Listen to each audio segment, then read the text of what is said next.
A sick father, a disabled mother, a younger sister in school, and a family burdened with debt.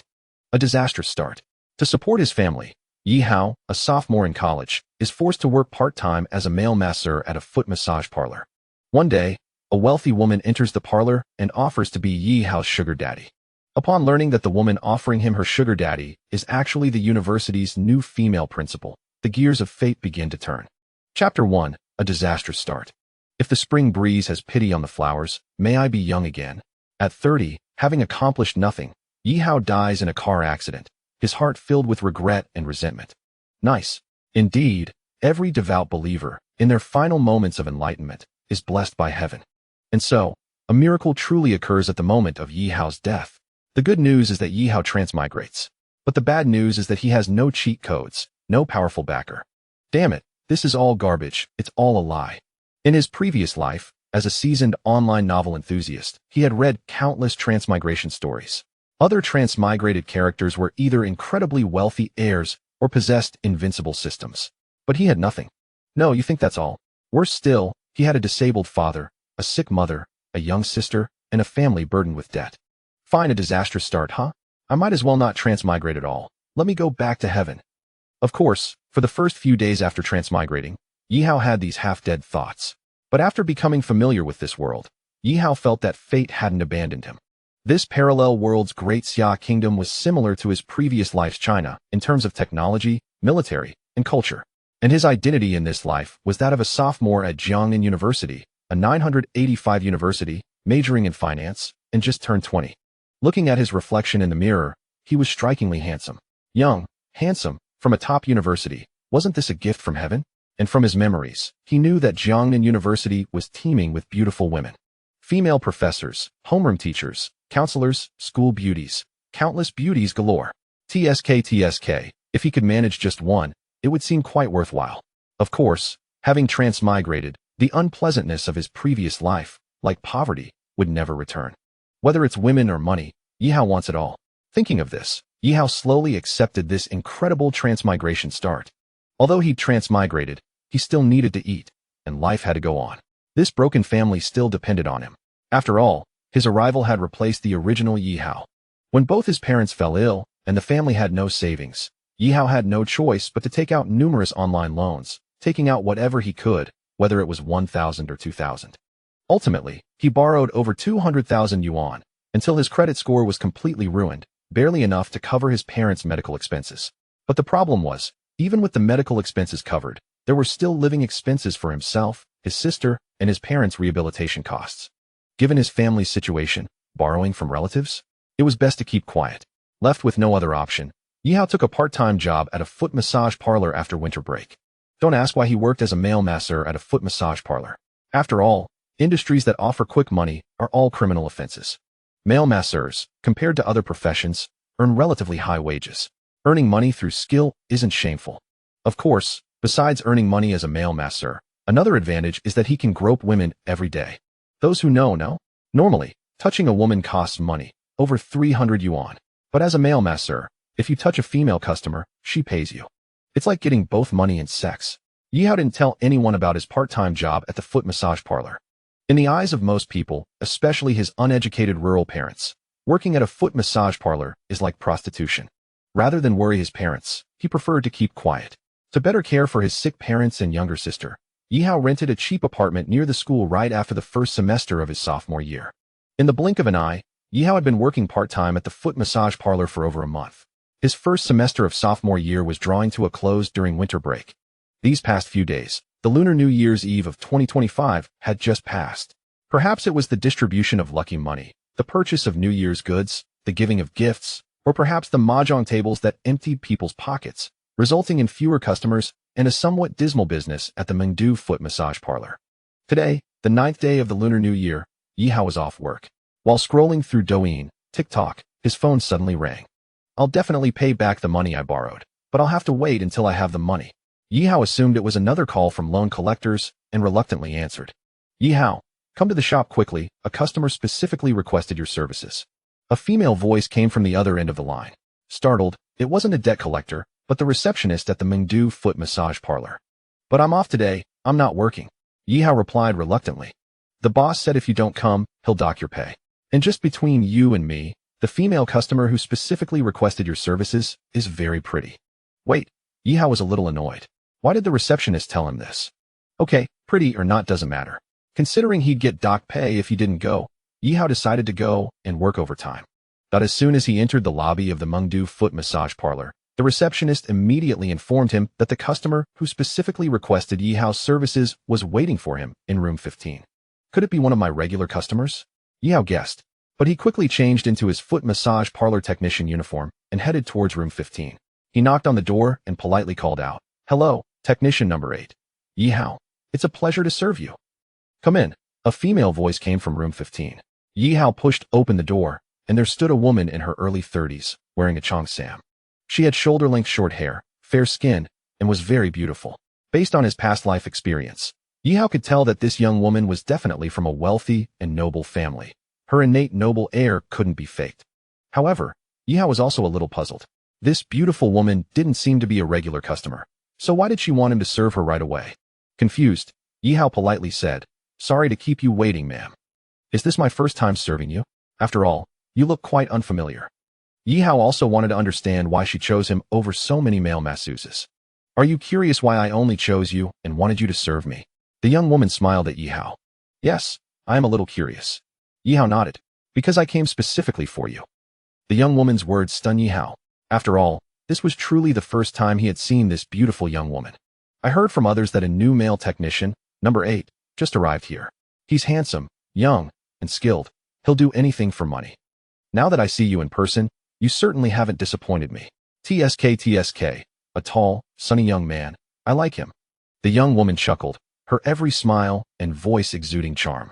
"Wait, sis, who told you that?" Yihao was speechless. It was utter nonsense. He was indeed very poor, burdened by debt, but would he take any kind of money? That couldn't be more exaggerated. At least, Yihao was a performer, not a prostitute. However, he'd only been at Dream City for a little over a month, but thanks to his looks and skills, he'd already accumulated quite a few loyal female customers. It was normal for this beautiful woman to know about him from her friend. "Little brother, you weren't supposed to be working today, but I called you over anyway. I hope it won't disturb your date with your girlfriend." The young woman looked at Yihao and asked directly. Yihao shook his head. "Sister, I don't have a girlfriend, so it's not a matter of bothering you. It's my honor to serve you." Such a handsome, sunny young man, no girlfriend? Looking at his slender yet youthful physique, the young woman secretly swallowed. "Little brother, come on, take off your clothes." "What? Take off your clothes?" Yihao froze instantly. "What are you standing there for? Do you expect me to take them off for you?" The young woman looked at Yihao with disdain. "No, sister, have you misunderstood something? Our Mengdu foot massage shop is a legitimate establishment. We don't offer special services." Chapter 2.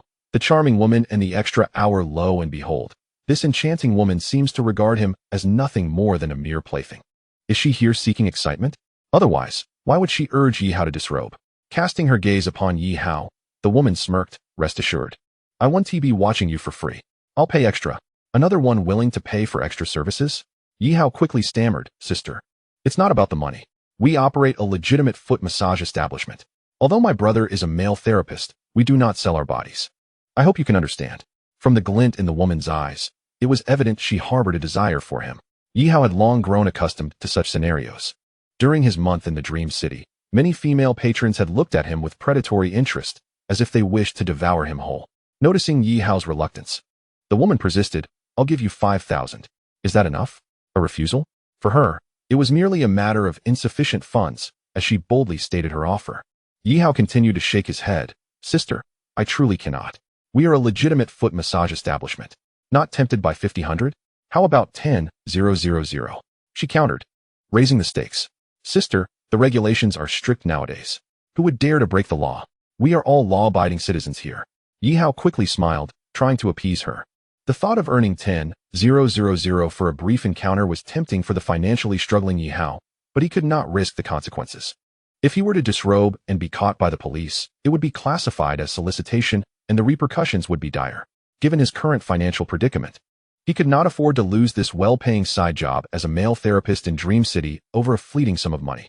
Seeing that Yihao seemed unfazed by the prospect of money, the woman appeared somewhat bemused. 10,000 is enough to hire a male model for 2 days and nights elsewhere. This young man actually declines? This piqued her interest in him. All right, I want to press you further. Please tell me about your establishment's specialty services. Although slightly disappointed by the absence of illicit services, she found the idea of being massaged by a handsome young man like Yi Hao to be quite enticing.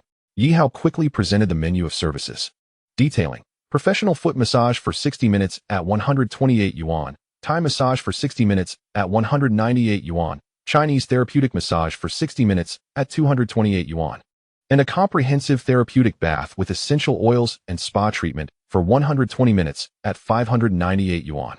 The Dream City Foot Massage Parlor offered around 30 different services. And just as Yi Hao was nearing the end of his presentation, the woman interrupted. Stop. I want the most expensive one. Sister, the most expensive service costs over 2,000 yuan. Do you think I'm the type to be short on funds? All right then, just give me a moment to prepare. Yi Hao had been working as a male therapist for over a month, and no customer had ever opted for the most expensive service. Usually, others settled for the 598 yuan package. He calculated that after this session, he would earn a substantial sum, making the overtime worthwhile. Not only would he earn money, but he would also have the pleasure of serving such a stunning woman. Once Yi Hao reported the woman's selection to the front desk, it drew the envy and admiration of his colleagues. Incredible. Yi Hao has only been here a month, and these women are already going crazy for him. Yi Hao merely smiled at their remarks. After all, good looks often garnered attention in a society that valued appearances above all else. Having completed all necessary preparations, Yi Hao returned to room 15. The woman had already changed out of her qipao into the establishment's specially designed attire.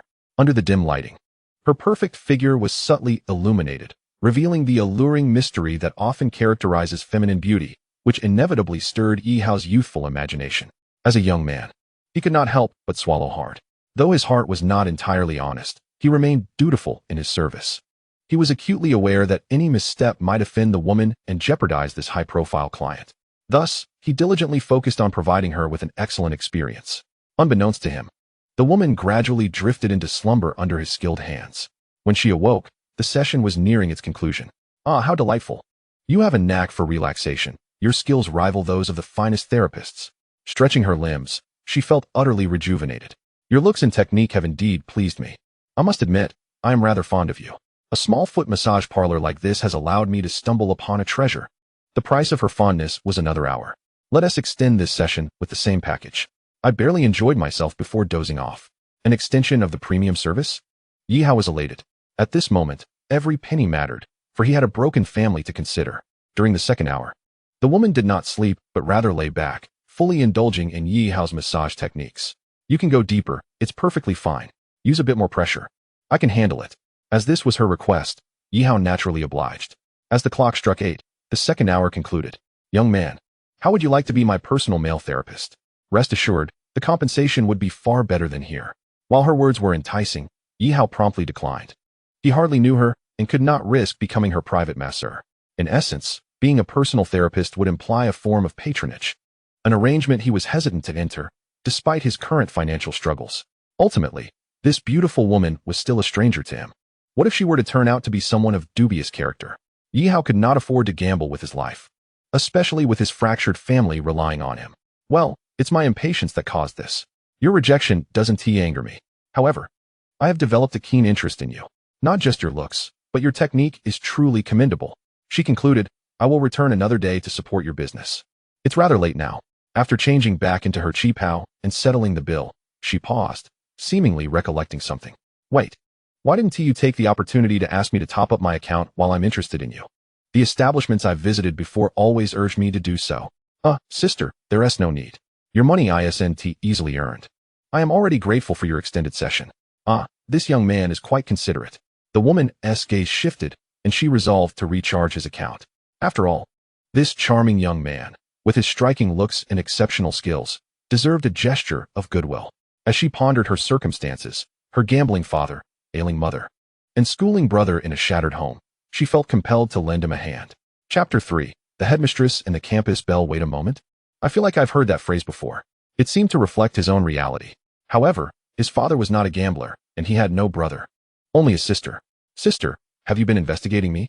Yi Hao was taken aback. I was merely guessing. Did I hit the mark? I've seen technicians in dramas use that line to coax customers into recharging their accounts. So, it seems this narrative has become a requisite for technicians? Would he be embarrassed to claim his role as a foot massage therapist if he lacked a gambling father, an ill mother, a school-going brother, and a broken home? How awkward. Ironically, Yihao actually fit that description. Nevertheless, the woman had already extended his session, so he could not afford to be greedy.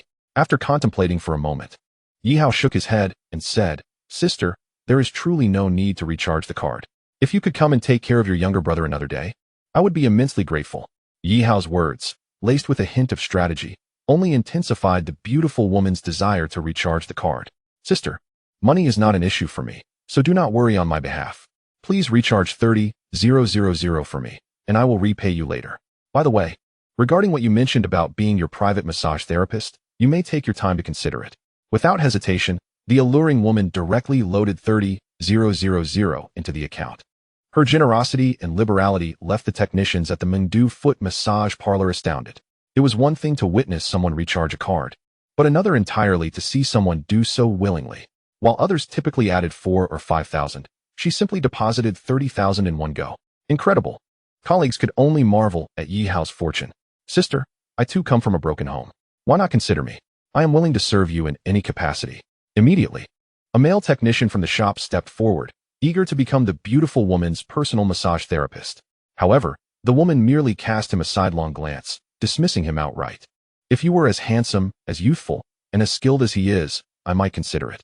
"Sister, I am indeed not afraid of skill," the male technician responded confidently. "While skill is important, I primarily value appearance." This sentiment was abundantly clear. The beautiful woman was captivated by Yihao's youthful charm. Without a doubt, Yihao was the most handsome in the Mengdu foot massage parlor. His looks surpassed those of many male models, a fact no one could contest.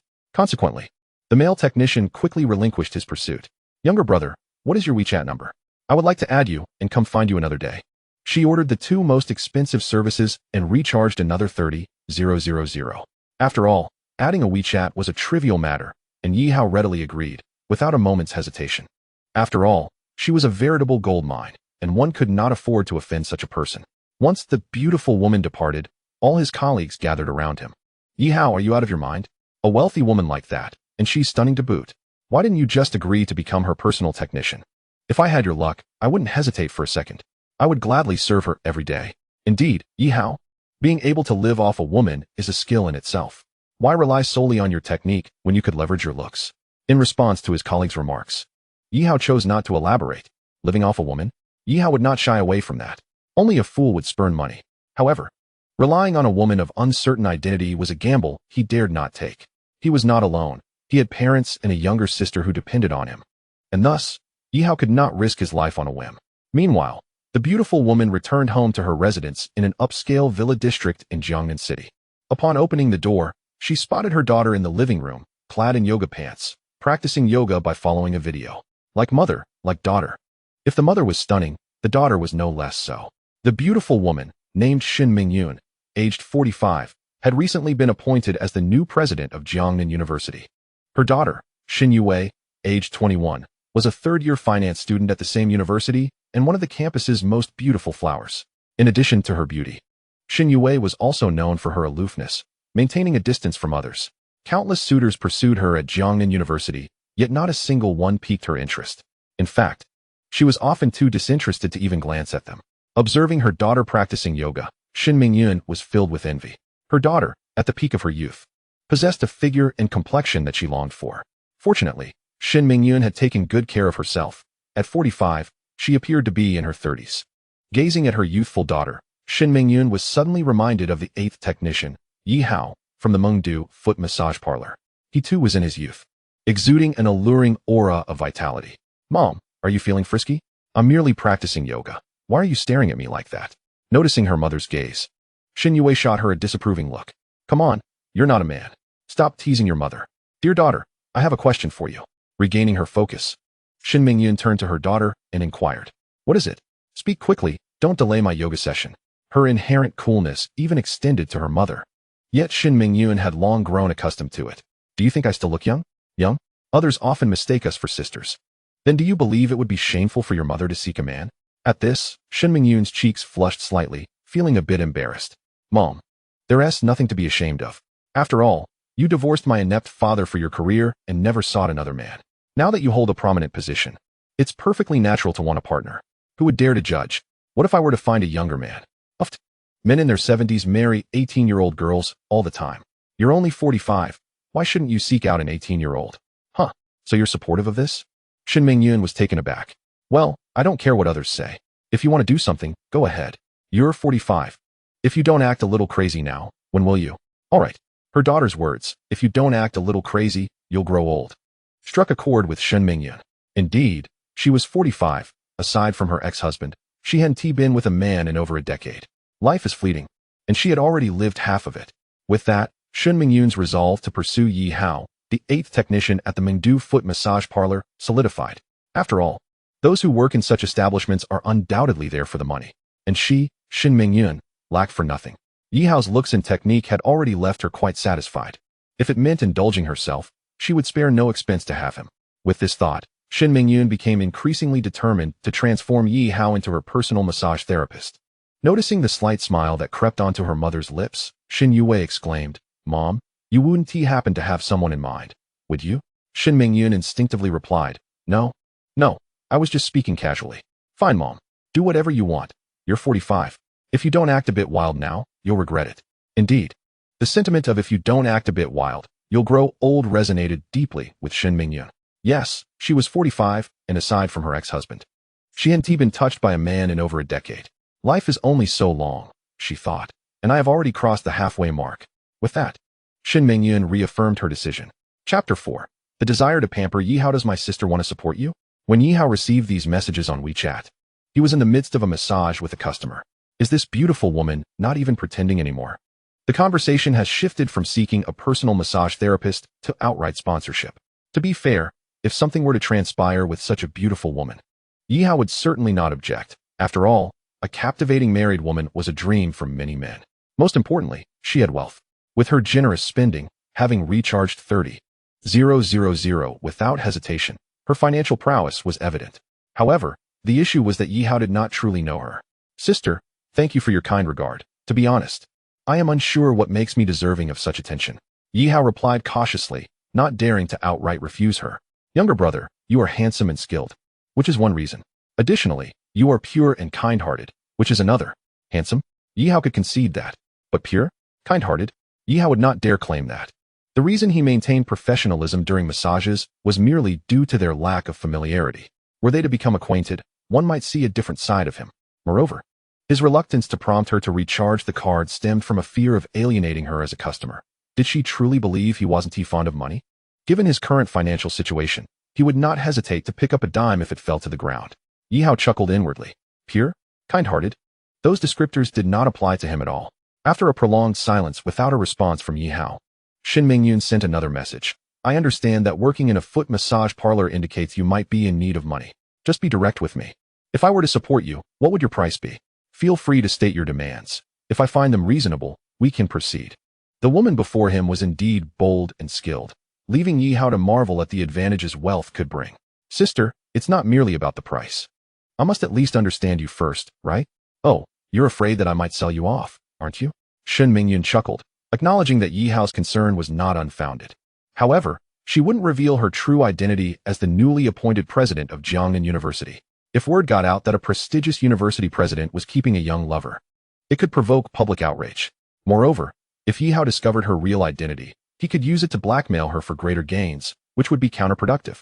Thus, after some contemplation, she fabricated a persona, saying, "You may call me Sister Yun.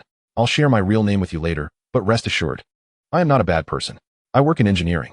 I divorced early and focused on my career, so I've been without a man by my side. Now that my career is flourishing, I naturally wish for a charming young companion." "An engineer? If that is truly the case, it would explain your wealth and poise." Yi Hao mused, considering that there were indeed many female bosses in engineering, and he chose to trust her, at least for the time being. When a man is wealthy, he often keeps a mistress. It's only natural for a woman with wealth to desire a handsome young man to accompany her. Women are human too, after all, with their own needs. "Sister, if you were to keep me, what would I need to do for you?" Yi Hao inquired. "It's simple. When I desire company, you just need to be by my side, whether for a massage or other intimate activities, though it's not obligatory. However, I would require your presence no more than 4 times a month. Can you accept that?" Shin Mingyun stated. feeling that even 4 times was excessive given her new responsibilities as the president, which would keep her busy with meetings and engagements. Even once a month would suffice for her. Upon hearing that the beautiful woman only required a few meetings each month, Yi Hao felt his heart stir. The prospect of engaging with such an alluring woman was enticing. Are you certain? No more than 4 times a month? He asked. Absolutely, and during your busy times. I won't pressure you. With the stipulation of 4 encounters, Yi Hao deemed it an agreeable arrangement. Especially considering his dire financial situation due to his parents' medical expenses and his younger sister's impending school fees. Sister, how much would you offer me? Yi Hao hesitated to propose a figure, fearing he might frighten her away. How does 50,000 a month sound? Additionally, I have an unoccupied apartment in the city where we can meet. You could even move in if you wish. The apartment was, in essence, a rendezvous spot for their clandestine meetings. Yi Hao, who had responsibilities at home and was already renting a place, wouldn't reside there, but found the offer of 50,000 for 4 meetings enticing. It was a tempting arrangement, earning money while enjoying the company of an attractive woman. Sister, I won't be staying in the apartment, but I accept the terms of 50,000 a month for no more than 4 times. However, to ensure our agreement, should we not draft a written contract? Yi Hao proposed. If it were anyone else, Shin Mingyun would have dismissed them outright. After all, her word was usually final. Yet, she found herself intrigued by Yi Hao. Dear brother, are you that wary of being deceived by your sister? To demonstrate her sincerity, she sent him the first month's payment of 50,000 via WeChat. Yi Hao was taken aback. 50,000 just transferred to him like that? It felt surreal to him. Sister, you don't even know my background. Aren't you worried that I might abscond with the money? In this internet age, for such a small sum, I trust you wouldn't dare, she replied, though she withheld the fact that no one would dare cross her. Despite appearing gentle, at 45 years of age, her position as university president indicated she possessed formidable power. Offending her would be a trivial matter for her to handle, especially concerning a mere foot massage technician. The air grew silent. With experience from 2 lifetimes, Yi Hao discerned that this so-called Sister Yun was certainly not ordinary. You've piqued my curiosity. Perhaps you could introduce yourself to me? He suggested. Sister, my name is Yi Hao, 20 years old, a full-time technician. My family is indeed struggling financially, which is why I entered this profession. He concealed his status as a sophomore at Jiangnan University, knowing that being a student at a prestigious institution would be seen as dishonorable should it come to light that he was involved with an older woman. His parents, with their traditional views, would never accept such unclean money, and they might even prefer to forego treatment rather than allow him to be someone else's kept man. 20 years old. No wonder you seem so youthful. I adore this kind of vigor, Shin Mingyun exclaimed, and they quickly established a romantic relationship. Well then, brother, you may resign from your position at the Dreamland Foot Spa. I don't want my boy to be massaging other women daily. Do you understand? Yi Hao grasped her meaning immediately. If he became her lover, he would be exclusively hers. Just as men often have their principles, women do too.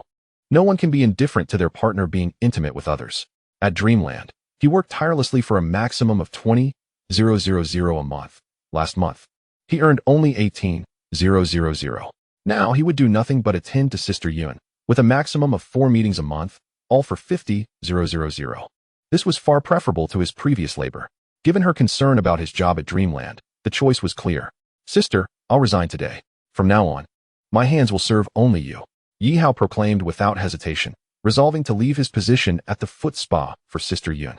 Good boy, that's my darling, Shin Mingyun replied, delighted to finally have a man of her own.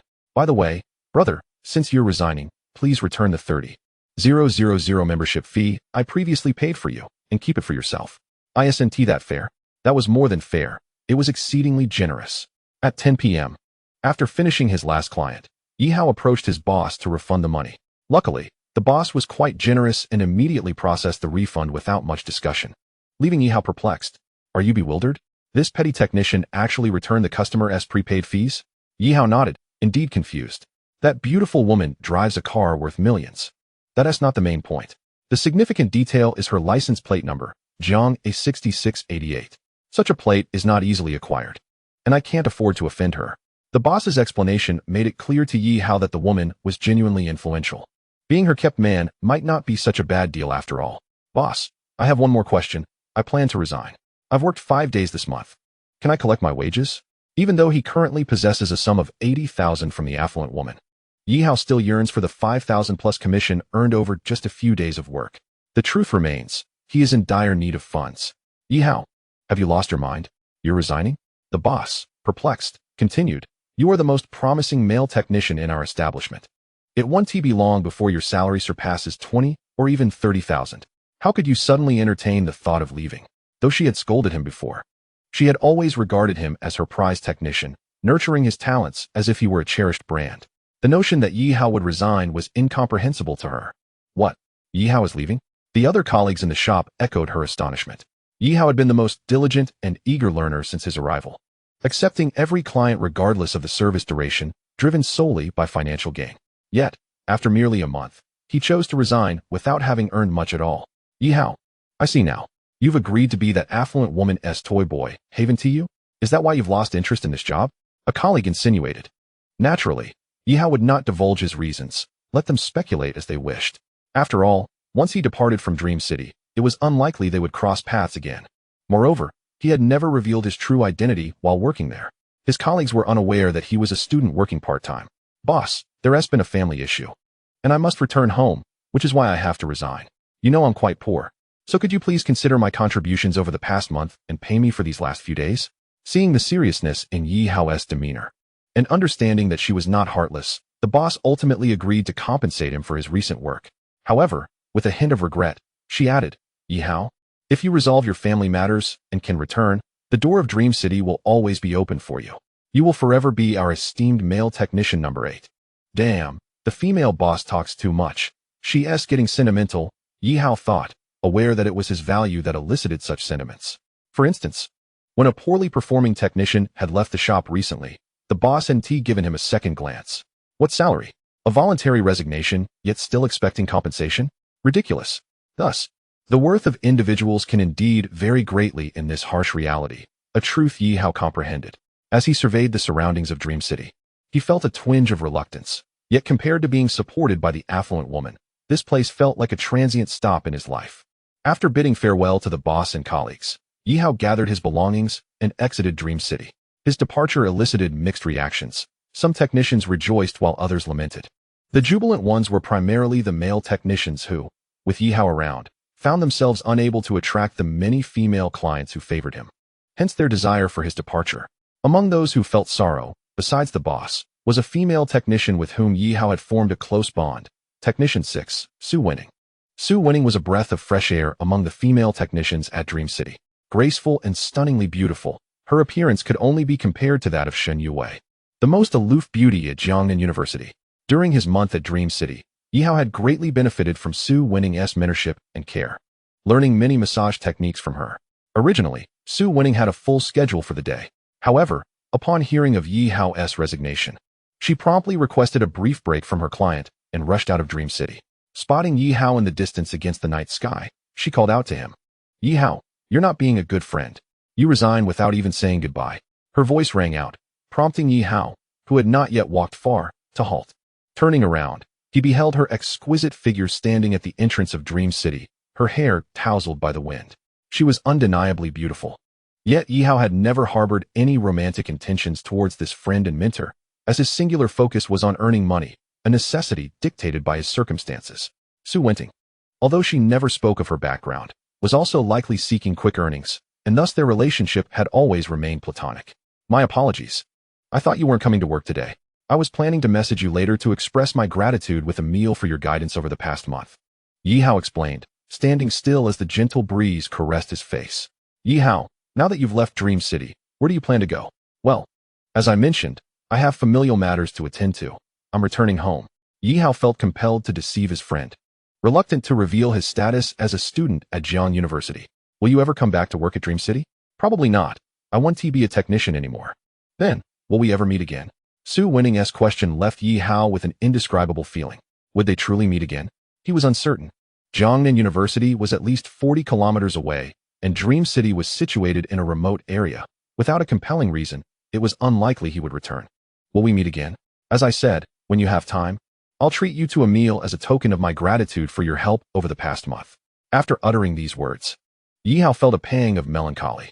Perhaps after sharing a meal, they might indeed never cross paths again. Now that he was exclusively under the patronage of the affluent woman, he had to draw clear boundaries with other women.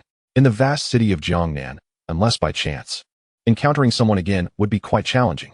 All right then, Yi Hao, stay in touch. I'll let you know when I'm free. After all, you owe me a meal. Remember? With that, Su Wenting turned and departed. The emptiness within him was a feeling only she could understand. As the most beautiful technician at Dream City, she faced exclusion from many of her female colleagues, just as Yi Hao experienced from the male ones. Thus, in the confines of Dream City, the beauty of Su Wenting had found camaraderie with the handsome Yi Hao. Now that he was gone, she remained to continue her battle alone. The journey home felt longer than it ever had before. Previously, Yi Hao had perceived it as brief, driven by aspirations to earn money. But tonight, he found it interminable. Being supported by an affluent woman, was it a blessing or a curse? He felt uncertain. You're free now, you will no longer share this battle with me. Yi Hao unlocked the shared electric bike he had secured tightly, fearing it would be taken. Tonight, and perhaps in the future, he might not ride it again. He decided to let it be free. Hailing a taxi, he headed towards his parents' rented home. By the time he arrived, it was already 11 o'clock at night. As he approached the door, he overheard his parents conversing inside. Dear, should we just return to the countryside to recuperate? Every day we stay here, the more pressure we put on Xiao Hao. Just look at how he has been working tirelessly this winter break, worrying for this family. As a mother, it pains me to see him like this. His mother's voice trembled, and soon, a choked sob filled the room. All right, we'll go back to the countryside tomorrow. It's our fault for being useless, falling ill just when Xiao Hao and his sister need us the most. The entire burden has fallen on his shoulders. And he is only 20 years old. As a father, my heart is heavy. As I spoke, my voice grew hoarse. Dad, Mom, I sobbed. I don't want to study anymore. I don't want to burden my brother so much. I will go out to earn money and help share the pressure. The room, which had initially echoed only with the voices of my parents, soon revealed that my younger sister, who had been awake, was also swept up in the emotional resonance and began to cry alongside them. Having long been a part of this family, I opened the door and stepped inside. Mom, Dad, little sister, I'm back from work. I heard everything you just said. As I spoke, I knelt down to embrace my sister, wiping away her tears. Xiao Hao, you're about to start school too. Once school begins, you should stop working. It's not easy for our family to have a 985 university student. Your studies must come first. As for our household expenses, we will find a way when we return to our rural hometown. Even if it means selling land or borrowing money, we will ensure you graduate smoothly. My father lowered his head, unable to meet my gaze, for he too felt uncertain. If selling everything was an option, then the previous 200,000 yuan for medical expenses wouldn't have required me to resort to online loans. Mom and Dad, you must not return to the countryside, I exclaimed. If you go back, with your health, no one will take care of you, and I will worry endlessly, which will affect my studies. My voice, though loud, was filled with emotion that touched my parents deeply. Brother, I don't want to study anymore. I can go back to the countryside, take care of our parents, and earn money to help relieve your burden. Looking at my 10-year-old sister's innocent and obedient face, I gently pulled her into my embrace. That's nonsense. You're only 10. I would rather forego my studies than let you stop yours. Moreover, let me finish what I have to say. That previous job, with its early mornings and late nights, did indeed worry you. However, I have now found a new, easier job with a decent salary that will cover our family's expenses. So, there's no need for you to return to the countryside. Whether it was my previous job at the Dream Foot Spa, or my current situation of being supported by a wealthy woman, I would not reveal these details to my parents or sister. They were my vulnerabilities, my everything, always delivering good news and concealing the bad. This has always been the nature of a son. Xiao Hao, please don't try to make us feel better. Staying here will only increase your burden. The cost of living in the city is too high. Returning to our hometown means we wouldn't have to spend money on food or shelter, which can help lessen your load. Besides, Nuan needs to go back to school in the countryside. Her school is also starting. As soon as my mother finished speaking, I recalled a significant issue. Yes, if we stayed in Jiangnan City, my sister would indeed have trouble attending school. She was registered in a rural school, and urban schools do not accept students with rural registrations. This was quite a serious problem. If my parents and sister remained in the city, my sister's education would be at stake. Frowning, I momentarily found myself at a loss for how to resolve this dilemma. As if sensing my turmoil, my father quickly capitalized on the moment. Xiao Hao, thus, we will return to the countryside tomorrow. Please don't try to stop us. Your mother and I appreciate your filial piety, but don't worry. Even if we are less mobile, we can take care of ourselves. Returning will also facilitate Nuan's education. You must stop being so stubborn. My father's words left me feeling somewhat deflated. Could it be that they truly had to return to the countryside? How could I feel secure knowing their health? After some consideration, I realized that if I wanted my parents to stay, I needed to provide them with a sense of security. Mom, Dad, if I can find a way for my sister to stay in the city for school, will you then remain here? Xiaohao, stop dreaming. That's unrealistic. How could urban schools accept children from rural backgrounds? My mother shook her head. First, Wan cannot attend school here. Secondly, we do not wish to burden you. We want to relieve your pressure as you juggle studying, working part-time, and taking care of us. So, it is better for us to return to our hometown. Seeing my mother's resolute demeanor, I decided to give it one last try. Mom and Dad, let us make a pact. If Wan can stay here for school, you will not return to the countryside, okay? Seeing the seriousness and stubbornness on my face, my parents felt they could not refuse me. All right, if Wan cannot study here, then you must not stop us from going back. Great. I nodded. No matter what, I had to find a way to keep my parents here. Their presence would bring me peace of mind. Thus, whether my sister could remain in the city for school became the key issue determining my parents' decision to stay. Chapter 7. Conditions the following day. A gentle ray of early sunlight streamed through the window, illuminating my face. I groggily opened my eyes and quickly got out of bed, for I had important matters to attend to. Today, the 10th day of the Lunar New Year, marked the end of the Lantern Festival. And not only was my university starting, but my sister's elementary school was also beginning its term. At this moment, the most pressing issue was ensuring my sister could remain in the big city for her education. I took out my phone to check the nearby elementary schools around our rental apartment. Among the schools, I found their enrollment guidelines. Jiangnan City Hope Primary School stated the following requirements. 1.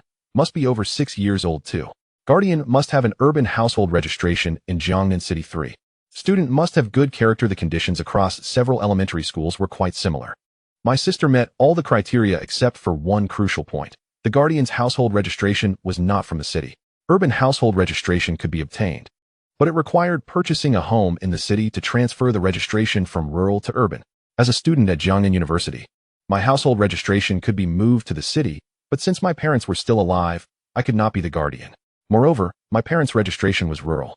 Buying a house. Jiangnan City, being one of the top 10 cities in the Great Xia Kingdom, had exorbitantly high property prices. The cheapest was 3,000 to 4,000 yuan per square meter. Even with the over 80,000 yuan I had obtained from my wealthy benefactor, it was barely enough to buy 2 square meters. What to do?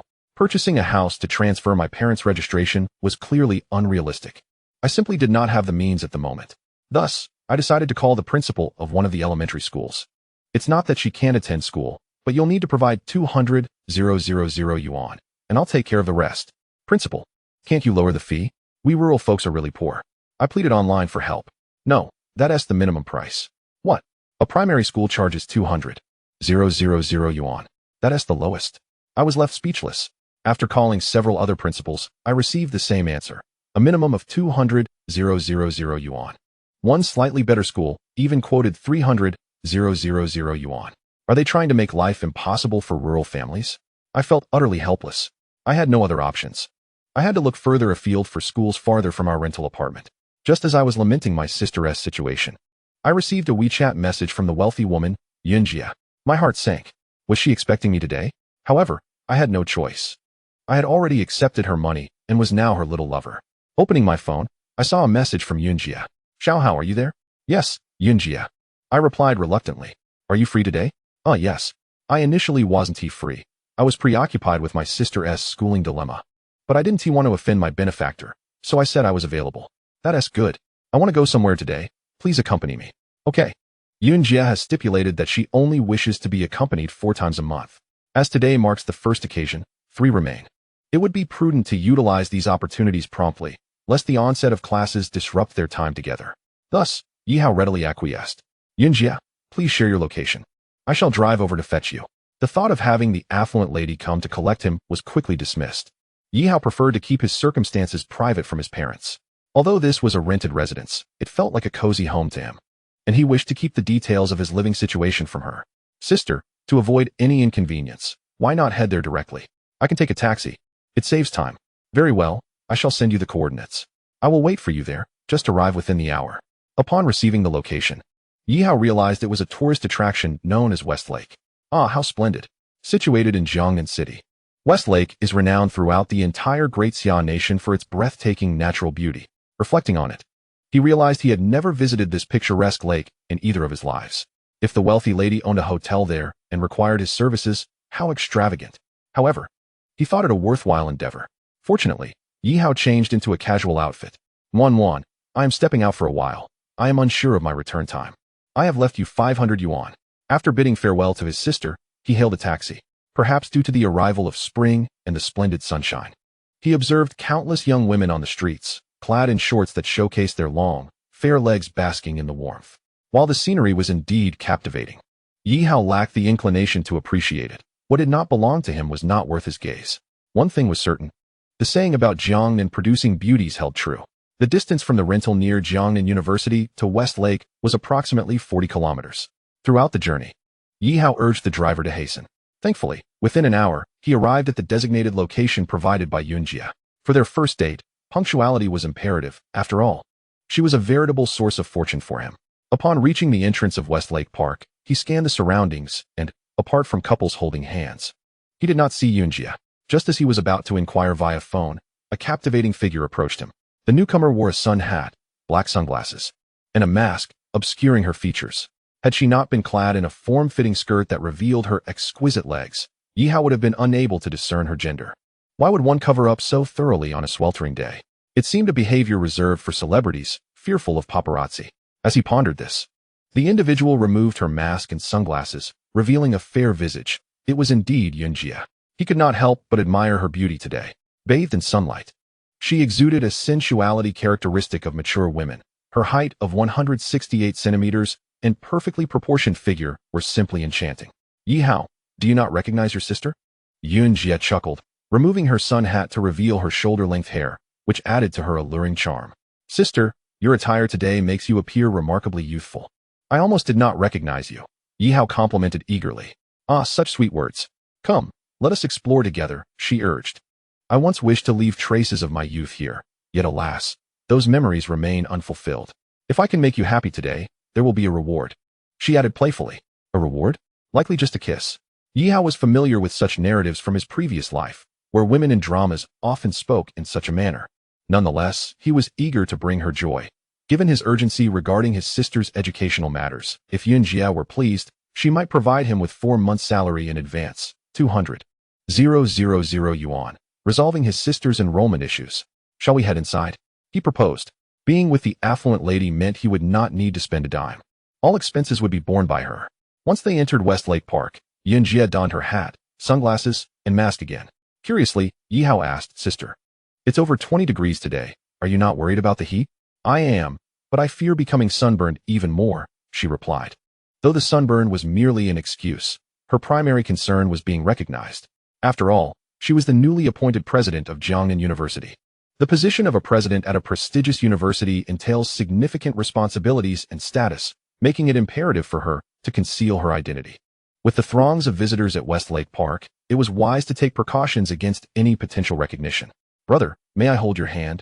She asked, wishing to engage in a gesture typical of ordinary couples. Of course, just a handhold is a trivial matter, Yi Hao responded, taking her hand in his, determined to keep her content.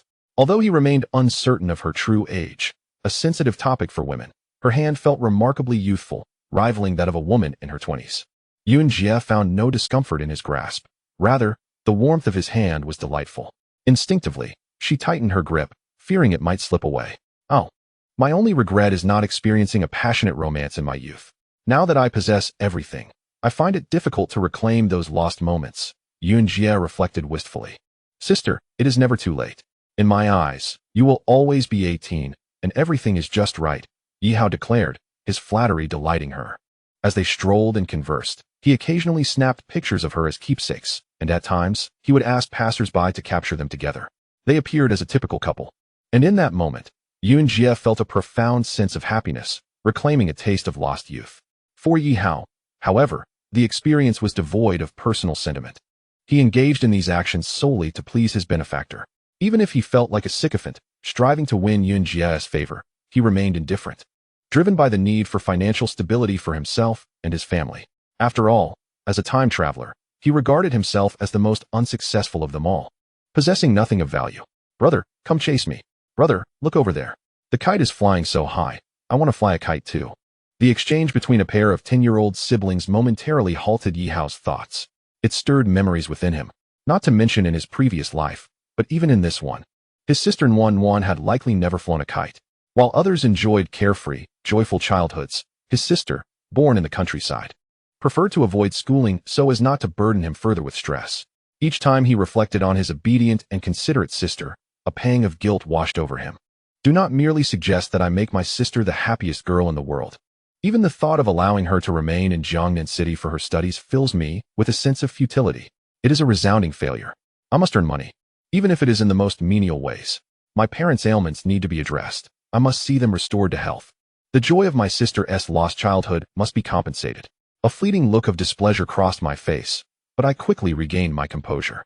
The primary issue afflicting our family is financial hardship. Yi Hao, what are you thinking about? Yun Jie inquired, observing my momentary distraction. Nothing much. Let us continue our walk. What were we discussing? I took Yun Jie's hand, ready to proceed. However, I noticed that she had halted in her tracks. Could my brief lapse in attention have upset her? A wave of anxiety washed over me.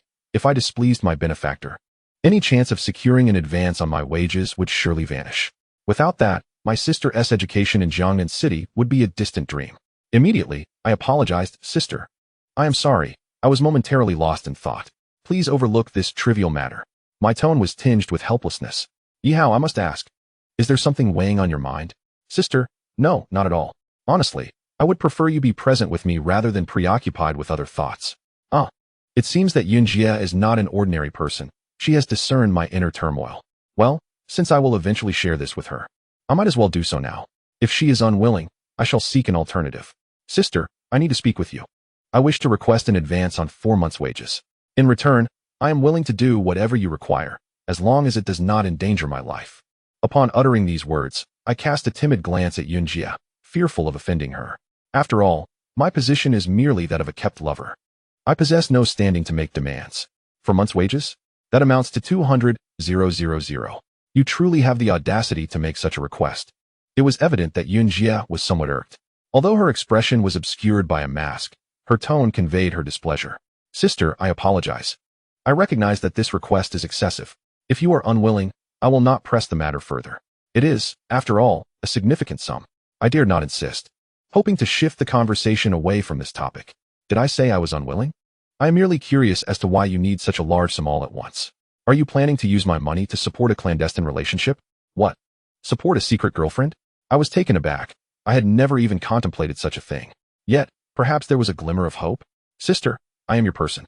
Spending your money, I would never engage in such immoral acts. My urgent need for funds is due to my sister. She is registered at a rural elementary school. And to care for her, I wish for her to attend school in Jiangnan City. With the school year approaching, they are demanding a minimum of 200,000 for admission. Seeing the earnestness in my expression, Yun Jie realized I spoke the truth. Moreover, the practice of purchasing school registrations is not uncommon throughout the vast realm of the Great Xia. Is this all? Yes, indeed. I thought it was something of great significance. Chapter 9. Sister, doesn't he wish to engage in that activity today? Wait, what is this tone from Yun Jie? I was utterly perplexed. To me, this was indeed a grave matter, as I had no connections, no resources, and certainly no money. Yun Jie dismissed my concerns, saying, leave this to me. Just tell me which school your sister wishes to attend. Wait, you sound as if you can resolve this without issue. And you are not picky about the school? I decided to trust her, casually naming a school, Jiangnan City Love Elementary School. While it may not be the best, it is conveniently located just over a kilometer from my rental apartment, making it easier for my sister to return home after school. Jiangnan City Love Elementary School. Is that correct? Yun Jie confirmed. Yes, that's right. I nodded eagerly. Good. Send me your sister's information later, and I'll take care of it.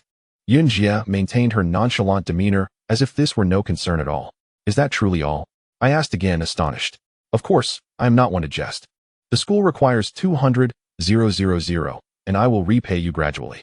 No need for that. You do not owe me anything. Getting your sister enrolled will not cost me anything. Is that truly so? I replied, half skeptical. If it can be done without expense, that would be splendid. Yet, observing her composed demeanor, I feigned belief. Sister, if you can indeed help my sister gain admission, your kindness shall be forever remembered. You are mine. Your sister is like my sister. You need not worry about it. Yun Jie remained calm, her expression betraying no hint of concern, as if this matter was trivial to her.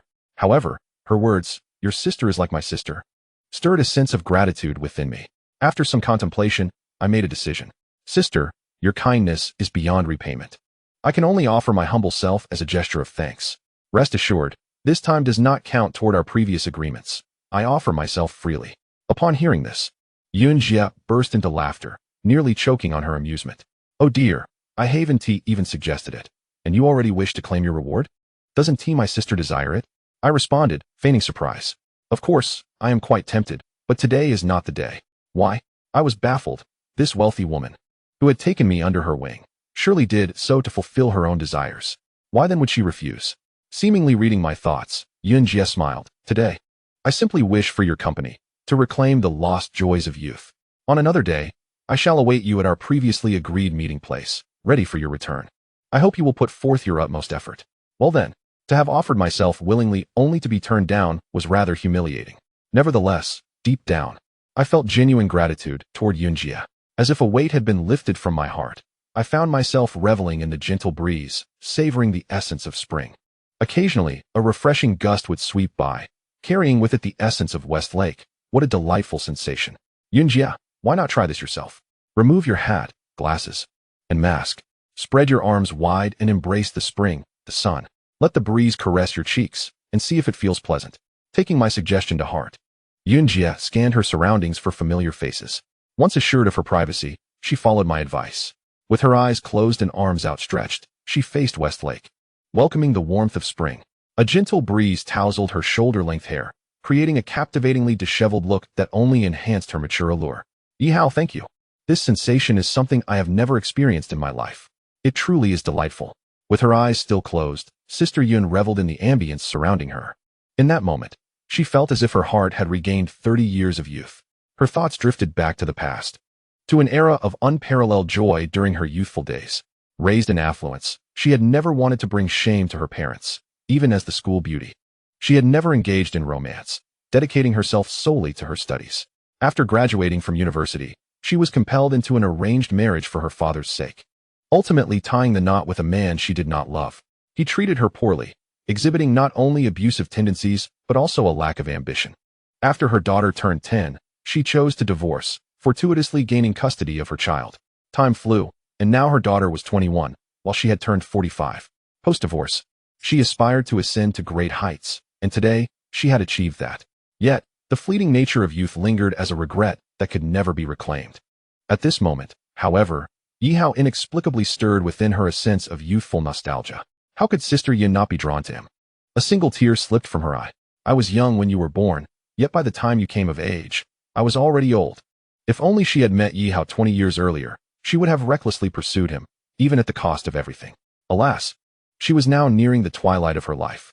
Yihao, noticing the shift in her expression, inquired, Sister Yun, do you recall something sorrowful? You can share with me. I am willing to be your listener. His words brought her back to the present. Looking at Yihao, her gaze brimmed with affection. She adored his youthful essence, his vibrant physique, and his handsome features. Yihao, if I were 20 years younger, would you fancy me? The question left Yihao bewildered. Why did she pose such a query? Fancy her? Of course, he would. Who wouldn't he be attracted to such a beautiful woman? Yet, what he coveted even more was her wealth. Sister, you are quite youthful as you are. To me, you seem just like an 18-year-old, radiating vitality. If you were to be 20 years younger, wouldn't you be a mere infant? Yihao's playful words left Sister Yun momentarily taken aback. Not only was he handsome, but his charm and speech was equally captivating. The compliment was indeed quite delightful. Come on, little brother, I no longer wish to stroll around Westlake. Shall we head to a hotel? Yihao felt a mix of excitement and trepidation. However, he soon realized his misjudgment. Sister Yin did not intend to engage in such activities today. Hadn't she mentioned that if he made her happy, she would reward him? Sister will take you shopping for clothes. Your attire is quite shabby and does not do justice to your handsome looks. This remark triggered memories of her daughter, Xin Yue, who had an exceptional sense of fashion, with a collection of stylish leggings and outfits. Especially when clad in black stockings, her daughter looked stunning. Were it not for her own affection for Yihao, she might have thought he and her aloof daughter were well matched.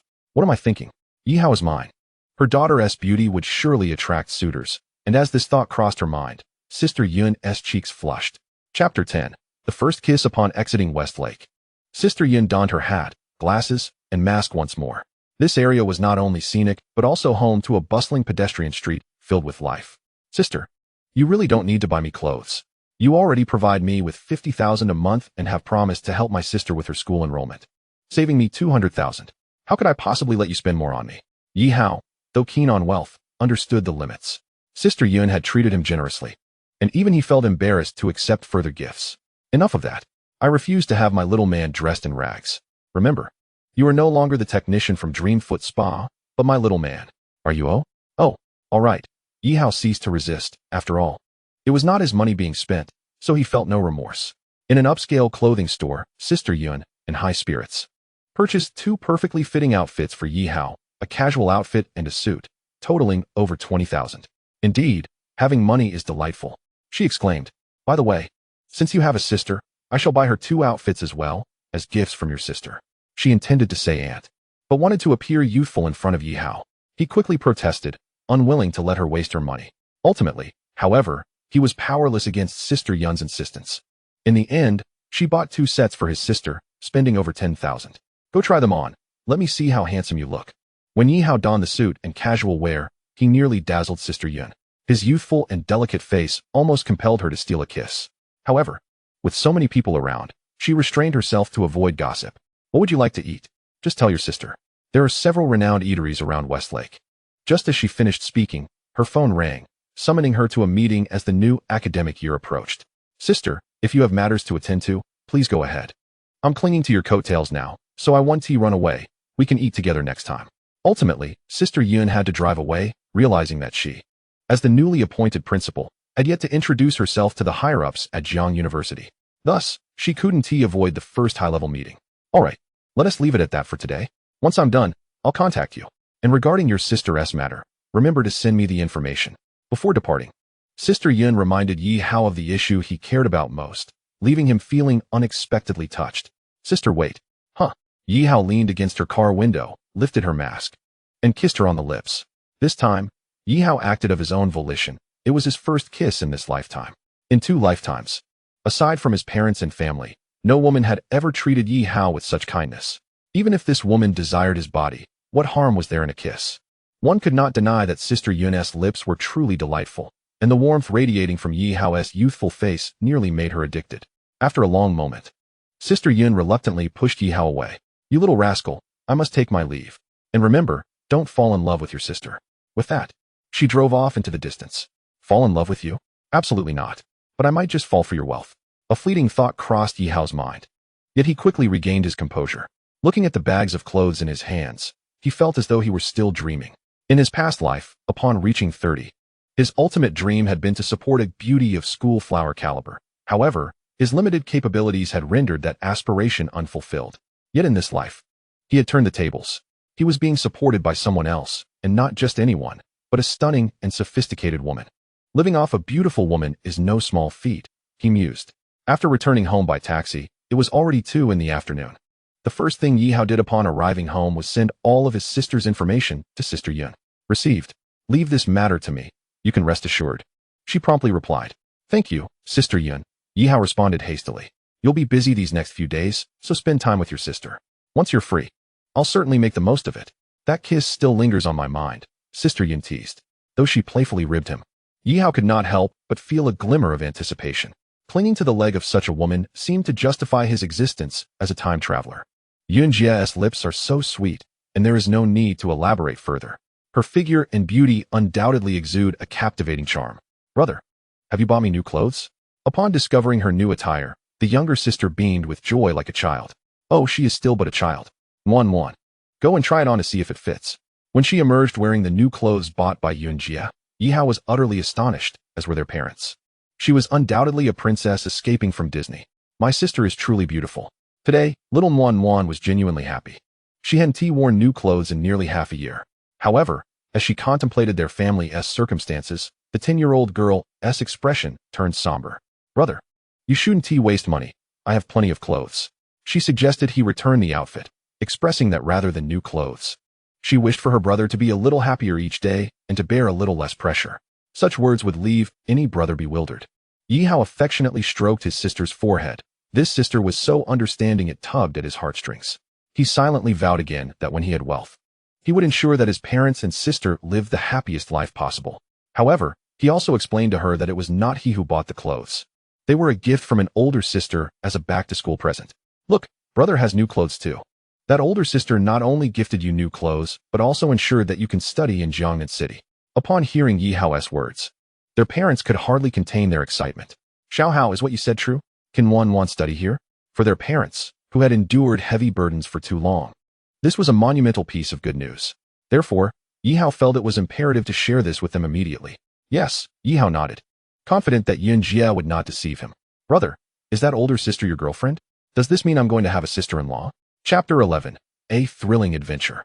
Don't be ridiculous. Given my circumstances, how could I dare to seek a girlfriend? That older sister is my current boss at this new job, Yi Hao quickly explained. Feeling a bit guilty, Yun Jie was certainly not his girlfriend. If anything, she was simply his superior, and he was merely her subordinate. Xiao Hao, what exactly have you changed to in your job? His mother was quite curious. It's still in the service industry, just like before. I used to serve a multitude of people, now I serve just one boss.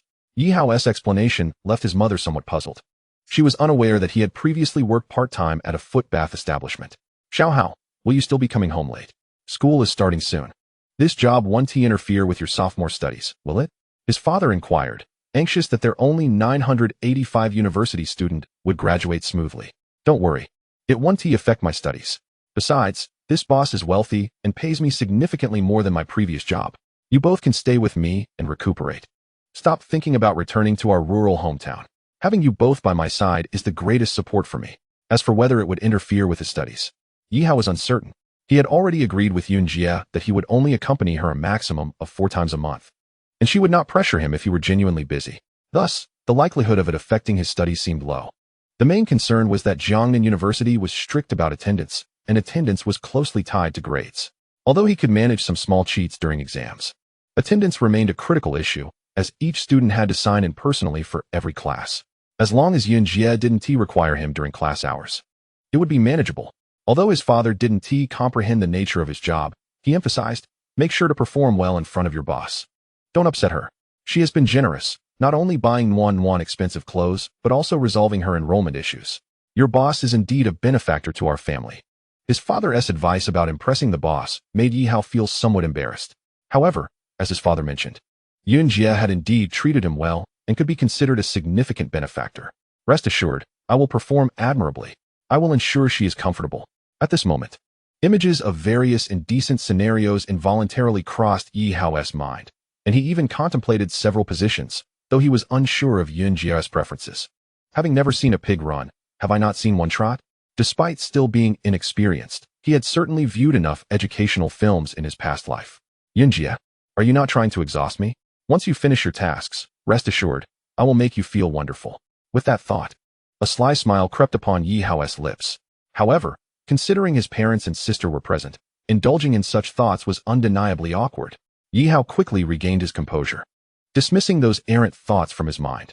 Today was meant to be a joyous occasion, with his sister able to remain in the city for school. Their parents wouldn't have to return to their rural hometown. Yi Hao intended to order a few dishes to celebrate, but fortuitously or not, the 6th technician from the Dream Foot Bath, Su Wenting, messaged him. Yi Hao, didn't you say yesterday that you would treat me to a meal? I'm free today since I'm not working. Su Wenting had been a great help to Yi Hao during his time at the Dream Foot Bath, and they shared a mentor-student relationship as well as a friendship. When Yi Hao left his job last night, he had mentioned wanting to treat her to dinner as a token of gratitude. Since she was available today, he thought it best to seize the moment. Otherwise, once school started, he might not have time. All right, what do you want to eat? Yi Hao quickly replied. As a friend, I know it's not easy for you to make money, so I wouldn't want to overcharge you. How about we go to that new self-service seafood restaurant near Jiang University? Although Su Wenting was unaware of Yi Hao's exact circumstances, she knew he lived near Jiang University, which is why she suggested dining close to his home. Sounds good, let us meet there. By the way, would you mind if I brought my sister along? Yi Hao couldn't bear to leave his sister at home alone while he enjoyed a meal. They were not on a date, so there was no issue of being a third wheel. Sure, it's your treat, you can bring whoever you like. All right, I'll bring my sister. Upon hearing that her brother was taking her out for a delicious meal, Wan readily agreed. As for their parents, who were ailing and had difficulty moving, Yi Hao planned to bring them something back later. The food street near Jiang University was merely a kilometer away from Yi Hao's rental apartment. He took his sister and headed there first. On the way, Nuan, like a country bumpkin in the city, was fascinated by all the strange and wonderful things she saw and couldn't help but express her curiosity. This was simply the nature of a little girl. It was no surprise, given her rural upbringing. This winter holiday was her first time in the big city of Jiangnan, and she had spent her days cooped up in the rental flat, caring for their parents, while Yi Hao worked at the foot bath, meaning he hadn't taken her out to explore yet. Seeing his sister's naive wonder, Yi Hao felt a pang of guilt. As an older brother, he felt he had failed her. Nuan, if you see anything you like, brother will buy it for you. Nuan doesn't want it. I was just curious and wanted to take a look. I don't like those things. The obedient and understanding Nuan only deepened Yi Hao's sense of sympathy.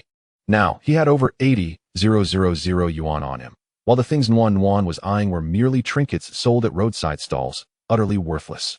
Yi Hao would not allow her to refuse. He bought everything she touched. His actions startled Nuan, making her hesitant to look or touch anything further. Brother, don't waste money. I don't want it. Yi Hao lovingly stroked his younger sister's head, pondering in his heart, Nuan, from now on, I shall ensure that you become the happiest girl. If he failed to achieve this, he deemed himself unworthy of being a traveler. As these thoughts crossed his mind, he also contemplated other avenues for generating income besides being a lover to Sister Yun. Clearly, relying solely on his role as her lover, earning a mere 50,000 each month would not suffice. In a bustling metropolis like Jiangnan City, it was impossible to accumulate wealth. This parallel world mirrored his previous life in Huaxia, with industries present here that had existed before. Therefore, entrepreneurship seemed futile, lacking both startup capital and connections. As for stocks, Yi Hao had been impoverished in his past life and had no knowledge of them. Lost in thought, Yi Hao momentarily became distracted. When he turned to reach for his sister's hand, he noticed a car racing towards her, perilously close to colliding with her. Sister. Yi Hao instinctively reacted, frantic. His sister was his Achilles heel, and if anything were to happen to her, he could never forgive himself. It was over. He realized he was still 7 or 8 meters away. Even if he threw himself forward, it would be too late. Yet, regardless of the odds, he was determined to exert every ounce of strength to push her out of harm's way. In a heartbeat, before he could leap forward, a figure moved even faster, swiftly pulling Nuan back, saving her from the oncoming vehicle. Upon closer inspection, Yi Hao saw that the rescuer was a woman, elegantly clad in black stockings. Her profile strikingly beautiful. Chapter 12. The high school belle in black stockings. This was the commercial street. Why was the car speeding so recklessly? The woman in black stockings shouted angrily at the swiftly passing vehicle. Then she turned to the girl she had just saved. Are you all right, little sister? I'm fine. Thank you, sister. You scared me to death. Nuan replied, clearly shaken. That's good to hear. You are so young. You shouldn't be wandering alone by the roadside. How could your guardians allow you to play out here unsupervised? Sister, I came out with my brother to eat. Not alone. Nuan quickly clarified. And where is your brother? He's right there. Nuan pointed towards Yi Hao. Following her gesture, the woman turned and spotted Yi Hao, who was just 4 or 5 meters away. Likewise, he caught sight of her face. She was as graceful as a startled swan, as majestic as a dragon. Thank you for saving my sister. Despite her beauty, Yi Hao had no time to admire her. He rushed over and embraced Nuan, relieved that she was safe. The fright had truly terrified him. Thank goodness. However, the woman in black stockings brushed off his gratitude, remarking, I was merely close by. Even if I hadn't intervened, she would have only sustained minor injuries from the vehicle. But you, as her brother, bear no sense of responsibility. With so much traffic around, not only did you fail to hold her hand, you were also too far away. Be more vigilant next time. After delivering her admonition, the woman turned and walked away, leaving Yi Hao behind. The woman's reprimand was justified, and Yi Hao felt no inclination to argue. Had she not acted in time, his sister would certainly have been in peril, and even minor injuries would have left him with a heavy conscience. Beautiful lady. I haven't had the chance to thank you properly. I don't have much to offer in return at the moment, but how about I treat you to a meal? Yi Hao called out as she turned to leave. To his embarrassment, the woman seemed to ignore him completely, merely waving her hand as if to say, no need. I don't require this meal. What an aloof demeanor. She couldn't even be bothered to spare him a glance. Such a stunning woman, having saved his sister. And yet he had barely managed to speak with her before being dismissed. The awkwardness was palpable. Nuan, I'm sorry. I lost focus for a moment. It's entirely my fault, and thankfully, nothing serious happened. But how did you end up so close to the road? Yi Hao redirected his attention to his sister, dismissing the woman's coldness. Seeing her brother's anxious expression, Nuan quickly explained, "Brother, it's my fault. I wandered too close to the road while walking. I promise I won't do it again." She made a pitiful face, and Yi Hao, who had planned to scold her for her recklessness, found it difficult to be harsh when she looked so innocent. "Well, now you know. If you dare to run off alone again, I'll break your legs," he said playfully, attempting to sound stern.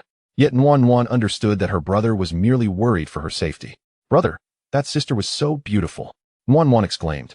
She had never seen anyone more attractive and wished she could one day have her as a sister-in-law. "But you embarrassed yourself today. She didn't even look at you. Why bring that up? Was this sister truly his?" Nonetheless, Yi Hao also found the woman stunning. She appeared to be in her 20s, around 170 centimeters tall, and her outfit accentuated her ethereal beauty, making her seem like a celestial being.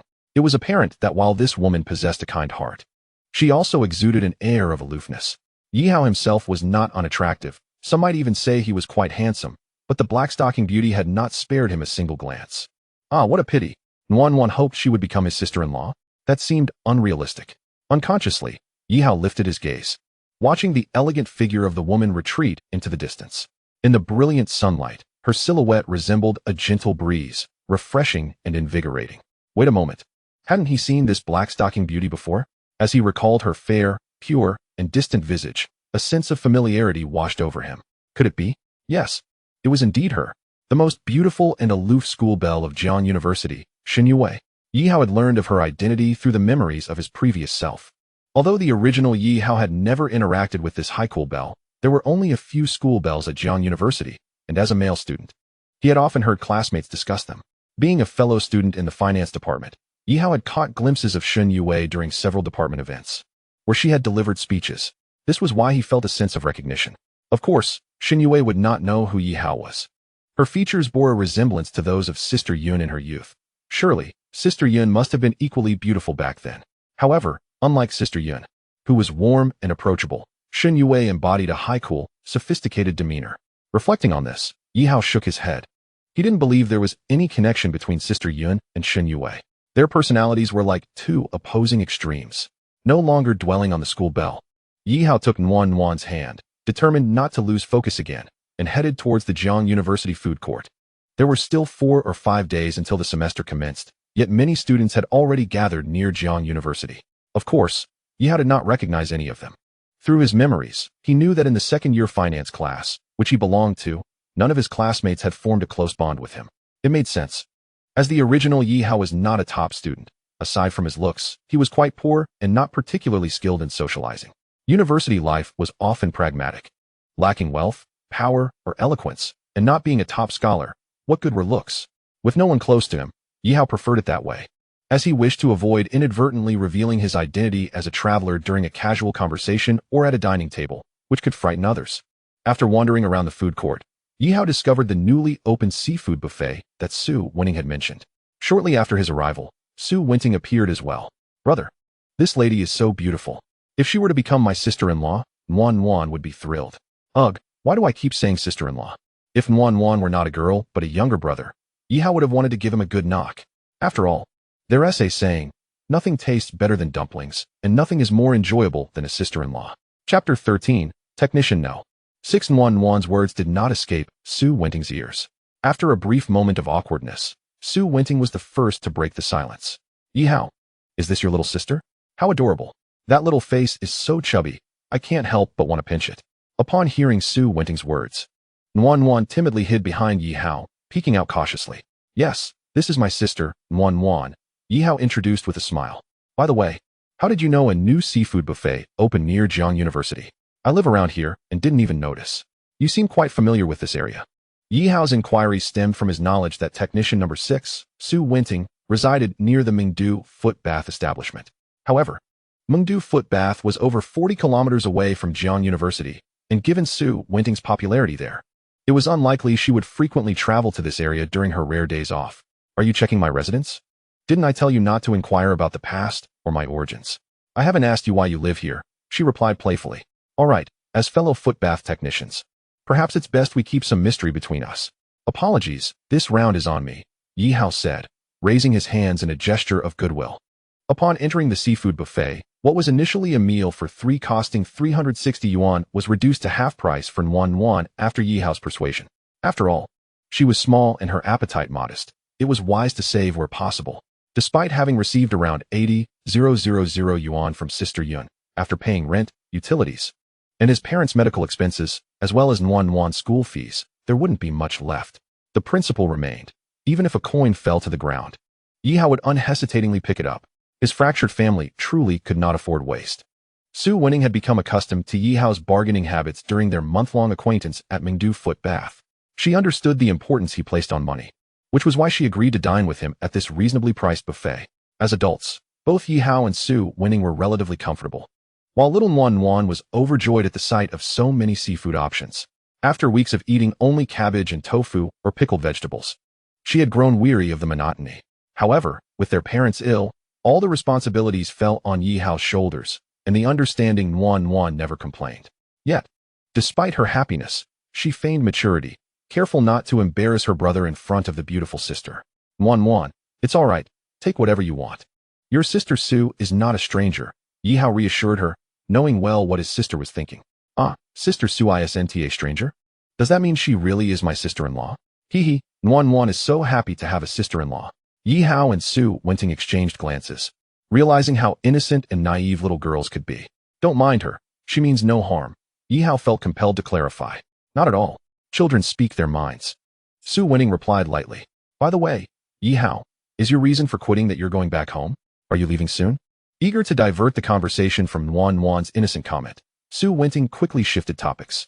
Well, as friends, there's no need for deception.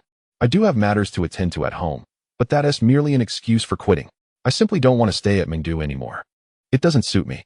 Yihao refrained from disclosing that he resigned due to being supported by a wealthy woman who disapproved of his job there. Have you found a new place that pays better than Mingdu? You're not being a good friend if you don't invite me along if you do. She joked. I can't help but admit, I could use the money too. Given Su Winting's beauty, it was clear she had her own story, yet as fellow technicians, Yihao chose not to pry into her past. I haven't found a new place yet. Once I do, I'll let you know, he replied. Well, if I had money, I'd Yihao almost let slip the word support you, catching himself just in time. What would you do? Su Winning laughed. I could just lend it to you. After all, we are friends. Thank you, but let's order now. And please, don't let my sister know we work at the foot bath. Yihao suddenly remembered to caution her. Don't worry, I understand. I haven't mentioned foot baths or technicians at all. You don't want your family to know about your past, and neither do I. We people like us only share good news. With that, they approached Nuan, joining her in selecting the seafood she desired. The buffet was bustling with activity. As if it had just opened, the white floor was already sullied by many feet. Seeing his sister return with a plate piled high with crabs and shrimp, Yihao chuckled. Nuan, be careful, the floor is slippery. From now on, I'll bring you here to enjoy delicious food every day. As long as you're happy. Watching her eat eagerly, Yihao felt a surge of joy, even if he himself didn't partake. The desire to become wealthy grew stronger within him. With Nuan at the table, Yihao refrained from discussing work with Su Winting, as he feared she might overhear terms like foot bath or technician. Though young, if she were to ask their parents, they would undoubtedly worry about his job. Su Winting, understanding the situation, engaged Yihao in light conversation. Halfway through their meal, Yihao spotted someone emerging from a private room in the buffet. It was the aloof campus belle, Shen Yue. Was she dining here too? It made sense. What girl could resist seafood unless they were allergic? Although she had previously declined Yihao's invitation to dine together, even after saving his sister, he wouldn't approach her now. Interestingly, it seemed Shen Yue had merely stepped out to place an order, maintaining her usual aloof demeanor. She held her head high, as if nothing around her mattered. In her preoccupation, she didn't notice the floor beneath her. As she passed by Yihao's table, her foot slipped, and she let out a gasp as her face paled in fright. Without a doubt, that fall would hurt for days, considering it would be a full-body encounter with the floor. In that moment of panic, as Shen Yue was about to tumble, Yihao instinctively stood up, arms outstretched, and caught her just before she fell, resembling a scene from a fairy tale. The moment was almost enchanting, and Yihao couldn't help but notice the softness of her body was quite captivating, while his other hand brushed against her long, slender leg, creating an unexpected allure. Chapter 14. The surprising thought process of the campus belle in her mind. The anticipated impact of her head and backside with the ground never materialized. Shen Yue breathed a sigh of relief, though the warmth of Yihao's hands on her back and legs sent a shiver through her body. Sparking a thought. Had someone caught her? As she lifted her gaze, her eyes slowly opened to reveal a strikingly handsome, yet somewhat familiar face before her. Is it you? Clearly, Shin Yue recognized him. Just over half an hour ago, she had rescued this young man's sister. Are you all right? I'm fine, she replied hastily. Rising to her feet, steadying herself as a faint blush crept across her cheeks. It was the first time in her life that a boy had touched her, albeit through clothing and stockings, but the sensation of a man's contact left her feeling quite embarrassed. I saved your sister, and you saved me. I suppose that evens the score, she declared, preparing to leave. Then, as if recalling something, she turned back to Yi Hao and coldly inquired, by the way, how is it that you are here dining as well? Did you happen to follow me after I declined your invitation to dinner? Yi Hao, better not to have any designs on me, nor to stalk me, and certainly not to attempt to flirt or ingratiate yourself, as that would only increase my dislike for you. With that, Shin Yue left, not allowing Yi Hao a chance to explain. What the hell? What's going on? Yi Hao was utterly bewildered. How could his mere presence in the same dining establishment be misconstrued as stalking or flirting? Setting that aside, hadn't he also saved her? What did her tone imply? Not even a word of thanks. Damn it, no matter how aloof she acted. What sort of twisted logic could lead her to say such things? Shaking his head, Yi Hao could only stand there, forcing a wry smile. Yi Hao, who is that? Asked Su Wenting, who had observed the entire exchange. Could she possibly be the object of your affections? Just a presumptuous woman, Yi Hao dismissed, wishing to avoid further discussion about the icy school beauty. From this moment on, Shin Yue had been relegated to the farthest recesses of his mind. Her haughty demeanor held no intrigue for him. She had saved his sister, and he had returned the favor. Their debts were settled, and no further connection remained. Brother, why does that beautiful sister act like that? I used to hope she would become my sister-in-law, but now I think better of it. If you were with her, you'd surely be bullied, and I wouldn't stand for it. The innocence of his sister's words left Yi Hao at a loss for how to respond. Yi Hao, do you actually have feelings for that aloof beauty? Su Wenting teased, continuing her banter. Yi Hao remained silent, but his sister eagerly chimed in. Sister Su, your gentle personality is lovely, and I no longer like that stalking sister. I like you instead. Would you like to be my brother's girlfriend? You're beautiful, and my brother is handsome. You two would make a perfect match. Yi Hao, are you just going to sit there while your sister babbles nonsense? He shot a glare at his sibling, who was rambling on without restraint. Su Wenting, however, was not one to engage with a child. Meanwhile, Yun Jie was convening a meeting at Jiangnan University. She occupied the main seat, with the vice president, deputy secretary, and various deans and directors of the university's higher echelons seated before her. Today marked Yun Jie's inaugural meeting as the new president, and nearly all senior officials were present. It was no joke. A new official typically brings a wave of enthusiasm. Who would dare show disrespect? Not only was Yun Jie the president of Jiang University, but she also held the position of secretary, making her the most powerful figure within the institution, capable of wielding considerable influence. As the male leaders in attendance gazed at Yun Jie, their eyes were glued to her. They had seen female presidents before, but none as young and beautiful as her. Even the female leaders were taken aback. Among women, her beauty was unparalleled. Ignoring the reactions from below, Yun Jie took the microphone to introduce herself. My name is Shin Mingyun. I am 45 years old. It is an honor to work alongside all of you. I hope we can collaborate to bring greater glory to Jiang University. After her introduction, the audience was left in stunned silence. It took them a moment to regain their composure and begin murmuring to one another. She is Shin Mingyun? That name is quite familiar. Before coming to Jiang University, she had already made a name for herself in academia, with many of her research contributions being of great significance to our nation. I can't believe she has been appointed president here. Those familiar with Shin Mingyun whispered to their colleagues. I've heard she has been single for many years. And amongst us, there are several unmarried male leaders. Now that we are working together, perhaps fortune favors the bold. Whoever can win Shin's heart will surely have a bright future ahead. As the realization of Shin Mingyun's single status dawned on them, some male colleagues' eyes sparkled with intrigue. Who wouldn't want to win over such a beautiful and powerful woman? Yun Jie was not oblivious to the discussions taking place among her male colleagues. Even if their voices were hushed, she could sense their covetous glances and inferred their thoughts. I'm not interested in older men. Let them indulge in their fantasies. Otherwise, after so many years of being pursued, I would have long been swept off my feet.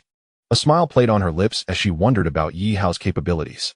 If it weren't for today's meeting and her recent busy schedule, she would have liked to find out more. She hoped he wouldn't let her down. After all, it had been years since she had found a young man so appealing. The memory of their kiss at her car window lingered in her mind, leaving her feeling somewhat enchanted. Even that kiss had been distinctive, It led her to believe he would not disappoint in other aspects as well. What am I thinking? She scolded herself, her cheeks flushing slightly. It was indeed a bit embarrassing for a university president to entertain such thoughts during a meeting. Ahem. Everyone, please be quiet. Let us continue with the meeting. She interrupted the hushed conversations below, refocusing the attention on the proceedings. Chapter 15. Resolving inner turmoil at a self-service seafood restaurant near Jiang University. Nuan was full and brimming with happiness.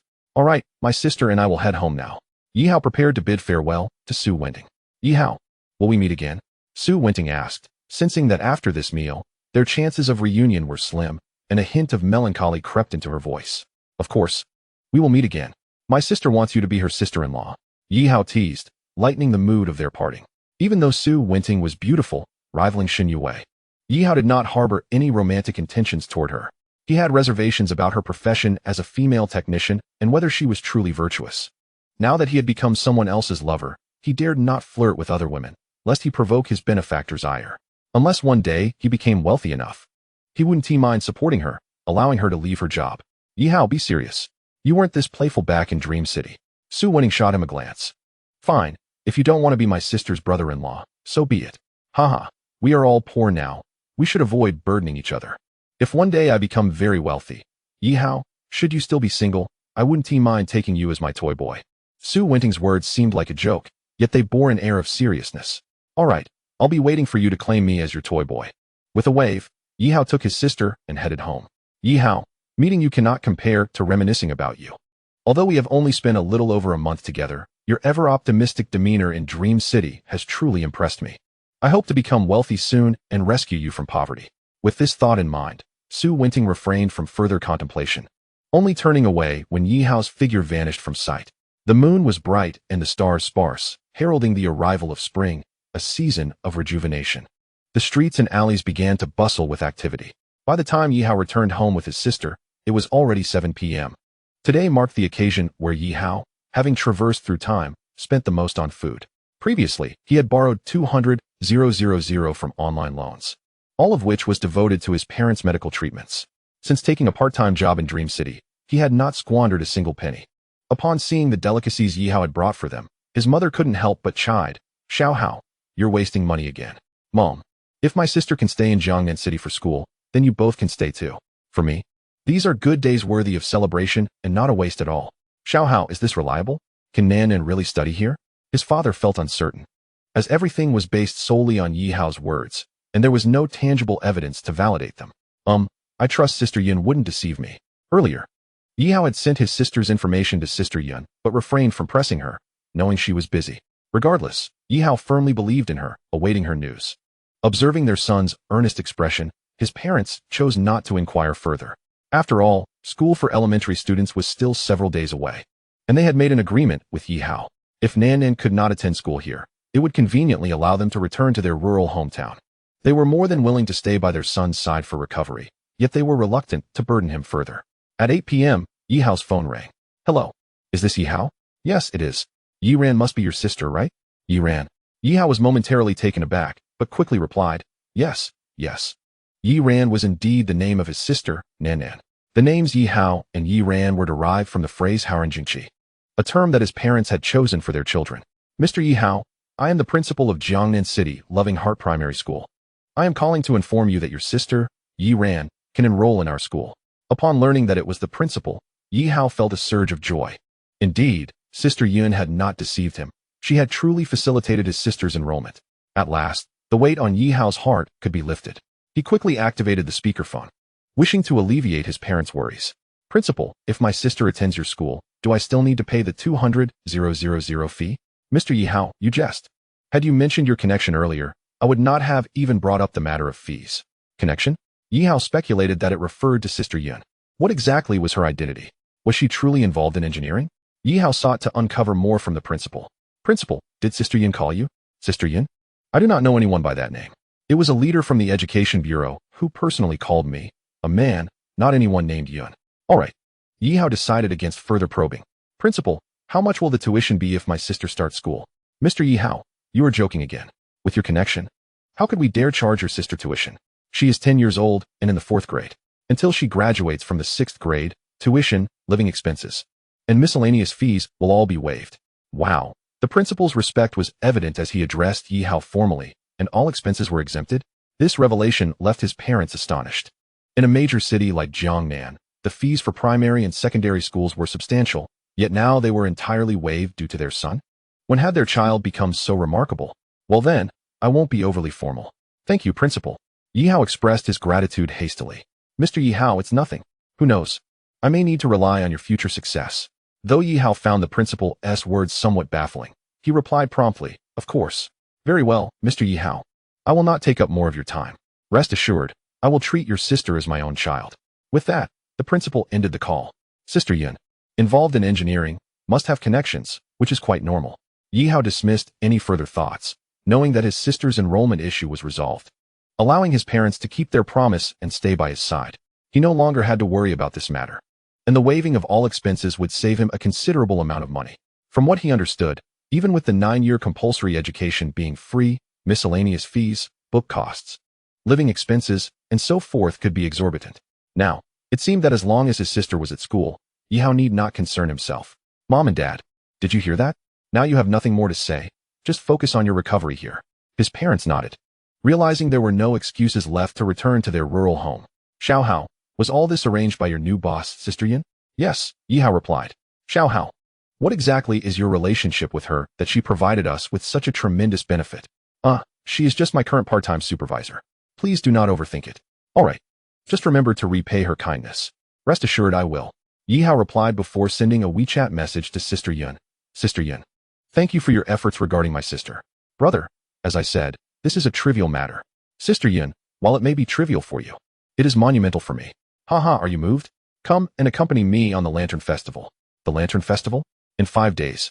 Yi Hao realized that in 5 days, Sister Yun would be expecting him, but he was more than willing. Let this be a repayment for his sister's matter. Chapter 16. An appointment with Sister Yun in the blink of an eye. 5 days had passed. Jiangnan City, and indeed the entire Daxia Kingdom, welcomed the Lantern Festival of 2025. The Lantern Festival symbolizes reunion. However, for students, this day is met with little enthusiasm. After all, the end of the Lantern Festival signifies the return to school. Early in the morning, Yi Hao ventured out to purchase a plethora of ingredients. As a dutiful son, he had initially intended to spend the day with his parents. However, he had promised Sister Yun that he would accompany her on the Lantern Festival. Given Sister Yun's kind treatment towards him, Yi Hao was determined not to be ungrateful. Upon returning with the groceries, Yi Hao hastily began preparing the meal. Just as he finished making the reunion dinner for his parents, a WeChat message from Sister Yun arrived. Today is the Lantern Festival. If it is inconvenient for you, you need not come to accompany me. It is convenient. I also wish to repay the kindness you have shown me. It was not that Yi Hao was eager. After today, Jiang University would commence classes the following day. As Sister Yun's favored companion, and given her generosity, it was only a matter of time before he accompanied her. Very well, since you are free, then come over. Here is the location. With that, Sister Yun sent Yi Hao a coordinate, precisely the same apartment she had mentioned for their future meetings. Mom and Dad, I cannot accompany you today for the festival. My boss has called me to work. Though his parents felt a tinge of disappointment, they understood the weight of their boss's kindness towards their family. Xiao Hao, you go ahead. After all, the Lantern Festival is not a significant occasion. Brother, you go. Work is important, and I shall stay home with our parents to care for them. Fortunately, with the support of his parents and sister, Yi Hao said no more. He changed into the casual outfit that Sister Yun had previously bought for him and headed towards the location she had sent. Jiangnan City, Century City, Chaoxia Garden, Building 2. Unit 3, 15th floor. This is the precise location. Yi Hao hurried over in approximately 40 minutes. This neighborhood is exceedingly luxurious, while not on par with villa districts. It is certainly a domain accessible only to the affluent. As he gazed upon the exquisite buildings adorned with sky gardens, Yi Hao couldn't help but marvel at the advantages of wealth. One day, he aspired to purchase a home like this for his parents. Returning to the present, Yi Hao spotted a familiar figure at the entrance of the community, though still masked, with sunglasses and a hat. He recognized her by her silhouette. It was Sister Yun. Sister Yun, even in your own neighborhood, must you be so concealed? Are you afraid of being recognized? Yi Hao couldn't resist asking. There's no choice. I prefer to remain incognito for now, she replied. Well, it seems that hidden romances are best kept in the shadows. Yi Hao mused, choosing not to press further. As long as there was money involved, the nature of their relationship mattered little to him. Sister Yun's home was lavishly decorated. While it wasn't ostentatiously opulent, Yi Hao, with his 2 lifetimes of experience, could discern that the furnishings alone would cost a fortune. Brother, make yourself at home. This apartment is just for me, so there's no need to stand on ceremony, she said, shedding her outerwear. Her ensemble, a fitted skirt paired with a white blouse, accentuated her figure exquisitely, revealing her mature allure. Yi Hao couldn't help but swallow hard. Who could resist such a stunning woman? To divert his thoughts, Yi Hao initiated a conversation. Sister, I recall you mentioning an early divorce, but do you have children? Yes, I do, but they live with their father. Which leaves me quite solitary, she replied. Clearly, Sister Yun had withheld the truth, not wanting Yi Hao to know that her daughter was older than him. In fact, her daughter resided in a villa in another neighborhood, while Sister Yun had discreetly purchased this apartment, unbeknownst to her daughter. Initially, she thought this apartment would remain unused. But after deciding to support Yi Hao, she had tidied it up. Brother, it's Lantern Festival today. You coming out with me? Your family won't mind, will they? Not at all. My parents are quite understanding. Oh, how old are your parents? Around 50. That's not bad. Sister Yun almost let slip that they were 5 years older than her, but she quickly retracted the thought, wanting to maintain a youthful image before Yi Hao. In the kitchen, I've bought ingredients. Tell me what you'd like to eat. I'm so happy you could join me today for the Lantern Festival. I'll prepare something delicious for you. Just between us, I cook exceptionally well, and not everyone gets to enjoy my personal culinary skills. Really? You cooking? Yi Hao exclaimed, delighted. Sister, just make a few dishes. I'll enjoy anything you prepare.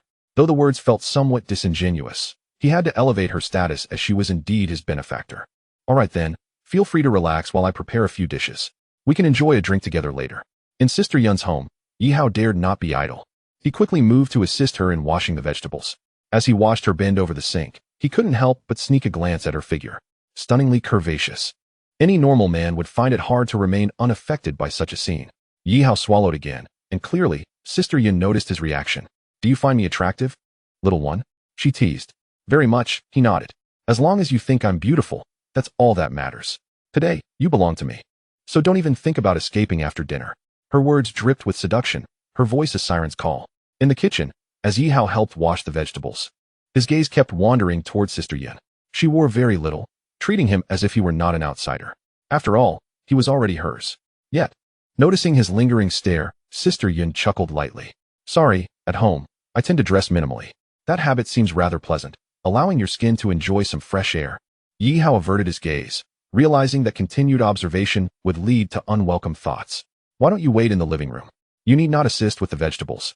I wouldn't want you to become overwhelmed before dinner is ready. He nodded, acknowledging that staying close to her was becoming increasingly difficult, especially for a normal young man like him. Sister, may I use your computer? Yi Hao noticed a computer in the living room and thought to play a few games to distract himself from the tantalizing view of Sister Yun. Just a moment. I need to delete some files first, she responded, hurrying over from the kitchen. What secrets do you have, Sister Yun? He joked. Nothing much. Just some work-related matters you shouldn't see, she replied, quickly encrypting several files. If Yi Hao discovered her identity as the president of a prestigious university, it would certainly complicate matters. After ensuring everything was secure, she finally said, All right, you can play now. Once permitted, Yi Hao sat down at the computer. This parallel world was not vastly different from his previous life. Games like LOL, CF, and DNF all existed here as well. However, he had little interest in them today. Instead, he opened a casual gaming site and began playing King of Fighters. Indeed, immersing himself in a game helped divert his thoughts. When Sister Yun called him an hour later, Brother, could you help me serve the dishes?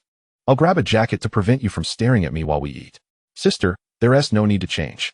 It's your habit. And I won't mind. Yi Hao insisted, but Sister Yun ignored his protest and changed into an outfit she had specifically prepared for him. When she reappeared, Yi Hao was momentarily rendered speechless. A mature woman in black stockings? It was astonishingly appealing. Sister Yun had swapped her fitted skirt for black stockings. Clearly understanding that men found them irresistible, the allure of her legs, accentuated by the stockings, was far more captivating than a mere visual exposure. Brother, do you like my stockings? Very much. That's all I needed to hear. I was worried you might not like them. I'm glad you do. After dinner, you'll get to see plenty more. Sister Yun no longer acknowledged Yi Hao's gaze and strode directly into the kitchen, emerging with a bottle of cherished red wine. Today marks the Lantern Festival, as well as our inaugural formal date. Let us indulge in some red wine together, shall we? Yi Hao nodded in agreement. When the boss speaks, he dared not disobey. After they had dined and cleaned up, Sister Yun appeared somewhat tipsy, Her cheeks flushed a deep crimson. Just as she was about to beckon Yi Hao to sit beside her, her phone rang. Ugh, at such a crucial moment. Who is the foolish one calling? Sister Yun muttered in annoyance. Naturally, Yi Hao found himself cursing the caller in his mind, as he was fully immersed in the moment, and after their meal and drinks. What might transpire next was all too evident. Yet, just as things were about to begin, the phone call interrupted everything. Thus, the caller was indeed a harbinger of misfortune. Sister Yun, why not take the call? Yi Hao reluctantly suggested, fearing it might impede Sister Yun's important matters. Forget about it. I'll deal with him later, he thought. Without even glancing at the caller ID, Sister Yun swiftly hung up. To her surprise, the phone rang again, this time transforming into a video call. Upon checking her device, she discovered it was her daughter, Xin Yue, reaching out. Yi Hao, I'm off to the bedroom to take this call. Seeing the seriousness etched on Sister Yun's face, Yi Hao understood that this caller held significant importance to her. In the bedroom, filled with complaints, Sister Yun answered the video call from her daughter. Mom, where are you? Out having dinner with colleagues. Sister Yun hurriedly replied, her words tumbling out in haste. Uft, having dinner at a hotel? I can see it. There's a bed next to you. Ah, is that a bed? Sister Yun felt a tinge of embarrassment. Indeed, she was in the bedroom, and there was a bed beside her. Wow, Mom really has a man, doesn't he? Congratulations. I don't have a man. Stop talking nonsense. Uft. Your face is flushed. It's obvious you've been drinking. Don't tell me you're in a hotel room. What? Is my face red? Instinctively, Sister Yun glanced at the screen and noticed her cheeks were indeed quite flushed. Sorry for interrupting your evening, but I must inform you that Grandpa and Grandma have arrived at my house, saying they have urgent matters to discuss with you. Why didn't they inform me in advance? They love these surprise visits, don't they? Clearly, Sister Yun was exasperated. Today was the Lantern Festival. Her daughter was grown up, and whether she accompanied her or not was inconsequential, but her parents' sudden visit was quite awkward. Can't they discuss their matters another day? Nope, they insisted I call you back. With others, Sister Yun could care less, but when it came to her parents, she truly couldn't defy them. Hastily changing out of her black stockings and into more appropriate attire, Sister Yun returned to the living room. Yi Hao, I must take my leave. I truly apologize. Originally, she had invited him over to enjoy a day together, to delve into the secrets of life. Today is my fault. I promise to make it up to you another day. With that, Sister Yun departed. Is that it? You come all this way, and now you're leaving without even eating? Yi Hao could only manage a wry smile. With the boss gone, he naturally wouldn't linger. Chapter 18. The sister's homeroom teacher Xin Mingyun returned to the villa by taxi, finding her daughter, Xin Yue, still practicing yoga. However, in the living room of the villa, her parents awaited her, seemingly with pressing matters at hand. Mingyun, it's the Lantern Festival. Why aren't you with Yue? What are you doing out? The elderly parents began their inquiries. Didn't I mention I was dining with colleagues? Well, you're not getting any younger, and we're old, so we shouldn't meddle too much. However, we came today because we have important matters to discuss with you. Seeing the solemn expressions on her parents' faces, Xin Mingyun was left guessing about the nature of their concerns. You're 45 now, no longer young. After your divorce a few years ago, you've focused on your career and haven't sought a partner. We can understand that. But now that you hold a prominent position, shouldn't you consider finding a man? Even the most accomplished woman needs a man to rely on, don't you think? Oh, so her parents had come to discuss her marital prospects. No wonder they insisted on seeing her. You're getting old. Stop worrying about me, okay? Sister Yun was not a child. At 45, discussing this topic with her parents was indeed quite awkward. No matter how old we get, we are still your parents. You will always be our daughter. Can't we voice our concerns for you? All right, you have the floor. Go ahead, Xin Mingyun conceded, not daring to scold her parents. A former colleague of mine has a son who is 48, slightly older than you. He is also in a high position and has been divorced. I presume he is a decent man, wealthy and powerful, and I'd like to set you two up. The moment her parents suggested a match, Xin Mingyun felt a laugh bubbling up inside her. No, thank you. The last time you introduced me to someone was my ex-husband. And look how that turned out. His character was abysmal. I have no faith in your judgment now. While she could understand her parents' eagerness for her to find a partner, the idea of them arranging a meeting was simply too much. So, you intend to remain single for the rest of your life? Her father exclaimed, glaring with disappointment. You have Yue with you now, but one day she will marry as well. What will you do then? Live alone? I wonder how lonely that will be. You don't need to worry, Grandpa. I want to get married. I'll stay with Mom and take care of her. Yue defended her mother, and Xin Mingyun felt a wave of gratitude wash over her, realizing her daughter was indeed worth raising. You two are driving me crazy. Both of you with your lofty aspirations. Fine, Do as you please. I won't interfere. With that, the elderly couple stormed off in frustration. Shin Mingyun wasn't overly concerned about their departure, knowing they lived nearby. Once her parents had left, Shin Yue paused her yoga practice and turned to her mother. Mom, did you really go to a hotel? Nonsense. Who would I go to a hotel with? Come on. Someone did ask me last time if I would be okay with you dating a younger man. Don't tell me you're seeing a younger man at a hotel. Adult matters are best left alone. Shun Mingyun felt a blush creeping up at her daughter as probing. Fine, but if you do end up with a man, don't forget your daughter. Of course not. After all, men are merely external companions while my daughter is irreplaceable. Mom, when you have the chance, introduce me to him. After all, I should at least call him stepdad, right? Faced with her daughter's teasing, Shin Mingyun shook her head, choosing not to engage in this conversation. Yihao was merely her sugar daddy, not a significant other. The age difference was a stark reality. In marriage, that seemed unrealistic. Once Shin Mingyun was satiated with her escapades, perhaps one day she would even set Yihao free. Before long, another day had passed, marking the 16th of the lunar month, heralding the start of a new academic year. Yihao's university was commencing, and his sister's elementary school was also opening its doors. Yihao was in no rush to report to school. After all, Jiang University had 2 days of enrollment.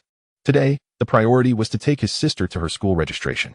At 9 a.m., after breakfast, Yihao set off with his little sister. Jiangnan City Love Primary School was merely a kilometer from their rented apartment, with direct bus routes available. Little sister, when you go to school, don't feel inferior. In this new environment, you must strive to excel, understood? He worried that she might feel out of place in the city, especially since her classmates were either from affluent families or had influential fathers. His sister was always full of ideas, and he feared she might become self-conscious because of this. Don't worry, brother, I won't feel inferior. I am blessed with loving parents and a wonderful elder brother. I shall study diligently and not disappoint him. Observing my sister's obedient and sensible demeanor, Yihao refrained from further words. He took his sister's hand and headed to her elementary school. Today marked the first day of school, and the vicinity was bustling with parents bringing their children for enrollment, as well as taxis coming and going, creating a scene of chaos at the school entrance. Yihao had previously contacted the principal, who was already waiting for him at the gate. The principal of Aishin Elementary School in Jiangnan City was a middle-aged man, approximately in his 40s. Yihao recognized him immediately from the crowd due to his attire. Mr. Yihao, welcome your sister to our school. Rest assured, with me here, you need not worry about her well-being. Now, allow me to escort you both to the 4th grade homeroom teacher, the principal said courteously, and Yihao responded with equal politeness. Upon arriving at the 4th grade registration area, Yihao's gaze was instantly captivated by a striking figure. This individual was exceptionally beautiful, stirring a sense of déjà vu within him, though he could not immediately recall why. That is your 4th grade homeroom teacher, the principal informed him. At that moment, teacher Li Xin also looked over in their direction. Upon seeing Yihao, she seemed equally struck by familiarity, her gaze fixed upon him. Mr. Yihao, you can proceed with your sister's registration. I have already made the necessary arrangements. With the school year commencing, I must attend to other matters. Should you need anything, do not hesitate to call me. Thank you. Principal, please carry on with your duties.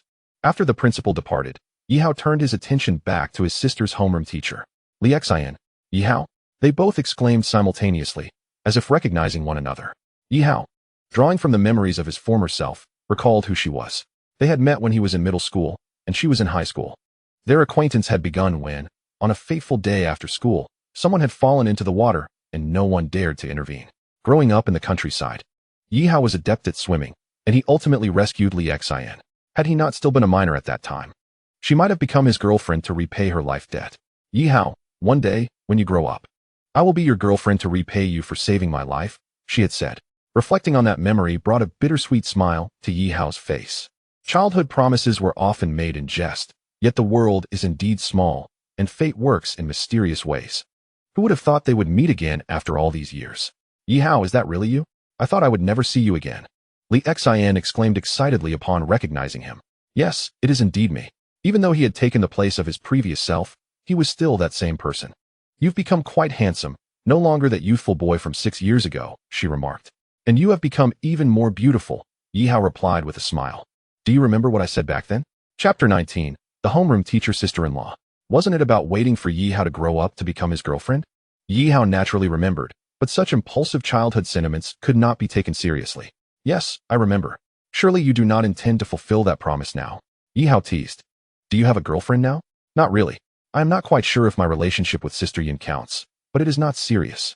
After all, she is merely my benefactor. Then, if I were to become your girlfriend, would you accept? Let's discuss that later. We were just kids then, and I did not take it seriously. All right, by the way, is this your sister? As they conversed, it dawned on them that a little girl was standing beside them. Let me introduce you. This is my sister, Yi Ran, affectionately known as Nan Nan, and she will be joining your class. I am aware, the principal informed me earlier. Having encountered a familiar face as his sister's homeroom teacher, Yi Hao felt a sense of reassurance. After completing all of Yi Ran's enrollment procedures, Teacher Li Xin pulled Yi Hao aside. Yi Hao, what is your relationship with our principal? He seems to hold you in high regard. It was understandable that Li Xin would inquire, as anyone could see how respectful the principal was toward Yi Hao. Yi Hao had no intention of hiding the truth from her. After all, in the depths of his memories, Li Xin had been his first love. Following the incident where he saved her, she had shown him kindness for a time. Had it not been for their youth, they might have pursued a relationship. After her college entrance examination, they lost contact and had not seen each other since. I don't actually know him well. You know, I come from a poor rural background. How could I possibly know people from the city? It could be that he respects me because of a mutual friend. Yi Hao's explanation was satisfactory, and Li Xin did not press further. Indeed, as Yi Hao stated, it was all thanks to Sister Yun. Without her, would a mere elementary school principal bother to curry favor with him? It seems your friend must be quite remarkable. Perhaps. I am not entirely sure of Sister Yun's true identity. I just assume she is a businesswoman in construction. By the way, Yi Hao, how did you come to be in Jiangnan City, and why is your sister studying here? I am studying at Jiangnan University. My parents' health is not well, so I brought them here, and my sister naturally needs to attend school here as well.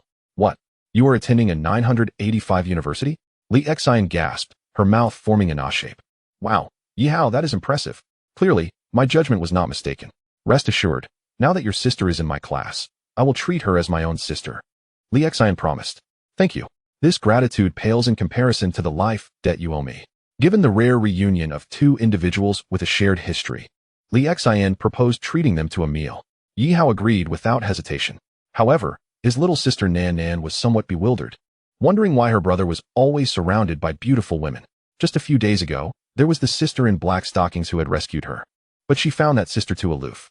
Then there was his colleague, Sister Su Wenting, and now there was Teacher Li Xin. All these women were stunningly beautiful, leaving Nan Nan in a state of confusion. Teacher Li, if you were to become my sister-in-law, would that mean I could walk around proudly? If my sister-in-law is the homeroom teacher, no one in class would dare bully me, right? Yi Hao and Li Xin exchanged glances. Amused by the innocent remarks of the young girl, Yi Hao felt a twinge of embarrassment. His sister's frequent mention of sister-in-law, while watching him converse with beautiful women, made him wonder if she was concerned he might struggle to find a girlfriend or if she had ulterior motives. Were it not for Nanan's gender, Yi Hao would have felt compelled to scold her. Nan, do you wish for Teacher Li to become your sister-in-law? Li Xin teased. Yes. My brother has never been in a relationship. I am worried for him. All right then, you must help Teacher Li. If she becomes your sister-in-law, you will be the queen of the class, Li Xin said, giving a thumbs-up gesture. Okay, I will definitely help. Though she was merely jesting with the little girl, Li Xin harbored a genuine desire to become Yi Hao's girlfriend. After all, this had been her dream, inspired by Yi Hao's past act of heroism and his handsome appearance. However, upon learning that Yi Hao was studying at Jiang University, a prestigious 985 institution, she realized that his future prospects were boundless, far surpassing her own as a mere elementary school teacher. Thus, her desire to become Yi Hao's girlfriend intensified. Yet, Yi Hao had stated that such matters could be discussed later, and despite her boldness, Li Xin felt it inappropriate to press further. In her heart, she could only hope that Yi Hao was unattached. As long as he had no one special in his life, there remained a glimmer of possibility. She contemplated approaching Yi Hao's younger sister, for it was evident that he held deep affection for her. Yes, if she could win the favor of little Nuan Wan, her chances of becoming Yi Hao's girlfriend would significantly increase. With this thought, Li Xin felt a sense of clarity. Chapter 20. The live-in nanny. Initially, she worried that her sister might struggle to adapt to life in the city, with its new environment, classmates, and teachers. However, seeing her sister engage joyfully with her homeroom teacher, Li Xin, Yi Hao felt reassured. After all, Li Xin was an old friend of his, and she had promised to treat little Nuan Wan as if she were her own sister. With the schooling issue resolved, another concern loomed. With both Yi Hao and his sister in school, who would care for their parents, who were still recovering and had limited mobility? Yi Hao calculated their expenses. His sister's school fees were saved, leaving him with a monthly rent of 3,000 yuan, utility costs around 200 yuan, and his parents' medication expenses amounting to 6,000 yuan, alongside 2,000 yuan for follow-up hospital visits, plus an estimated 3,000 yuan for daily living costs. If he could secure 50,000 yuan monthly from Sister Yun, after deducting these expenses, he would still have over 30,000 yuan left, sufficient to hire a nanny for his parents. Once at school, he would need to contemplate ways to earn money. After all, relying on others was never as dependable as self-sufficiency. This truth was one Yi Hao had always understood. That evening, he opened a job recruitment website, prioritizing the resolution of his parents' care so that he could focus on his studies and financial prospects. After posting a nanny advertisement, his phone was inundated with calls from applicants within mere minutes. Applicant 1. Female, 50 years old, full-time nanny, expected salary 12,000 yuan. Applicant 2. Female, 40 years old, full-time nanny, expected salary 13,000 yuan. Applicant 3.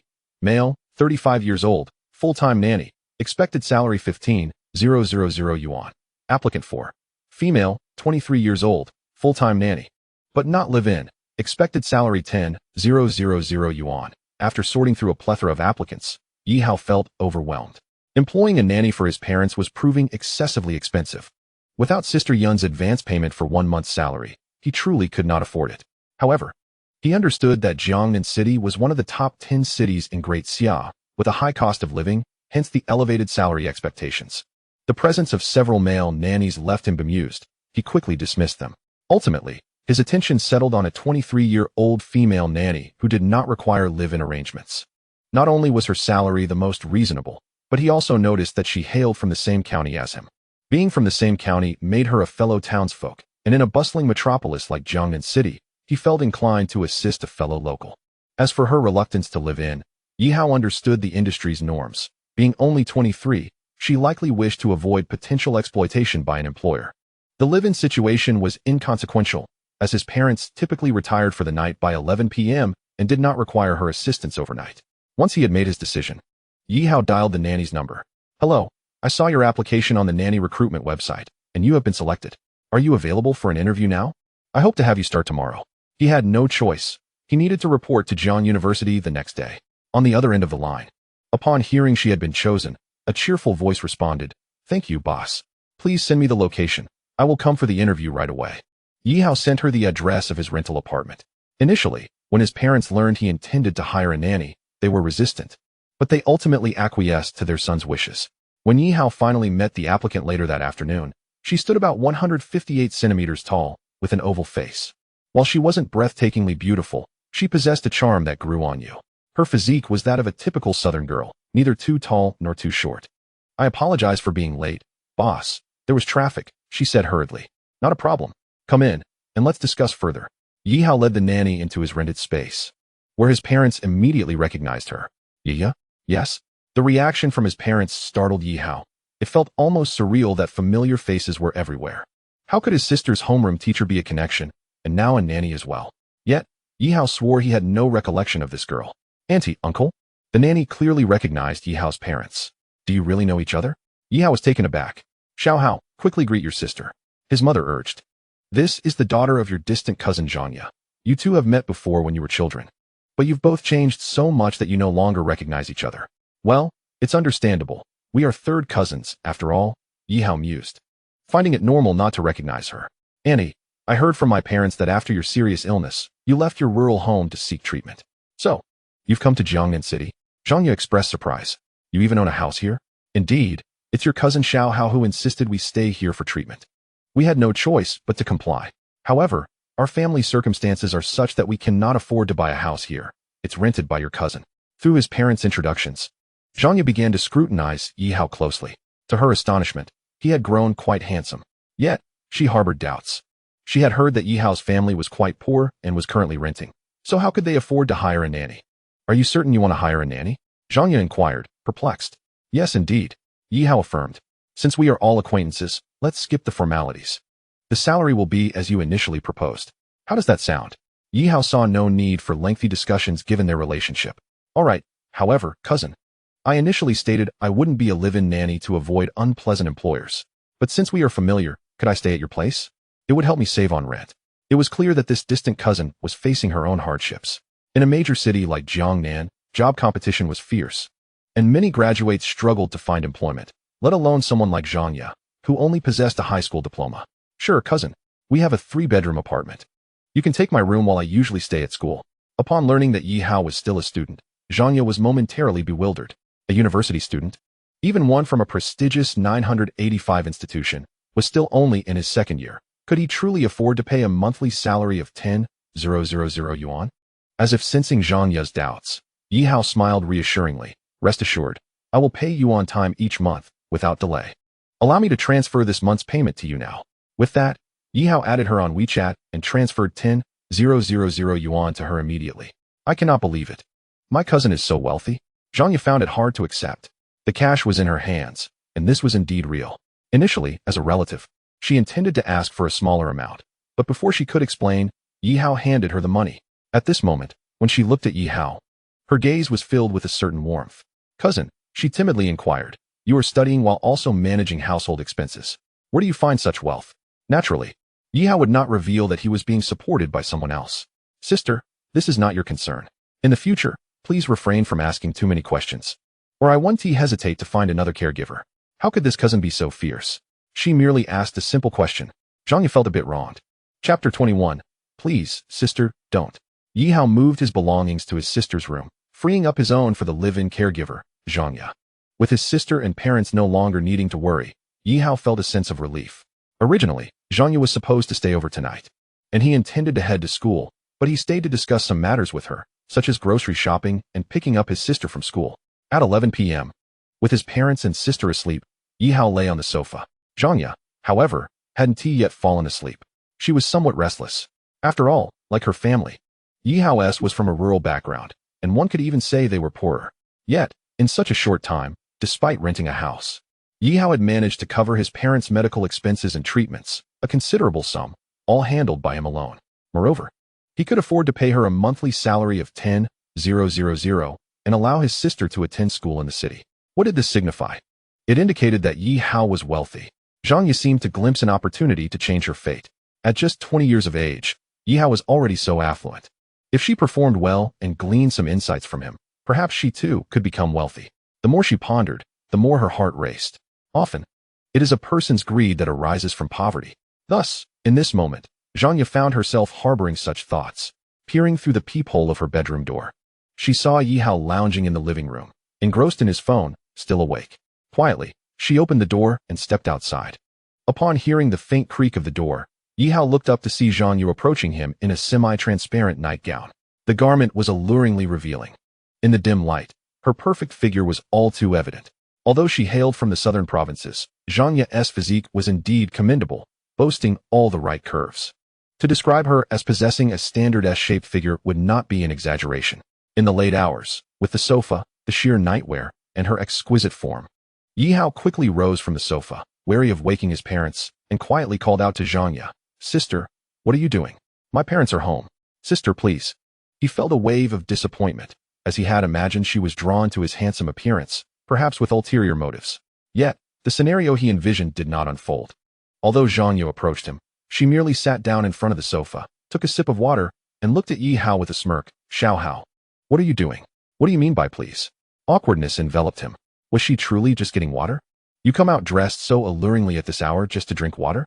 Yi Hao found it difficult to comprehend the situation. If you needed water, you could have simply asked. Why the stealthy approach? After all, there was a fully grown man of 180 centimeters lying on the sofa. Yes, I was thirsty. Should I let myself die of thirst? Zhang Yu retorted, making a fair point. Yi Hao was at a loss for words. Could you perhaps fetch the water and drink it in your room? It's late, and with you dressed like that, don't you fear misunderstandings? He shot her a look of disbelief. Normal attire, no ill intent. Perhaps you are the one overthinking? Damn, you're right. For a few seconds, Yi Hao indeed let his imagination wander. Oh dear, is that all?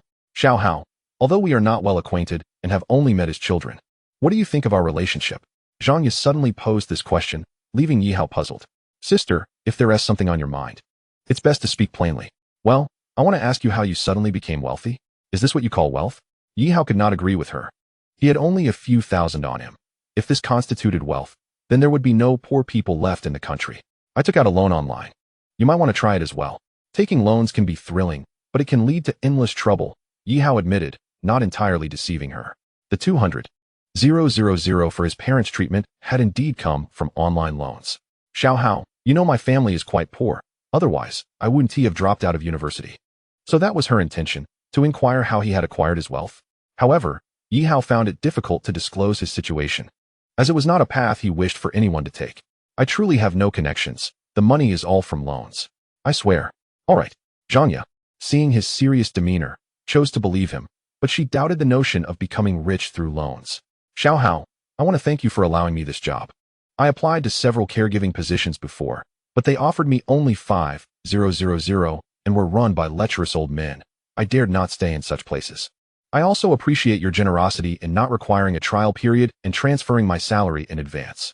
Feeling embarrassed, Yi Hao understood that the early salary transfer was merely due to his parents' trust in her. Xiao Hao, rest assured and focus on your studies. I will take good care of your parents and sister. Even if you became wealthy through loans, you are still my employer. Chapter 22. You're also a Jiang University student? The next day, on the 17th day of the Lunar New Year, around 9 a.m., Yi Hao awoke not from being called, but from the enticing aromas wafting from the kitchen. Sleeping on the sofa in the living room, he could easily smell the delightful scents. Squinting, he saw that it was indeed his cousin Busy in the kitchen. Fortunately, she had changed out of that semi-transparent nightgown. Otherwise, the sight might have been too distracting. Watching her diligently preparing food, Yi Hao nodded in satisfaction. With his cousin, the live-in caregiver, taking care of his parents, he had little to worry about. After another half hour, his parents and sister rose. Zhangya brought over the completed dishes, which were not only visually appealing, but also fragrant. Cousin, you need to report to school today, so I didn't make breakfast and instead prepared lunch, she said. Thank you, Zhangya. We will rely on you from here on out. His mother quickly responded. Auntie, remember, Yi Hao is the boss. I'm the worker. This is what I'm supposed to do. Zhangya was clear about her role and did not become lax simply because they were relatives, which was quite commendable. After finishing their meal, Yi Hao tidied up, bid farewell to his parents and sister, and headed off to school. Today, Jiangnan University is bustling with activity, evidently due to the commencement of the new academic year. Although today marks merely the second day of reporting, many students have chosen to arrive on campus today rather than on the first day of the new semester. As Yi Hao stepped onto the vibrant campus of Jiangnan University, he was filled with a myriad of emotions. Though this was not his first visit to Jiangnan, his previous arrival coincided with his parents falling ill, preventing him from truly appreciating the beauty of the university. Strictly speaking, today was the first time he could thoroughly observe his surroundings.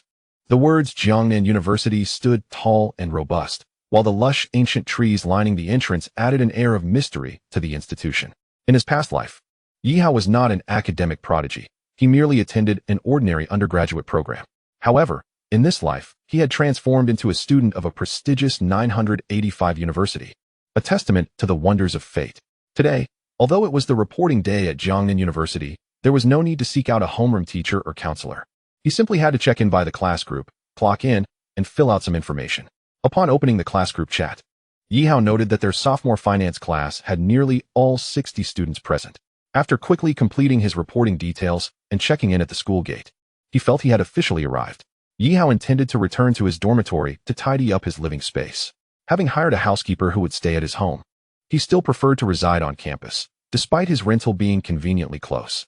After all, he couldn't return home every day just to sleep on the couch. The university gate was a kilometer from his dormitory. As he walked toward his accommodation, he passed through a garden adorned with blooming peach blossoms and noticed a familiar, yet unfamiliar figure. It was the university's belle, Shen Yue. Spring had arrived, and the peach blossoms undeniably added a striking allure to the campus. Shen Yue was taking pictures with several female friends, her lower half clad in alluring black stockings and the upper half in a school uniform, her signature look. One could not deny her extraordinary beauty. As the adage goes, beauty can be measured by the legs, and indeed, her long legs and flawless features were captivating from every angle, rivaling even the finest beauty filters. Observing her joyfully posing beneath the pink blossoms, Yi Hao felt that she was astonishingly beautiful, her figure harmonizing with the blossoming flowers to create a picturesque scene. However, her aloof demeanor deterred Yi Hao from greeting her. After a brief moment of admiration, he decided to move on. Suddenly, a voice called out from behind him, startling him. Turning around, he was taken aback to see Shen Yue glaring at him. Are you talking about me? Yi Hao asked, pointing to himself in confusion. Who else could it be? Xin Yue replied, her face slightly pale with indignation. I merely glanced at your legs for a few seconds. Does that make me a pervert? Over there, a group of boys has been drooling over you for minutes. Are you implying I have some bias against you? Yi Hao was utterly speechless. He pondered how simply looking at her for a fleeting moment had branded him a creep. Listen, I wasn't even looking at you, Xin Yue clarified through gritted teeth. My apologies, but aside from your legs, I can't see anything else to look at, Yi Hao retorted, feeling quite innocent. As I mentioned before, I saved your sister. And you saved me. We're even now. I also asked you not to follow me. Accusing me of stalking you is absurd. Xin Yue's words nearly made Yi Hao burst into laughter. Their previous encounter at the seafood restaurant had led her to accuse him of stalking. Now, she was doing so again at Jiangnan University? You may be the belle of the school, but please, don't be so self-absorbed, he thought. Wait, are you saying you're also a student at Jiangnan? Xin Yue seemed to have finally connected the dots. Of course, what else would I be doing here? Stalking you? I must be insane. Yi Hao rolled his eyes, expressing his disdain for her presumptions. Following a moment of awkwardness, Xin Yue realized she had misjudged him. I'm sorry. I misunderstood you, she said, a hint of contrition in her voice. However, Yi Hao was not swayed by her apology. Just refrain from calling me a stalker or a pervert again. I assure you, I have no interest in you, he declared before turning to leave, indifferent to her reaction. What Xin Yue thought of him was of no consequence. Unbeknownst to him, his words had incited a mixture of embarrassment and irritation within Xin Yue. Her clenched fists alternated between tightening and relaxing repeatedly with frustration. Yi Hao's assertion of disinterest had ignited a desire within her to confront him, if she wished. Students from upperclassmen to freshmen would line up to vie for her attention. Yet this boy? How dare he dismiss me so casually? She thought, her irritation slowly dissipating. Who is that guy? One of Xin Yue's classmates inquired, noticing Yi Hao's somewhat appealing demeanor. Don't ask me. I barely know him. I've only seen him once or twice. She replied, if you fancy him, why not ask him yourself? Chapter 23. The girl in the Maybach leaving the peach blossom garden and Xin Yue behind. Yi Hao passed by the administrative building of Jiangnan University. At this point, he had traversed half the distance to his dormitory. Not far from the administrative building, a gleaming Maybach caught Yi Hao's attention. To drive such an extravagant vehicle on campus indicated immense wealth, suggesting that the owner was likely a student at Jiangnan. He recalled that many affluent students at Jiangnan owned luxury cars, with the Maybach and Porsche 911 being particularly favored. It was common knowledge that owning a luxury car in college turned heads, and even if one resembled a pig, the number of admirers would be plentiful. Such was the reality. A fleeting moment of envy washed over Yi Hao before he regained his composure, his thoughts shifting toward finding ways to earn money. With his parents and sister no longer needing his concern, he felt compelled to pursue financial success and live up to his identity as a traverser. The Maybach halted nearby, its hazard lights flashing, and the door swung open. A striking figure emerged from the passenger seat. Her skin was as fair as snow, her features beautifully sculpted, and her tall stature radiated the unique intellectual beauty typical of Eastern women. Yi Hao instantly recognized her as Song Weiniang, the counselor for the sophomore finance department at Jiangnan University. It was evident that the handsome young man in the driver's seat was likely her boyfriend. In Jiangnan, as well as in other universities across the nation, it was not uncommon for counselors and professors to engage in relationships with students. After all, many young men harbored dreams of winning over their teachers. Who wouldn't desire to be with a woman as intellectually captivating as Counselor Song Weiniang? The girl seated in the Maybach was likely free of worries. Though Yao admired the beauty of his counselor in his heart, he was not the kind of person to belittle himself. Despite the allure of the stunning counselor, he had no intention of approaching her. To be fair, he was not well acquainted with her. Perhaps she did not even recognize him. This was understandable, as a counselor was responsible for multiple classes and could not possibly know every student. Moreover, approaching her at that moment would only serve to ruin the ambience, making him feel like a third wheel. As Yao turned to continue on his way, he was unexpectedly called by the counselor. Yao, why don't you greet your teacher? Surprised that she recognized him, Yao couldn't help but wonder if it was due to his handsome appearance. He decided to interpret it that way. When a teacher initiates conversation, even the most aloof must show some respect. Stopping in his tracks, he smiled and replied, Professor Song, it's been a while. Yao, where are you headed? The counselor, not only beautiful but also possessing a sweet voice, inquired. Well, with the semester starting, I'm heading back to my dorm. Oh Yao, don't rush off just yet. Please accompany me to my office. I need to discuss something with you. Is there something that can't be said here? Must it be in the office? Ignoring Yao's question, Counselor Song Weiniang shifted her gaze from him to a dapper young man in the driver's seat of a Maybach. Wang Zimo, you should head back. I have matters to discuss with my student. Also, while pursuing me is fine, please refrain from driving a Maybach in the future. What's wrong, Professor Weiniang? Don't you like Maybachs? Then I'll drive a Cullinan next time. The banter from Wang Zimo elicited a displeased expression from Counselor Song Weiniang. No, I mean, be a bit more low-key. If others see, they might think I'm a gold digger clinging to you. But you know, the Maybach is the least expensive car I have. Am I not already being low-key? Wang Zimo replied, looking somewhat aggrieved. Anyway, I've said what I needed to say. If you truly want to pursue me, do it discreetly. If your wealth is self-earned, I admire that. But if it comes from your parents, then keep it low-key. I prefer understated boys. Professor Weiniang, relying on one's parents is a skill in itself. Why should I suffer just because I am a second-generation wealthy individual? Wang Zimo retorted, unperturbed by the notion of depending on his family. Forget it, I don't want to argue. My student is waiting for me. I need to get back to work. With that, Counselor Song Weiniang departed from the Maybach and approached Yao. Come, let us head to my office. Oh, following the counselor, Yao did not question further. If she sought him out, it must be for a reason. Beep. The Maybach honked twice as it stopped in front of Yao. Are you really a student of Song Weiniang? The owner of the Maybach asked, casting a glance at Yao filled with a hint of hostility. This question left Yao momentarily perplexed. Wang Zimo is my classmate in the finance department, second year. Don't misunderstand. I asked you to stop because I genuinely need to speak with him and not as a ruse to dismiss you. Realizing the implications of their earlier conversation, Yao began to understand the situation. No wonder the Maybach had come to a halt upon seeing him.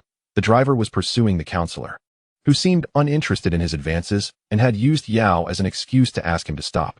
How audacious. The counselor had used the pretext of needing to speak with him. With no money, power, or status to shield him, Yao smiled at the Maybach's driver, saying, I am Yao, a second-year student in finance too. I am unaware of the reason for the counselor's summons, but if my presence would intrude upon your date, I shall take my leave and not disturb you. Oh, this junior is quite thoughtful. Wang Zimo suddenly regarded Yao with newfound respect. Hello, Yao. I am Wang Zimo, a senior from the computer science department. You can call me senior. With a single sentence, Yao had diffused the hostility. He felt fortunate that he had not been met with unwarranted animosity. In the face of absolute power, maintaining a humble demeanor and avoiding pretentiousness was indeed crucial. Hello, senior. Yao replied without pretense. Well then, since you truly are Weiniang's student and she has matters to discuss with you, feel free to chat. Junior, goodbye. Weiniang, I shall visit you another day. With that, Wang Zimo drove away, and only then did Counselor Song Weiniang exhale in relief. Professor, may I leave now? He's gone. Yao realized that the counselor hadn't genuinely needed to speak with him. She had merely used that as an excuse to send off the driver of the Maybach. Yao, thank you for being here. Otherwise, I would have been taken away by Wang Zimo without knowing where. Initially, she had no intention of summoning him, but suddenly recalled something that she thought might pique his interest. What is it? Yao asked, puzzled. Yao, I know your parents are ill, and your family is not well off. I have a part-time job opportunity for you, should you be interested. Chapter 24. Shin Yue apologizes. How did the counselor know about his parents' illness? Yao suddenly remembered that before the winter break last semester, both of his parents had fallen ill, and he had asked the counselor for a few days off. His family's financial struggles were not a secret. The school had inquired about students' family backgrounds upon enrollment. Professor, what kind of part-time job is it? Yao inquired, curiosity piqued. Every week, you would clean the principal's office. The school would provide you with a monthly allowance of 2,000. Wait, I thought it was something more significant. Just this? However, upon reflection, even the smallest opportunity was still valuable.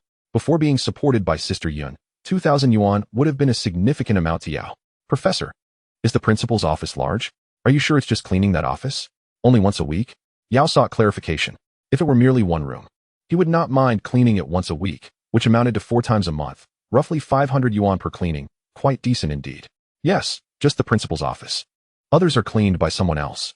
Previously, a girl did this job, but now that we have a new female principal, I thought a male would be more suitable. What kind of logic is that?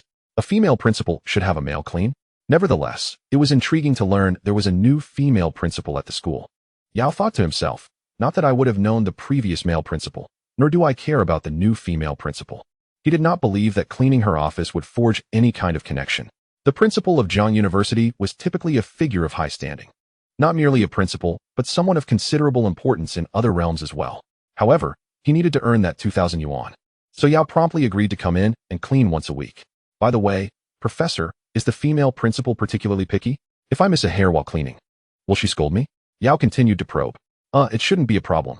I only saw the female principal once during a meeting a few days ago. And she seems young. I doubt she is the type to nitpick. How should I know? Song Weiniang, as a mere counselor, had only seen the principal once. All right, it's a deal. Yao agreed. He figured he would just give it a try. 2,000 yuan was not a small sum. Yao, come find me every Wednesday, and I will unlock the principal's office for you. From this point onward, you will be responsible for the cleanliness of the principal's office. Once it was confirmed that Yi Hao would take charge of the office's hygiene, the counselor had no further matters to address with him, leading to their parting. Yi Hao returned to his dormitory, a male dormitory at Jiang University, consisting of 4-person rooms, complete with air conditioning and hot water, resembling a small apartment. It is hardly surprising, as Jiang University, being a prestigious 985 institution, enjoys substantial support from the government, thus providing its students with a commendable living environment. Yi Hao was the last to arrive on campus, while the other 3 roommates had already settled in the previous day. However, his relationship with them was neither particularly close nor distant. They merely exchanged casual greetings upon encountering one another.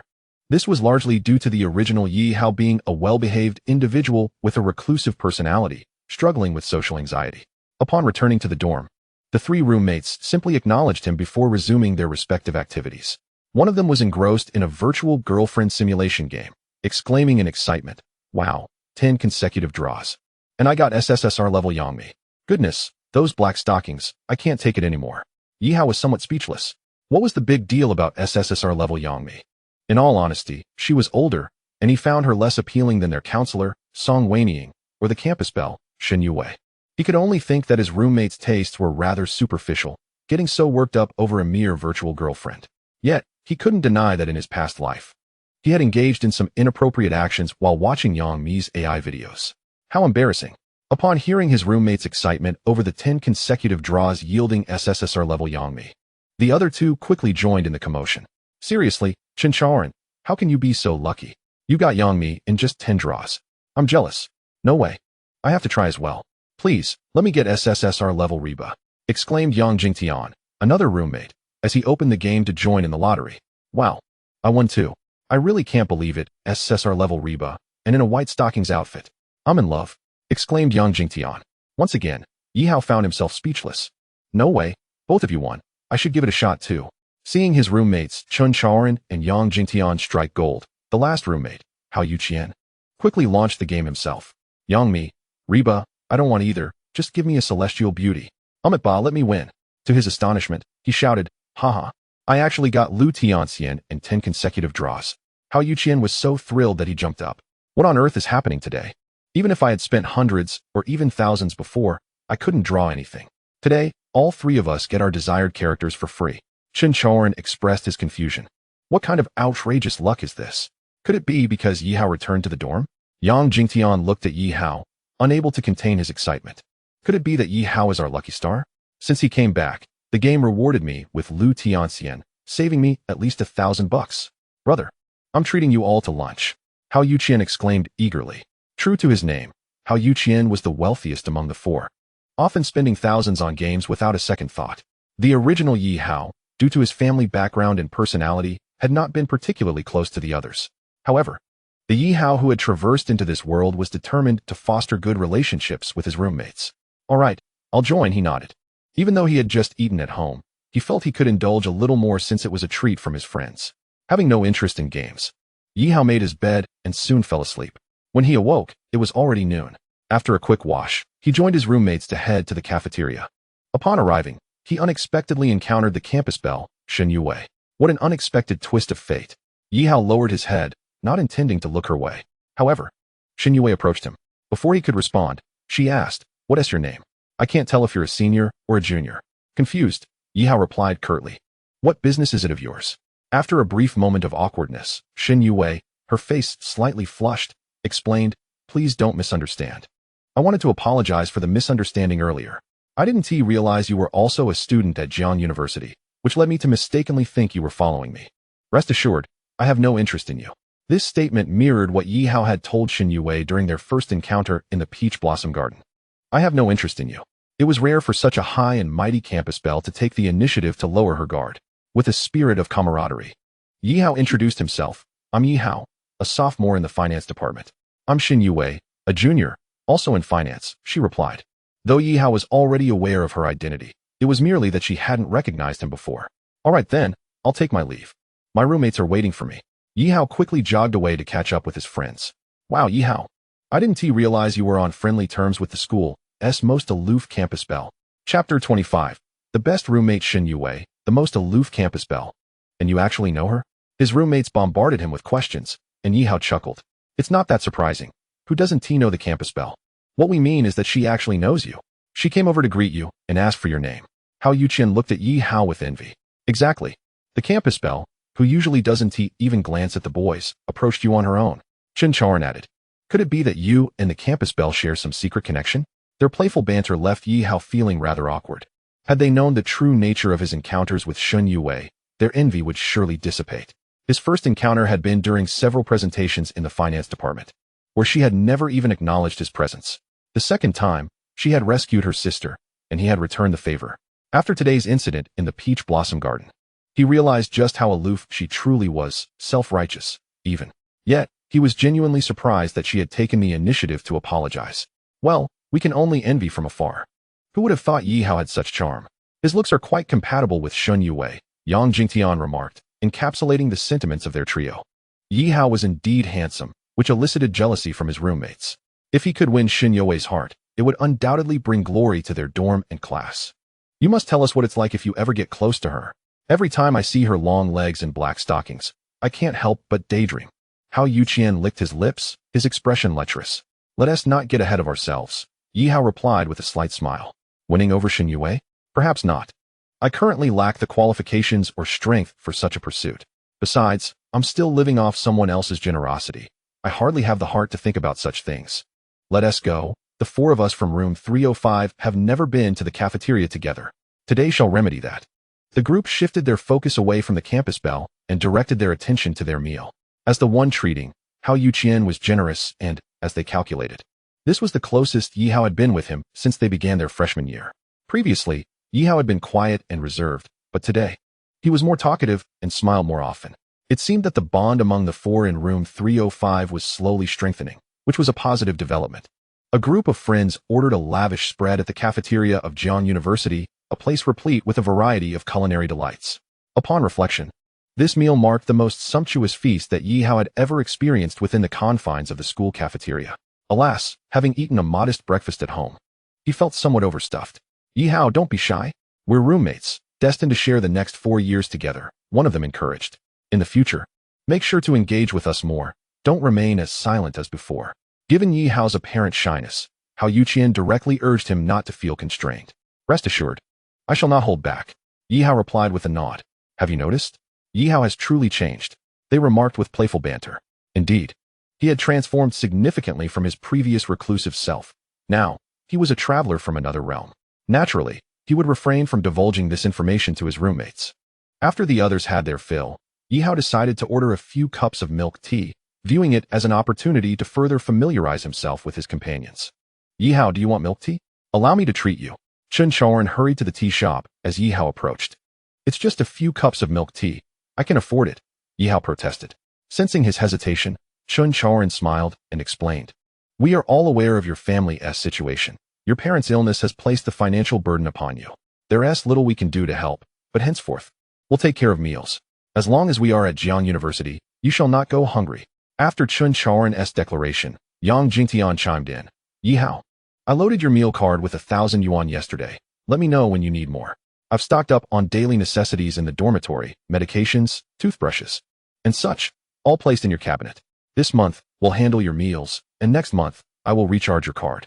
From now on, your meals are our responsibility. Hao Yuqian also laid bare their intentions, leaving Yi Hao overwhelmed with gratitude.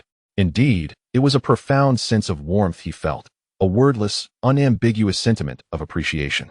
He had initially believed his relationship with these three roommates to be tenuous, yet their actions revealed that roommates could indeed be trusted in times of need.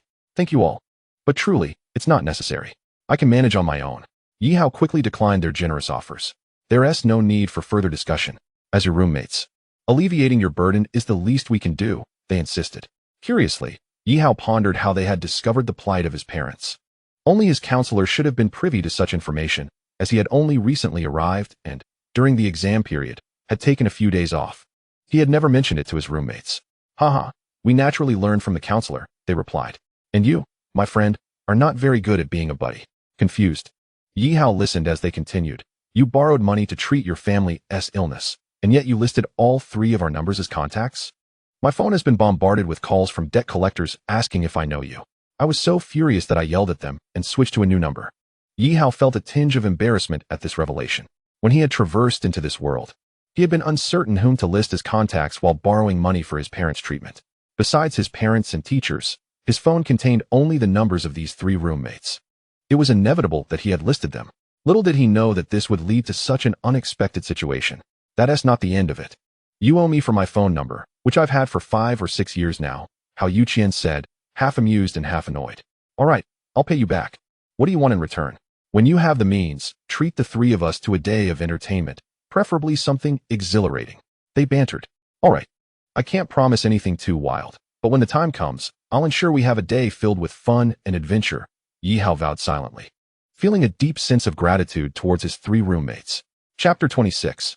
Yi Hao's unique advantage. After their meal in the cafeteria, the four of them returned to their dormitory. Since they had each selected their desired virtual celebrity characters, the trio resumed playing their game.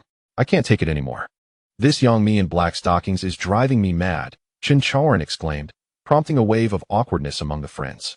Though they were all male and accustomed to such conversations in the dorm, it was one thing to think about such matters and another to voice them out loud. If you must indulge in such activities, at least keep it to yourself. Hao Yuqian scoffed. If you're going to do that, go to the bathroom instead. We don't want the entire dorm smelling like you. Your expectations are too low, my friend. Why not set the mood first? Send me 50 yuan, and I'll give you the website, Yang Jingtian teased. Get lost. What passion is there in that? However, the suggestion sparked a realization in Chen Chaoran, who promptly opened a certain website and, disregarding the reactions of his roommates, began playing an audiobook at full volume. Hey, I can't be the only one enjoying this. You guys should join in on the fun. As the raucous sounds of suggestive dialogue filled the room, his roommates were left speechless. Superman, you truly are super. One of them exclaimed. Couldn't you use headphones instead? Who can handle this during the day? Indeed. The provocative audio was overwhelming. Not only Yang Jingtian, but also Hao Yuqian found himself listening while lost in fantasies about his virtual celebrity girlfriend, Lu Tianxian. Meanwhile, Yi Hao remained unfazed, not out of moral superiority, but because his mind was preoccupied with deeper thoughts. Just days prior, Yi Hao had been contemplating how to generate income. Relying on support from Yun Jie was not a sustainable solution. If she ever grew bored or turned her affections elsewhere, he would lose his financial lifeline, and the burden of expenses would fall squarely on him. Thus, the desire to earn money and alter his family's fate became paramount. This world, akin to his previous life in Huaxia, presented its own challenges.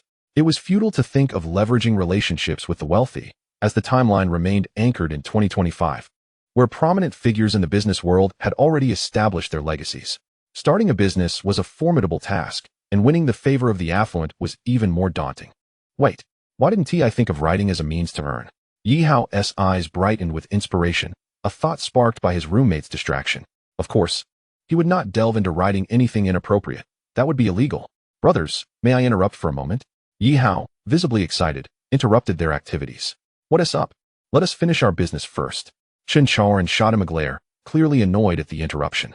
Indulging in such activities might be momentarily pleasurable, but it leads to dire consequences. Allow me to ask a few questions first.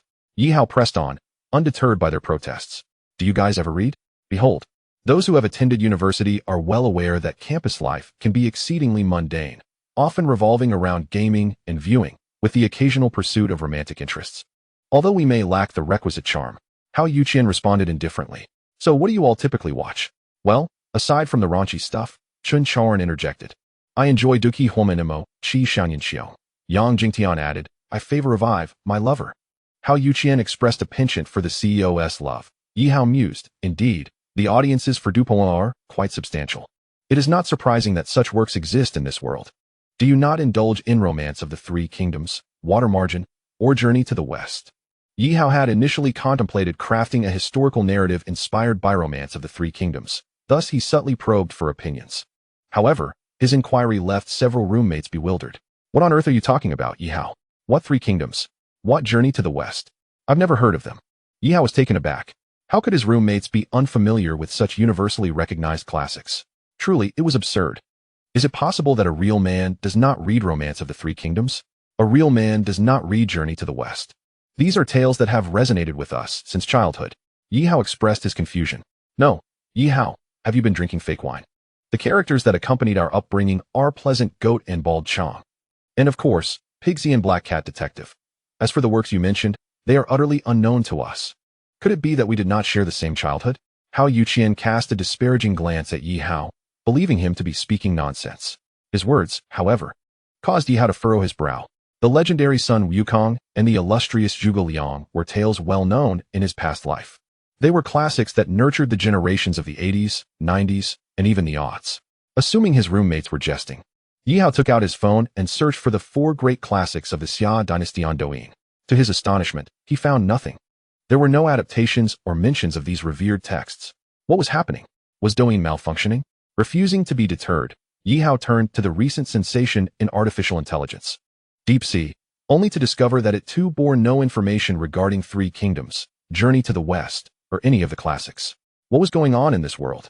Yihao delved into his original memories, only to find that even those were devoid of knowledge about these esteemed works. The 4 great classics of Huaxia, which every elementary school student knew, were absent in this Xia dynasty. Yihao chuckled, now understanding the situation, a historical disconnection. What was the point of writing a historical narrative about the Three Kingdoms when he could simply adapt the classics directly? Indeed, when one door closes, another opens. Having traversed into a world burdened with debt, he had faced a tumultuous beginning. Yet now, Yihao glimpsed a flicker of hope. Even if one day Yunjie ceased to support him, Yihao could still thrive. In fact, once he amassed sufficient wealth, why couldn't he indulge in a few romantic liaisons? Countless beauties, dressed in black or white stockings at his command, luxurious cars, grand estates, and boundless riches. Such was the pinnacle of life. Yihao smiled, genuinely delighted. After over a month in this new world, he had found it somewhat exhausting. For the sake of his fractured family, this reincarnated individual was resorting to online loans for his parents' medical expenses while also working as a male masseur to please female clients and support his family. Even if he were to be kept by someone, he still had to humbly seek their favor. He chuckled. It wouldn't be long before he could change his destiny. Lacking a golden finger or the aid of a wise elder, the cultural foundation he had accumulated in his past life was his strongest asset. However, despite these thoughts, he knew that discretion was essential. He must remain low-key and develop quietly. Chapter 27. The enigmatic and regal homeroom teacher seeing Yihao's cheerful demeanor. His roommates were filled with countless questions. Yihao, are you alright? No, thank you all. Otherwise, I would still be in the dark. Yihao laughed while expressing gratitude. What is going on? Haha, my apologies for interrupting. Please continue. What do you mean continue? Chen Chaoran thought he might devour Yihao. Just as he was beginning to feel something, Yihao suddenly posed a question, grateful it wasn't he while he was engaged with a female acquaintance. For that would surely lead to an awkward encounter. Yihao chose to ignore his roommates as they resumed their gaming. Having sorted through his original memories and thoroughly researched online, Yihao came to understand that the Xia dynasty was not truly a historical void. Rather, much of its history lay buried beneath the sands of time. For instance, it is common knowledge that the Qin Empire unified the Xia dynasty, laying the groundwork for its future civilization. However, few understand why the Qin fell so swiftly. Furthermore, while the Xia dynasty recognizes the splendor of the Tang dynasty, it remains ignorant of the reasons behind its decline, and even the poetry and literary works from the prosperous Tang era are entirely unknown to this world. The clearest insights pertain to the Qing dynasty and modern times. One could argue that the history prior to the Qing dynasty is merely that history, acknowledged as having occurred, yet lacking specific details. Even though Yihao from his past life was not an academic prodigy and merely attended an ordinary university, as a citizen of Huaxia, with its 5,000 years of cultural heritage, no one could remain indifferent to the tales of their ancestors. Thus, Yihao felt fortunate that in his previous life, despite his disinterest in other subjects, he had a fondness for history. He had memorized many Tang and Song poems, but since poetry and literature lacked copyright or patentability, it seemed inappropriate to monetize them. Therefore, he resolved to write. Since there were no 4 great classics here, there was no point in crafting a historical narrative. He could simply adapt the original texts. In his previous life, the audience for the 4 great classics was vast, spanning from the elderly to the very young. With no one disinterested, Yihao was confident that this world would respond similarly. These texts would undoubtedly shine. With this thought, Yihao decided to begin with the Three Kingdoms, among the four great classics. He was most familiar with Three Kingdoms and Journey to the West, but his true passion lay with Three Kingdoms. Not only was that historical period deeply compelling, but intriguingly, he had always been fascinated by the character of Cao Cao, the notorious seducer of married women, particularly beautiful ones. Initially, he had questioned Cao Cao's motives, but upon completing the text, he came to understand him. Watching adaptations of Three Kingdoms, he found himself envious of Cao Cao, yet he pondered, when could he become like Cao Cao? Or perhaps even surpass him? This was something Yihao was uncertain he could achieve. Having made his decision, Yihao resolved to write for profit. His journey in this alternate world would commence with the Three Kingdoms. Reclining on his dormitory bed, he recalled the plot of Three Kingdoms. The last time he had read it was during his university days, over a decade ago, yet the story remained etched in his memory. Since this Xia dynasty lacked three kingdoms, Yihao chose to honor the original text, avoiding exaggeration or ostentation and refraining from flattering any characters, aiming to present a genuine rendition of romance of the Three Kingdoms through the eyes of the original author. Inspired, he opened his phone and typed the first words of his alternate world creation, Romance of the Three Kingdoms. As for the synopsis, he recalled a poem that perfectly encapsulated the idea that the great affairs of the world must separate after a time of unity and reunite after a time of division. The mighty Yangtze flows eastward, washing away the heroes. The rights and wrongs of success and failure turn to emptiness. The green mountains remain. How many sunsets have turned red? The white-haired fisherman and woodcutter by the riverbank, accustomed to watching the autumn moon and spring breeze. A jug of murky wine, joyfully meeting again. Throughout history, countless matters have been relegated to mere jest. With a brief introduction concluded, Yihao immediately delved into his writing. Typing on a mobile phone, he lamented the inadequacy of the method. After half a day, he had only composed 2,000 words, leaving his mind buzzing and his hands cramping. It seemed that writing was not a task for the faint-hearted. Fortunately, his familiarity with the Three Kingdoms eased the flow of his thoughts. It was hard to imagine the mental and physical exertion required for those crafting original works. Nonetheless, if one wished to write, attending classes was imperative. On Monday, Yihao attended his first class of the second semester of his sophomore year, Advanced Mathematics. As is well known, attendance in university is paramount, directly influencing one's chances of graduating smoothly. Thus, Yihao dutifully attended. However, anyone who has experienced university knows how monotonous classes can be, akin to deciphering an ancient script. Advanced mathematics, calculus, linear algebra. These subjects left students feeling utterly perplexed. Unlike those like Wei Shan, who delved into the intricacies of mathematics, few in Yihao's class paid serious attention. Of course, exceptions existed for those preparing for graduate studies. The advanced mathematics instructor was a venerable old man, a distinguished professor from Jiang University's mathematics department. Thankfully, he was not overly concerned with whether students were attentive, as long as they refrained from whispering or allowing their phones to disrupt the class. Other general education courses were similarly uninspiring. The instructors were either male or older female professors, teaching subjects such as politics, English, and law. Listening was dull. Playing with phones was far more engaging. While others indulged in their devices, Yihao diligently typed away. His plan was to slowly amass 100,000 words before signing a contract and uploading his work. Days passed with trivial foundational courses, until Wednesday brought the arrival of his specialized course, financial management. Unlike the universities of his past life, where specialized courses began in the junior year, Jiang University surprisingly introduced them in the second semester of the sophomore year. Perhaps due to the complexity and profundity of finance, the program commenced earlier. To Yihao's astonishment, the instructor for the specialized course was none other than his homeroom teacher. Typically, homeroom teachers, akin to counselors, focus on administrative duties and rarely engage in teaching. Yet, unexpectedly, his homeroom teacher was a female doctoral candidate in finance named Zhou Yixue. True to her name, her skin was as fair as snow, and she possessed a tall, graceful figure, exuding the intellectual beauty characteristic of Eastern women. Her demeanor was distinctly ethereal, starkly contrasting with the alluring charm of women like Yun Jie or the innocent allure of campus beauty Shen Yue.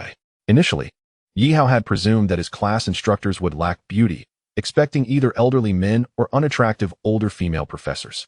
Clearly, he and his peers had misjudged. The stunning homeroom teacher personally taught their specialized course.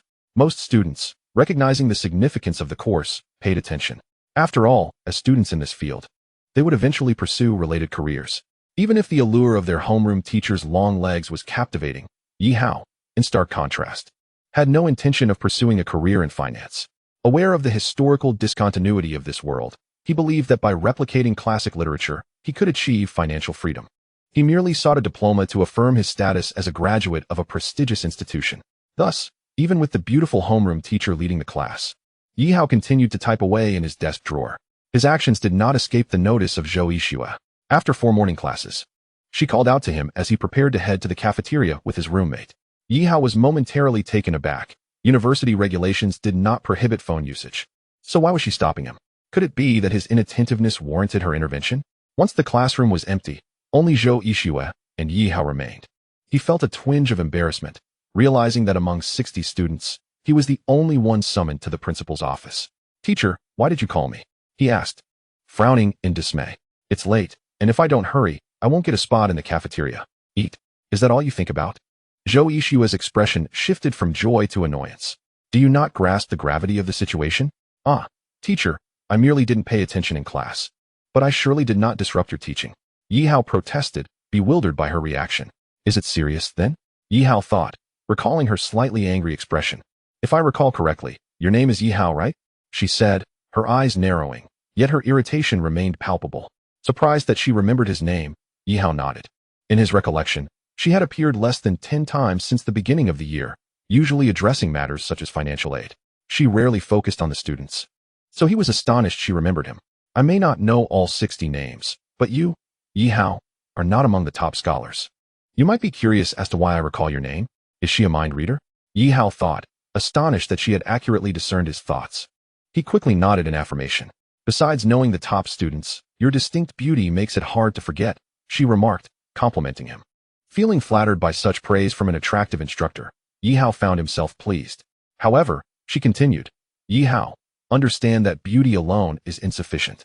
To graduate from Jiang University successfully, you must pass your specialized courses, and your thesis in your senior year will require a solid grasp of your field. Is that how you regard my initial class? Do you think my teaching unworthy, or are you overly confident in your ability to graduate without effort?" As Zhou Yixue's tone grew more agitated, Yi Hao felt a pang of guilt. A teacher's emotions should not be swayed by students. She was undoubtedly a commendable educator. "Teacher, let me be frank with you. After graduation, I do not intend to pursue a career in this field," he explained, hoping for her understanding. However, his words only served to amuse her. The finance department of Jiang University ranks among the best in the nation. Everyone who enters this program aspires to work in this field. And yet, you claim you won't pursue a career in finance? Pray tell, what do you intend to do? Yi Hao pondered the reality. How many university graduates truly found employment in their field of study? Was it a requirement to seek related work merely because one had chosen a specific major? "Teacher, I aspire to start my own business and be my own boss. I do not wish to toil like a beast of burden." Yi Hao refrained from mentioning his writing aspirations, as that would eliminate the mystery surrounding his ambitions.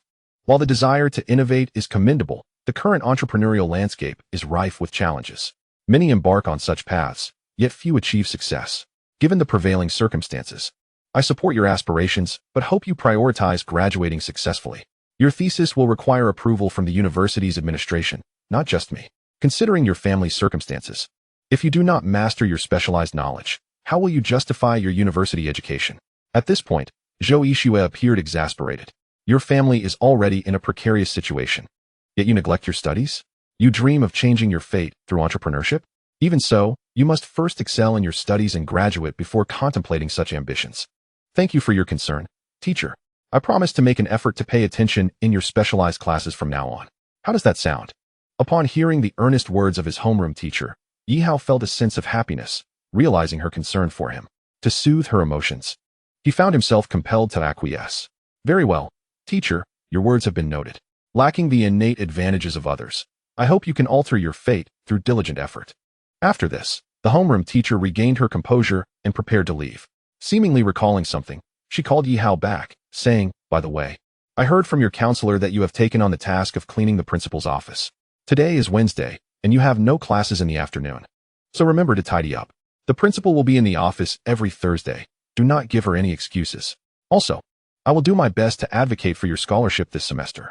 Having conveyed all her messages, the homeroom teacher departed, leaving Yi Hao in a daze. A scholarship? He had never proactively applied for one. Typically, they were monopolized by a handful of top students. However, since his teacher had mentioned it, Yi Hao certainly would not let the opportunity slip by. Although the amount was modest, it could still sum up to several thousand. Having accepted the task of cleaning the principal's office, he naturally would not disdain the prospect of receiving a scholarship.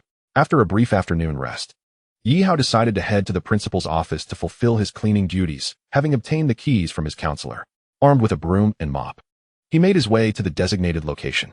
As he opened the door to the principal's office, a delightful fragrance wafted towards him, unmistakably the scent of women's perfume. Wait a moment, this fragrance? Yi Hao found it somewhat familiar. He had little experience with women, aside from that one night with his cousin wearing a translucent nightgown, and that day at Yun Jia's house. Clearly, his cousin Zhang Ye, being rather poor, could not afford such high-end perfume.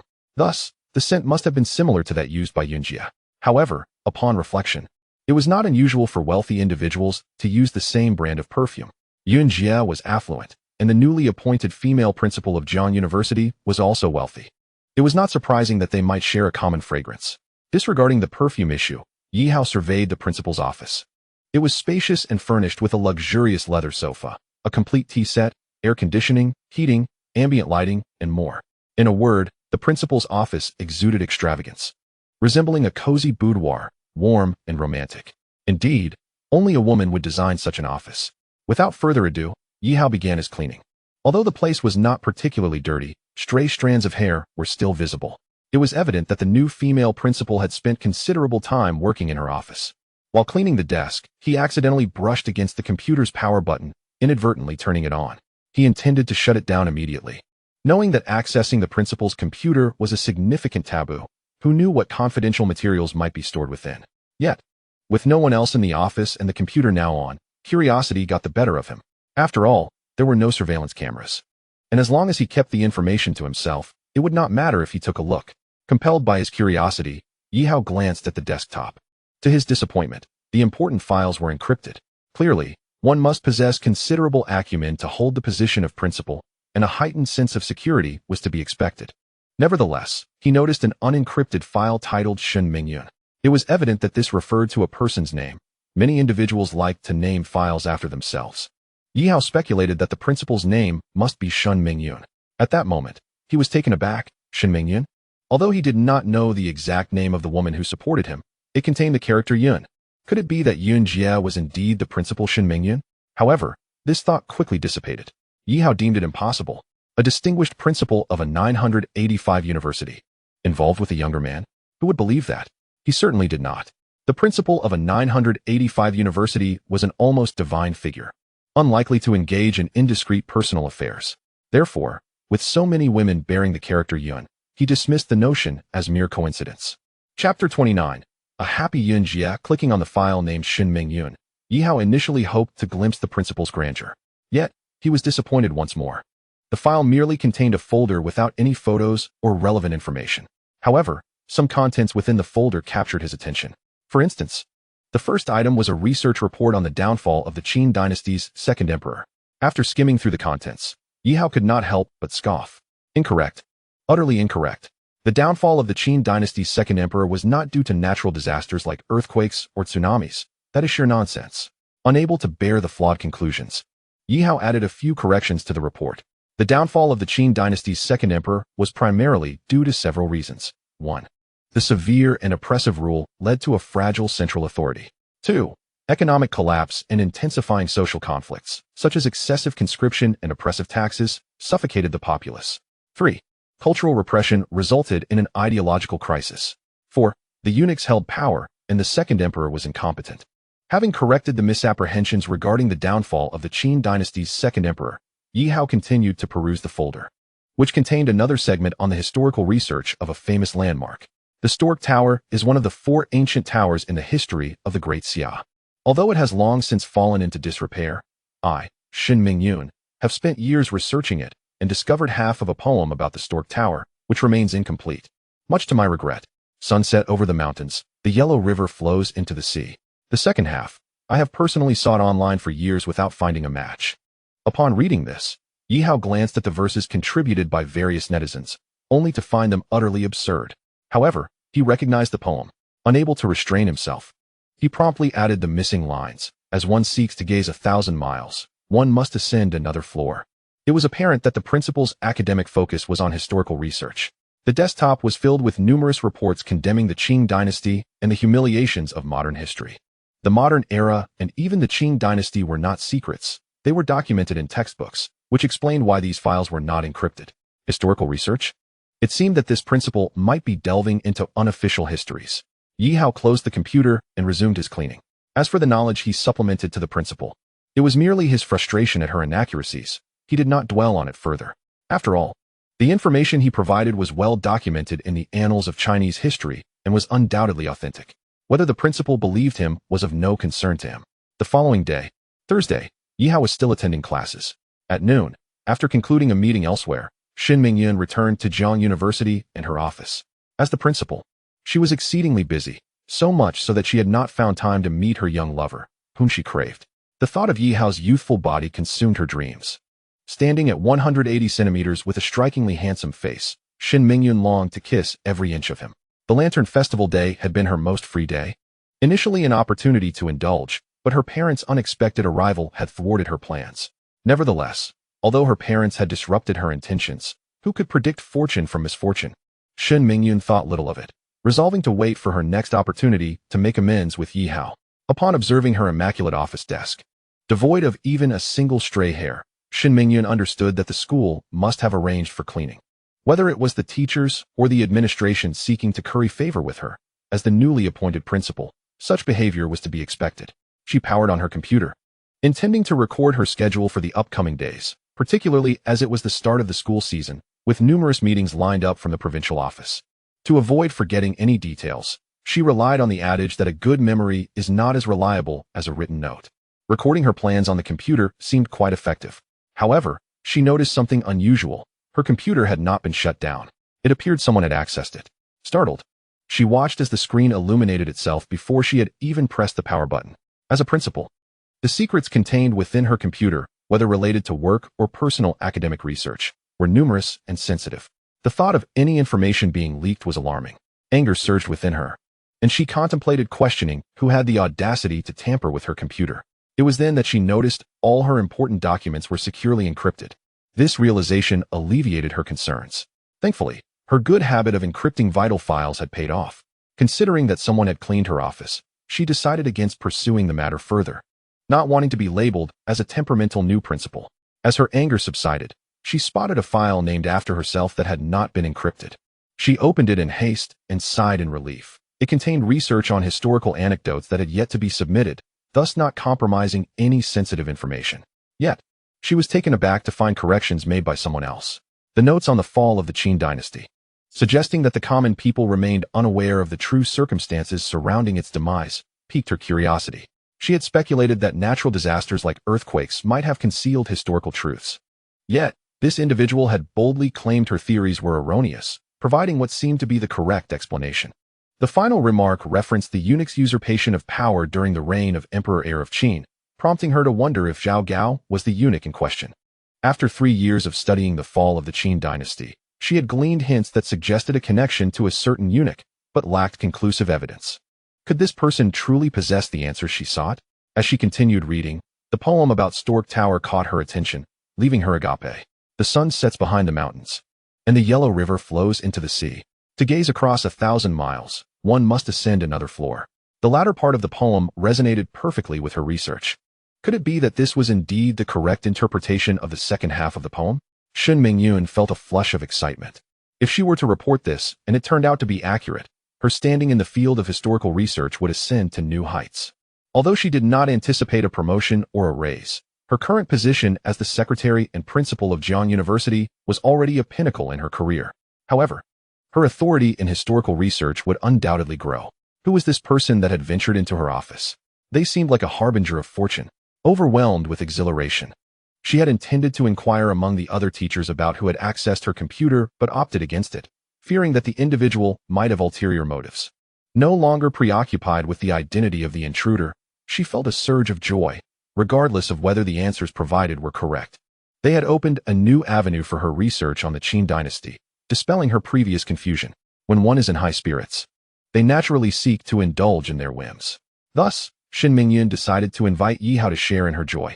Of course, it would not be feasible in the office, as she wished to keep her true identity hidden from her young companion. She promptly sent him a message. Brother, are you busy? I have something to attend to for the Lantern Festival, but I am free now. Shall we meet at our usual place? In the classroom, Yi Hao, engrossed in his lesson, felt a jolt of surprise upon receiving the message from Sister Yun.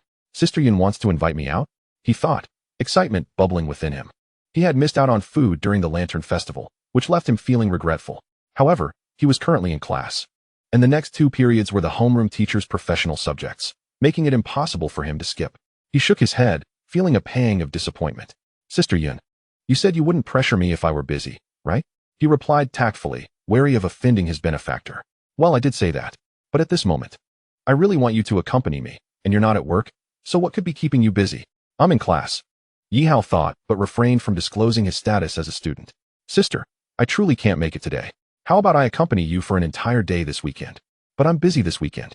Shin Mingyun responded. What should we do then, sister? I genuinely cannot make it today. Yi Hao felt a sense of helplessness, realizing he might have offended his benefactor. However, he consoled himself with the fact that he had found a way to earn money through writing. So losing Sister Yun as a benefactor would not be catastrophic. Yet, it would be ideal to maintain that relationship, given the substantial financial support she provided. He assumed Sister Yun would be upset, but while she was somewhat disappointed, she did not express any true anger. Fine, if you can't join me today. You must agree to one condition. Curious, Yi Hao quickly inquired, what condition? Previously, did I not mention that you could accompany me no more than 4 times a month? Well, since we've already used 2 occasions, once at Westlake and another at the hotel for our date, if you agree that those 2 don't count, I'll let you off the hook today. Surprised, Yi Hao realized her condition was quite lenient. He and T kept track of the earlier instances. The first time she had bought clothes for him and his sister, and the second was a gesture of gratitude for helping his sister enroll in a city school. He had considered both occasions as acts of kindness, so they certainly should not count against the limit.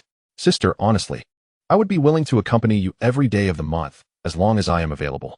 His response brought a smile to Shin Mingyun's face, and she playfully remarked, Oh, dear brother, are you perhaps infatuated with your sister? Did missing out on the Lantern Festival leave you yearning? While Yi Hao refrained from voicing his feelings, he did admit, Of course I'm fond of you. You are beautiful and charming, adored by all. His flattery left Shin Mingyun momentarily speechless. Enough of your sweet talk. All right, get back to your studies. I want to insist you come today, but I expect tenfold compensation from you another day. Thank you for your understanding, sister, Yi Hao replied, relieved that he had appeased her. However, he realized this was not a sustainable situation. If Sister Yin continued to demand his presence during class hours, she would inevitably grow displeased. Thus, he resolved to clarify his scheduling with her during their next meeting, preferably on a weekend. With that thought in mind, Yi Hao returned his focus to his studies, diligently typing away in class. In this corner, Shin Mingyun, feeling pleased because Yi Hao was unavailable to accompany her, found herself without someone to share her joy. Fortunately, she turned her gaze to her daughter. She pondered whether her daughter was attending class. However, as the principal of her school, did it truly matter whether her daughter was in class or not? Without further ado, Sister Yin sent a WeChat message to her daughter, Shin Yue, Dear, come to my office and share in my happiness. Mom, are you being ridiculous? I am a girl, not a boy. How can I share your happiness? What I meant was, come over. I wish to share my academic progress with you. Congratulations. But there's no need to come to your office. I prefer to keep our relationship a secret. I hope you understand. Her daughter's words left Shin Mingyun somewhat speechless. She was well aware of her daughter's intentions. To prove her academic prowess was solely her own achievement, rather than a privilege granted by having a principal for a mother. Each year, Shin Yue secured numerous national scholarships due to her academic excellence, proving that beauty does not equate to being merely a decorative vase. Well, since her daughter preferred not to reveal their mother-daughter relationship, Shin Mingyun respected her choice. Alas, having joy yet lacking someone to share it with felt rather disheartening. Shaking her head, she chose to abandon her desire for companionship and turned back to her computer to resume her scholarly pursuits. Meanwhile, the final 2 classes of the afternoon were taught by the homeroom teacher, Zhou Yixue. Before the lesson commenced, she announced some important news. This semester, our class has 3 scholarships available. I would like to reserve one for our classmate, Yi Hao. The other 2 will be decided by a vote. As soon as her words fell, a cacophony of dissent erupted in the classroom. Immediately, some voiced their objections. Teacher Zhou, scholarships have always been allocated to the top academic performers in the class. We have no objections to that. After all, they excel in their studies, and it is only natural for them to receive rewards. But Yi Hao? Why him? He is not an academic star. What merit does he possess? The speaker was naturally a boy who was not well acquainted with Yi Hao. After all, why should someone like him, who was not an academic achiever, receive a scholarship when they themselves could not? Many shared this sentiment. Indeed, Yi Hao came from a disadvantaged background. Both of his parents were ill, and he bore the financial burden of supporting his family. Previously, the teachers were unaware of his situation, but now that they understood, they wished to grant him a scholarship. However, teacher Zhou Yixue had thought that announcing this would quell any dissent. To her surprise, another student piped up, "Teacher, is Yi Hao's family really struggling? Don't be fooled by appearances. He uses a Huawei Mate 60 Pro. Those in the know understand that it costs over 8,000 yuan. If he comes from a poor family, who would believe that? I use a phone that costs over 3,000 yuan. And isn't my family in a worse situation?" Chapter 31. Together eventually unbelievable. While it was true that Yi Hao had indeed purchased a Huawei Mate 60 Pro just the day before to facilitate his writing, the quality of one's phone should not dictate their family's financial standing. The dissenters, whose families were significantly better off than Yi Hao's, were merely envious that someone who was not an academic star could receive a scholarship, and thus they opposed it. Ultimately, in their eyes, it was perfectly acceptable to award scholarships to the top students, but to someone who was not, regardless of their financial situation, it was none of their concern, and they simply wished to oppose him. Yi Hao took note of the dissenters, regardless of whether he would receive the scholarship or not. "My phone was a gift from my roommate. My family is indeed struggling. I can attest to that." As the class debated Yi Hao's expensive phone, his roommate, Hao Yuqian, stood up to defend him. As a roommate, he naturally wished for the impoverished Yi Hao to receive the scholarship to alleviate some of his burdens. Whether or not you gifted him that phone, the fact remains that Yi Hao possesses an expensive device. What more is there to argue about? Yi Hao sighed inwardly. These opponents were fixated on the cost of his phone, regardless of its origins. While he appreciated his roommate's support, he did not wish to impose on the situation. If he could receive the scholarship, that would be wonderful. If not, he would not press the issue. However, a scholarship, rather than a national award, was meant to support the students facing the most financial hardship. Upon addressing the dissenters, Yi Hao remarked, "If you continue to argue, I have no defense. My phone does indeed cost over 8,000 yuan, but I do not rely on this scholarship for my survival. However, I know there are several students in our class who are also in need. They come from rural backgrounds and do not dress well. Shouldn't they also be entitled to compete for this scholarship?" Yi Hao's words sent ripples through the classroom, leaving teacher Zhou Yixue in an awkward position. Previously, she had simply allowed students to vote without inquiring into their situations. The realization that there were several impoverished students in her class, as Yi Hao had pointed out, made her acutely aware of her shortcomings as a teacher. Turning to her students, she expressed her remorse. "I apologize. I have been preoccupied with personal matters and have failed to pay attention to my students' needs. I was wrong. Since I have the privilege of being your homeroom teacher, I will rectify this immediately and hope it is not too late. From now on, scholarships will no longer be determined by vote, but will be directly allocated by me, ensuring that we care for the needs of the impoverished students in our class." Upon hearing this, the underprivileged students looked gratefully at Yi Hao. Previously, the scholarships had been monopolized by the top students, and although they wished to object, their voices were often drowned out. Yi Hao's words had given their teacher the impetus to instill hope in those who truly needed it, and they were grateful to him. "Teacher, I can forego my scholarship. My family is indeed struggling, but I can manage. Please ensure it goes to those who truly need it." Yi Hao's statement received nods of approval from a majority of the girls and underprivileged students in the class. Girls, after all, often possess an abundance of compassion, and they supported Yi Hao, admiring his selfless spirit. Previously, they had not paid much attention to him, despite his looks, because he was reserved and not very talkative. However, they now realized their error. Although Yi Hao was not an academic star, he possessed a kind heart. In contemporary society, academic achievements are undoubtedly significant. However, one's values and principles are equally important. The girls looked at Yi Hao with newfound admiration. Yet, his words had also displeased the several top students who routinely received various scholarships. Yi Hao was aware that speaking out would indeed offend some, but he preferred to see true meritocracy rather than allow the scholarships to be monopolized by academic elite. While it was acceptable for them to receive academic scholarships, should they also seize the financial aid meant for those truly in need? Such reasoning was absurd. After all, university friendships tend to fade after graduation. A lesson learned from past experiences. Universally, Self-interest prevails during college years. Even if these top students go on to shine in their futures. Yi Hao had no desire to seek their approval. I stand with Yi Hao, he is admirable. Teacher, since Yi Hao has our dormitory's support, please allocate the scholarships to those who genuinely require them. From dormitory 305, Hao Yuqian once again rose to openly support Yi Hao, followed by Chen Chaoran and Yang Jingtian, who also raised their hands in solidarity. All right, let the teacher conduct the investigation for a few days, and then a decision will be made regarding who will receive the scholarship.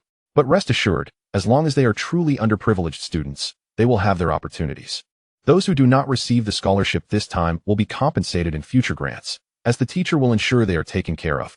The homeroom teacher's words left no room for dissent, silencing several top students and their sycophants. However, it was evident that their discontent towards Yi Hao had noticeably increased.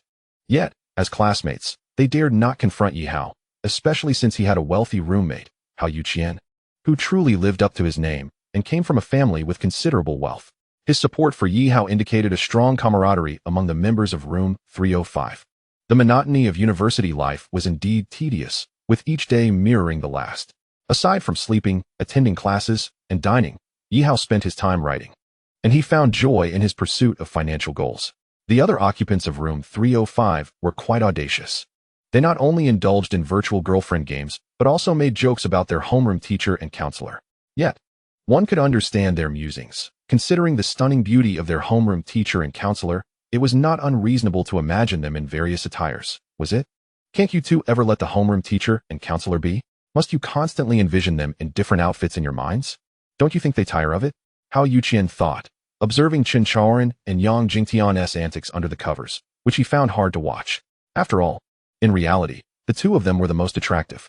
Not to mention the campus belle, Xin Yue. But she was off limits as she was the sister of Yi Hao's brother-in-arms. On Thursday evening, while Yi Hao was busy writing in the dormitory, he overheard a comment from his roommate that made him roll his eyes. When did Xin Yue become his? He certainly was unaware. Continuing the charade. Earlier that day in the cafeteria, Xin Yue's gaze towards him was distinctly disdainful, and he had returned her look with equal contempt. Yi Hao chuckled inwardly. How could they possibly end up together? Chapter 32. Do not let me know your address before long. Saturday arrived. It is well known that there are no classes at university on weekends. Among Yi Hao's 3 roommates in room 305, only Hao Yuqian was a local from Jiangnan City. The other 2 hailed from elsewhere. Upon learning that Yi Hao had a rental property near Jiang University and that his parents lived there, they expressed a desire to visit and meet his family. Unable to refuse his roommates, who had shown him kindness, Yi Hao happily consented. On Saturday morning, accompanied by Yi Hao, the 3 roommates arrived at his rental unit. Yi Hao had informed his cousin, who was also a nanny, in advance. So she had prepared a meal. Today, his cousin, Zhangya, seemed to be dressed beautifully, as if to bring honor to Yi Hao. Upon seeing her, his roommates were instantly captivated. While she may not have been as stunning as the campus belle, she certainly possessed her own charm. Wait, Yi Hao, do you have a sister? Hao Yuqian was the first to inquire. No, she is my cousin. Yi Hao clarified. Your cousin? Then why is she taking care of your parents and sister while you're at school? Could it be that cousins are meant to be together? They looked at Yi Hao with intrigue, eager to uncover the details. No, she is just my hired nanny. At the mention of a hired nanny, his roommates were momentarily dumbfounded. In a large city like Jiangnan, hiring a nanny was no small expense. They looked at Yi Hao bewildered. Was he truly impoverished? It seemed unlikely. After all, who rents an apartment and hires a nanny while using an expensive phone? Yi Hao, may I timidly ask how much your cousin earns monthly? Chen Chaoran inquired. 10,000. Damn, Yi Hao, give me back the money I loaded onto your meal card. I can't go on like this. We thought you were struggling and wanted to help lighten your burden. Turns out we were the fools. I took out a loan to hire the nanny. Otherwise, who would take care of my parents while I'm at school? Oh, that makes sense, they conceded. But, just out of curiosity, is your cousin single? After learning that his cousin was merely a nanny, they turned their attention to her. You can ask her that yourself. That is not a question I can answer. The topic of single, beautiful women is a perennial favorite among men. I'm not single. Please don't get any ideas, classmates, his cousin promptly explained with a smile. However, her gaze towards Yi Hao held a hint of warmth. What does that mean? Yi Hao was taken aback. Brother, my homeroom teacher learned that you're back and wants to visit our family. Just as he was chatting with his roommates, his younger sister, Wan, excitedly relayed the news about their homeroom teacher, Li Xian. Sure, she is welcome to come. My cousin has prepared a feast. Li Xian was an acquaintance of Yi Hao, who had almost become romantically involved with the original owner of this body. Now, she was Nuan-Nuan's homeroom teacher in the 4th grade, and Yi Hao knew that she took care of his sister as if she were her own. It was only right and reasonable to welcome her visit. When Li Xian arrived at Yi Hao's rental unit, his 3 roommates were once again left speechless. What did this mean? Why was every woman Yi Hao knew more beautiful than the last? His cousin, as a nanny, looked at Yi Hao with a smoldering gaze, while his sister's homeroom teacher regarded him with an air of mystery. Moreover, Xin Yue, the aloof campus belle, never initiated conversations with boys. Yet she treated Yi Hao as an exception. Was there no justice in the world? Hao Yuqian quickly pulled Yi Hao aside and quietly asked, "Are you familiar with your sister's homeroom teacher?" "Somewhat. Does she have a partner?" "If not, you must introduce her to me. If it works out, you'll be my benefactor." "Sorry, but I cannot take on that role. She actually has a partner." Even if Li Xian were single, Yi Hao was naturally reluctant to introduce her to his roommates. Li Xian was different from his cousin. She was a cherished figure from the original owner's past. Their bond had formed from a life-saving favor, and her exquisite presence had accompanied the original owner for a long time. Had the original owner not been so young at the time, perhaps Li Xian could have become Yi Hao's girlfriend. Upon hearing that Li Xian had a partner, Hao Yuqian felt quite disappointed. "Yi Hao, are we interrupting anything?" Seeing that there were several guests in Yi Hao's home, Li Xian appeared a bit embarrassed. "No, I should be thanking you for taking such good care of my sister at school, which has relieved my worries." "Oh, it's a small matter. Didn't I mention that compared to the life-saving favor, this is insignificant? Besides, since she is your sister, she is like my sister too." Yi Hao understood the underlying meaning behind her words, but he couldn't bring himself to meet her eyes, as he had nothing to promise her. He was not the original owner. He could only acknowledge her beauty and charm, but there was no romantic affection involved. Today, Yi Hao's parents were overjoyed, as it was a rare occasion for their home to be so lively. It marked the first time in over a month that they had visitors since falling ill. "Uncle and Auntie, please focus on your recovery. As Yi Hao's roommates, we will take good care of him at school." The 3 roommates assured Yi Hao's parents as they prepared to leave. "I must be going as well," Yi Hao stated. "The young girl is at school, so you need not worry. As her homeroom teacher, I shall ensure she faces no slightest injustice."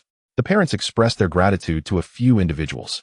After their departure, I engaged in brief conversation with the parents and my younger sister. Then Yi Hao opened his phone. Over the course of a week, Yi Hao's Romance of the 3 Kingdoms has reached 120,000 words. After registering as an author on a certain platform, he uploaded the entire manuscript. In the first chapter, the tale begins with the Yellow Turban Rebellion during the late Eastern Han Dynasty. In the second chapter, Lu, Guan, and Zhang forged their brotherhood in the Peach Garden. In the third chapter, Dong Zhuo enters the palace. He continued writing until the 50th chapter, detailing Guan Yu's passage through 5 barriers and his slaying of 6 generals. Utilizing vernacular language, Yi Hao meticulously described various details, such as why Cao Cao was regarded as a villain and why he had an affinity for other men's wives.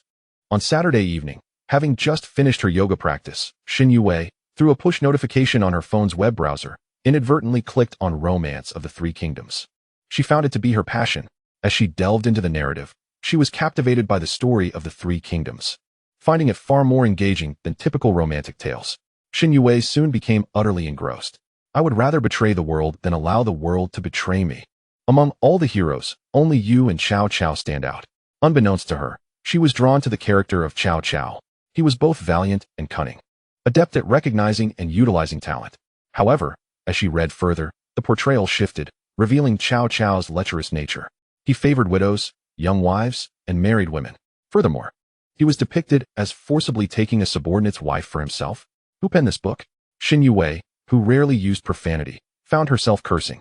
It was rare to encounter a well-written book with an appealing character, yet the author had tarnished Cao Cao's image with such lasciviousness. Author, do not let me discover your address. Chapter 33 read, "I will show you my black stockings." The more she pondered, the angrier she became, nearly losing sleep that Saturday night. A character as heroic as Cao Cao being depicted as a lecher was intolerable. On Sunday morning, Xin Yue awoke, seething at the thought of the book and her beloved Cao Cao's shattered character. Cao Cao was her favorite character over the years, while not the only one. He was certainly the one she cherished most. Throughout history, beautiful women have adored heroes, even if Cao Cao were merely a fictional character. It was his persona that initially drew her to the 3 Kingdoms. Why must the author portray him in such a disreputable light? Xin Yue, rarely swayed by external influences, found herself increasingly incensed. Even if it was merely a book, One ought to exercise caution in their writing, right? Liu Bei is the epitome of virtue. Why must the heroic Cao Cao be rendered a lecherous rogue? This characterization was utterly unacceptable to Xin Yue. She promptly opened the author's homepage, preparing to leave a scathing message for the writer. However, upon viewing the author's profile, she was astonished to discover that the pen name Haoran Jingqi, the author of Romance of the Three Kingdoms, was located in Jiangnan City. In Jiangnan City? That simplifies matters. She decided against sending a scathing message for the moment. Instead, she contemplated luring him out and persuading him to revise his work. If he refused, she would not hesitate to confront him. Do not ruin my cherished character. I advise you to be kind. With this thought in mind, a cunning plan formed in Shun Yue's mind. She first altered her username from user12856 to Yoga Enthusiast Weiwei. Then, she found a sultry image online to use as her avatar, aiming to present herself as an attractive female fan. Once everything was in place, she revisited the author's homepage and sent a private message to Haoran Jingqi. Hello, author. I am your little fan. Your Romance of the Three Kingdoms is truly captivating. It is rare to encounter such a wonderful book. I am enthralled by your talent. After sending these messages, Xin Yue also tipped a small amount of pocket money and began to wait eagerly for the author's reply. On Sunday afternoon, Yihao logged into the author backend, initially intending to upload a few chapters. However, upon seeing the backend data, he was taken aback. He knew the Three Kingdoms would be popular, but he never anticipated such rapid success within just a day. Comments, 999. Updates, 999. Donations, 999. Private messages, 999. In merely one day since uploading 120,000 words. The data was astounding. Yihao smiled, realizing he had chosen the right path in writing. When he opened the donation page, although the contributions were all minimal amounts, he remained unperturbed, knowing this was just the beginning. He believed that as the word count increased, substantial donations would follow. However, something caught his eye, a donation of 1,000 yuan from 3 hours earlier. Elated by this generous contribution, he considered it a promising start. Upon checking the profile of the donor, Yihao discovered her username was Yoga Enthusiast Weiwei. Her avatar was quite beautiful and alluring. She must be a female fan, he mused. While he was indifferent to the smaller donations, a 1,000 yuan tip warranted a thank you message. When he opened the private messages, he saw that Yoga Enthusiast Weiwei had already left him a note that morning. A little fan indeed. She truly is a female admirer. He wondered if the avatar was indeed her, and he had to admit, it was quite enticing. After reading her message, Yihao quickly replied with a few words of gratitude. Thank you for enjoying this book. I also appreciate your donation. More chapters will follow. His response sent a thrill through Xin Yue. After waiting all morning, he finally saw her private message. Yet, to him, a 1,000 yuan donation was a trivial sum. Merely the cost of a lipstick. If you are willing to heed my advice and revise the book, I wouldn't mind continuing to support you with donations. Xin Yue thought to herself, while typing, Dear author, as your little fan, may I invite you to meet in person? Originally, Xin Yue intended to leave a comment requesting the author to amend Cao Cao's character, but reconsidered, deciding it was better to discuss it face-to-face.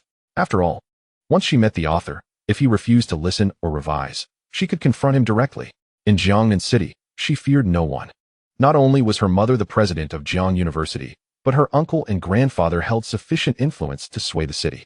Thus, in Jiangnan City, she felt invincible. Dealing with a disobedient author was merely a matter of will. However, when Yihao read Xin Yue's message, he was taken aback. Is it progressing this quickly? We are already meeting? Could a single book possess such allure? Yihao was skeptical. Adopting a doubtful tone, he replied, Sister, is it really that exaggerated? You wish to meet already? Yes. As your little fan, I adore your book and would like to meet you in person. Isn't that inappropriate, considering we are strangers? Yihao remained unconvinced. Oh, come on. I'll show you my black stockings.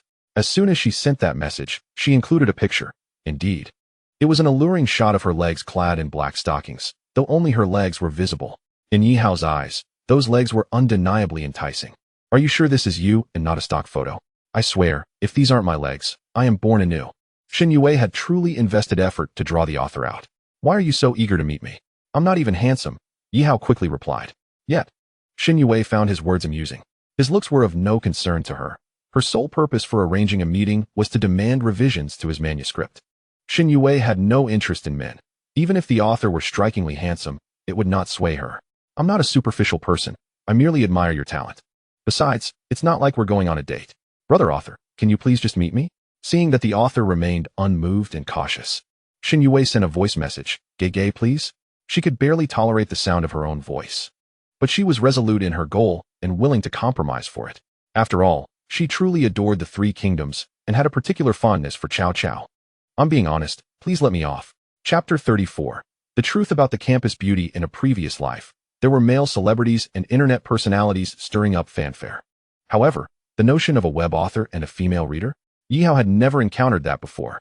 If this female reader were genuinely attractive and given the chance, Yihao wouldn't mind becoming a pioneer in the web fiction realm, stirring up some enthusiasm. No, that is not it. She merely wanted to meet the author. It wasn't about romance or fandom. Regaining his composure, Yihao asked, "Where do you want to meet?" "Anywhere you choose, brother author," she replied. I can pick the spot. Now I'm completely at ease. You're not lying about that thing you mentioned, right? About wearing black stockings for me?" Yihao asked timidly. Of course not.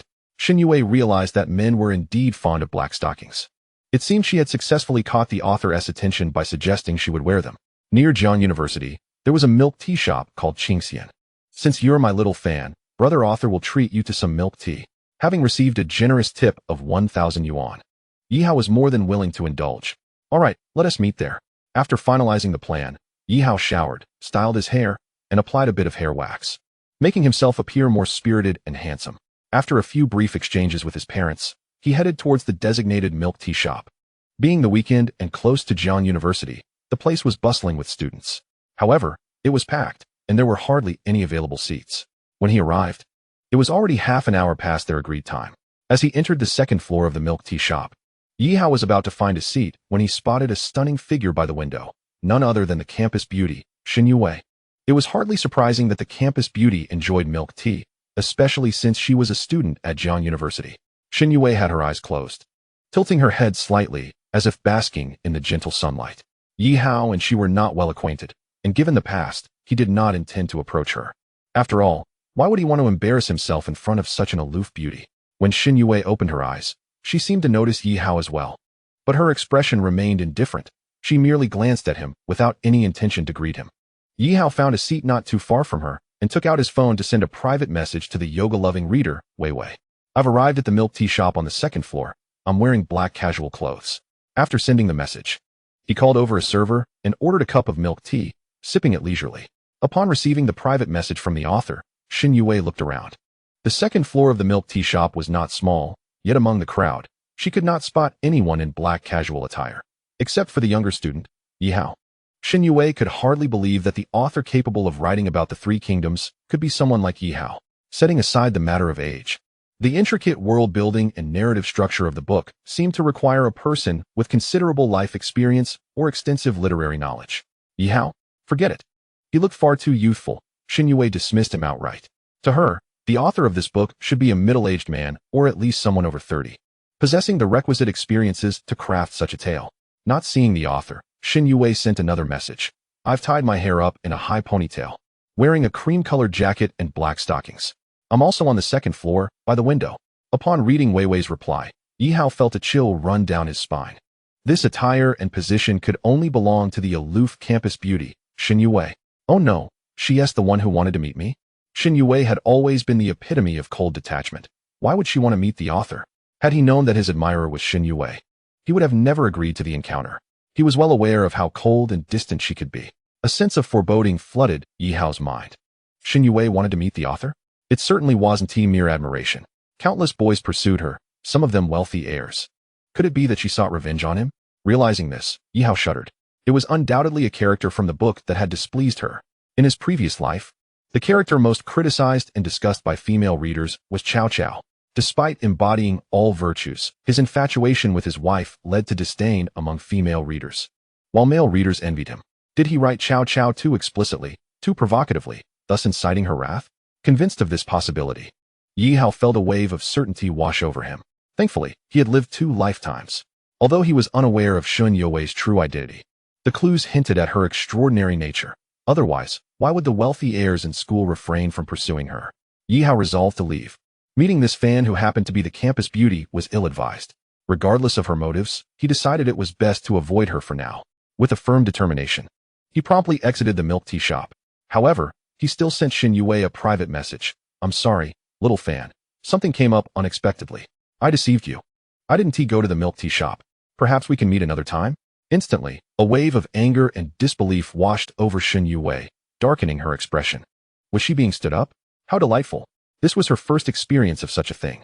After quickly regaining her composure, she inquired, Dear author, it's fine if you didn't come, but I have a small request. I wonder if you can fulfill it? Go ahead. About your three kingdoms. Why has Cao Cao's character become so lascivious? Do all you men write like this? Yi Hao was taken aback. Well, what man doesn't enjoy such themes? Who doesn't love a wife? Isn't that a rather foolish question? Because Cao Cao is a true man, and a true man begins with loving his wife. Dear author, may I ask again, can you change Cao Cao's character? I adore him and hope you won't portray him as so lecherous. Is that possible? No. What a ridiculous notion. Writing it this way is in respect to the original work. Even if you offer me more support, it's not up for negotiation. Considering how much I love this book, I'm sorry, but Cao Cao is simply that kind of person. There's no changing him. Upon hearing Yi Hao's refusal to alter Cao Cao's lewdness, Shin Yue dropped her facade and revealed her true intentions for meeting the author. Listen here, dog author. Don't let me discover your identity. Huh. Is it really necessary to be so harsh over a character? One moment, I'm dear author, and the next, I'm dog author. It seems that when a woman's desires are thwarted, her demeanor swiftly transforms. Hee, I shall not indulge in trivialities. I will simply inquire, can the characterization of Cao Cao in your book be altered? No. Very well, there is nothing further to discuss. Do not let me discover your address, lest I put your authenticity to the test. Goodness, are the campus beauties truly so fierce? Yi Hao had an inkling. Her invitation to meet the author was not a simple matter. Indeed, it stemmed from her discontent with the depiction of Cao Cao in the book. Yet, the thought that Shin Yue could be so swayed by a mere character's portrayal made Yi Hao chuckle. The illustrious and aloof campus beauty finds herself in such a predicament. In a previous life, readers had sent authors sharp objects, and now, they wished to confront the author in person. Fortunately, Yi Hao had fled swiftly and was forewarned that the enigmatic bookworm was none other than the campus beauty Shin Yue. While there was no real danger, an encounter that devolved into a quarrel over a book would indeed be awkward. Yi Hao could very well be the first in the entire school to provoke the ire of the aloof beauty. Chapter 35. The time for rejuvenation has finally arrived upon returning home. Shin Yue was nearly consumed by laughter and anger. Not only had she failed to meet the author, but he also refused her requests to modify the book or alter the plot. The more she pondered, the more infuriated she became. Observing her wrathful demeanor, her mother, Shin Mingyun, was taken aback after returning from a meeting. What's the matter, Wei Wei? I've never seen you like this. Who has upset you? Ignoring her mother's query, Shin Yue was disinclined to respond. Not speaking? Then let me take a guess. Have you fallen in love? Did your boyfriend make you angry? Shin Yue had no intention of entertaining her mother, but when it came to the topic of boyfriends, she felt compelled to defend herself. No. How could I be in a relationship? I have yet to encounter anyone I admire. I would rather remain single. Oh, then who has caused you such distress? Shin Mingyun was genuinely curious. It's just a book. What book? Oh, curiosity kills the cat. The book is titled Romance of the Three Kingdoms. Oh, what kind of book is this? Let me see what could possibly provoke my daughter to such a state. Disregarding her mother, an irate Shin Yue retreated to practice yoga. A fine physique is cultivated through dedication. It must be said, while practicing yoga, her focused demeanor was quite enchanting. Meanwhile, Shin Mingyun, driven by curiosity, opened her phone and searched for Romance of the Three Kingdoms. Upon encountering the opening lines of the poem, her scholarly heart was profoundly shaken. The mighty Yangtze River flows eastward. Its waves wash away the heroes. Right and wrong, success and failure, all become naught. The green mountains remain, while the sunsets fade. An old fisherman by the riverbank, accustomed to the autumn moon and spring breeze. A pot of murky wine awaits a joyful reunion. How many tales from ancient to modern times are all reduced to mere laughter, without even delving into the story? The sheer beauty of these lines was enough to leave her in awe. Who penned such exquisite verses, merely to serve as an introduction? Shin Mingyun was overwhelmed with excitement. As she scrolled down, the first chapter detailed the Yellow Turban Rebellion and the oath of brotherhood among Lu, Guan, and Zhang. The history of the Three Kingdoms, set in the late Eastern Han Dynasty, was precisely what our great Xia nation had longed to study in depth. Yet, despite our nation's efforts, we only grasped the surface of this history, knowing merely of the tripartite division of Wei, Shu, and Wu. Could it be that this book depicts the true history of that era? With this thought, Shin Mingyun felt as though she had discovered a new continent. If this book indeed recounts the authentic history of that period, it would be an unparalleled treasure for the Xia nation. This work is destined to become a classic. Moreover, it may unveil certain obscured aspects of our nation's history. The more she contemplated, the more anxious she became, filled with excitement and dreams. As a historian, Shen Mingyun yearned to uncover the truths of history, an obsession, alas, for a nation with 5,000 years of culture. The documented records that have been preserved are but a drop in the ocean. Knowledge is scarce. Coupled with the recent national turmoil, the history of the Xia nation had become even more elusive. A grand nation, yet unable to ascertain its own history, is a profound humiliation for the Xia nation. It is an affront to countless scholars of archaeology and history within our realm. Yet now, a book titled Romance of the Three Kingdoms seemed to illuminate the path ahead for Shen Mingyun. Daughter, who is the author of this book?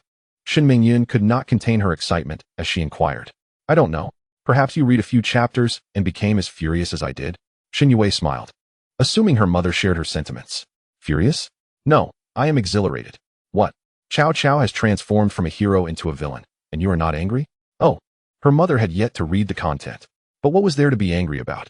It was merely a character portrayal.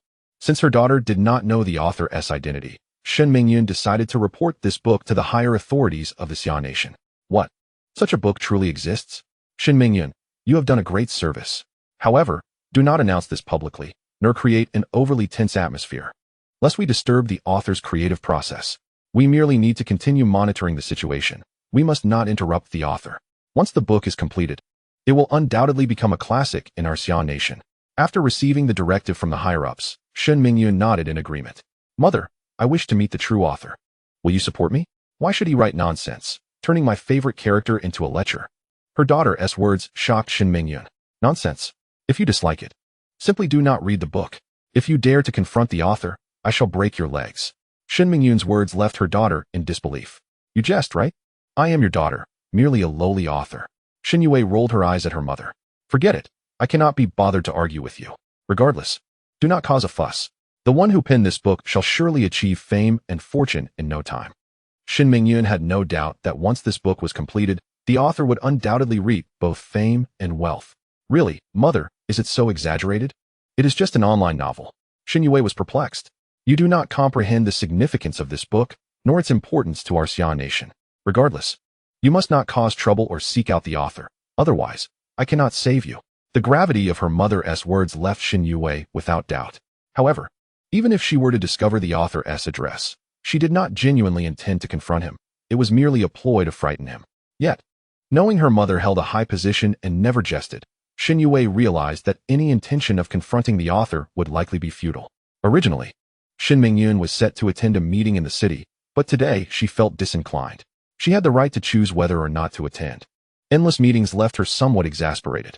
Though she was in her position to fulfill her duties, the constant cycle of meetings was indeed disheartening. However, having discovered a treasure like Romance of the Three Kingdoms had significantly uplifted her spirits. With a cheerful disposition, what reason did she have to attend a meeting? In high spirits, she sought to unwind. At that moment, she thought of Yi Hao. It was time for this dependent younger brother to repay some interest. Last Thursday, he had been unavailable, and he mentioned that the weekend would be better. Today was conveniently Sunday. If he were to make excuses again, she would certainly need to show him that her patience was not boundless. With this thought in mind, she pulled out her phone and sent a message. Sister is free today. Let us meet at our usual place. Do not make any excuses. Yi Hao was speechless. He had said nothing and made no refusals. He simply could not attend class that Thursday. Sister, I am on my way. Just a moment ago. The knowledge that the bookworm was a campus beauty and that she had threatened not to reveal her address had left Yi Hao somewhat troubled. Now, with Sister Yun arriving, he could finally enjoy some respite. Chapter 36. The Downfall of Shen Mingyun. In Jiangnan City, at Century City, in the Chaoxia courtyard, Yi Hao arrived by taxi. This was the rendezvous point that the two had agreed upon. Having visited before, Yi Hao was evidently well acquainted with the surroundings. After Yun Jie provided him with the entrance code, he proceeded directly to the door. Knock, knock, knock. Yi Hao rapped on the door. Just a moment, sister is changing. Yun Jie knew it was Yi Hao at the door. This apartment was her secret possession, known only to herself. Not even her daughter was aware of it. Thus, it was needless to say, Yun Jie was well aware of Yi Hao's arrival. A few minutes later, Yun Jie came to open the door. Upon its opening, Yi Hao was struck dumb. Today, Yun Jie had donned subtle makeup and changed into a loose black robe, which enhanced her allure. The robe was fastened with only one button, leaving certain features visible to the naked eye. Sister, you smell delightful, and your skin is so fair.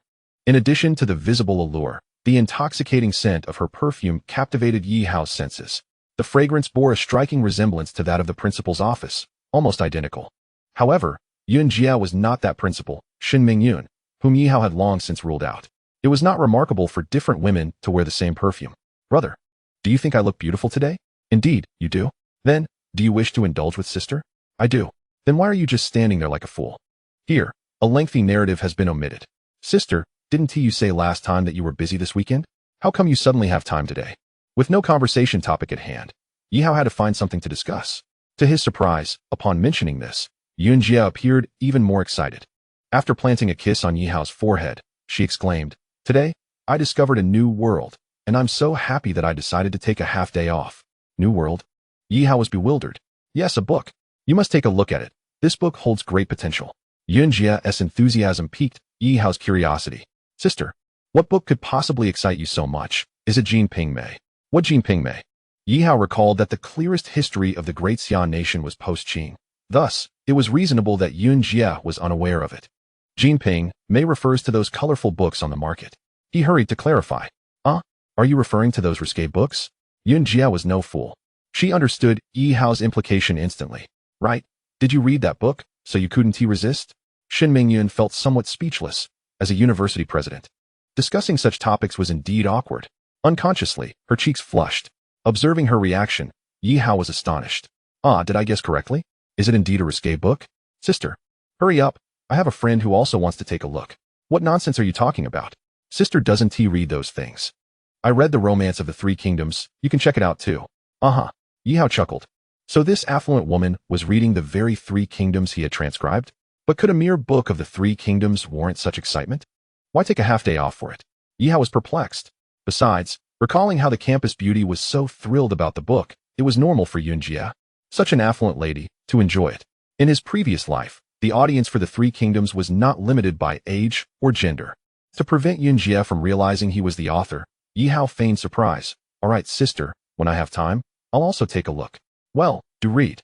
But don't get too engrossed, and don't curse the author. Remembering her daughter's wish to know the author, Yun Jia quickly cautioned. Why would I curse the author? Because there are some rather risque scenes. Sister, so it is indeed a risque book? Oh no. It's just that some plots involve a certain rogue, making one blush. Yi Hao chuckled, referring to the rogue in the book. So sister, do you think I'm a rogue? You? Not even close. As evening swiftly arrived, glancing at the clock, it was already past 8. Yi Hao lay contentedly, truly reluctant to move. He felt utterly exhausted. Shin Mingyun was in a similar state, deflated like a punctured balloon. Sister, you're not feeling unwell, are you? Yi Hao asked weakly, harboring doubts. After all, he had not taken any safety precautions. If this affluent woman were to become pregnant, Yi Hao could not afford the responsibility. Whether he could bear the burden was one thing. Yi Hao did not wish to be shackled to an affluent woman for life. He would encounter other women in the future. He could not afford to hang his life on one tree. But Yun Jia did not directly answer the question. At 45 years of age, with relatives scarcely visiting, it was unlikely she still possessed that capability. Should there be a chance, however, she wouldn't mind having a child with Yi Hao's handsome genes. With a smile, Yun Jia jested, if it were to happen, what would you do? What else could we do but raise it together? One must admit, Yi Hao's acting skills were truly exceptional. He wore a serious expression that won Shin Mingyun's admiration once more. I was born before you were. You were born after I had aged. If only she had met Yi Hao 20 years earlier when she was merely 25, at the peak of her beauty, she felt she would have pursued him relentlessly, even at the cost of losing everything she had now. But ultimately, flowers may bloom again, yet youth does not return. Putting aside such thoughts, at least for now, Shin Mingyun felt content. After all, even at 45, she had shared a bed with a 20-year-old Yi Hao. Brother, has anyone ever suggested taking care of you? Suddenly, Shin Mingyun inquired. There have been offers, but I declined. Those individuals were either overweight, unattractive, or elderly. Indeed, during his time working part-time at a foot massage parlor, there had been a few offers from larger women, but Yi Hao was discerning in whom he chose to associate with. Could he serve an overweight woman or an older lady? That was out of the question. Then why did you agree to sister? Sister, you are well aware of your own charms. With such beauty and figure, who wouldn't he want to share something with you? Oh my, such sweet talk. Not only are you skilled, but you also have a silver tongue. I'm smitten. Yi Hao. But on another note, sister, you've treated me exceptionally well. Throughout my life, apart from my parents and sister, no woman has ever treated me this kindly. Yi Hao was not exaggerating. In the days he had known Yunjia as a boss, she had indeed treated him quite well. Don't get too sentimental now. It seems sister hasn't been so good to you. Sister, allowing my sister to stay and study while waiving all her fees is a tremendous favor in my eyes. Wait, speaking of your sister, I remembered, last time. I merely mentioned it, and didn't he follow up? I was so busy I forgot. Since the topic had resurfaced, Shin Mingyun decided to inquire further. As for your sister, I only mentioned it to a friend, and it turns out all her fees were waived. That's quite a good thing. Sister, your friend must be a significant figure in the Education Bureau, right? Well, sort of, but no matter how significant, they still have to consider my feelings. Yi Hao was taken aback by Yunjia's words, which were quite impressive. She almost let something slip. Shin Mingyun quickly clarified, what I mean is, I work in construction. Within the jurisdiction of the Education Bureau, there are some schools that I am responsible for building, and they still owe me money. So they have to show me some respect. Oh, all right. This explanation was reasonable, and Yi Hao did not ponder further. By the way, Yi Hao, I know about your sister's situation, but what about your parents? You've never mentioned them. My parents are well. There's nothing much to say. Yi Hao refrained from disclosing that his parents were gravely ill and had mobility issues. Even if he told her, what would it matter? Yi Hao, when you mentioned your parents, a shadow of heaviness briefly flickered in your eyes. Your sister noticed, recognizing that you are a person deeply bound by emotions and loyalty. The arduous work you undertook at the foot massage parlor must have been for them. Am I right? Please, share with me. Have they encountered some misfortune?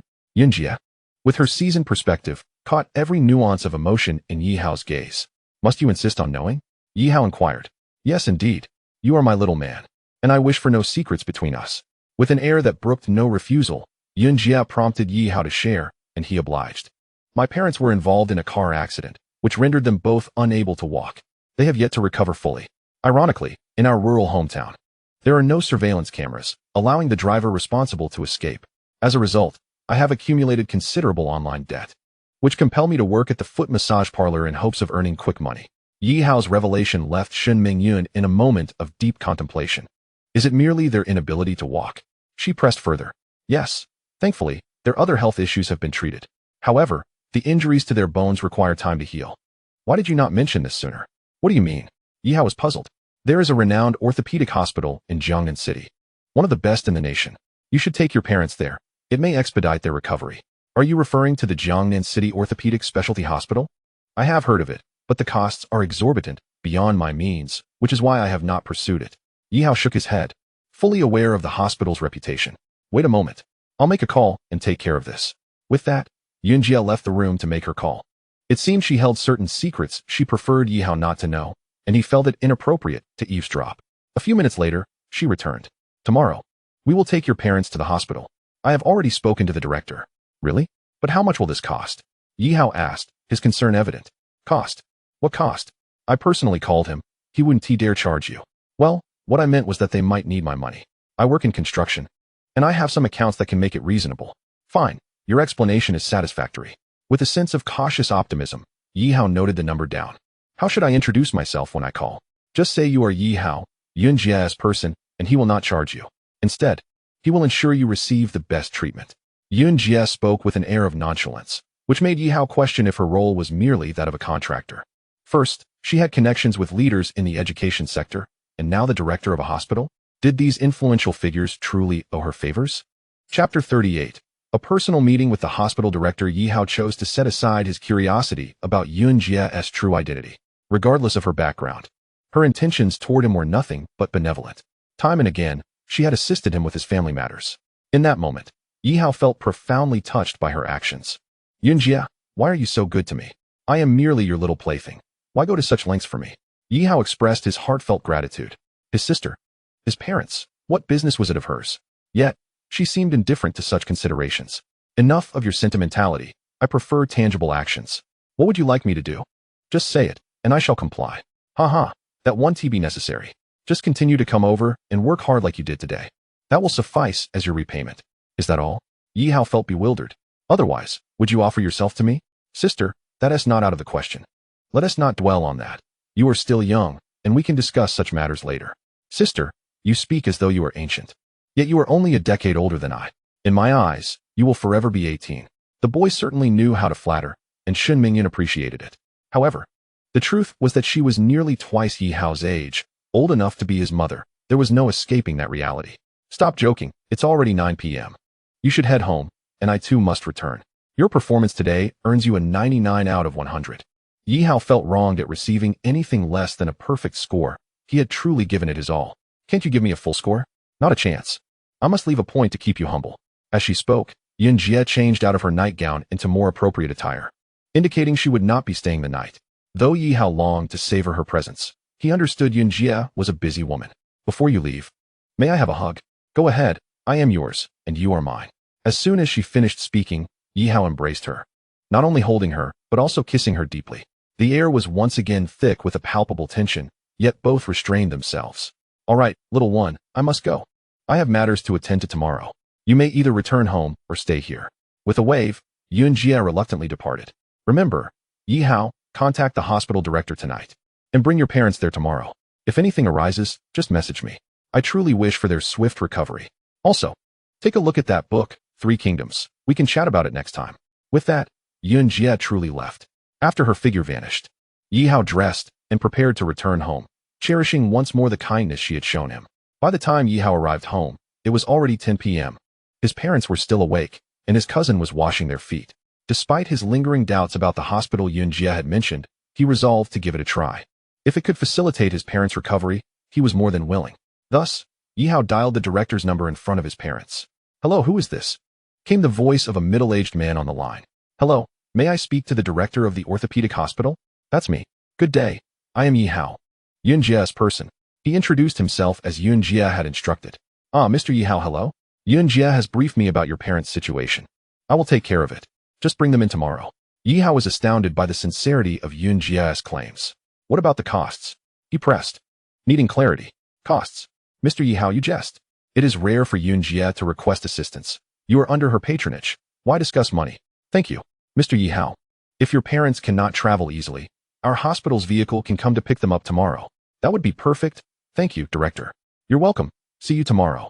Yi Hao had put the call on speaker, wanting his parents to hear the good news. Their response was one of disbelief. Xiao Hao, what hospital is this? The best orthopedic hospital, capable of hastening your recovery. His parents smiled through tears, overwhelmed by relief. They had endured a month of helplessness, feeling the weight of their struggles resting heavily on their son's shoulders. If they could recover sooner, they would be more than grateful. Is this about that Yun Jie again? His mother inquired. Yes, indeed. She is the one who resolved our dilemma. How old is your sister Yun? The father inquired. Around 30, I suppose, replied Xiao Hao. At 20, Xiao Hao felt that a 10-year age difference was not too significant. To them, she was like a benefactor to their family. We would like to have her as a daughter-in-law, his mother declared, leaving Xiao Hao feeling quite embarrassed. You want her to be your daughter-in-law? She may not even be willing. Mom, what nonsense are you talking about? She is merely my boss. Our relationship is strictly platonic. Nothing like what you think. Xiao Hao, do not be oblivious to your blessings. She treats you well. She must have feelings for you. Feelings? Of course she does. After all, we spent the night together. However, Xiao Hao was aware that to Yun, he was merely a plaything, a source of fleeting pleasure. And whether there were genuine feelings involved remained a mystery to him. Sigh, pondering over such matters is futile. Some things are better left for later. Ignoring his parents' nagging, Xiao Hao took out his phone to message his counselor and homeroom teacher to request a leave of absence. Counselor Song Weiniang. Xiao Hao, your family matters are indeed significant. I will grant you leave. Homeroom teacher Zhou Yishua. As long as the counselor approves, I have no objections. Thank you, teacher. Xiao Hao requested 2 days off, fearing that if he asked for more, the counselor might not approve. Besides, his cousin could look after his parents. After all, she was being paid for it. Brother, I want to take leave too. I want to go to the hospital with you. Nanan eagerly exclaimed. Nonsense.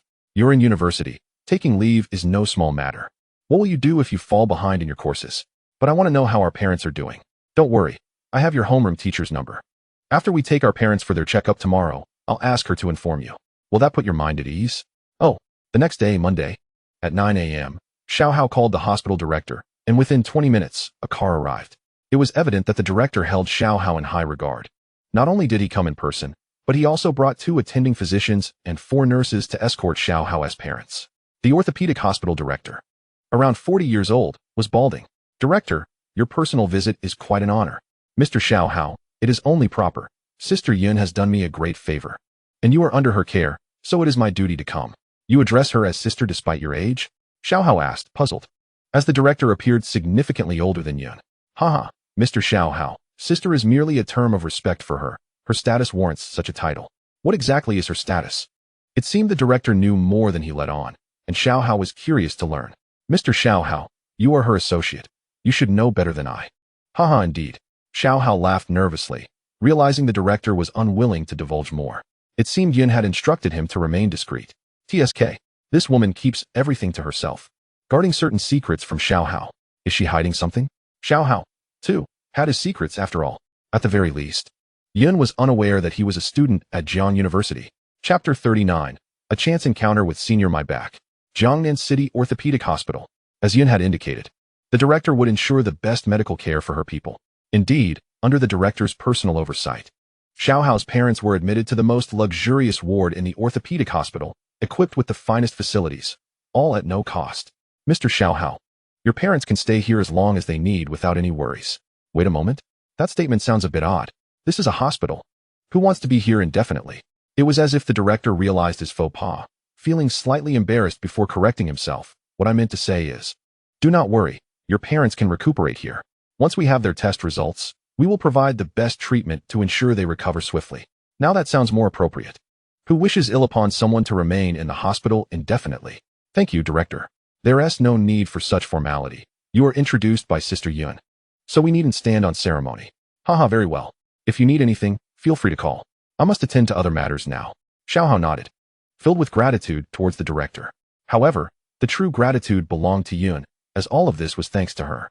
Nearby, his cousin, the caregiver, observed the director's respectful demeanor towards Xiao Hao with envy. She reflected on how fortunate she was to work for Xiao Hao's family. His potential was undoubtedly limitless. The respect shown by such a prominent figure as the hospital director was telling. Looking at Xiao Hao, she felt a surge of admiration.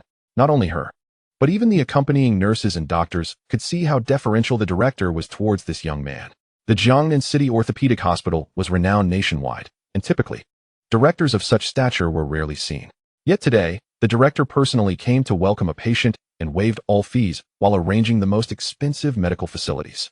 This indicated that this young man was far from ordinary. Immediately, the two attending doctors and 4 nurses began to whisper among themselves. Is he some wealthy heir? Or perhaps a scion of a powerful family? But that didn't seem right. After all, the patients were his parents, who were simply dressed and lacked any air of authority. Who cares?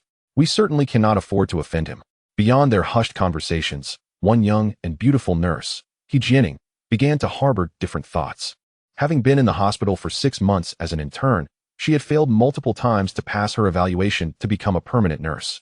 It wasn't due to a lack of ability. Rather, her beauty had drawn the ire of the head nurse, who was reluctant to approve her. Anyone familiar with the hospital knows that the head nurse is the ultimate authority for nurses.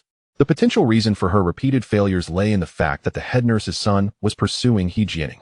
As the most attractive and youngest nurse in the orthopedic hospital, He Jianing was not interested in the head nurse's son, who bore a striking resemblance to an unappealing academic advisor. Were it not for the difficulty of securing a position at the orthopedic hospital, He Jianing would have resigned long ago, avoiding the head nurse's scrutiny. Complaining to other hospital leaders about the head nurse was unrealistic, as they would not heed the words of an intern. Now, witnessing the hospital director's respectful attitude towards this young man, He Jianing realized that Xiao Hao could easily facilitate her transition to a permanent position. Her gaze towards Xiao Hao became fervent, not only for his looks, but also for the potential he held to change her fate. In the coming days, I must strive to impress. With that thought, her breathing quickened. An hour later, the results of Xiao Hao's parents' full-body examination were in. When the attending physician informed Xiao Hao that his parents would be able to walk again within a month and fully recover, he was ecstatic. If they had relied on medication and slow rehabilitation at their rented apartment, it would have taken at least 6 months, if not a year. Now, knowing his parents would regain their mobility in just a month was beyond exhilarating for Xiao Hao. After all, his parents and sister were his Achilles heel. Their well-being ensured his own peace of mind. Mr. Xiao Hao, for the next month, we will take care of your parents. You should attend to your own matters. Rest assured, with us nurses here, you have nothing to worry about. Seizing a moment when the doctor was absent, Nurse, He Jianing finally had the chance to speak with Xiao Hao. He raised his head and looked at the young nurse, even clad in a standard white nurse's uniform. The nurse's beauty stood out like a solitary red flower amidst a sea of green, truly exceptional. She possessed a unique charm akin to that of Xin Yue, someone who could be effortlessly recognized in a crowd. However, despite being taken aback by the nurse's extraordinary looks, Yi Hao did not dwell on it for long. He turned to the beautiful nurse and nodded, expressing his gratitude for their assistance. "Don't mention it. It is our duty," replied the nurse, her demeanor slightly bashful. After a brief moment of surprise, Yi Hao chose to disregard her shyness. With a nurse attending to his needs and his cousin acting as a caretaker, he felt no obligation to remain there. Upon informing his parents about the situation, they were once again filled with excitement. "A month? We can recover in just a month?" "Indeed, that is what the attending physician has stated." "Thank heavens, and thank you to your boss, Sister Yin." After a few more words with his parents and cousin, Yi Hao decided to return home. With a nurse to care for them and a nanny to prepare meals, his presence felt somewhat superfluous, especially since his parents urged him to return to school and not let his studies suffer. However, returning to school was out of the question. Otherwise, the 2 days of leave would have been in vain. Exiting the hospital, it was already 11 o'clock. Yi Hao intended to hail a taxi. Resolved to spend the next couple of days diligently writing, he aimed to complete his work on the Three Kingdoms to earn some money sooner rather than later. Just outside the hospital, he noticed a food stall where someone appeared to recognize him and called out, "Yi Hao Jr.?" Turning towards the voice, he saw a handsome young man he had encountered a few days prior, the senior, Wang Zimo, who had pursued the counselor, Song Weining, in a luxurious Maybach. "Senior." Yi Hao greeted him with a smile. "What brings you here? Skipping class in your second year?" Quite the trendsetter. Spotting Yi Hao outside school in the morning, Wang Zimo naturally assumed he was playing hooky. "Well, in university, it's customary to skip a few classes," Yi Hao replied with a chuckle, feeling no need to be overly sincere. "Have you eaten? Come, join me." "I've eaten, senior. Please enjoy your meal. I'm about to take a taxi back to school." "Wait. I'll give you a ride. I'm heading back to school too." Wang Zimo opted to take his meal to go. He was still driving the Maybach. And recalling his previous remark about it being his least expensive vehicle, Yi Hao deduced that Wang Zimo was indeed a wealthy heir. Feeling the warmth of Wang Zimo's hospitality, Yi Hao found it difficult to decline. Doing so might come off as pretentious. Everyone knows how impressive a Maybach is. Those who have been in one can attest to its allure. However, the interior of the car was somewhat disheveled, filled with various items one might associate with women, lingerie, stockings, and other such paraphernalia. "Did I scare you?" Wang Zimo laughed. "Not at all. You're handsome and wealthy. It's normal for you to have such interests," Yi Hao replied, amused. Wang Zimo was left with a favorable impression of him, especially after their previous encounter where Yi Hao had displayed maturity.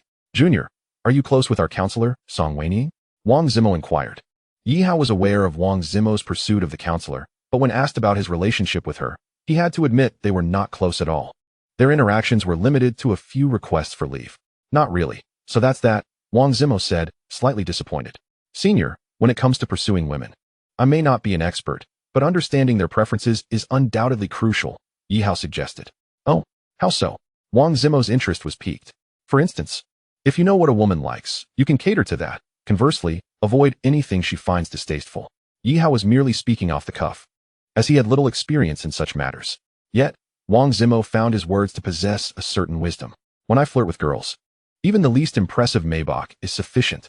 But Song Weining, on the other hand, is not fond of luxury cars. No wonder she has turned me down several times when I offered to pick her up in the Maybach. It seems I failed to cater to her preferences." "Junior, you've enlightened me. Thank you." Wang Zimo expressed his gratitude, looking at Yi Hao with newfound respect. "Senior, I assume you have quite a few women in your life?" Yi Hao ventured. "Well, around 10 or so, but that's only because my body can't handle more. Otherwise, there would be even more." Wang Zimo chuckled. "Senior, may I offer a personal suggestion? Please don't take offense. Go ahead. I'm not one to be petty. I believe that when pursuing someone like our counselor, you shouldn't be too frivolous. After all, she is not some naive girl. If she's rejecting you despite your good looks and wealth, it's likely she sees your reputation for being a playboy.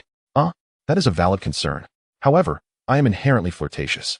To win over someone like Song Weining, I'd have to give up my other interests, which I doubt I can do."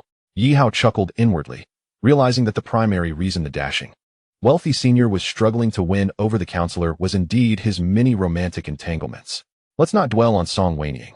If I can pursue her, I will. If not, so be it. Ultimately, I only seek a fleeting encounter," Wang Zimo candidly stated, revealing his intentions without reservation. But then again, in this world, how many pure romances exist? The ultimate goal of relationships often boils down to physical intimacy. Yi Hao, you're even more handsome than I am. Do you have anyone in your sights? Wang Zimo shifted the conversation back to Yi Hao. Senior, you jest. I lack your privileges. I can only admire from a distance. I wouldn't dare entertain any notions. Yi Hao replied humorously. Don't be modest, Junior. I simply had better luck in life. However, your finance department has indeed produced several beauties. Xin Yue, Song Weiniang. And there's a professor named Zhou Yixue, 3 gems of the finance department. I envy you finance students. You have quite the eye candy. It appeared that Wang Zimo had a solid understanding of the finance department. After all, what piques a man's interest more than beautiful women? Senior, I'm curious, why don't you pursue Xin Yue? She is arguably younger than our counselor, Yi Hao inquired. Upon mentioning Xin Yue, Wang Zimo seemed to recall something and cautioned, Junior, do not set your sights on her. She is not only aloof and indifferent to men, but also comes from a powerful background. I drive a Maybach and a Cullinan, vehicles worth millions, yet I once inadvertently saw her riding in a Pagani. That car, not only is it exorbitantly priced, but it's also not something one can simply buy with wealth. After that incident, I completely abandoned the idea of pursuing her. Yi Hao was taken aback by this revelation. A Pagani? That was a limited edition worth at least 20 million.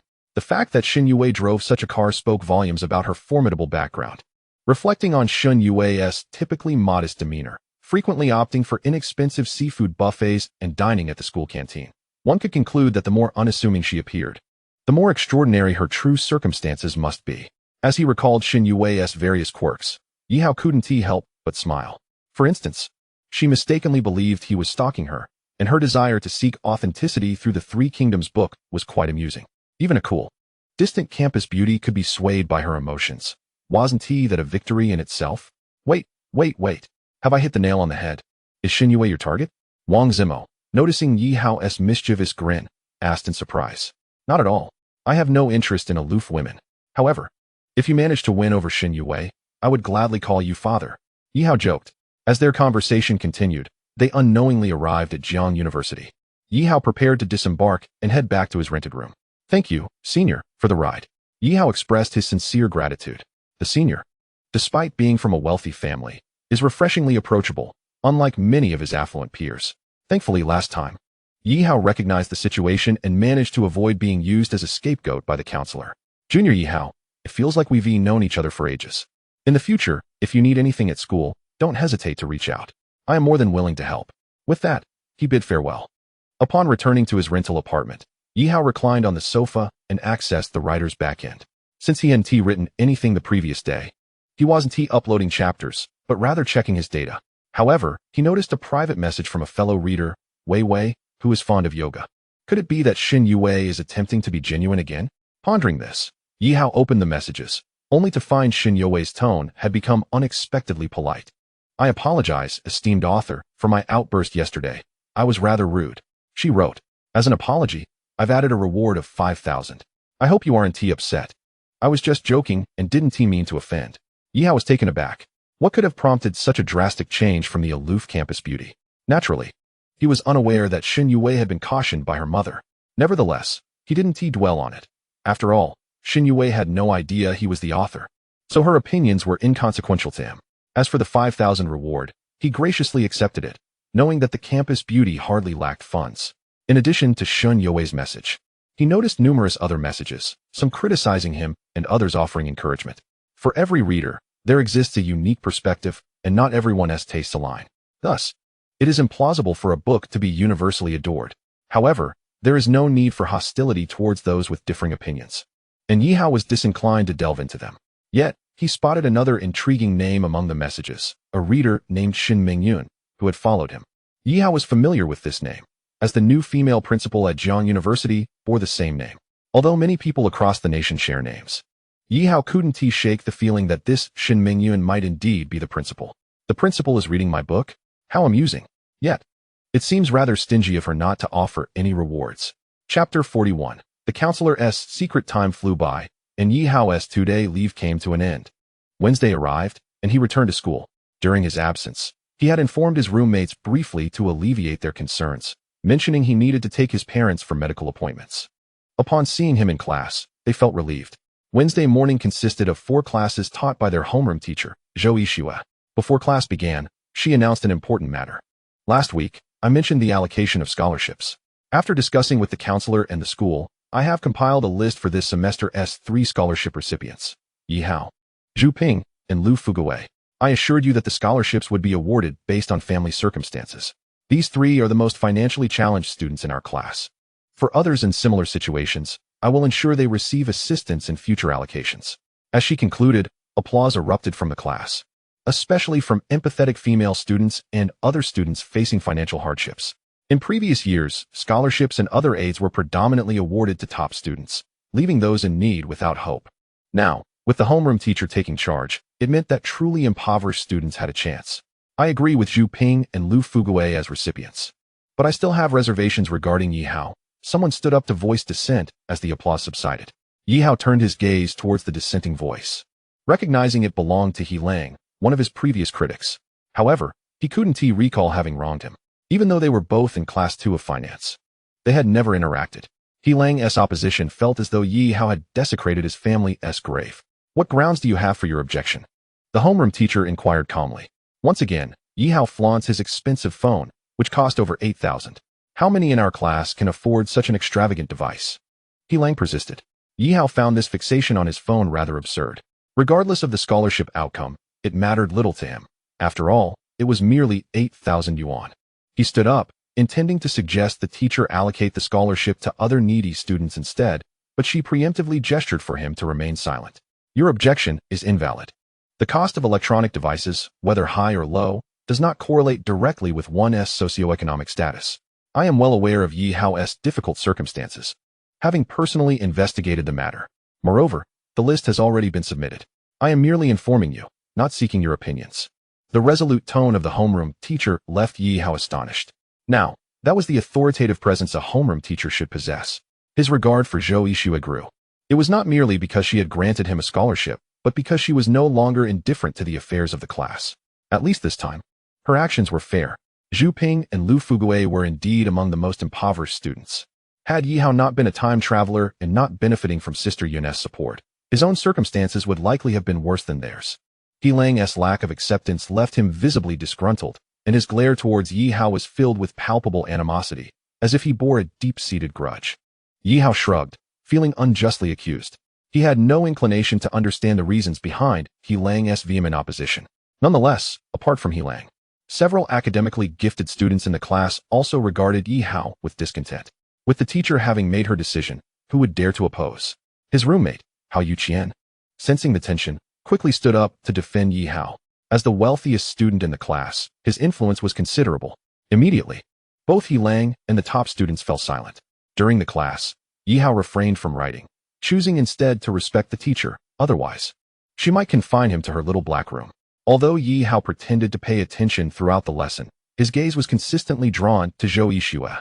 It was undeniable that she possessed striking beauty and an enviable figure, especially accentuated by her form-fitting jeans today. As he watched, his thoughts began to wander into untoward territories. After all, he was a man, and such thoughts were not uncommon. Who could blame him for being captivated by one of the 3 most stunning teachers in the finance department? Not only was Yi Hao gazing at the teacher, but the boys in the class were equally entranced. With such a beautiful teacher in their midst, who could resist? Ahem. Feeling somewhat flustered under the boys' scrutiny, Zhou Yixue purposefully cleared her throat twice, her cheeks tinged with a hint of pink. Before long, the 4 morning classes concluded, and Wednesday afternoon brought a welcome reprieve with no classes. For most students, Wednesday was a favorite due to its light schedule. However, Yi Hao still had a part-time job to attend to, cleaning the office of the female principal. At 2 in the afternoon, after waking from his nap, Yi Hao made his way to the school's administrative building, following the same routine as last week. He first visited Counselor Song Weining to collect the key to the principal's office. At that moment, Counselor Song was alone in her office. However, Yi Hao knocked on the door several times, yet the counselor did not hear him. Noticing that the door was ajar and seeing the counselor inside, he presumed she was listening to music, especially since she was wearing Bluetooth headphones. Thus, Yi Hao entered the room, approaching the counselor from behind. He was about to call out to her when he noticed she was engrossed in her phone, revealing a rather shocking secret. Instead of watching an erotic film, she was shopping, specifically for adult products. Yi Hao was taken aback. Was this something he could witness without spending a dime? Such a stunningly beautiful counselor indulging in such frivolities? He felt a wave of embarrassment wash over him as he had inadvertently stumbled upon this scene. What was he to do? To leave now would be awkward. Yet lingering and staring was equally uncomfortable. Finally, he cleared his throat to gain her attention. The counselor turned to him, startled. Yi Hao, when did you come in? In an instant, her cheeks flushed with a deep crimson. Teacher, I knocked for quite some time. You simply did not hear me, Yi Hao quickly explained. Oh, what brings you to my office? She inquired. Teacher, it's time to clean the principal's office. I came to collect the keys, as you had requested, he replied, realizing she had forgotten. Oh right, you didn't see the secret on my phone, did you? The counselor appeared flustered and shy. Rest assured, I didn't see anything. Yi Hao assured her with a look, indicating that her phone was still on the desk. The screen lit up. Goodness, how embarrassing.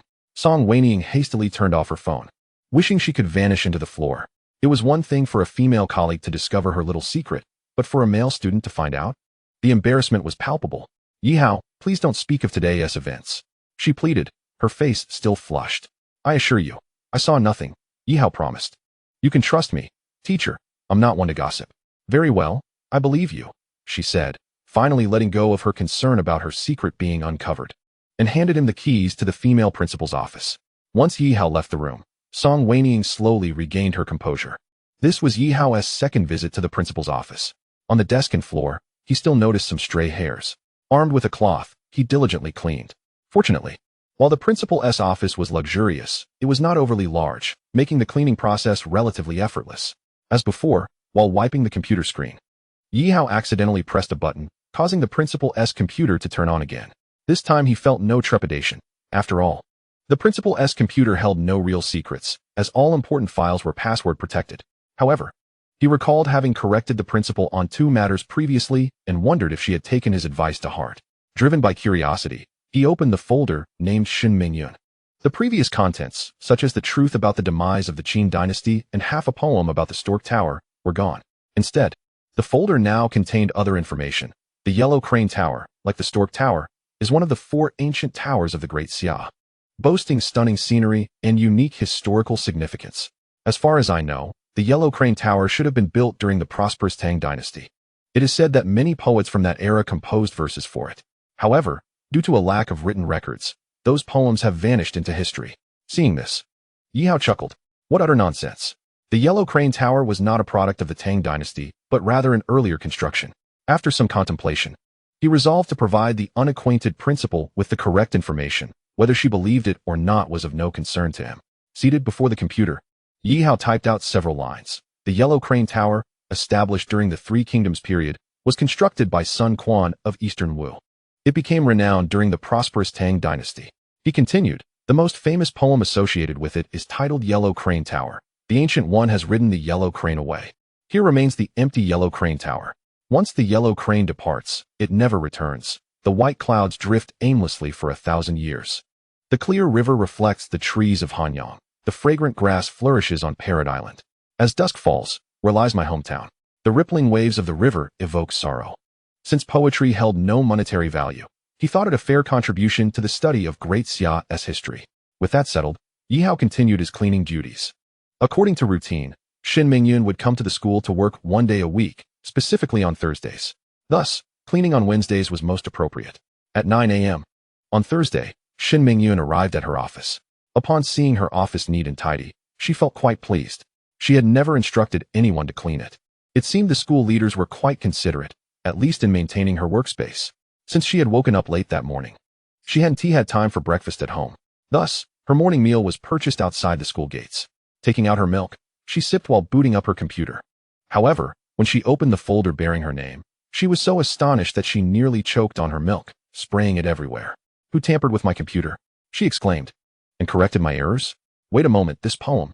Goodness, how does this poem align so perfectly with the Yellow Crane Tower? It was as if the tower had come alive with this verse, transforming it into a celestial realm. Instantly, Shin Mingyun was overwhelmed with astonishment, even neglecting her breakfast. She quickly grabbed her phone and called the head of the Yellow Crane Tower Scenic Area. As a seasoned historical researcher, Shin Mingyun had previously been asked by the Scenic Area's director to help find a poem that would match the Yellow Crane Tower. Naturally, the Scenic Area had been soliciting poems nationwide, promising a reward of 500,000 for any that were adopted, along with lifetime free access to the tower. This amount was trivial for Shun Mingyun. She simply wanted to inform the director that the poem they had been desperately seeking had been found. Principal Shun, it's an honor to receive your call amidst your busy schedule. How may I assist you? The scenic area director replied respectfully. After all, the identity and status of the individual in question are beyond comparison with that of a mere scenic area manager. The poem you requested me to find is now in my possession. What? Principal Shun, you must be joking. Am I in the habit of jesting? Shin Mingyun replied with disdain. Principal Shun, over the years, numerous netizens have penned verses for my Yellow Crane Tower, yet none have been worthy. If the poem you discovered meets our approval, we shall reward you with 1 million. The scenic area manager spoke with reverence. However, he had long since become numb. For decades, who among the people of the Great Xia Nation did not wish to earn money from the scenic spots? Countless individuals, believing themselves to be gifted in poetry, had come forth, yet their verses for the Yellow Crane Tower were either utterly unworthy, chaotic, or mundane. In short, none adequately captured the grandeur and beauty of the Yellow Crane Tower. Thus, not a single one had been accepted. As for today, upon hearing Shin Mingyun claim to have found a matching poem, the manager merely chuckled. Were it not for Shin Mingyun's esteemed identity, he would have disregarded her entirely. After all, when disappointment accumulates, hope becomes a distant memory. Chapter 43. Who tampered with the principal's computer? The scenic area manager's thoughts were lost on Shin Mingyun. She was only aware that if this poem were not qualified, then no poem in existence could possibly match the Yellow Crane Tower. Without further ado, Shin Mingyun declared, Listen carefully. I shall recite it for you, then send you the text. Once, the man rode the Yellow Crane away, leaving only the Yellow Crane Tower behind. The Yellow Crane has departed, never to return, while the white clouds linger endlessly.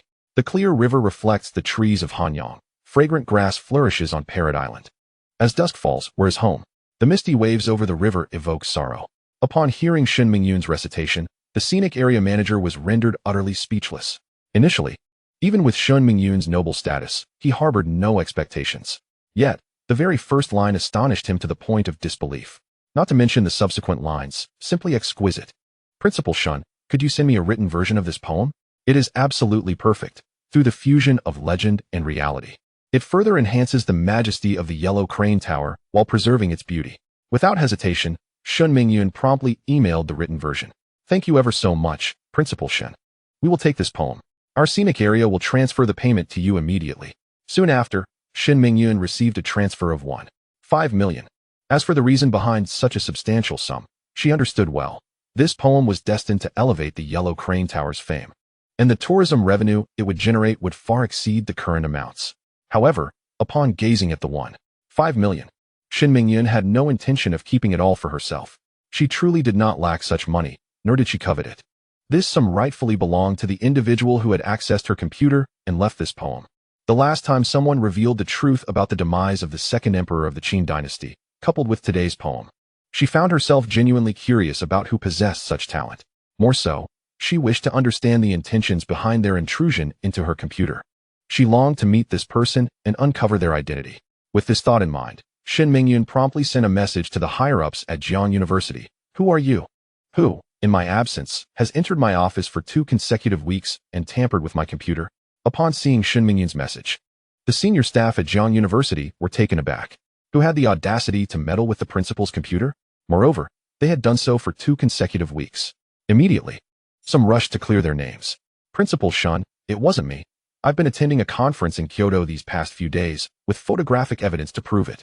Nor was it I, Principal Shun. I've been on a business trip in Yuqing, with my travel itinerary as proof.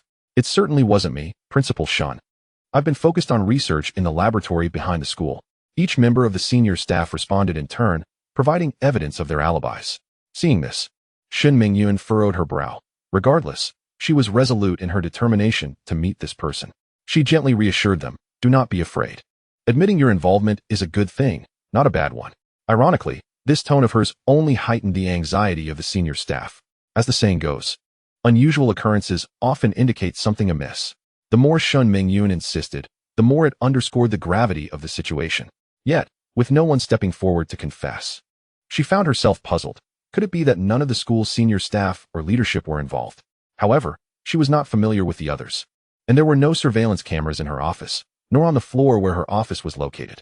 She had prohibited the installation of cameras, primarily due to the inconveniences it posed as a woman. Since it was not any of them, then direct your inquiries to find out. I must see the person who has entered my office for 2 consecutive weeks and tampered with my computer.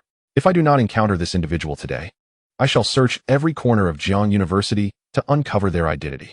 Shin Mingyun was this determined. Once she set her mind to something, she would not rest until her objective was achieved. Under Shin Mingyun's orders, the school's senior staff understood that this matter was undoubtedly serious. They promptly relayed the principal's message to the respective colleges. What? Someone has the audacity to tamper with the principal's computer? This is serious. The principal must have some secrets that have been discovered. Or perhaps, important documents have been stolen from the principal. Good heavens! Who could possibly have the nerve to disturb the principal? The faculty across various colleges were filled with trepidation. To prove their innocence, they could only assist in the search. As the news spread, it grew more exaggerated within the teaching community, evolving into tales of the principal's confidential documents being stolen. What? Someone has pilfered essential files or secrets from the principal's computer? When Counselor Song Weiniang heard this, she was taken aback. There were several keys to the principal's office, each entrusted to different counselors for safekeeping, primarily for maintaining the office's cleanliness. Could it be Yihao? Impossible. Yihao was merely there for cleaning duties. And as a student, he would have no access to any secrets. Counselor Song Weiniang promptly dismissed the notion of Yihao being the culprit. However, upon conducting a thorough self-investigation, all the colleges and teachers confirmed they had not visited the principal's office, nor even the floor it was on. Even those counselors who held keys to the principal's office became focal points of the investigation. Yet, they vehemently denied any wrongdoing, providing ample evidence that they had safeguarded the keys well. Oh, I see. The sophomore counselor from the finance department, Song Weiniang. She selected the individual responsible for cleaning the principal's office. This matter must be addressed with her. A certain counselor thought of this and immediately informed the school leaders responsible for investigating the incident. When they arrived at Song Weiniang's office, they stated, Ms. Song, various pieces of evidence suggest that the individual who entered the principal's office may be connected to you. Given the circumstances, will you continue to shield him? Speak up. Is it you or someone else? The words of the school leaders rendered Counselor Song Weiniang pale. She had never entered the principal's office, which indicated only one possibility. It was Yihao. Yihao, I intended to help lighten your burden by finding you this part-time job. But why did you tamper with the principal's computer? And why would you steal the principal's secrets? Yihao, you have caused me great distress. This is truly disastrous. Being a counselor at Jiang University is already a commendable position. Yet now, Song Weiniang realized she would be implicated by Yihao. Not only was she at risk of losing her role as a counselor, but she might also face punishment as an accomplice in the theft of confidential information. After all, Yihao was the one she had chosen. In Song Weiniang's eyes, the sparkle had faded. She could no longer perceive any glimmer of hope. Chapter 44, The Counselor's Decision. Yet, regret is a futile remedy, and lamenting her choices would yield no resolution. What should she do? Should she inform the authorities that it was Yihao who entered the principal's office? His theft of confidential information from the principal's computer would undoubtedly lead to his expulsion. However, she held a secret that he possessed. Would he resort to revealing it in a fit of desperation? Though her secret might not lead to her disgrace. If Yihao were to divulge it, she would surely be branded as a promiscuous woman, a label that would irrevocably tarnish her reputation. Song Weiniang felt a pang of regret and was at a loss for words. It was she who had chosen Yihao to clean the principal's office. Ironically, he had uncovered her secret. Now, she faced a dilemma. Should she inform the leaders that it was Yihao? If she revealed his identity, his fate would be sealed. Expulsion was certain.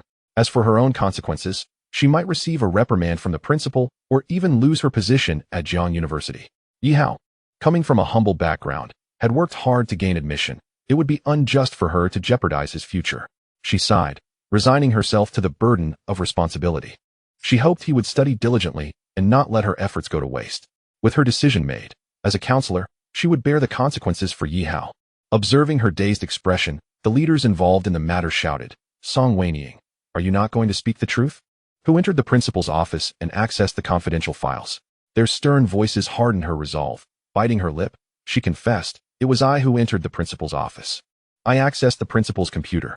After uttering those words, her heart felt as stagnant as still water, her complexion pale as ashes. She had no idea what punishment awaited her. Would she lose her position as a counselor or even face imprisonment? Nevertheless, having made up her mind to take the fall for Yihao, she steeled herself to face whatever hardships lay ahead. Song Wenying. One would not expect such beauty to harbor treachery, daring to tamper with the principal's computer and delve into her secrets. Come, let us proceed to meet the principal. Thus, Counselor Song Wenying was escorted to the principal's office by several leaders. Knock, knock, knock. A leader rapped on the door of the principal's office. Enter, the door is unlocked. Came the voice of the female principal. Only then did the leader feel at liberty to push open the door. Principal Shun. We have identified the individual who accessed your computer. It's Song Wenying, the sophomore counselor from the finance department. Upon hearing this, Shin Mingyun looked up to see the pale-faced Song Wenying. You all may leave, she instructed the other leaders. I have matters to discuss with her. Following Principal Shin's directive, the leaders exited, unable to discern her expression. Was it one of joy or sorrow? Yet, such calmness often heralded a more profound dread. They were unaware of the punishment that awaited Song Wenying, but that was no longer their concern. Once the leaders had departed, Principal Shun turned to Counselor Song Wenying. Smiling as she said, You are Song Wenying, correct? Do not be afraid. Please, take a seat. Though this was their first close encounter with the principal, the counselor understood that those who ascend to such positions are rarely simple. What did this smile signify? Song Wenying felt utterly perplexed. She dared not sit, for she was currently bearing the blame for Yi Hao, rendering her a scapegoat. Principal Shun, I realize you must be quite upset. However, I assure you, I did not intentionally access your computer. I, Song Wenying, swear that I have not disclosed any of your secrets. In truth, she had no knowledge of what lay on the principal's computer. Yet, she had no choice but to speak thus in hopes of mitigating the principal's wrath. Upset? Do I appear angry? Shin Mingyun queried, bewildered by Song Wenying's assertion. Song Wenying, let me ask you. Last week you left a note in my files stating that the fall of the Qin dynasty had 4 points of truth. Do you have any factual basis for your claims? Furthermore, the poem Yellow Crane Tower. Did you compose it, or did it originate elsewhere? What was your intent in leaving these on my computer? After posing her questions, Shin Mingyun gazed at Song Wenying with anticipation. If the counselor could provide a reasonable explanation, Shin Mingyun would not hesitate to promote her, recognizing her evident talent. However, Song Wenying was utterly bewildered by the barrage of questions. Principal, what are you talking about? I don't understand anything. Do you not comprehend? Are you feigning ignorance? Shin Mingyun's amusement was palpable. Song Wenying, do not be so tense. I am not angry about your accessing my computer.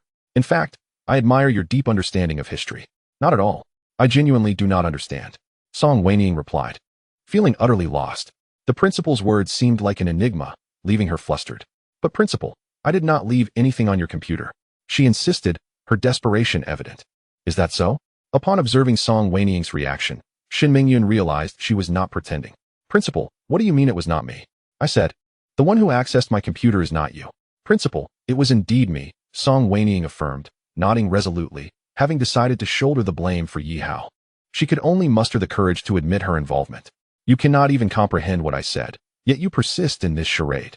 Song Wenying, tell me, who accessed my computer? Do not say it was you. If you do, I shall be quite angered. Shin Mingyun's expression darkened, her authoritative demeanor suffocating. Yet, Song Wenying began to understand that the principal was not seeking retribution, but rather seemed to harbor admiration for the individual who had accessed her computer. Principal Shun, are you suggesting that you wish to meet this person, not to reprimand him for stealing your secrets? Song Wenying inquired timidly. I have told you, my computer contains no secrets. Even if it did, it is well encrypted. I seek him to express my gratitude. Thus, I do not understand your insistence on taking the blame for him. Shin Mingyun appeared perplexed, realizing that her earlier communication had led to misunderstandings among the school leaders. Not only did he not steal my secrets, but he may also receive a reward. Therefore, please tell me, who is this person? Chapter 45, The Concerns of the Class Teacher. From Principal Shin's tone, Song Wenying grasped that she was not jesting. This was not a matter of punishment, but rather one that might yield rewards for the individual involved. Oh, Yi Hao, you've caused your teacher unnecessary worry. However, considering your impoverished background, receiving a reward from the principal would indeed be fortuitous. With this thought, Song Wenying's worries dissipated entirely. Principal Shun, the student in question is Yi Hao from my sophomore class in the finance department. He comes from a disadvantaged family, which is why I arranged for him to clean your office as a part-time job. As for whether he accessed your computer, I cannot say. You would need to ask him. After finishing her words, Song Wenying felt a weight lifted off her shoulders. Wait a moment. The name she mentioned. Yi Hao. This revelation startled Shin Mingyun. What did you say his name is? Shin Mingyun inquired again. Yi, as in the leaf, and Hao, with the 3 dots of water. Hiss. Was this merely a coincidence, or could it be that same brother? Naturally, Shin Mingyun thought of the young man she had been supporting, who shared that very name. If this Yi Hao was indeed the same person, it would certainly be awkward for her. However, she quickly reasoned that there are countless individuals with the same name across the nation. It was merely a coincidence and nothing to be overly concerned about. The brother she supported worked as a foot massage therapist, while this Yi Hao was a student at Jiang University, a prestigious 985 university, no less. Such students possessed integrity. It was inconceivable that he would work in a foot massage parlor. Yes, it must be nothing more than a shared name. With this thought, Shin Mingyun rapidly regained her composure. Nonetheless, she felt the need to confirm. If this Yi Hao was indeed the young man she had been supporting, it would be unthinkable for her to face him. Could a principal be supporting her own student? That would contravene ethical norms. Ahem. Teacher Song, do you have a photo of that student? I would like to see what he looks like first. Shin Mingyun's inquiry left the counselor bewildered. Principal, I don't have a photo of him. Oh, if you don't have one, then what is your relationship with him? If I were to hold you accountable, why would you defend him? Principal, he is a part-time student I selected, and as his counselor, I bear responsibility for him. As she spoke, Song Weiniang's cheeks flushed slightly. This was one of the primary reasons. Another was that she harbored a secret that Yi Hao possessed. Song Weiniang feared that if Yi Hao were expelled, he might recklessly expose her secret. And how could she then maintain her image as a pure and innocent woman? All right then, please contact your student, Yi Hao, and have him come to my office. I wish to meet him. Shin Mingyun believed that there were not so many coincidences in the world. The Yi Hao from school had a 99 chance of not being the brother she supported. After Counselor Song Weiniang sent a message to Yi Hao via WeChat, she exited the principal's office. Since it was not a matter of accountability, Yi Hao would not be expelled, and Song Weiniang had no further worries. Meanwhile, the afternoon classes consisted of 2 sessions taught by the homeroom teacher, Zhou Yixue. Upon receiving the message from her counselor, Yi Hao was taken aback. The female principal wishes to see me? Could it be regarding the message I left on her computer? Yi Hao surmised that it must be about this matter. After requesting leave from his homeroom teacher, Yi Hao prepared to meet the principal. Wait a moment. Yi Hao, did you say the female principal wants to see you immediately? Zhou Yixue hurriedly asked. Yes, the counselor said immediately. The principal is waiting for me in her office. Do you know why the female principal is looking for you? Teacher Zhou, I'm not sure. Yi Hao's response triggered a thought in Zhou Yixue's mind. It was precisely the incident that had been circulating among the teachers from morning until afternoon. Someone had tampered with the principal's computer and stolen confidential information. Could it be Yi Hao? Zhou Yixue was alarmed. After all, she knew that Yi Hao was responsible for cleaning the principal's office. Yi Hao, answer me honestly. Did you touch the principal's computer while cleaning? Seeing the serious expression on her face, Yi Hao nodded in confusion.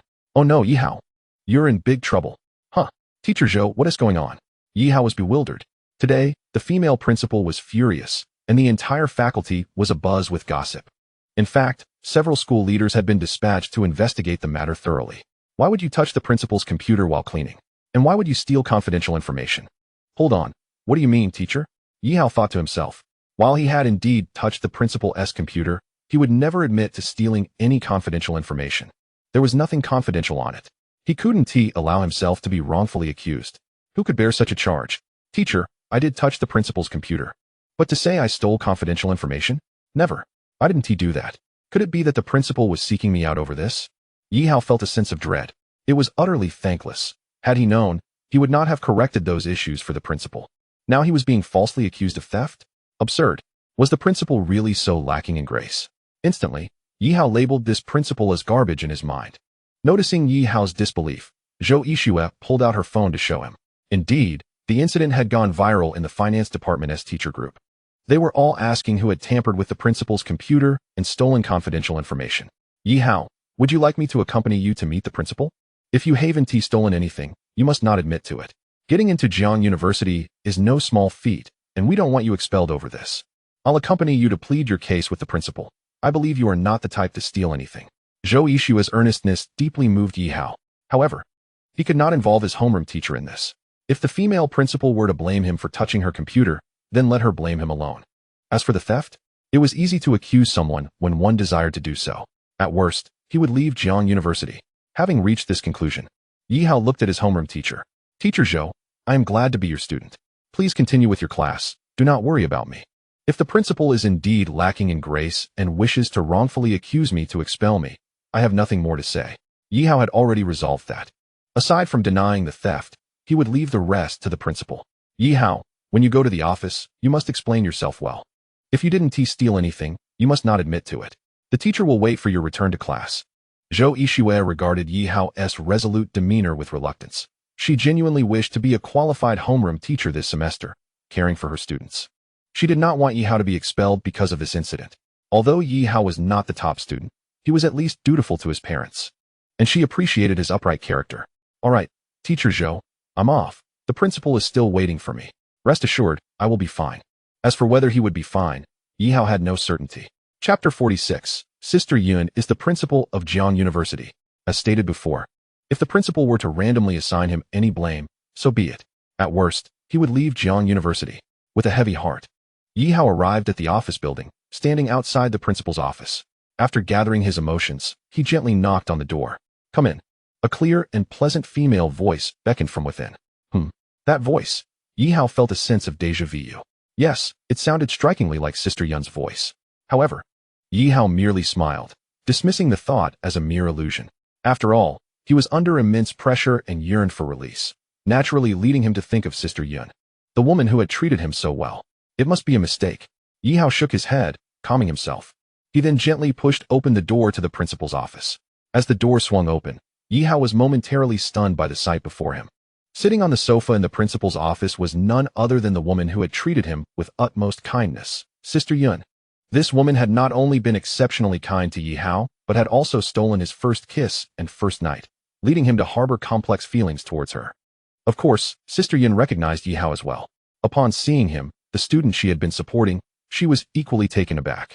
Incredibly, even though she had almost conclusively determined, with a 99 certainty, that the two individuals merely shared the same name and could not possibly be the same person. That infinitesimal 0.01 chance was realized when she, Shen Mingyun, encountered him. This was utterly unexpected. As their eyes met and they exchanged smiles, Yi Hao comprehended everything instantly. Sister Yun was indeed the newly appointed principal of Jiangnan University. The identical fragrance they both wore, coupled with the shared character in their names, led Yi Hao to a sudden enlightenment. It was only a principal from a prestigious institution like Jiangnan University, a 985 university, who could effortlessly attract the attention of the Education Bureau's leaders, ensuring that his sister, a rural resident, could attend school in the city without incurring any fees. Moreover, only someone of such stature could facilitate their parents' admission into a top-tier hospital. No wonder Sister Yun felt the need to conceal her identity in front of Yi Hao. After all, it would be quite embarrassing for the principal of a prestigious university to be associated with a young man. In that moment, Yi Hao understood why Sister Yun had refrained from revealing her true identity. Yi Hao, you sly one. You are actually a student of Jiangnan University? I thought you were merely a full-time male technician. Shen Mingyun exclaimed with a laugh. No longer fixated on the issue of identity, she realized that since the 0.01 chance had indeed occurred, there was no point in disputing it. Sister Yun, I had no idea that the new principal of Jiangnan University was you. However, recalling your alluring figure and that insatiable demeanor, it seems rather incongruous with the role of a principal at a 985 university. Yi Hao chuckled involuntarily. Awkwardness loomed large. And Shen Mingyun understood precisely what Yi Hao was thinking. What are you still standing there for? Come in and shut the door. Shen Mingyun shot him a glare. Oh, right. Yi Hao hastily entered and closed the door. Yi Hao, I'm done pretending. I'm laying my cards on the table. I'm not involved in engineering. I am the newly appointed principal of Jiangnan University, Shen Mingyun teased, turning to Yi Hao. And I'm also being honest. I'm not a full-time male technician, but rather a second-year student in the finance department at Jiangnan University. They both laughed in unison. However, Shen Mingyun was not merely reminiscing with Yi Hao. She aimed to clarify whether he was the one who had left messages on her computer. Yi Hao, was it you who left messages on my computer on 2 occasions? She inquired eagerly. Yes, it was me. Yi Hao replied. Sister Yun, you wouldn't accuse me of spying on your secrets, would you? He teased. Upon learning that Sister Yun was the principal of Jiangnan University, Yi Hao's previous concerns dissipated entirely. Yi Hao, you have been peeking at the principal's confidential information. I shall punish you. Give me a kiss, or I'll expel you, Shen Mingyun declared. Sister, you can't be serious. If it were anywhere else, I might just do it, but this is an office. Yi Hao protested, laughing. I'm just joking. I'm truly happy right now. Earlier, I was worried that the person leaving messages on my computer might have ulterior motives, but now I have no concerns. You are completely mine. What ulterior motives could you possibly have? After a brief pause, Yi Hao replied with a smile, "Sister, I actually do have ulterior motives because I've known for a long time that you are the principal of Jiangnan University." What? Shen Mingyun was taken aback. Had she inadvertently revealed her identity? In all their previous encounters, she had concealed it remarkably well. Even with the officials from the Education Bureau and the director of the orthopedic hospital, she had instructed them not to disclose her true identity. Therefore, she was skeptical. "All right, sister, I was just teasing you. Just as you thought I was a full-time male technician. I genuinely believed you were an engineering executive and never imagined you would be the principal of my school." It was clear that both had hidden their true identities seamlessly. But it no longer mattered since they were both aware of who the other truly was. "Yi Hao, it seems you have unique insights into the history of the Daxia dynasty. I, a history major, find myself outdone by you. Please share with me how you arrived at those conclusions from your previous messages, such as the demise of the Qin dynasty and so on. Furthermore, did you write that poem about Yellow Crane Tower yourself?" In response to her barrage of inquiries, Yi Hao naturally refrained from revealing that he was a time traveler. After all, this was a world that revered science. The notion of time travel was mere fantasy, and no one would believe it. "Sister, those insights are derived from a journal I stumbled upon. I know you're going to ask where that journal is, but it has suffered significant damage and has long since deteriorated." Upon hearing Yi Hao's explanation, Shen Mingyun believed him, albeit with a hint of regret. "However, I've retained most of it in my memory. Just a moment ago, she felt somewhat disappointed, but then Sister Yin became excited again. Suddenly, she pondered a question. "Is that book on the Three Kingdoms authored by you?" She recalled Yi Hao's message stating that the Yellow Crane Tower was established during the Three Kingdoms period, hence her inquiry. "Well, I want to keep it from you. It was indeed written by me." "Haha, Yi Hao, you've truly surprised me." Unable to contain her excitement, Shen Mingyun rose and embraced Yi Hao. Chapter 47. The benefits granted by the principal. It was merely excitement that prompted Shen Mingyun to embrace Yi Hao. After all, the surprises he had given her were indeed plentiful. However, she refrained from any further actions upon discovering that Yi Hao was a student of Jiangnan University. The idea of kissing him felt a bit too much for her to bear. After a considerable time, she finally released her hold on Yi Hao. "Yi Hao, let us keep our relationship a secret from everyone. Otherwise, I'll have to expel you." "Come on, sister, are you addicted to threatening me with expulsion?" Yi Hao replied, clearly recognizing that she was joking. "Rest assured, sister, you've treated me so well that I wouldn't allow you to be disgraced. So, in the future, shall we meet in your office, or should we continue as we have been?" Yi Hao's meaning was clear. He was inquiring about their rendezvous locations. Shen Mingyun pondered for a moment and decided to leave that for later, stating that she was flexible about where they could meet. Today, Sister Yun was dressed in an exquisite professional outfit, which accentuated her noble demeanor. Sitting beside her and observing her curvaceous figure caused Yi Hao to breathe a little more rapidly. However, he restrained himself from entertaining any inappropriate thoughts and proactively shifted the conversation to humor. "Sister, I am your little man, and I am also your student. Since you are the principal, might I inquire if there are any benefits to being your student in the university?" "Benefits?" Upon hearing this, Shen Mingyun immediately thought of something. Without hesitation, she took out her phone and transferred 1.5 million to Yi Hao. Staring at such a substantial sum, Yi Hao was rendered speechless. "Wait, sister, what does this mean? Why are you giving me so much money?" 1.5 million was a sum he had never encountered even in his previous life until the age of 30. How could Sister Yun so casually bestow such a fortune upon him? "Don't misunderstand. This isn't a gift from me, but rather what you are entitled to. The poem about the Yellow Crane Tower that you left on my computer caught the attention of the scenic area, so this money is essentially them purchasing that poem." "A poem for 1.5 million. My goodness, that is far quicker than earning money through writing." Yi Hao's heart raced, as if he could glimpse the prospect of sudden wealth. Yet, Shen Mingyun's subsequent words dashed Yi Hao's aspirations. Not every poem could be sold for such sums. Coincidentally, the Yellow Crane Tower scenic area was in search of poetry.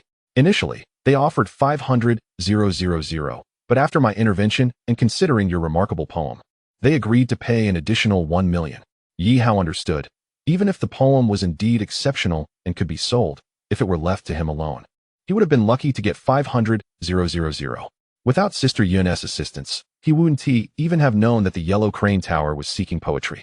Giving an additional 1 million is evidently an attempt to win favor with Sister Yun. "So, Sister Yun, why did you transfer all of it to me? If you wish, I could return a portion to you."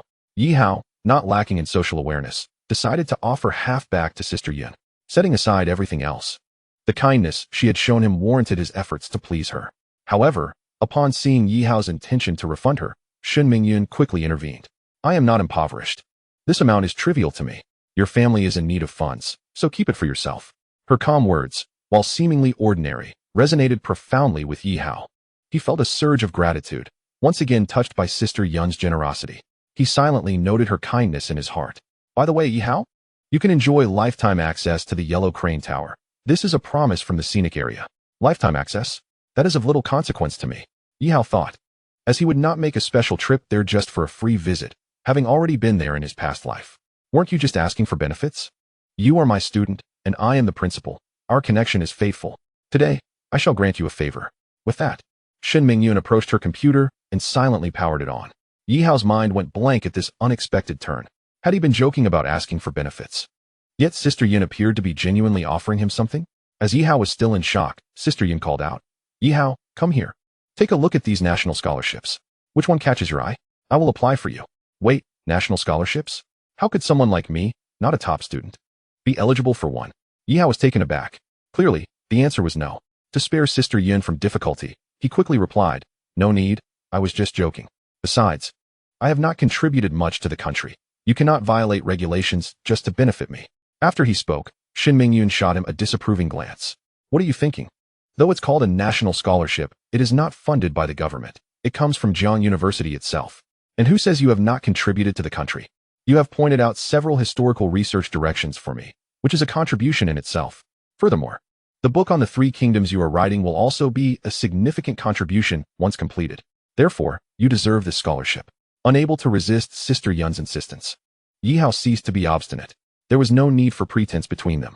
However, as he gazed at the plethora of scholarship descriptions on the computer screen, he felt a sense of unreality. In his previous life, scholarships were something he had never even dared to dream of. Certainly, in this life, he had not envisioned such a possibility either. Yet, the situation was so peculiar. The one nurturing him was the principal, leaving him with no choice but to accept her offer of a scholarship. Very well, he conceded, choosing the scholarship with the lowest amount of 20,000. Not wanting to make Sister Yun, the newly appointed principal, uncomfortable. Is this all? You certainly do not regard me as a principal. Yi Hao was puzzled by Sister Yun's reprimand. What I mean is, at Jiang University, I possess absolute authority, unquestionable power. By applying for the lowest tier, do you look down upon me as your principal? Chapter 48. With Sister protecting you, fear no one. Huh, I was scolded for applying for the lowest tier scholarship? Yi Hao's face darkened. Then, Sister, I'll apply for this mid-tier one, 50,000. Is that acceptable? He said with a pout, casting a pleading glance at her. Acceptable? Look here, there SA 100,000 entrepreneurial scholarship, and here SA 100,000 Jiang University outstanding student scholarship. I will secure both for you. Send me your information. Shen Mingyun commanded without room for negotiation. Sister, this seems inappropriate. I am not an entrepreneur, nor am I Jiang University's outstanding student. If you secure these for me, won't others object? As soon as he voiced this concern, he was met with a scornful look from Shen Mingyun. Who am I? The principal of Jiang University. Who would dare object? At that moment, Shen Mingyun exuded an aura of authority that made it difficult for anyone to meet her gaze. Her decision to award Yi Hao these scholarships was not without reason. The historical research he had shared was of considerable significance to her, to Jiang University, and to the nation. Moreover, the book on the three kingdoms he was writing had the potential to become a classic. Had it not been for instructions not to rush him or disturb his writing, Shen Mingyun would have urged him to finish the book promptly. All these factors justified Yi Hao receiving Jiang University's highest-level scholarship. What are you waiting for? Send me your information. Oh, Yi Hao realized he had no right to refuse and could only acquiesce to Shen Mingyun's whims. Yet, he remained oblivious to the true value of his situation. Thus, Yi Hao received significant benefits from the female principal, 5 million, plus the 200,000 in scholarships. This marked the first substantial sum of wealth in Yi Hao's life. As for how to spend this money, he did not dwell on it at that moment. The scholarships would likely take about a week to be processed. This is the first favor from me as your principal. What else do you desire? Huh, more favors? Yi Hao's heart raced. That sum was already sufficient. What more could he possibly want? Sister, perhaps let's take a pause? I truly have nothing else in mind. You have given far too much already. Yi Hao's ability to gauge the situation and understand the nuances of human relationships impressed Shen Mingyun somewhat. Very well, we can discuss this later. However, aside from keeping our relationship a secret, You should be bolder at Jiang University. Do not be so humble. With me backing you, fear no one. Except for Shun. Sister almost let slip her daughter's name, Shin Yue. After all, she was her biological daughter, and regardless of the circumstances, Shin Mingyun would undoubtedly side with her. Yi Hao was merely her little man. Therefore, as long as Yi Hao did not provoke her daughter, Shin Mingyun could resolve any issue or conflict. This was the confidence of Jiang University's female principal, for she was much more than just a principal. Sister, aside from Shin Hu. Of course, aside from not provoking me. Shin Mingyun. At this point, Shin Mingyun trusted that Yi Hao's character would not lead him to trouble with her daughter. Her daughter was so proud that she seemed to look down on everyone. Thus, the worlds of her daughter and a rural boy like Yi Hao were entirely different. Shin Mingyun believed there would be no intersection between them. Sister, why are you so good to me? Yi Hao felt an inexplicable warmth wash over him once again. Shin Mingyun was truly the kindest person to him, aside from his family. Such a person would naturally evoke deep feelings of gratitude in Yi Hao. In the past, I simply thought you were handsome and charming. But today, I see you as exceptional. You are both handsome and outstanding, and you deserve my kindness. Handsome? Charming? Yi Hao could at least acknowledge that, but as for being exceptional, he was at a loss. However, since Sister Yun said so, he decided to pretend to be extraordinary. By the way, Yi Hao, what is your relationship with your counselor? Why does she seem to protect you so much? Suddenly recalling this matter, Shin Mingyun hastily inquired. Counselor Song Weiniing? It's just a student-teacher relationship. Is she protecting me? I was unaware of that. Seeing Yi Hao's earnest expression, Shin Mingyun recounted the events leading to this situation. Originally, today I sought the individual who had accessed my computer, but the school's administration misunderstood my intent, believing that I had lost some vital confidential information. In a bid to protect you, your counselor willingly took the blame upon herself. This could be considered an act of favoritism towards you, wouldn't it? After hearing Shin Mingyun's explanation, Yi Hao was clearly taken aback. Was the counselor truly defending herself? But why? Did she have feelings for herself? Yi Hao dismissed this notion. Everyone is an adult and quite busy. The idea of infatuation at first sight? Nonsense. Yi Hao did not believe that the counselor, of her caliber, would be someone who prioritizes looks above all else. Otherwise, she would not have rejected the advances of the affluent senior, Wang Zimo. Oh, it dawned on him. Could it be that I have uncovered the counselor's secret regarding her purchase of feminine products like fairy wands? Was she afraid that if I were expelled, I would expose her? Perhaps that was why she stepped forward. Upon considering this, Yi Hao felt that this reasoning held merit. Regardless, the counselor's actions elevated her standing in Yi Hao's eyes, much like his homeroom teacher, Zhou Yixue, who had also earned his respect. Previously, Yi Hao had merely perceived these two women as attractive, nothing more. However, after today's incident, both the counselor and the homeroom teacher had stood up for him. Noticing Yi Hao lost in thought, Shin Mingyun seemed to make a decision and softly said, Yi Hao, actually, I don't want to monopolize you forever. After all, you are not merely a part-time male technician. You are a student from a prestigious university and will eventually venture far away. If one day you encounter someone you like, and she reciprocates your feelings, feel free to be honest with me, and I shall set you free. Her words caused a tremor in Yi Hao's heart. Sister, do you not like me anymore? I do like you. I crave your presence, as you well know. Then why say such a thing? Because I fear that one day, you may grow weary of me. Sister, that will not happen. Setting aside your position as principal, your figure and beauty ensure I will never tire of you. Yi Hao's radiant smile bore hints of flattery, but also genuine emotion. He had once considered that when he became wealthy enough, he could break free from the embrace of the affluent woman who supported him. Yet, as he gradually connected with Sister Yun, her kindness had seeped into his very being. Not to mention, her sacrifices for her sister's education and her parents' medical care were enough to stir feelings within Yi Hao. Your family is in dire need of money right now. This amount is insignificant to me. Be bolder at school, and do not be so subservient. With me as your support, you need not fear anyone. How could such words not touch Yi Hao's heart? Perhaps this is the distinction between humans and animals. Humans possess emotions, and feelings often develop over time. Yi Hao inexplicably found himself developing feelings for Shin Mingyun. Let us speak of this another time, she sighed, not wanting to delve further into the matter. In any case, I do not mind if you like others or if others like you. I also won't resent you if you pursue relationships with other women. However, if you wish to leave me, just be honest about it. And I won't hold it against you. Once possessed, it suffices as a lifetime. Why did Sister Yun express such melancholic sentiments? To prevent her from overthinking. Yi Hao approached and embraced her from behind. The sudden action startled Shin Mingyun, causing her complexion to pale. Chapter 49. Wait until sister is finished to accompany you properly. As Yi Hao prepared for the next step, he was halted by Shin Mingyun. She understood his intentions. Brother, today is not the right time. I have a meeting this afternoon. Once I am done, I will dedicate some time to you. Will that suffice? Shin Mingyun expressed a hint of regret. Must you go? Yi Hao asked, feeling disappointed. If it were not for the meeting, he would have relished the chance for passion in the office. Yes, I must go. Very well. Although disappointed, Yi Hao recognized the importance of Sister Yun's work and refrained from dwelling on it. Glimpsing the time, he noted it was already past 3 in the afternoon. At 5, there was an important city meeting that required Shin Mingyun's presence as the host, making her attendance imperative. After tidying her hair, which had been tousled by Yi Hao's kiss, Shin Mingyun went to the restroom to wash her face. Oh, Yi Hao, I'll be taking back all the other office keys and leaving you just one. As for cleaning, you may do as you please. Additionally, I will send you the passwords for my computer and the principal's account shortly. I am simply too busy. And there are some documents that I need your assistance with. Since Yi Hao was considered family and was aware of her identity, Shin Mingyun had nothing to conceal. Thankfully, having Yi Hao help her with some school matters would alleviate a considerable amount of stress.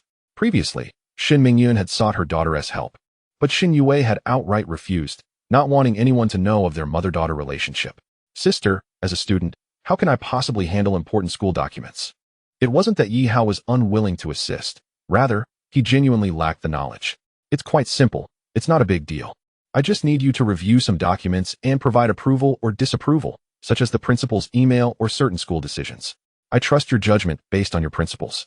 You can handle it.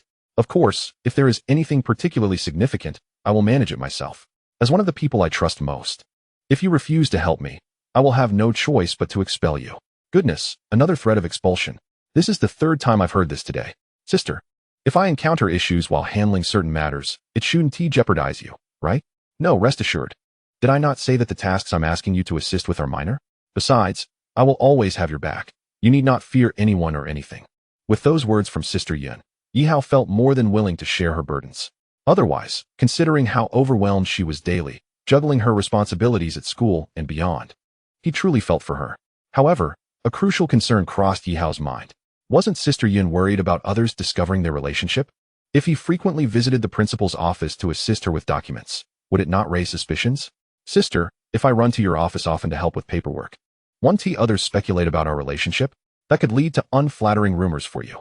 Upon hearing Yi Hao's concern, Shin Mingyun recognized that it was indeed a valid issue. How about I tell the teachers that I've appointed you as my secretary? Sister, that's inappropriate. As a sophomore, it's unthinkable for a principal to employ a current student as a secretary. It would blatantly indicate a special relationship. Ah, true. Let's hold off on the secretary idea for now. I'll notify them later that I need someone to clean my office regularly. That should work, right? That reason is quite acceptable, completely feasible. All right then, I will inform them when the time comes. After tidying her clothes and applying a light touch of makeup, Shin Mingyun prepared to leave for the meeting. You should return to class. Remember to come by and help me with the documents whenever you have the time. And do not disclose our relationship. After giving a few instructions, Shin Mingyun departed. Watching her retreating figure, Yi Hao closed the door to her office. Taking a deep breath, he felt an unprecedented sense of relief. Sister Yun, this affluent woman who cared for him, was indeed the new principal of Jiang University. In other words, how many people could claim to have had a relationship with the esteemed principal during their student years? Ugh, how arrogant of me. Yi Hao quickly composed himself. Yet, he knew that with Sister Yun as his ally, he could navigate Jiang University with remarkable ease. Certainly, he would not exploit Sister Yun's authority to act like a thug or oppress the weak. Yi Hao is no hero. He does not rush to aid every injustice he encounters. Such matters are of no concern to him. As previously stated, university life is driven by self-interest. Yi Hao merely wishes to live his own life well and take care of those who treat him kindly, such as his roommates, those brothers who are open-hearted with him. Regardless of the circumstances, as long as he remains safe, Yi Hao has resolved to express his gratitude to Counselor Song Weiniang. Arriving at the counselor's office, he knocked gently on the door. Upon recognizing Yi Hao, the counselor promptly invited him inside. Yi Hao, you truly frightened me at first. I thought the principal was coming to reprimand you, but once I learned it was a good matter, my worries dissipated. It was evident that Counselor Song Weiniang had genuinely been anxious for Yi Hao. Thank you, Teacher Song. Huh, why thank me? For taking the blame on my behalf. Oh, there's no need for thanks. It is simply because you are my student, and you were the one chosen to clean the principal's office. The corners of the counselor's mouth lifted slightly, revealing charming dimples, and she smiled beautifully. Whether this was the sole reason, Yi Hao did not delve into. Regardless, the counselor's willingness to stand up for him and bear the unknown risks spoke volumes of her character as a good teacher. Rest assured, teacher, no matter what, I will keep your secret close to my heart. Only heaven, earth, you, and I shall know of it. Before the counselor could respond, Yi Hao had already taken his leave. When he arrived at the principal's office, his homeroom teacher, Zhou Yixue, was still worried. After more than an hour had passed, it was time to return to the classroom to ease her mind. Upon returning, the homeroom teacher was still conducting her lesson. Seeing Yi Hao return, she quickly called him into the corridor. Yi Hao, what does the principal intend to do with you? Teacher Zhou, I apologize for causing you concern. It was merely a misunderstanding. A misunderstanding? Yes, the principal did not lose any important documents. Oh, then I can rest easy. Hurry back to the classroom and pay attention. After saying this, the homeroom teacher prepared to continue her lesson. However, as Yi Hao turned to leave, she called out to him again. Wait a moment, Yi Hao? Why is your neck red? Were you bitten by something? Red? Yi Hao was taken aback. It was only early spring, and there were no mosquitoes yet in Jiangnan City. The only possibility was the mark left by Shen Mingyun. Chapter 50. Nurse He Jianing. No, to leave such a mark in broad daylight. Yi Hao was utterly speechless at Sister Yun's antics. Fortunately, after Yi Hao explained to his homeroom teacher that it was a mosquito bite, Zhou Yixue did not think much of it. After all, Yi Hao had been in the principal's office. The esteemed principal could hardly be expected to leave such marks on him. During class, the homeroom teacher continued with her lecture while Yi Hao pretended to listen, though his mind was racing with thoughts. With 1.5 million in hand, and an additional 200,000 in scholarships expected soon, that amounted to 1.7 million in total. What to do with this money? Invest? Let money make money? Yi Hao did not understand investments, so he dismissed that idea. Save it in the bank. He was not interested in the meager interest. He was torn between buying a car and a house. A car? Yi Hao did not fancy showing off. After much contemplation, he decided to save a bit more before purchasing a home of his own. This way, his parents and sister could transition from rural to urban residency, making it easier for his sister to attend school in the city. Time always flies, and soon it was Friday. Those who have attended university know that classes end on Friday, leaving the weekend free. After attending his last 2 classes on Friday afternoon, Yi Hao picked up his sister and went to the hospital. Their parents had been hospitalized for 5 days, and their recovery was progressing swiftly. Previously, they had been bedridden at home, but after a few days of treatment at the orthopedic hospital, they were beginning to regain feeling in their legs and could gradually lift them. The visible improvement brought Yi Hao immense joy. He also believed in the attending physician's assurance that, within a month, his parents would fully recover. Xiao Hao, aside from thanking your sister Yun and the director, our swift recovery is also thanks to a certain nurse at the hospital. That girl has taken such attentive care of us, never shunning us, tending to our needs as if we were her own parents. Hearing his parents speak this way piqued Yi Hao's curiosity. Although it is the nurse's duty to care for patients, tending to their bodily needs is not typically within a nurse's responsibilities, nor is it something just anyone can do. To care for his parents well is to care for Yi Hao as well, and he felt compelled to express his gratitude. His words made his cousin, who was acting as a caregiver, a bit awkward, and she quickly explained, "Cousin, I could have handled those things too, but I'm not as attentive as the nurse, so I left it to her." Yi Hao nodded, choosing not to elaborate further. In the hospital, nurses certainly possess a better understanding of patient care than his cousin. I'm not saying I don't appreciate you. Please don't misunderstand. But I still need to thank that nurse. What was her name? He inquired of his cousin. I think it was something like He. Oh right, He Jianing. She's the most beautiful nurse on this floor.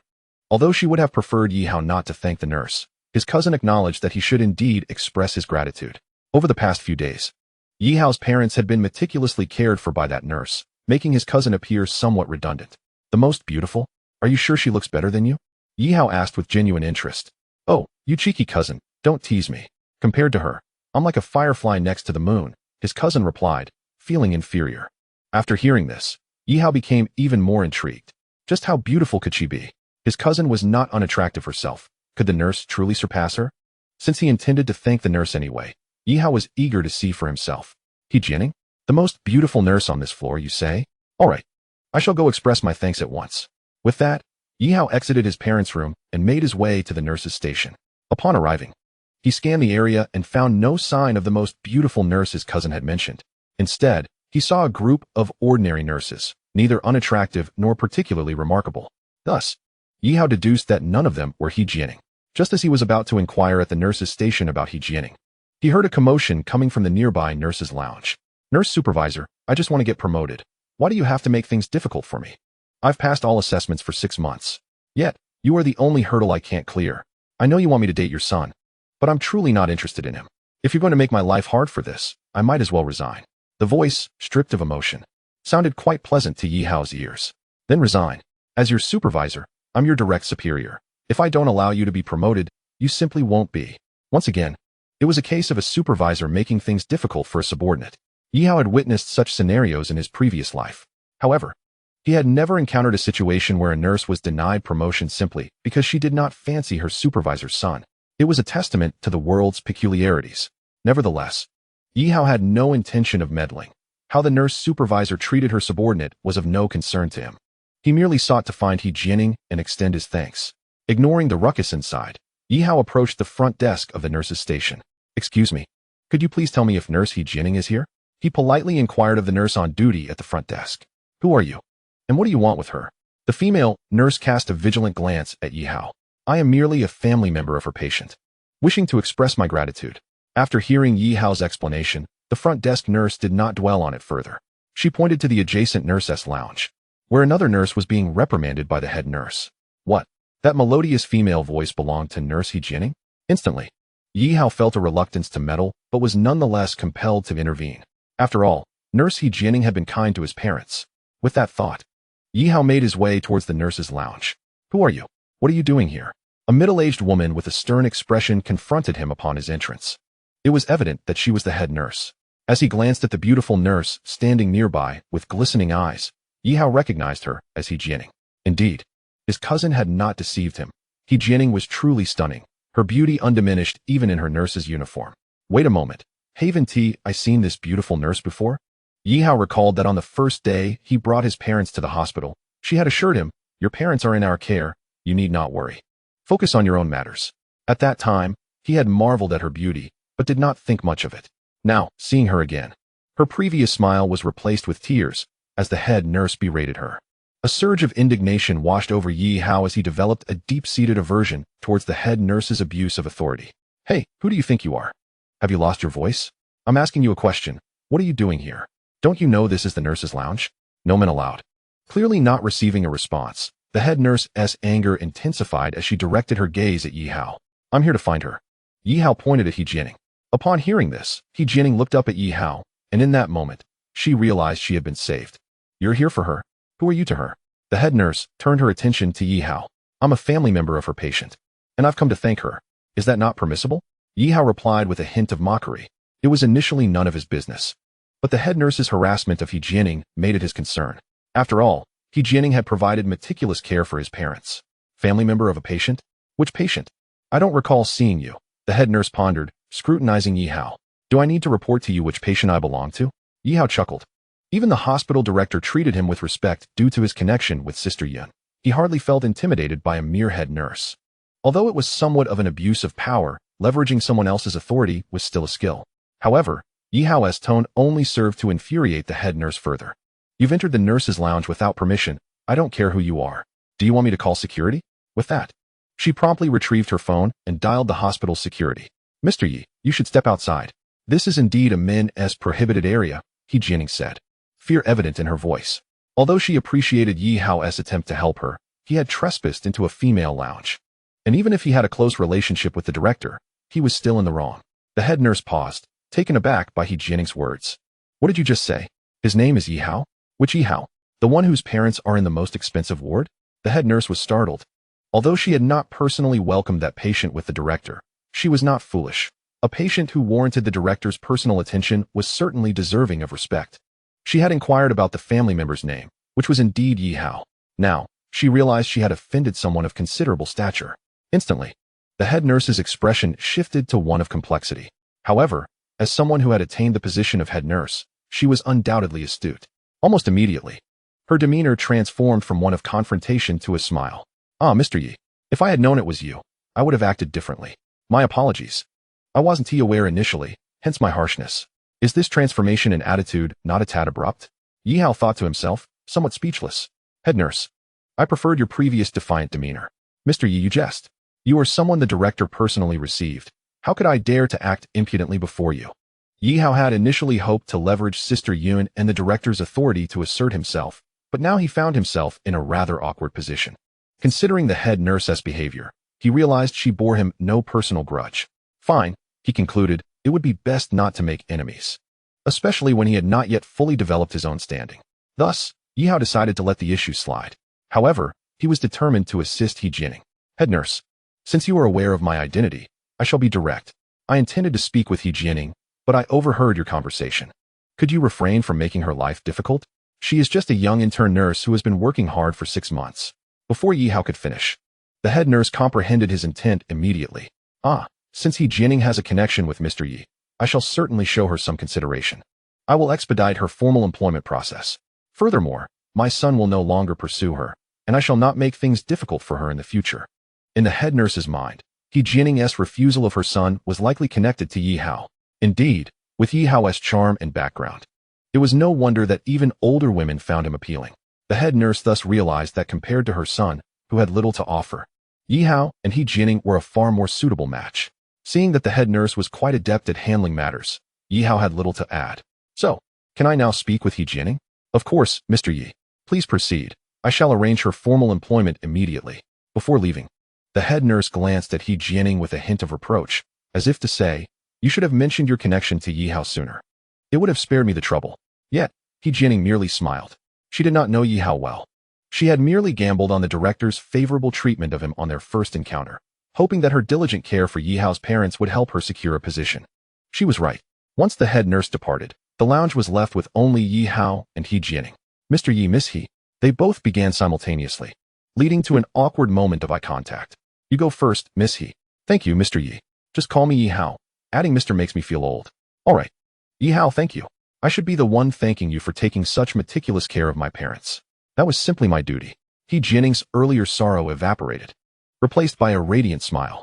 It must be said that He Jianing, with her fair skin and innate disposition as a nurse, became exceptionally enchanting when she smiled, causing Yi Hao to tremble. Nurse uniforms have long been the stuff of dreams for many men, a cultural notion that has its roots in various media. Countless men have been captivated by them. Now, standing before him was a living embodiment of that fantasy, a stunning nurse in uniform. Although Yi Hao was not a saint, it would be disingenuous to claim he had no thoughts at all regarding her beauty. However, the sordid thought that briefly flashed through Yi Hao's mind soon dissipated, allowing him to regain his composure. Not one to be easily deceived, Yi Hao pieced together the nuances of He Jianing's demeanor and tone during their first encounter, leading him to suspect that her attentive care towards his parents might also be a means to curry favor and exploit the situation. Yet, one must ponder. Who would dare to hold a grudge against such a charming nurse? How about I treat you to dinner tonight? Yi Hao proposed. That wouldn't be appropriate. It should be me treating you, He Jianing replied, her tone courteous yet firm. I assure you, my care for your parents has a purpose. I hope you don't take offense, she confessed, her honesty surprising Yi Hao. Is that so? You've openly admitted it? He mused, regarding her with newfound respect. Never fear. I am already aware of your intentions, he replied. Really? You figured it out? He Jianing exclaimed, taken aback. Am I really that dim-witted? My parents are not related to you, and yet you have gone above and beyond what is expected of a nurse. I must express my gratitude, for if it were left to the housekeeper at my home, I doubt she would do as thorough a job. Yi Hao's demeanor remained polite, even in the face of He Jianing's ulterior motives, for to him, her intentions were trivial and easily dismissed. Had it not been for your timely arrival today, I might have taken the initiative to resign. Thankfully, you appeared just in time. Otherwise, I would have been packing my things to leave. It is a challenge to secure a position in the orthopedic hospital, and despite the head nurse's reluctance to promote me, I truly cherish this job. Therefore, I sincerely appreciate your support and am genuinely touched by your timely presence. As their conversation unfolded, He Jianing's gaze towards Yi Hao shifted. The night was dark and filled with intrigue, leaving Yi Hao to wonder about her intentions. Do you have a partner, Yi Hao? It was only natural for Yi Hao to entertain such thoughts. After all, who could resist the allure of such a beautiful nurse in uniform? However, as He Jianing had stated, her feelings were merely one of gratitude, and her desire to share a meal was innocent enough. The way she looked at him may have simply reflected a fleeting admiration. Though she expressed her thanks, He Jianing made no further advances, leaving Yi Hao feeling somewhat disheartened. Yet, it was an expected outcome. One could hardly expect a girl to offer herself simply due to an emotional response. In fact, such behavior might raise suspicions in Yi Hao's mind. Very well, I accept your invitation for dinner, he conceded, contemplating that his decision to assist her in securing a permanent position might warrant this meal. Moreover, who could resist dining with such an enchanting lady? Thank you, Yihao. I can clock out now. Just let me change my clothes before I leave, she said, as Yihao nodded in acknowledgement. However, his act of sitting down caused her cheeks to flush with embarrassment. What on earth? Is there something wrong? She wondered, fearing he had forgotten to zip his pants. Yihao quickly checked, realizing he was wearing casual pants today, so that could not be the issue. What then could have caused her discomfort? Are you not treating me to dinner? Why are you blushing? Yihao thought to himself, perplexed. Yihao, how can I change with you sitting here? She exclaimed. Oh, why didn't you say so earlier? Yihao replied, feeling embarrassed as he rushed out. He had not considered that the nurses might change in the restroom, which was why a sign had been posted barring men from entering. Returning to the patient room, Yihao had initially intended to invite his sister, Xiao and I, to join them for dinner. However, he quickly dismissed the idea, knowing she would inevitably tease He Jianing by referring to her as sister-in-law, which would only serve to embarrass the lovely nurse. Cousin, please take my sister out for dinner later. I will transfer the money to you, he asked his cousin. What? Aren't you joining us? She inquired. Did you not want me to thank the nurse, He Jianing? I plan to express my gratitude by having dinner with her, he explained. Ugh, you ungrateful man. So easily swayed by a pretty face. You forget your own cousin. She teased. Where's this beautiful nurse? Xiao and I pressed, her curiosity piqued. Just go cool off. You're too nosy. Yihao reprimanded her with a glare. Expressing gratitude is only right, so do not interfere, their parents interjected, bringing an end to the conversation. It was 10 minutes later that Yihao saw He Jianing again, who had changed out of her white nurse's uniform into a pair of very short denim shorts and a white t-shirt. In the early spring warmth of Jiangnan City, such attire was entirely appropriate. He Jianing, standing at around 168 centimeters, looked stunning in her outfit, her long, smooth legs accentuated by the shorts. Her skin as fair as jade, creating a breathtaking sight that captivated Yihao's gaze.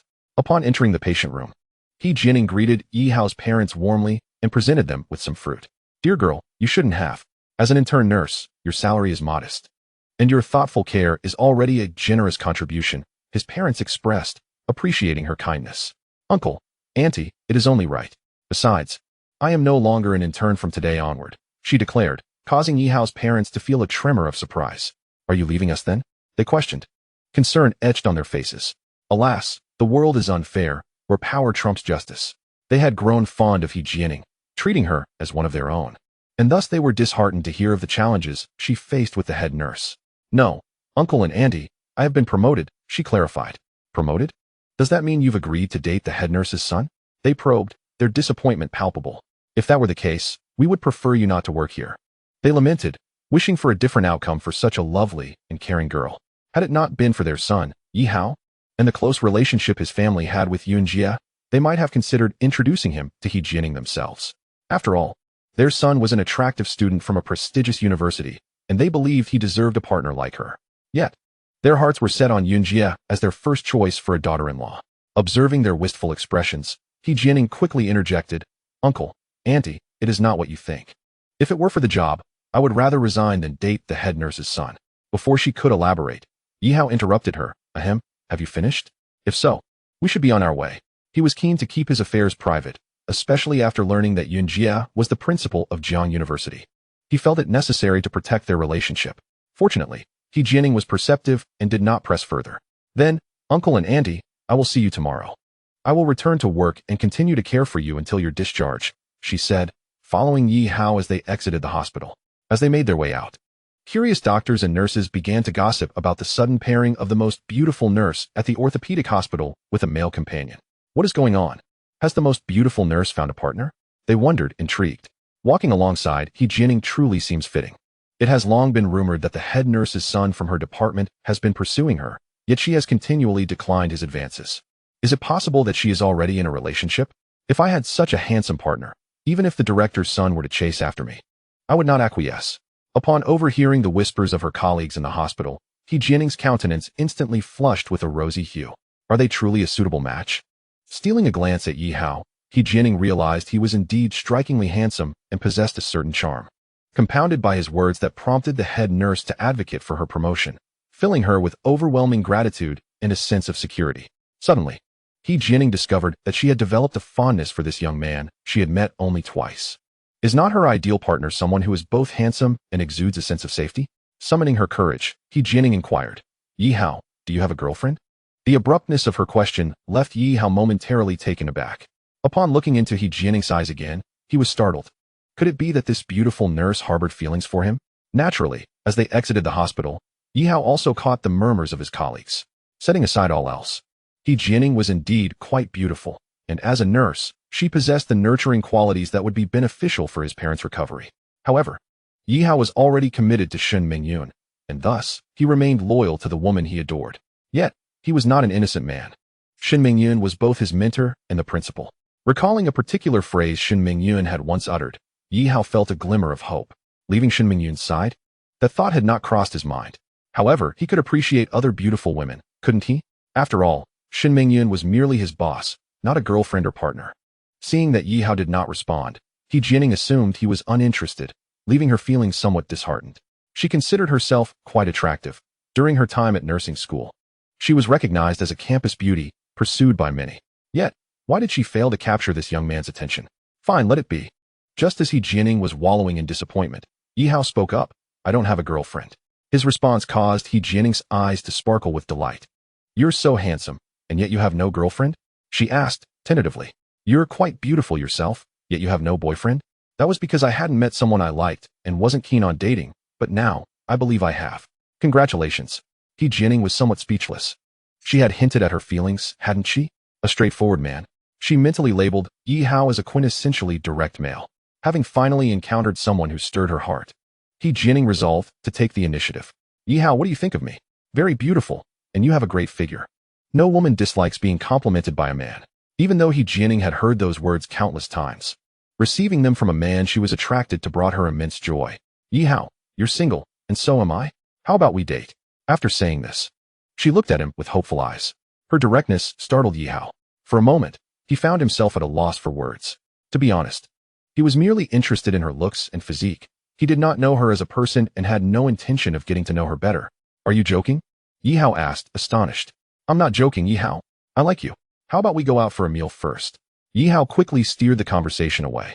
To agree to become a couple? That was beyond his capacity. However, he had no objection to a flirtatious exchange.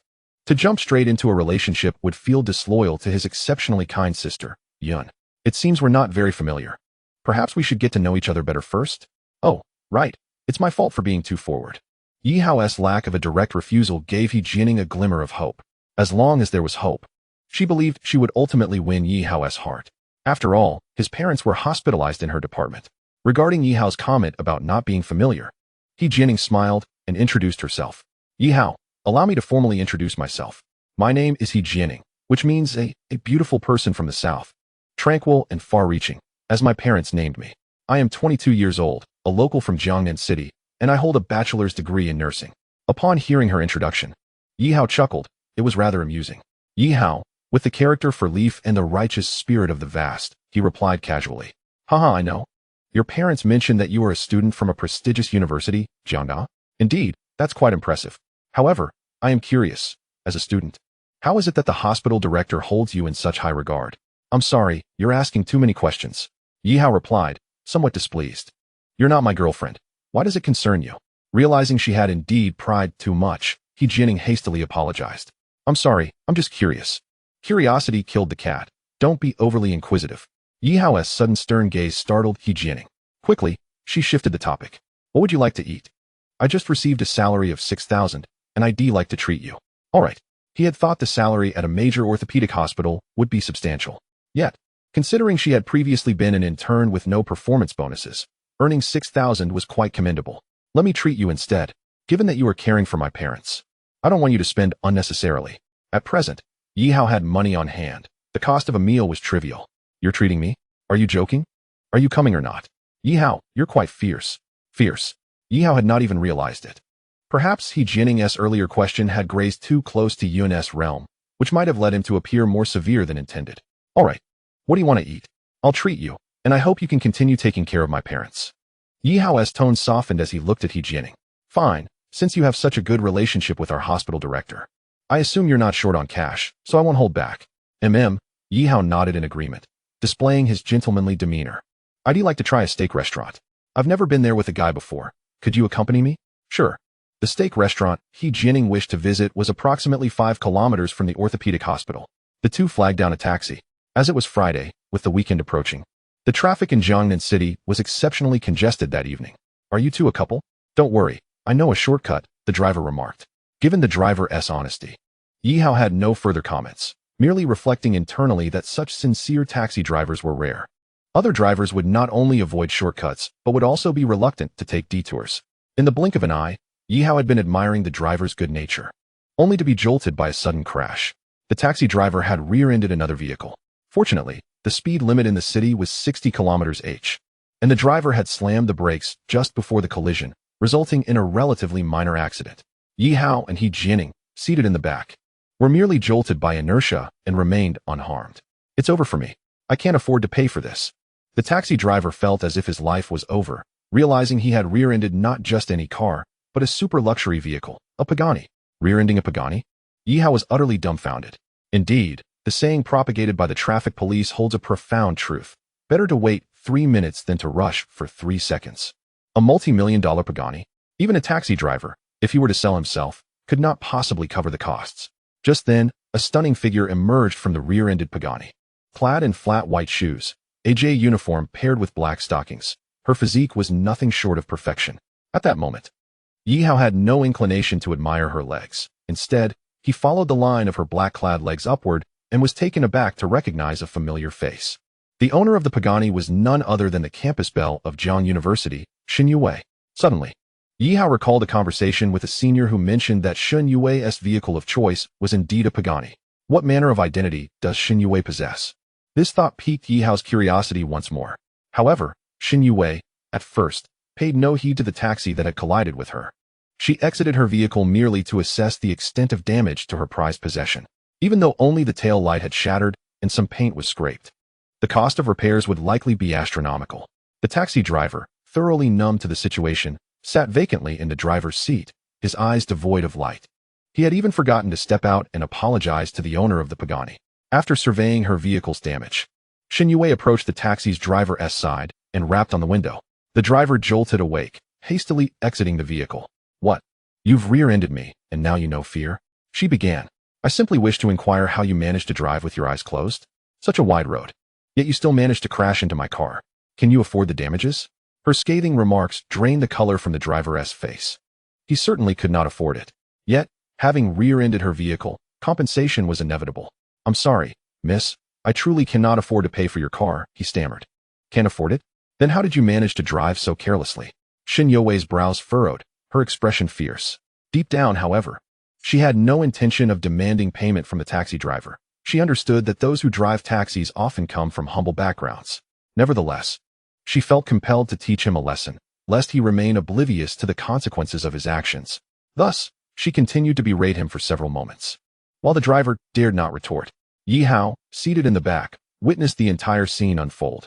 The driver had taken a shortcut, causing the accident, all in an effort to expedite Yi Hao's journey. Yi Hao pondered whether this aloof senior would consider granting the driver a lesser penalty, given that they both hailed from Jiang University. Contemplating this, he wrestled with whether to exit the car and greet Shen Yue. However, before he could make a move, she had already caught sight of him through the glass, noticing also the presence of He Jianing beside him. Oh, this junior is quite fortunate, it seems, she mused. Previously at the buffet, he had been accompanied by a beautiful girl, and now another one was at his side. Yet, she dismissed it as inconsequential. Her thoughts flitted away as she turned her gaze back to Yi Hao, a mix of irritation and amusement in her expression. Yi Hao, I don't believe we have any unresolved ties, do we? I saved your sister, and you've rescued me. We should be even. Yet here I am, driving home only to find myself rear-ended by you in a taxi. I can't help but wonder if I owe you something from a past life. Yi Hao felt a wave of embarrassment wash over him. Indeed, their encounters had been serendipitous, beginning with Shen Yue saving his sister, and their subsequent meetings had been rather frequent. Adding to the oddity was the fact that she had even read his book and almost met him in person. All these coincidences left Yi Hao speechless. Fortunately, Shen Yue was unaware that the novel she pursued, Romance of the Three Kingdoms, was authored by him. Senior. Whether or not there are ties, I cannot say. However, today's incident was indeed the driver's fault. I am aware of your distinguished status. Could you possibly allow him to pay a reduced amount? He ventured. As soon as his words left his lips, Shen Yue's anger flared anew. So, you wish to play the Good Samaritan, do you? Initially, I had no intention of making him pay. I merely sought to teach him a lesson so he would learn from this experience. Very well, you may leave now. I'd rather not see you, Yi Hao, as it only angers me further. At this, Shen Yue cast another glance at He Jianing beside Yi Hao, and her annoyance intensified. As for the reason behind her fury, she could not articulate it. Could it be that I am developing feelings for Yi Hao? She thought, shaking her head vigorously. That is impossible. He is merely handsome. He doesn't meet my standards. Well, are you still not leaving? If you linger, I might very well change my mind. She shot the taxi driver a fierce glare. Thank you, miss, your kindness will be rewarded, he stammered, hastily retreating.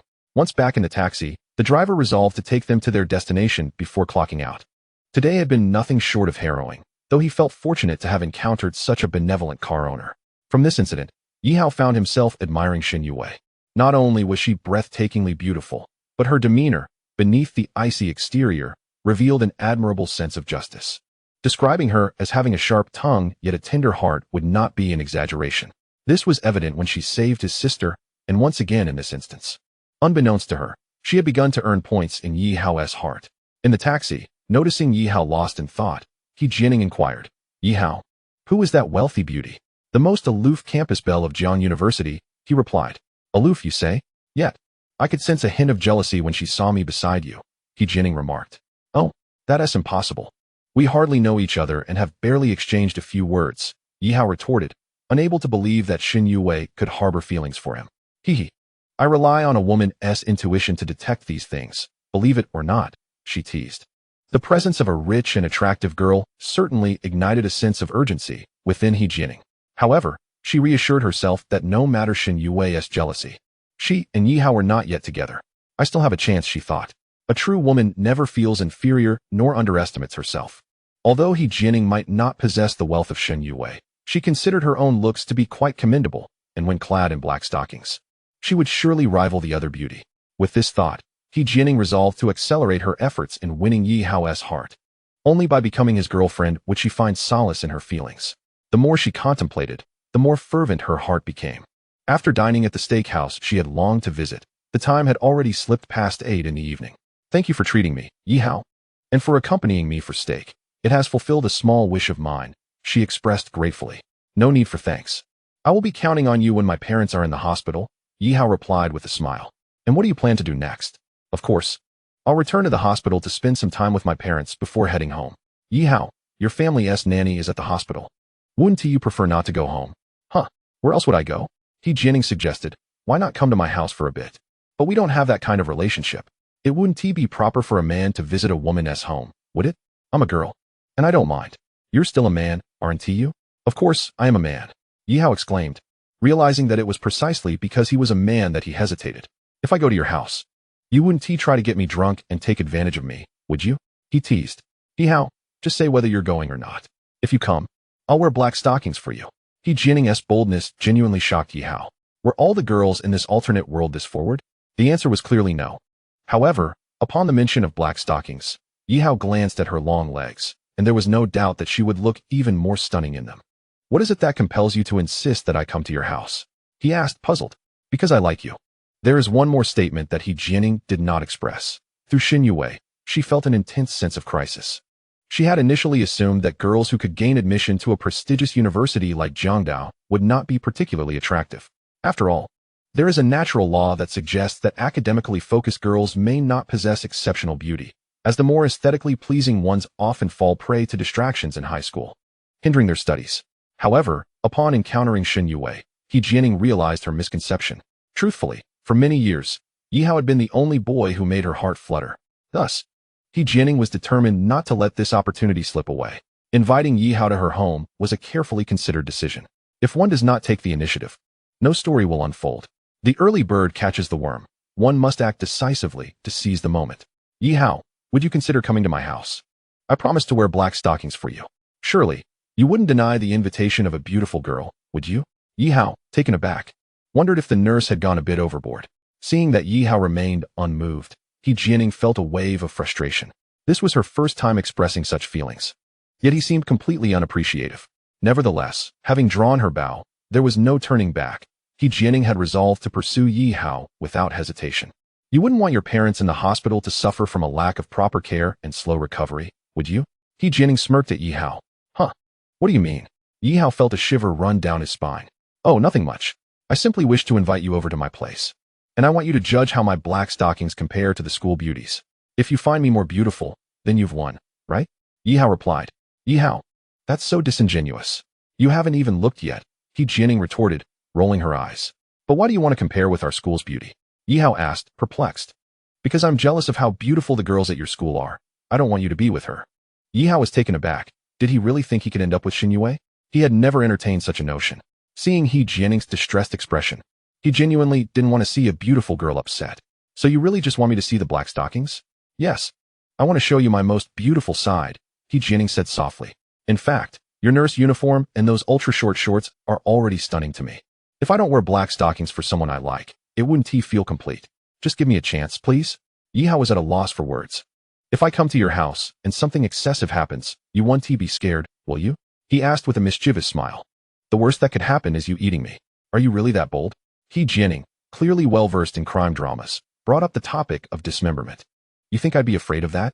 I truly doubt you have the guts, she challenged, narrowing her eyes and smirking provocatively. Yi Hao had encountered forward girls before, but never one quite like this.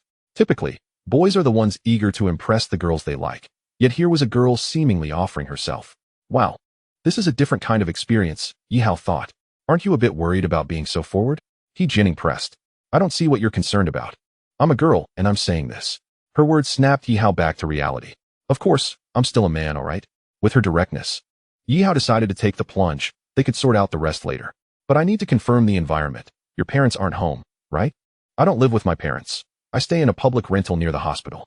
All right, since you're being so forward, I'll come over to see how your black stockings compare to Xin Yue's.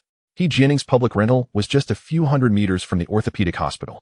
Upon arriving downstairs, she paused at a supermarket. Wait a moment, let me buy a few things. It's my first time visiting your rental. Let me treat you. Oh, you don't even know what to buy, He Jianing blushed. Just tell me what you need, and I'll get it for you. Yi Hao replied, bewildered. Aren't you supposed to see me in black stockings? I actually don't have any at home. Why don't you buy some now? It seemed He Jianing had deceived Yi Hao.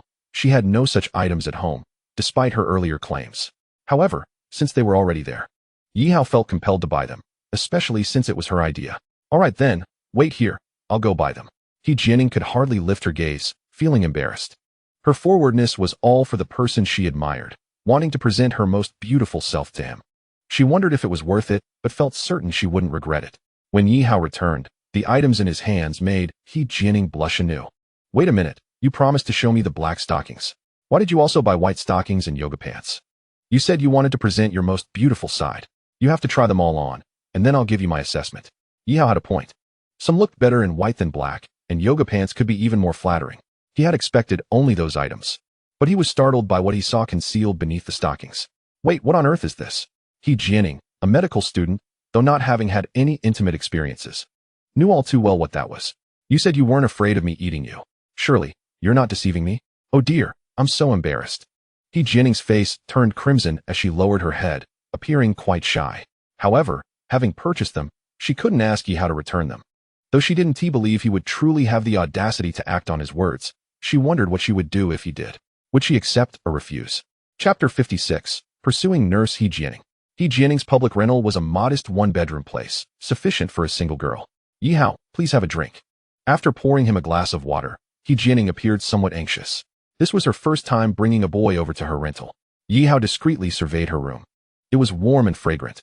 Beautiful women likely share a common pursuit of aesthetics. Much like Shin Mingyun, whose home and office were tastefully arranged.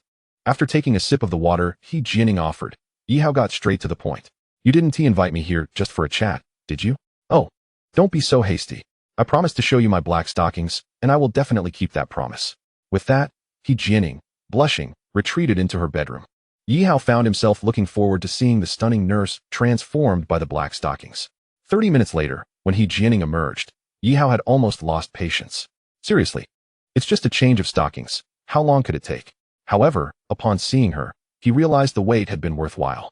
Nurses typically don't wear much makeup at the hospital, often opting for a natural look. Clearly, He Jianing had taken her time to prepare. At that moment, her exquisite makeup paired with a white camisole and black stockings, was simply beyond description. In the southern realm, there exists a maiden of unparalleled beauty, truly deserving of the phrase exquisite. Yi Hao's assessment is that she is by no means inferior to the campus beauty Shen Yue. Do I look good? He Jianing inquired, leaning against the bedroom door, one hand resting on the frame and the other awkwardly placed on her thigh clad in black stockings. Her gaze avoided Yi Hao's, clearly shy. This was her first time wearing such stockings. Despite having glanced in the mirror, she felt uncertain about whether she appeared beautiful enough to captivate Yi Hao's heart. She awaited his response with eager anticipation. You look splendid, truly splendid, Yi Hao affirmed, his eyes lingering on her stunning figure for a heartbeat longer. Upon hearing his words, He Jianing felt a surge of sweetness akin to honey in her heart. Overwhelmed with joy. Then, Yi Hao, how do I compare to the campus beauty in black stockings at your school? You are beautiful, I swear, Yi Hao replied. Although he believed both beauties in black stockings were comparable, the aloof campus goddess was a stranger to him, while the charming and alluring He Jianing was undeniably captivating. Her heart soared at Yi Hao's affirmation. So, Yi Hao, will you consider dating me? If you agree to be my boyfriend, I promise to wear black stockings for you every day after work. Her question was rather direct, leaving Yi Hao momentarily at a loss for words. He would gladly accept the opportunity to date such a breathtaking beauty, yet he felt a sense of loyalty toward Yunjie, for he harbored feelings for her. All right, perhaps I was too hasty. He Jianing apologized. I shouldn't have rushed for your answer. But I've noticed the admiration in your eyes for me, haven't I? With a bashful glance at Yi Hao, she brimmed with expectation, eager for his reply. Logically, aside from Yunjie, He Jianing was the second stunning beauty he had encountered up close, and it was impossible not to feel a stir of attraction. A man who does not desire to embrace beauty is hardly a man at all. Resolutely thinking this, Yi Hao nodded. Indeed, your beauty and figure have truly astonished me. However, I believe it is too early for a committed relationship. Perhaps we could deepen our connection first? His response pleased He Jianing immensely, indicating that her allure had indeed caught Yi Hao's attention. As long as she had a chance, that was enough for her. Having admired her black stockings, Yi Hao hesitated to ask her to try on the white ones or yoga pants, as they were not yet on familiar terms. However, he would certainly encourage her to model them once they grew closer. Your black stockings are indeed beautiful. As time pressed on, Yi Hao declared, it's getting late. I must take my leave. This statement startled He Jianing, who felt he had not yet met her expectations. She understood that to capture a man's heart, merely displaying herself was insufficient, especially since she was the one pursuing Yi Hao. Thus, a bold idea formed in her mind. Approaching him, she enveloped him in an embrace from behind. Her delicate arms wrapped around him, causing Yi Hao's mind to momentarily blank. With such a proactive gesture from the girl, what was the point of maintaining a facade of restraint? If he continued to act coy, he would hardly be a man. Yielding to the moment, Yi Hao spun around and opened his arms to welcome her embrace. When his hands brushed against He Jianing's smooth skin, he instinctively reacted. Yi Hao, may I experience the taste of a kiss? Certainly. He readily acquiesced to her request. Ah, you've eaten a lot of garlic, she remarked suddenly, disrupting the romantic atmosphere. Should I brush my teeth? No need. I rather enjoy the scent of garlic. With that, they did more than just embrace. They indulged in passionate kisses. Even Yi Hao's hands began to wander. Despite it not being his first encounter, his experience from working in a footbath shop made him quite adept at the art of intimacy. He Jianing was astonished at his skill, and as she tasted the forbidden fruit, she found herself entranced. Having never been in a relationship before, this was her first kiss, and she was eager to explore the sensations between them. Yi Hao, would you let me experience what it feels like between a man and a woman? Are you certain? He whispered in her ear. Yes, I'm sure. Besides, I want to get pregnant. You've already bought protection, so it shouldn't go to waste. Rest assured. Even if we aren't officially together, I want to hold you accountable. With those words, Yi Hao felt no hesitation. He lifted her effortlessly and carried her into the bedroom. In the throes of passion, He Jianing proved to be an enchanting temptress, keeping Yi Hao engaged for 3 whole hours. By the time he was utterly exhausted, it was nearly midnight. Yi Hao was taken aback by her prowess, which matched his own. I'm studying medicine. It's quite normal, she explained, and Yi Hao nodded in agreement. The crimson stains on the sheets confirmed it was indeed her first experience. Thank you, Yi Hao, for allowing me to feel like a true woman. I don't regret giving myself to you. Initially, Yi Hao bore no emotional burden, having taken precautions. Yet her words instilled a sense of unease within him, as she was, aside from Yunjie, the first woman he had ever truly engaged with. There was an undeniable emotional weight tied to his first. Her boldness, her fearless love, her breathtaking beauty, and her choice to wear black stockings all spoke volumes. Yi Hao struggled to find words to express himself, opting instead to gently stroke her forehead as a gesture of affection. After a long silence, He Jianing rose to tidy her disheveled hair and looked at Yi Hao. It's truly late now. I want to keep you. Don't you need to return to the hospital? Hurry along. From now on, may I call you Jianing? Yi Hao pondered, unsure of how to address her, given that she was about 2 years his senior. He hesitated to call her sister, considering he already had Yunjia. Anything is fine. I love whatever you call me. All right then, Jianing, I truly must be off. Rest assured, I am not the kind to forget my commitments. Though he dared not make promises, his statement served as an implicit vow. Do not feel any guilt.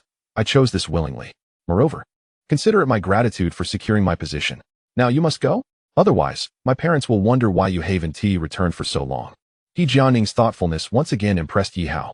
However, his parents had already called several times, urging him to eat, as he had barely had a proper meal all night. Dressed and ready, Yi Hao waved goodbye, departing from He Jianing's apartment. After he left, He Jianing shyly reflected, so this is what it feels like between a man and a woman. It's quite addictive. Now, when my colleagues discuss such topics, I can finally join the conversation. Upon returning to his parents' hospital room, it was nearly midnight. After offering a brief explanation to his parents and cousin, Yi Hao carried his sleeping sister back home.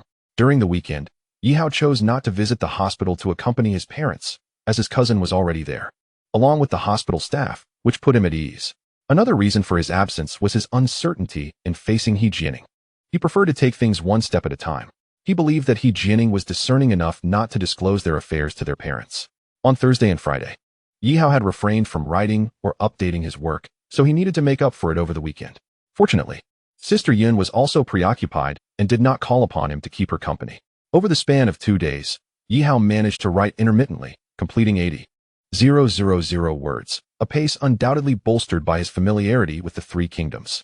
He had already penned approximately 200,000 words on the subject, and the narrative had reached the point of Liu Bei's 3 visits to the thatched cottage.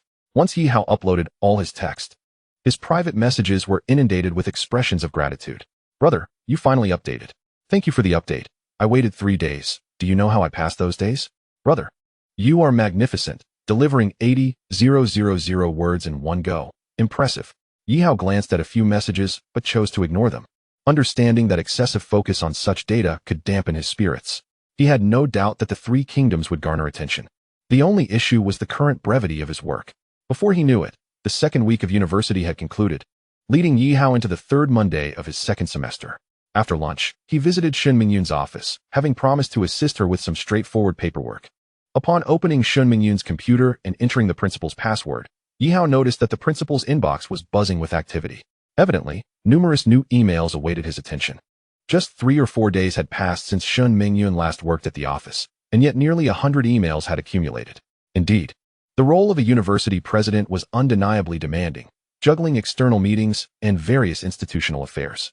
As he opened the documents, Yi Hao noted that most of them shared a common theme: complaints from students.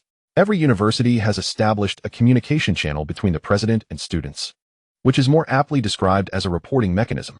When students encounter issues that cannot be resolved by their teachers, counselors, department heads, or vice principals, they resort to emailing the president for intervention. The majority of the emails pertain to concerns about financial aid distribution. For instance, one student wrote, "Dear Principal, I wish to report our homeroom teacher for favoritism. They consistently allocate financial aid to the top students, leaving impoverished students like us without any assistance." Another lamented, "Dear Principal, could you please uphold some fairness? Our university belongs to all students, not just the high achievers. The distribution of financial aid is inequitable, and we refuse to accept it." A third wrote, "Dear Principal, I implore you to address this issue. If neglected further, the institution will lose all sense of fairness." The series of complaints highlighted the issues surrounding financial aid allocation. As a university student, and one who has faced financial hardship, Yi Hao empathized deeply. Fortunately, this semester, their homeroom teacher, Zhou Yixue, had begun to distribute assistance more equitably. The phenomenon of prioritizing financial aid for top students over those in need was not unique to Jiang University, but prevalent in many institutions across the nation. A university encompasses not only top scholars and faculty, but also other students who are equally deserving. Often, those who achieve great success are not the top performers in their classes. For example, Successful figures like Jack Ma, Lei Jun, and Dong Gu were not necessarily the top students during their university years. Yet, many educators tend to favor high achievers while neglecting the plight of economically disadvantaged students, which is undeniably unjust. Contemplating the issue at hand, Yi Hao realized it was a matter of significance as it pertained to the institution's reputation, especially for a prestigious university like Jiang University. He resolved to report this matter to Sister Yun. Chapter 58. Issues concerning the treatment of international students. Upon learning of the situation, Sister Yun became quite furious. While she could not intervene in other institutions, as the president of Jiang University, she felt compelled to address the issue at hand. Is this truly how things are allowed to unfold? Yi Hao, I am currently away and unable to return for a meeting. Please log into my account and notify the higher-ups in the university about this. The initial list of financial aid recipients is void. It must be entirely resubmitted. Priority should unequivocally be given to students in financial need. Anyone who continues to allocate funds to high achievers without consideration for the impoverished should no longer hold a position at my university. After Yi Hao conveyed Shun Mingyun's directives through the higher-ups group chat, the university administration was thrown into disarray. They were aware of the issues surrounding financial aid distribution but had typically disregarded them, allowing each homeroom teacher to manage the allocation. Although some students had previously expressed dissatisfaction and reported the matter to the administration, it had often been brushed aside. However, the fact that this issue had reached the president's attention was surprising. Why is the busy president Shun suddenly concerned with such trivial matters? They wondered. Those students who felt wronged had been given explanations, but had they truly managed to inform the president? The higher-ups were baffled, as it seemed excessive for students to be so fixated on a financial aid issue that, in their view, amounted to less than 10,000 yuan. They were oblivious to the struggles of the impoverished. For some, that amount could represent a lifeline. President, you really need not concern yourself with such trifles, they commented in the group chat. However, since Yi Hao was operating under Shun Mingyun's account, and given that she had empowered him to handle the matter, he felt compelled to respond. Do you truly consider financial aid to be trivial? President Shun, is this issue indeed of great significance? He asked pointedly. The response from a senior member of the administration ignited Yi Hao's indignation. They genuinely seemed to lack understanding of the struggles faced by underprivileged students. Sometimes, even a small sum could be the straw that broke the camel's back. Yi Hao replied, as the president, I cannot ignore this matter. If Jiang University continues down this path, it will inevitably face ruin at your hands. You have all experienced hardship. Surely you understand how a single yuan can be insurmountable. Now that you are in a position of relative comfort, you disregard the less fortunate? Look me in the eyes and tell me, can we not strive for fairness? The higher-ups, recognizing the tone of Shun Mingyun's account, understood that the president was determined to intervene. Yes, we can do that. We will resubmit the list as per the president's instructions, ensuring absolute fairness, they hastily assured. Very well, I seek results. I do not demand absolute fairness. But at the very least, it must be relatively fair. Should there be further complaints regarding financial aid from impoverished students, the respective college leaders and homeroom teachers will be held accountable. It must be noted that Shun Mingyun's authority as president proved to be quite effective. Yi Hao, utilizing her account to voice a few words, instilled apprehension among the university's upper echelons. Yet, in addressing the issue of financial aid, Yi Hao genuinely hoped for true fairness, ensuring that assistance reached those who needed it most. In a matter of 10 minutes, following Shun Mingyun's intervention, the message regarding financial aid was relayed through the university hierarchy, reaching every homeroom teacher. Most were filled with trepidation, as they had not allocated the financial aid positions to genuinely needy students, but had instead favored high achievers. Fortunately, Shun Mingyun only required them to resubmit the list to ensure fairness and did not delve into the matter further. This alleviated some of the stress for the homeroom teachers, as it provided them an opportunity to rectify their previous oversights. In the class group chat where Yi Hao was a member, their homeroom teacher, Zhou Yixue, sent a few messages. The principal has personally stated that financial aid must be allocated to impoverished students.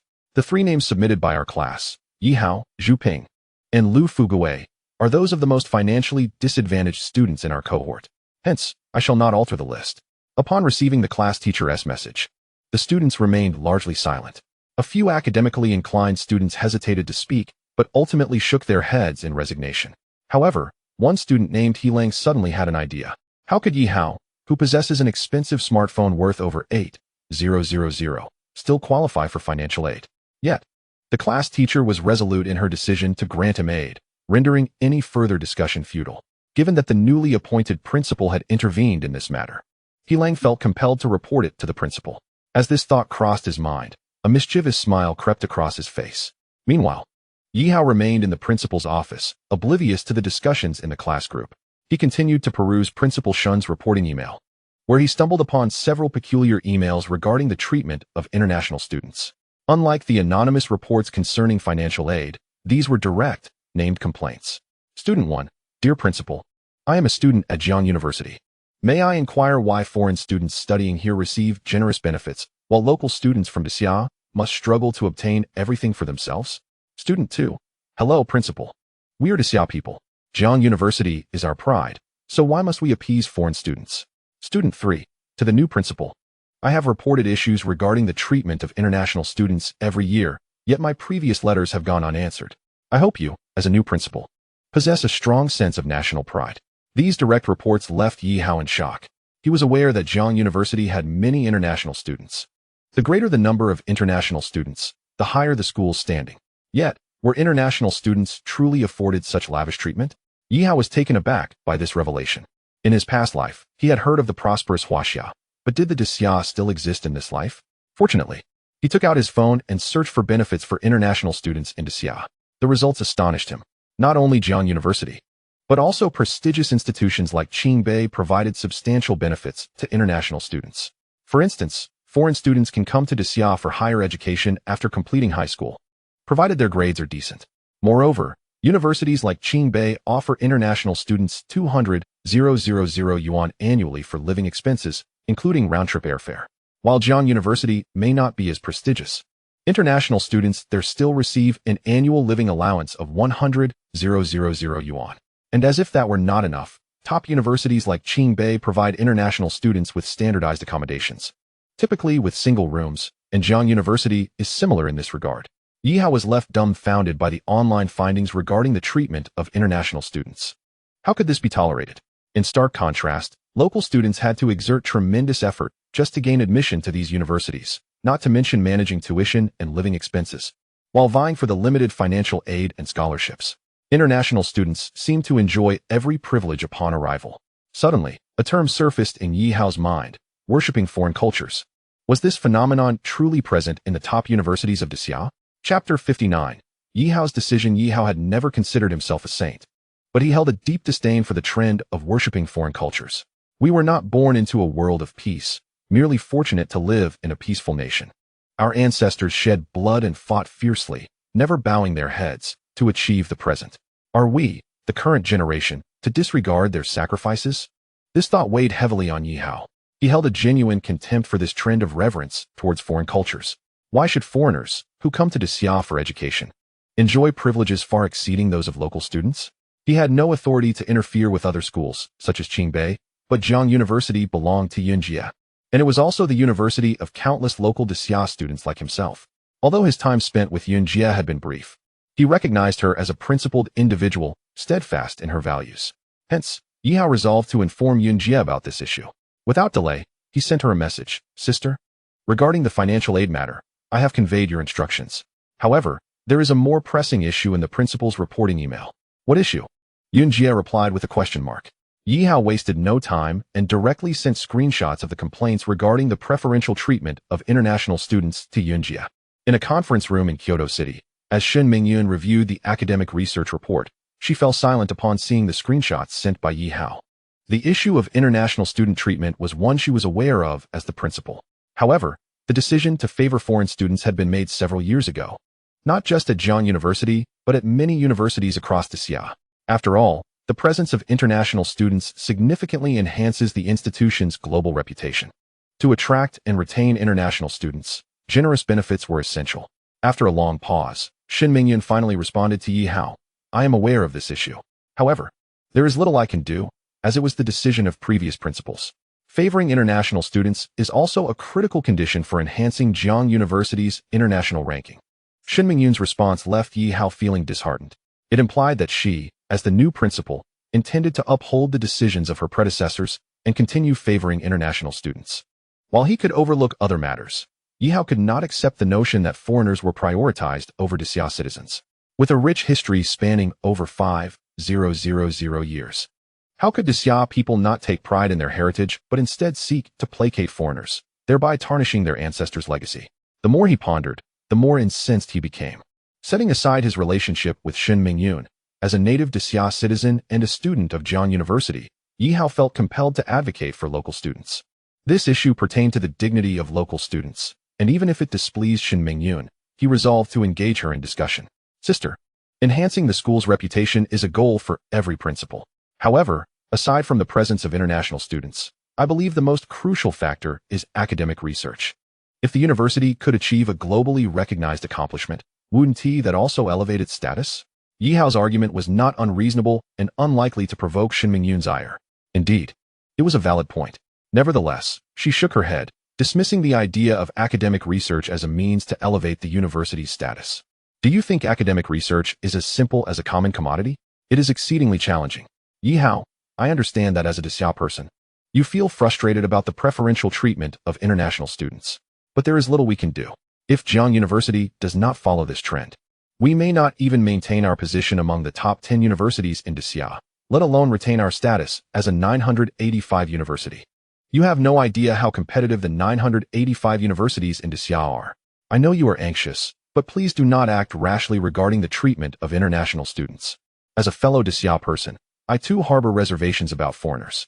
This is a candid sentiment from me. Having heard Shin Mingyun's candid thoughts, Yi Hao began to understand her predicament. As the principal of Jiang University, she aspired for her institution to rank among the nation's elite and gain global recognition. Yet, having made his decision to intervene, Yi Hao was determined to follow through. This was not merely an issue of preference, but a matter of pride for him as a native Xia student. Sister, did I not mention to you before that I have perused a weathered historical manuscript? And you, have you not been diligently researching the history of the great Xia? If I could provide you with detailed insights into a particular historical episode, Yi Hao initially intended to leverage this as a breakthrough to address the concerns surrounding the treatment of international students at Jiang University. Before he could finish his thought, Shin Mingyun, through the screen, was already smiling. The last time they recognized each other in the office, Shin Mingyun was aware that Yi Hao possessed certain historical manuscripts in his mind, which held tremendous significance for her as a scholar of history. However, she had always hesitated to inquire about them, as they belonged to Yi Hao. Now that he had brought it up himself, the situation had changed. Yi Hao, this is on you. Sister is not coercing you. If you can assist me in elevating my academic research in history, I shall entrust you with the matter of international student treatment at Jiang University. Handle it as you see fit. Yi Hao felt a thrill. Indeed, as he had suspected, Shin Mingyun's dedication to historical research ran deep, and the prospect of using the historical manuscript as leverage was truly compelling. Very well, Yin Jia, I shall gather the details for you within a day or two. Regarding the history of the decline of the Great Qin, I will endeavor to provide you with as many specifics as possible. Yi Hao was elated. He reiterated that concerning how other universities treat their international students, he currently held no authority or influence. Yet, at Jiang University, given his relationship with Shin Mingyun, he could still make a difference. As the newly appointed principal, Shin Mingyun admitted that she had not thoroughly investigated the treatment of international students. If you wish to address this matter in my name, you must first grasp the specifics rather than rely on hearsay. Understood, Yin Jia, I comprehend. Upon receiving Shin Mingyun's permission, Yi Hao felt as if he had been granted a reprieve. Exiting the principal's office, the clock struck 2 in the afternoon, coinciding with class time. However, the afternoon session was not a specialized course led by the homeroom teacher, but rather a lecture in a large classroom with 2 classes combined. Thus, Yi Hao planned to have a roommate mark his attendance while he took a stroll around the campus to investigate the reality of international student treatment at Jiang University. Indeed, as Yin Jia had stated, one cannot act impulsively based on online hearsay. At the very least, a thorough understanding is essential to uncover the truth. Chapter 60. The international students from Eagle Country having received Yin Jia's approval to investigate the international student scholarship situation, Yi Hao resolved to personally delve into the matter. To ascertain the truth, he needed to approach the international students directly. It was said that there were over 100 international students at Jiang University, hailing from all corners of the globe. This was Yi Hao's first visit to the international student area. As he walked, it was evident that many local students were mingling with international students, engaging in casual conversations. The local students and international students coexisted harmoniously, creating a peaceful atmosphere. Yi Hao decided to conduct a sampling survey to inquire about specific matters. Hello, handsome. Welcome to Jiang University. May I ask you a few questions? Approaching a tall, broad-shouldered black international student, Yi Hao greeted him with a smile. Inquire about matters? You're not a girl. Why should I tell you anything? The black student dismissed him with an indifferent gaze. Ah, fair enough. Yi Hao was not a girl. So it was only natural that the student had no interest in responding. Yi Hao felt no anger. This was entirely expected. After all, same-sex attraction repels, while opposite-sex attraction draws. Thus, Yi Hao decided to refrain from questioning the males. His gaze then shifted to a passing Western female student. The Western girl had fair skin but was not particularly beautiful. She had curly blonde hair and an average figure. Hello, beautiful. May I ask you something? With a friendly smile, Yi Hao approached her. What are you saying? I don't understand. Please speak in English. The Western girl replied, unable to comprehend Chinese. Oh dear. Yi Hao felt awkward. Although he was proficient in English and could communicate, it felt strange to be asked to speak in a foreign language while on the soil of the Great Xia. Apologies for the interruption. Yi Hao turned away, disregarding the Western girl. As he continued to seek out another target for his survey, he heard a few words of broken Chinese from behind him. What do you want to know about the international students? You can ask me. Following the voice, Yi Hao spotted a male international student, approximately 175 centimeters tall, with medium-length, golden, slightly curly hair, watching him with keen interest from a short distance away. However, the way he looked at Yi Hao sent a shiver down his spine. Yi Hao had heard that there were many individuals with alternative orientations abroad. Could it be that this male student was also one of them? Seriously, dude? I'm a guy. Is it really appropriate for you to look at me like that? Yi Hao thought it was quite absurd. As a heterosexual, he found such gazes rather repulsive. To his surprise, the curly-haired international student spoke again. A guy? I prefer that.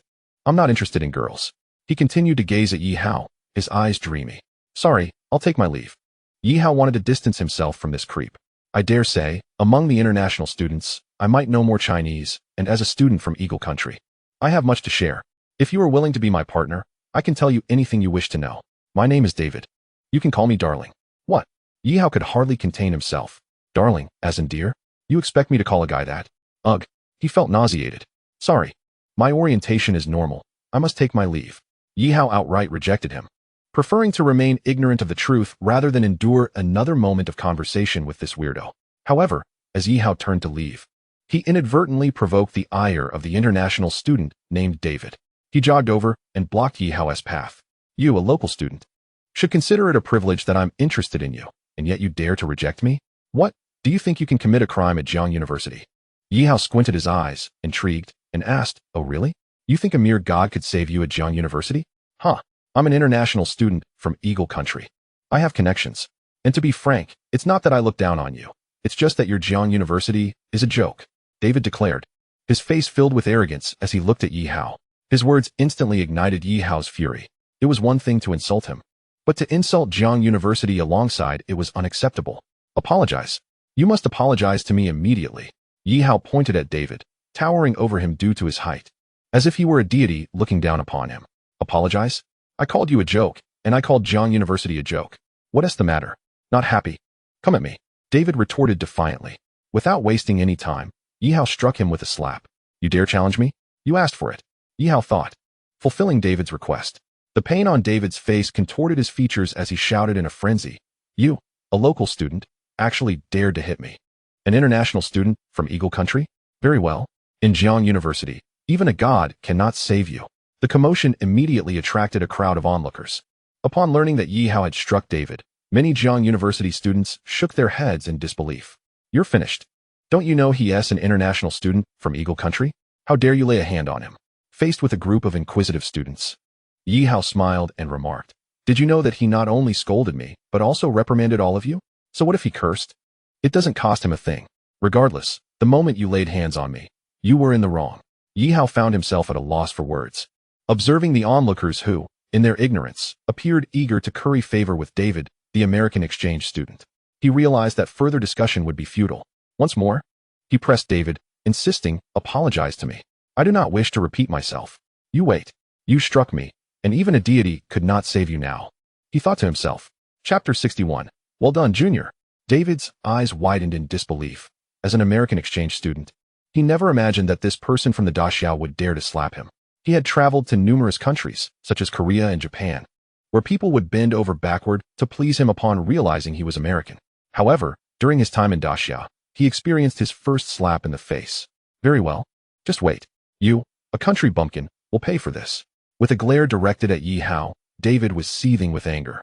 Yet, Yi Hao merely chuckled softly and swung his hand again, delivering another crisp slap. The sound echoed through the air, leaving the Jiang University students who had been fawning over David utterly stunned. Their minds raced with a singular thought. This guy must be insane. Why else would he dare to strike an American exchange student? Even if this student had indeed looked down upon Daxia and insulted it, so what? It was simply because he was American, and his homeland was undeniably more prosperous than Daxia. Unfazed by the incredulous glances from his classmates, Yi Hao turned his attention back to David, coldly asking, "Will you apologize or not?" "Apologize? Why would I? Daxia people are all worthless, nothing but bumpkins. I told you. At Jiang University, having struck me, even a deity cannot save you." "Prepare to be expelled," David retorted, as he rubbed his face, which had been slapped twice. He took out his phone to make a call. Yi Hao understood that he was calling for help. Nevertheless, with Yun Jie backing him up at Jiang University, he felt no fear. Yun Jie had advised him to be bold at school and not to act so submissively. With her support, he had every reason to stand tall and confront this American exchange student. After all, if the Andes on the bus could boldly scold foreign individuals who insulted Daxia, how could he, a contemporary university student, do any less? Curious about whom David would call, Yi Hao remained undeterred.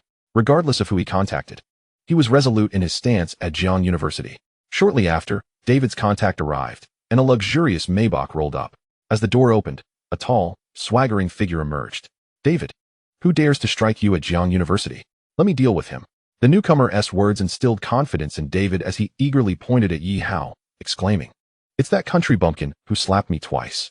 I asked for nothing more than for you to give him a thorough beating, after which I will apply for his expulsion." Following David's pointed finger, the person from the Maybach turned to look at Yi Hao. Upon recognizing him, he was momentarily taken aback, for he knew Yi Hao and had previously thought him quite amiable. Indeed, the individual summoned by David was none other than Wang Zimo, a wealthy second-generation heir from Jiangnan City. After a moment of silence, Wang Zimo approached Yi Hao with a smile, saying, "Junior, this is a bit awkward. I thought someone had struck David, and I was coming to help him vent his frustration. Turns out it was you?" Yi Hao was equally astonished. He had expected David to call someone else and never anticipated Wang Zimo's involvement. This clearly indicated that Wang Zimo held considerable influence, given that even an American exchange student sought his assistance for retribution. "Senior, it's good to see you again," Yi Hao greeted with a smile. "But why did you get into a scuffle with David?" Wang Zimo inquired, perplexed. Yi Hao recounted the events, explaining, "I happened to pass by and overheard that American insulting Daxia, claiming that we are all worthless. As a proud citizen of Daxia, I demanded an apology. But instead of complying, he insulted us further. Thus I slapped him." Yi Hao provided an honest account without embellishment. Upon hearing Yi Hao's explanation, Wang Zimo's fury ignited. He patted Yi Hao on the shoulder and nodded approvingly, saying, "Well done, Junior." With that, Wang Zimo turned to confront David. "David, did you insult Daxia?" Wang Zimo's gaze was piercing. "That wasn't an insult, it was the truth. Daxia people are insignificant before us Americans," David replied with a sense of pride. "Besides, Wang Zimo, after you graduate next year, aren't you planning to ask me for a recommendation to study in America? Isn't it because you dislike this wretched country?" David's arrogance was met with an unexpected slap from Wang Zimo, leaving him momentarily stunned. "Wait, Wang Zimo, what are you doing? I asked you to deal with him. Not hit me," David exclaimed, a mix of confusion and anger on his face. "Why would I hit you? I am striking you for your insolence. As a Daxia citizen, we can speak freely about our own country, but as a mere foreign student, what right do you have to criticize us? Being on Daxia soil, if you do not tone down your arrogance, you dare to speak disparagingly?" With that, Wang Zimo delivered another slap to David's face. "Wang Zimo, we are friends," David protested, bewildered. "Friends? In the face of one's homeland, where is the notion of friendship? As a Daxia citizen, you are nothing," Wang Zimo replied with a disdainful tone. Wang Zimo's actions left Yi Hao astonished. It appeared that this senior, despite his privileged upbringing, possessed a strong sense of justice. His words rang true. Daxia citizens could speak about their country as they pleased, but a foreigner on Daxia soil would not be tolerated for disparaging remarks. "Those who are not of my kind must have different hearts." Yi Hao silently applauded Wang Zimo's stance. "Wang Zimo, are you no longer interested in studying in America?" David quickly brought up the topic of studying abroad, sensing that the notion of friendship could not sway Wang Zimo. "Study abroad? My family is not lacking in money. If I truly wish to study abroad, I could easily arrange it myself. Do Do you think I am befriending you to gain a university recommendation? I merely wish to understand the dynamics of American society through you. Wang Zimo chuckled, fully aware of the implications. Very well, Wang Zimo, and you too. Your days are numbered. Daxiao has a saying. Those who recognize the times are the true heroes. But since you both failed to recognize the situation, and you both struck me, I, David, am not to be trifled with. Prepare to be expelled from Jian University. Expelled again? Yi Hao nearly burst into laughter. One might think David was the principal of Jian University. In the past, the thought of expulsion would have frightened Yi Hao, but now, even if Shun Mingyun herself were to deliver the news, he would remain unperturbed. After all, he possessed academic research that Yun Jia needed, and given her kindness, expulsion was out of the question. On the contrary, if David continued to exist among the international students at Jian University after today, it would be considered Yi Hao's defeat. Chapter 62.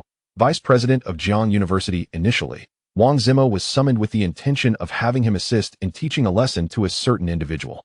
However, the tables turned, and it was Wang Zimo who administered the beating. David, the American exchange student, felt a torrent of indignation and resentment coursing through his mind. Despite this, he dismissed Wang Zimo and the other individual from his thoughts. Unlike other exchange students, he possessed leverage at Jian University. Just wait until you are expelled. With a fierce glare directed at Yi Hao and Wang Zimo, David pulled out his phone and made a series of calls. This spectacle elicited a chuckle from Wang Zimo. Turning to Yi Hao, he jested. Junior, he says he will have us expelled. Are you afraid? Senior, are you afraid? Yi Hao countered with a smile. Afraid? I am terrified. Ha. Afraid of expulsion? I am not Wang Zimo. As a local scion, Wang Zimo naturally had connections. Nevertheless, the students surrounding them, upon realizing his identity, refrained from further comment. After all, Wang Zimo was one of the individuals at Jian University who commanded respect, and many students had heard of him. Instead of targeting Wang Zimo, their eyes gleamed with schadenfreude as they focused on Yi Hao. Alas, that certain someone has connections. He is not afraid of expulsion. What background do you have? Laughing there. Once you are expelled, you won't find it amusing anymore. Indeed, expulsion would be well-deserved. How dare you strike an American exchange student in broad daylight? Do you think your father is the principal? Hearing the whispers of the students around him, Wang Zimo shot them a glare. You bunch of cowards, close your mouths. Remember, he is not just some certain someone. His name is Yi Hao, my junior. I, Wang Zimo, stand by Yi Hao. Announcing this publicly, Wang Zimo ensured that the others fell silent, no longer daring to speak ill of Yi Hao. Yi Hao nodded appreciatively at Wang Zimo, aware that his senior was defending him. However, even without Wang Zimo's support, Yi Hao remained unafraid. Yi Hao, is it? Wang Zimo. Is it? Let us wait and see. David sneered inwardly, his anger still palpable, for those he had called were high-ranking officials at Jian University. Everyone can disperse now. Junior Yi Hao, you may leave. I will stay and take the heat, Wang Zimo insisted, urging Yi Hao to depart. He understood that Yi Hao lacked any backing, and remaining would only exacerbate the situation. Regardless, today, he was determined to protect Yi Hao, not for any other reason, but because he found Yi Hao increasingly likable. Yet, Yi Hao shook his head. Senior, it's all right. This situation arose because of me. If I leave, wouldn't that be disloyal? Seeing Yi Hao's determination to stay, Wang Zimo relented to his junior's wishes. Leave? Where do you think you're going? I didn't dismiss you. David approached them, thinking they were about to flee. However, upon realizing they had no intention of leaving, he relaxed. Minutes later, a middle-aged Caucasian man with blonde hair and a slightly overweight Asian man approached them. Wang Zimo quickly informed Yi Hao of their identities. The newcomers turned out to be the second-in-command at Jian University, leaving Wang Zimo feeling uncertain. He had expected the exchange students to summon some advisors or instructors, but instead, they had called upon the highest authorities of Jian University. Upon seeing the bruised David, the two men inquired about the situation. It was that Yi Hao who couldn't stand seeing me, an American, and he assaulted me.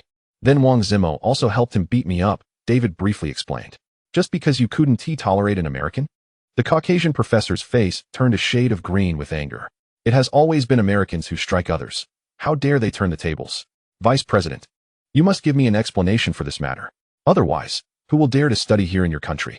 You have always prided yourselves on peace. Yet these two students exhibit heinous behavior and an extremely arrogant attitude. They dare to strike an American. You know what must be done. The professor looked at the vice president, seemingly issuing a command. Rest assured, I will handle this matter, the vice president replied sincerely. We, the people of Daxia, have always been friendly towards Americans. I do not wish for our school to harbor vermin. Yet, witnessing this scene, Yi Hao felt a deep sorrow for the vice president. How disheartening it was for the vice president of a prestigious 985 university to be beholden to the whims of a foreign professor. This was not abroad, this was Daxia. Was this not a tragedy?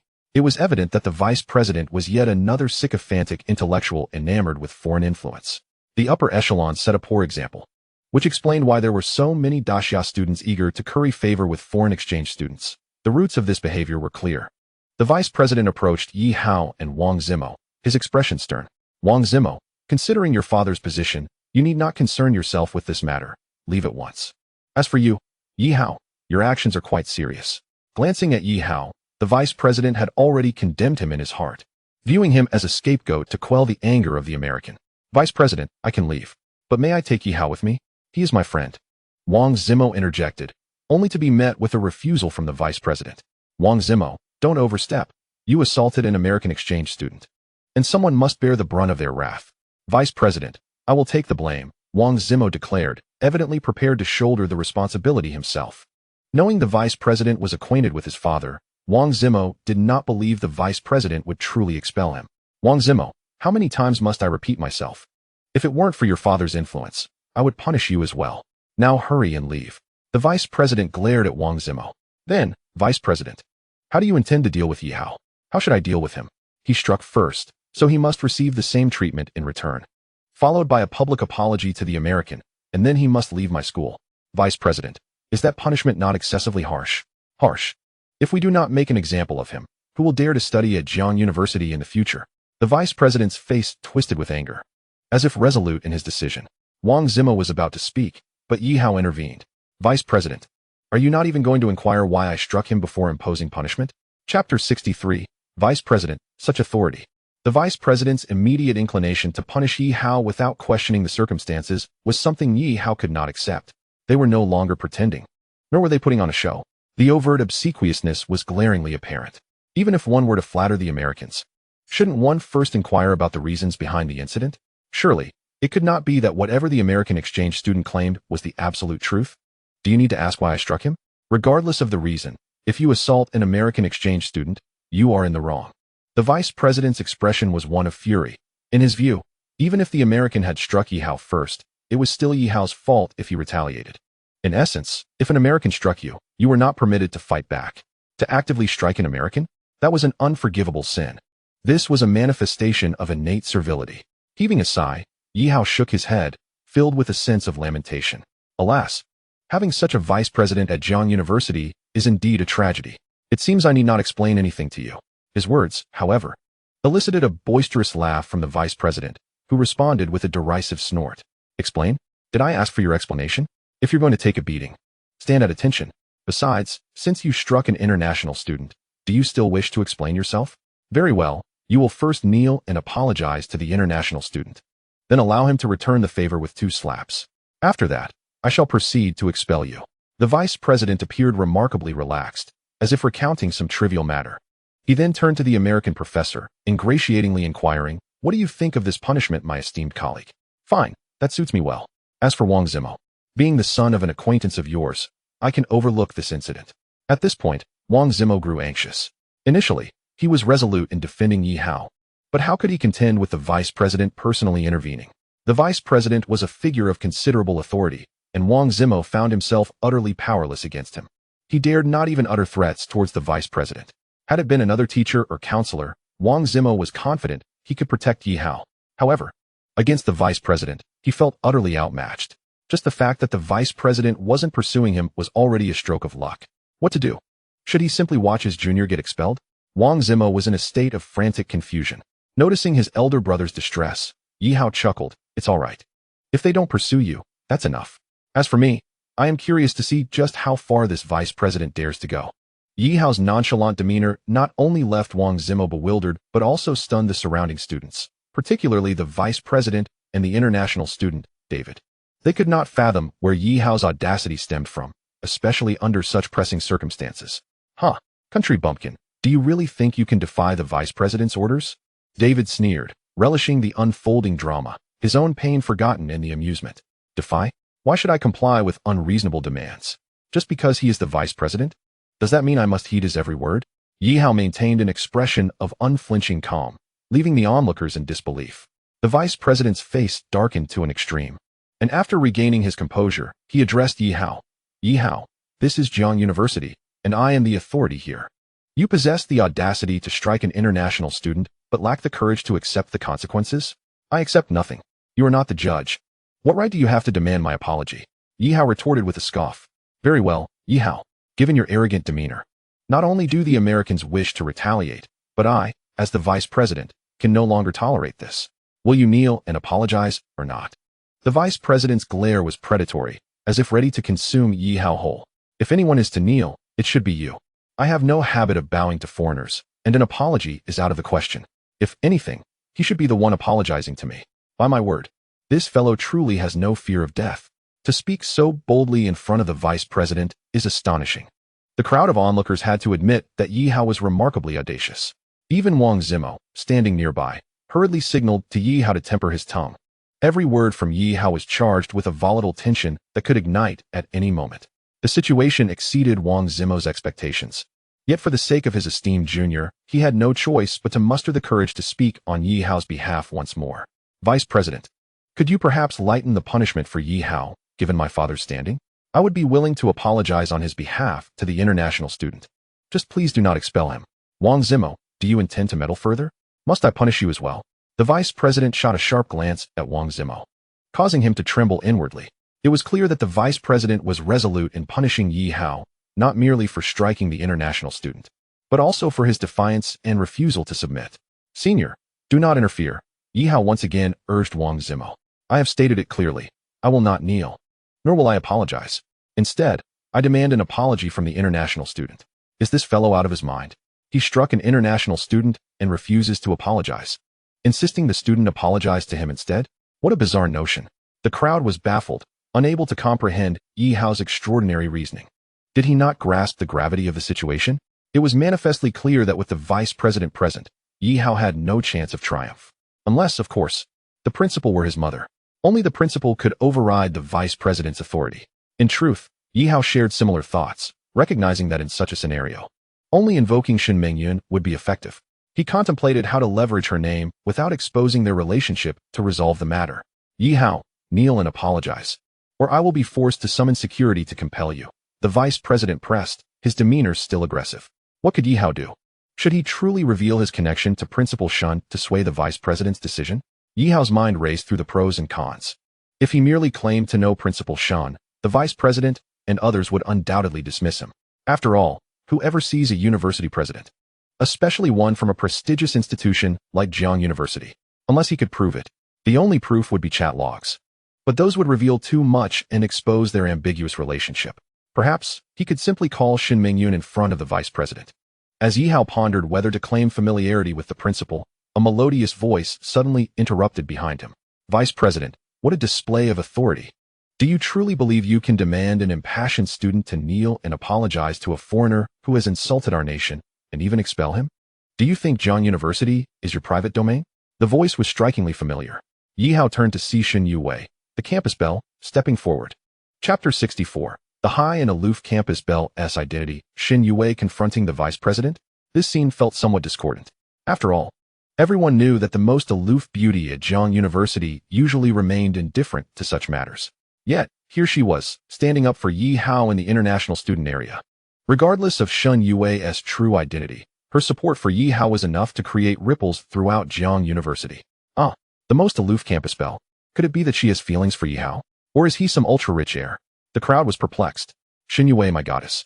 Why would you risk offending the vice president for someone like Yi Hao? Are you not afraid of repercussions? The onlookers were left completely baffled. Even Wang Zimo was astonished. Although he was unaware of Shen Yuei's precise status, it was evident that someone capable of driving a Pagani was exceptional and far beyond his reach. Did they share a romantic connection? Otherwise, why would the most beautiful and aloof campus belle defend Yi Hao? Wang Zimo's mind raced. Recalling his previous words to Yi Hao, if he could win over Shen Yuei, he would gladly refer to him as father. It seemed that title might soon become a reality. Wang Zimo was thoroughly convinced, believing that Yi Hao and Shen Yuei must indeed be involved, given Yi Hao's unflinching demeanor throughout this ordeal. Even in the face of the vice president, emotions swirled as Yi Hao, that audacious fellow, managed to win over Xin Yue. Indeed, the limited edition Pagani owner Xin Yue was no ordinary individual. With Yi Hao clinging to her coattails, he likely felt unfazed by the vice principal's authority. In this world, principals seem elusive, often dictated by the strength of one's connections. Realizing this, Wang Zimo recognized that Yi Hao was indeed salvaged. Casting a fervent glance at Yi Hao, Wang Zimo, a man of bold actions, spoke directly. Foster father. The appellation startled Yi Hao momentarily. No, senior, what are you saying? He recalled promising Wang Zimo that if he could win over the campus beauty, he would be addressed as foster father. Thus, he was prepared to accept the wager. Yi Hao's brows knitted in embarrassment, clearly aware of the misunderstanding. He and Xin Yue shared no such connection. Yet, he found himself intrigued by her presence and her boldness in confronting the principal on his behalf. Having surmised Xin Yue's extraordinary background, her intervention also mitigated the risk of exposing his association with Xin Mingyun. This was fortuitous for Yi Hao. He directed a grateful gaze towards Xin Yue, but she, embodying her aloof beauty, did not spare him a glance. Instead, her interest was piqued by the vice principal, the Caucasian professor, and the international student David. Xin Yue? Were those words directed at me? The vice principal's countenance darkened at her audacious remark, which had clearly irked him. It was one thing to be chastised by Yi Hao. It was another to be confronted by a campus beauty. Did he appear to be a mere puppet in this setting? Though the vice principal was unaware of Xin Yue's true identity, he had observed the campus's leading beauty and speculated on her exceptional nature. Yet, what did that matter? Here at Jiang University, aside from the president, the vice principal held dominion. No matter how impressive Xin Yue was, she could not dictate terms to a second-in-command. Indeed, I was addressing you. Vice principal, your authority seems excessive. One might mistake you for the sovereign of Jiang University. Xin Yue's words pierced the vice principal's pride. Do you expect others to kneel? Perhaps you should kneel before the Americans instead. This is the great Xia. Your obsequiousness to them is a disgrace to our people. With no regard for decorum, Xin Yue struck at the vice principal's vulnerabilities. While he was indeed subservient to foreign interests, it hardly concerned her. The vice principal, now visibly agitated, retorted. Very well, Xin Yue, you have thoroughly incited my ire. However, he recognized that her audacity suggested she possessed considerable backing. Thus, after a moment's contemplation, he softened his stance. Xin Yue, I am not a petty man. Although I am unaware of your relationship with Yi Hao, if you refrain from meddling in this matter and leave, I can pretend nothing has transpired. Despite the vice principal's attempt to de-escalate, Xin Yue needed no such concession. As the daughter of the university president, she felt no obligation to heed his request. Her aloof demeanor did not cloud her sense of justice. Given that this conflict stemmed from the international student's wrongdoing, why should she not intervene on behalf of a fellow student? If it were someone else in this situation, would I not intervene? A fleeting thought crossed her mind. Though she could not fathom why her life seemed intertwined with Yi Hao's, resolute, she declared, since fate has brought us together, I shall indeed involve myself in this matter. Otherwise, it would appear that Jiang University is merely a playground for international students, ruled by your whims. Very well, Xin Yue. You have brought this upon yourself. Do not blame the vice principal for being ruthless. The vice principal's inner thoughts turned harsh. Senior, this is not your affair. Perhaps it would be best if you abstained. Yi Hao, unperturbed, felt a pang of guilt for potentially implicating Xin Yue. However, she shot him an indifferent glance, coldly stating, So, only you have the spine among the great Xia? Can't a senior woman be as formidable? With Xin Yue's words, Yi Hao felt any further protest would seem excessive. Yet, his admiration for her grew. He recognized that her beauty was matched only by her virtuous heart. As they continued their seemingly casual conversation, the vice principal interjected, Enough of your idle chatter. Both of you must leave the campus today. I speak with authority. Not even the king could alter that. With that ultimatum, Xin Yue chose to reveal her hand. She pulled out her phone, showing the vice principal her household registration. Upon seeing the document, the vice principal's face turned pale with shock. What? Xin Yue is the daughter of the new president? His mind raced with disbelief. Had he truly threatened the president's daughter? Why didn't you say so sooner? He implored, his tone shifting dramatically. Please, keep my identity confidential. Xin Yue requested, and the vice principal, now humbled, nodded vigorously. Of course, I would never breathe a word of it. The vice principal's previous arrogance evaporated, replaced by subservience. Now, can I insist that the international student apologize to Yi Hao and the citizens of Great Xia? Xin Yue asked, glancing at the international students with keen interest. Absolutely. My error for not ascertaining the situation before punishing Yi Hao. The international studentess insult to Great Xia warrants an apology, the vice principal conceded earnestly, recognizing the gravity of the situation. After all, no matter how esteemed the foreign students were, there was a time and place for everything. As the daughter of the president, Xin Yue wielded the authority to enforce justice.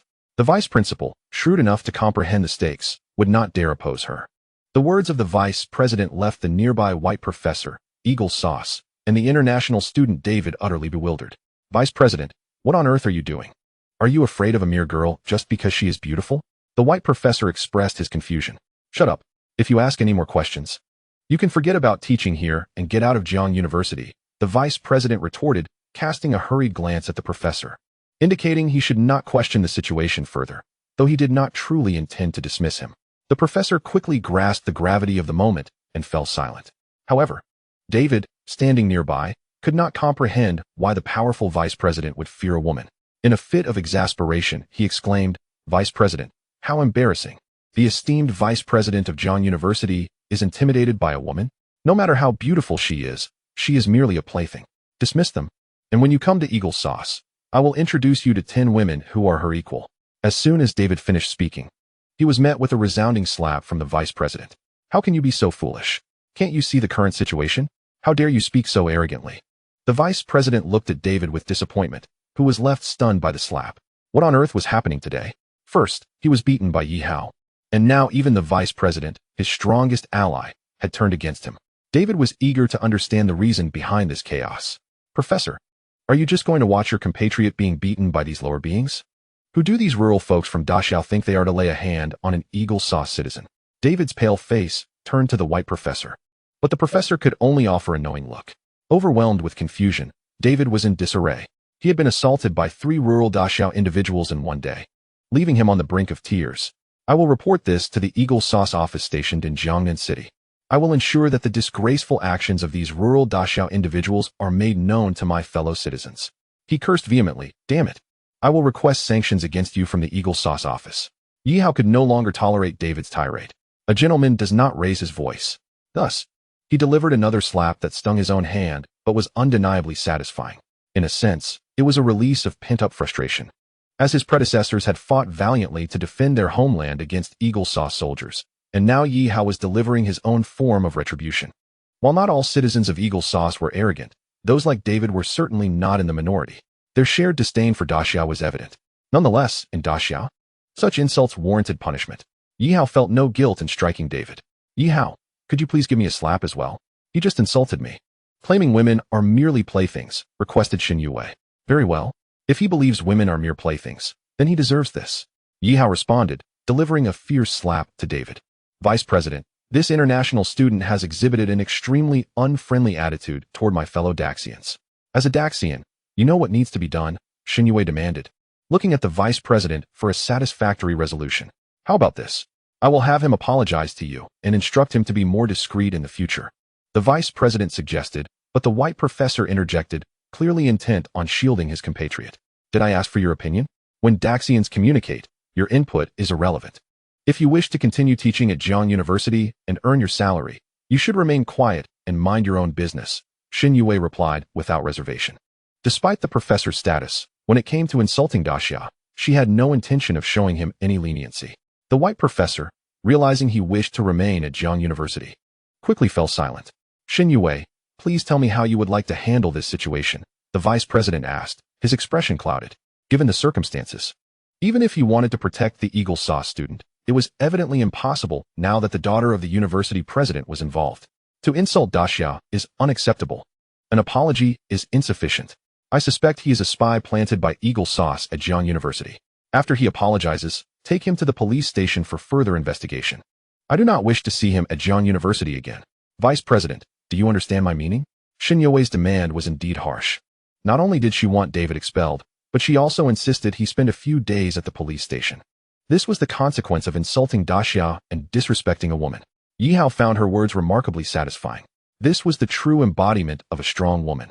One who stood tall in the face of adversity. All right, I understand what needs to be done. The vice president nodded, recognizing that despite his reluctance to offend Eagle Sauce citizens, he had no choice. The student named David, it seemed, lacked any sense. Upon realizing he was to be expelled from Jiang University and sent to the Dashia police station, David immediately recoiled. I'm sorry. I was wrong.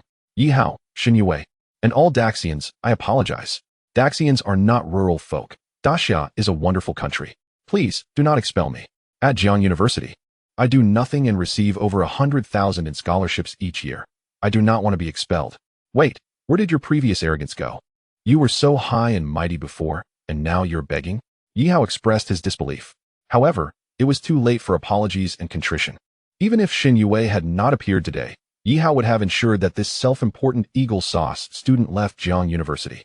Yet, from David's words, Yi Hao gleaned the truth he sought, the scholarship issue for international students.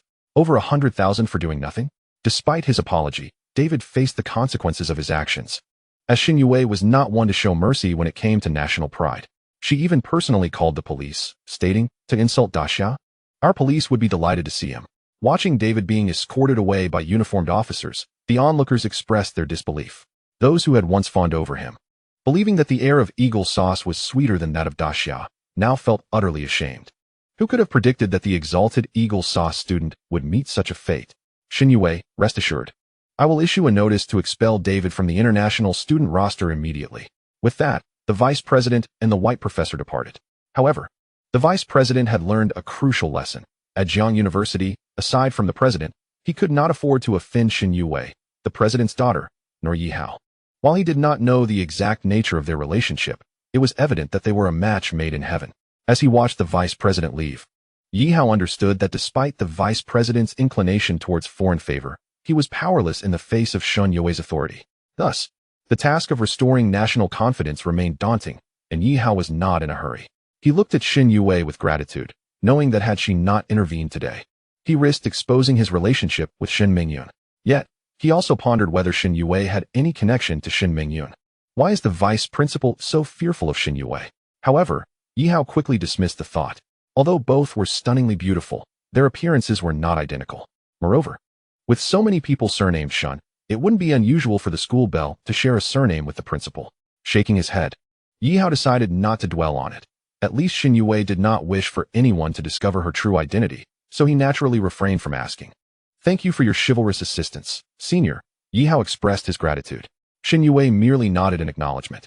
Even if it weren't you today, I would have intervened regardless. So there's no need for thanks.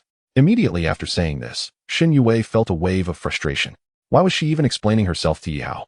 An explanation was merely a form of concealment. Ugh, she truly did not hold Yi Hao in high regard, so there was no need to justify her actions. Swiftly dismissing these complicated emotions, Xin Yue instead inquired, Yi Hao, as an ordinary student, how dare you strike an international student? What courage do you possess? Did you not consider the consequences? Had I not happened to pass by, how would you have fared today? Oh well. Yi Hao obviously could not divulge that his confidence stemmed from Jiang University's principal, Xin Mingyun. When I heard him insult our nation, I didn't think much about it, and didn't consider the potential repercussions. As for courage, I suppose it came from Liang Jingru. Yi Hao explained nonchalantly. Haha, you truly are an enigma. Xin Yue shook her head. Senior, regardless of my humble position, I have not forgotten my duty to my country. Aren't you the same? Well, your actions today have indeed altered my perception of you. As soon as Xin Yue finished speaking, Wang Zimo, who stood beside Yi Hao, interjected quickly, Xin school bell. What about me? I'm also a passionate youth. Why don't you commend me? Who are you? Wang Zimo's self-proclaimed status as a celebrity at Jiang University fell flat, as Xin Yue did not recognize him at all.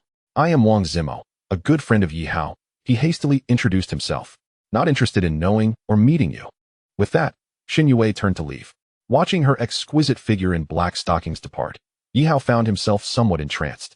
This woman, with her sharp tongue yet tender heart, possessed a strong moral compass. Yet, she was undeniably beautiful. Had she not been so aloof, Yi Hao felt he would inevitably be drawn to her. However, Xin Yue's cold demeanor seemed to suggest that no man could ever capture her attention. Junior, the girl has walked far away, and you're still staring. Have you two known each other for a while? Wang Zimo's question prompted Yi Hao to nod. Is there something between you two? Definitely not. The school belle is too aloof. Even if I desired something, she would never agree, Yi Hao replied with a wry smile. Goodness. Does that mean my call to you as foster father was in vain? But, Junior, from a man's intuition, you and Xin Yue will surely have a chance.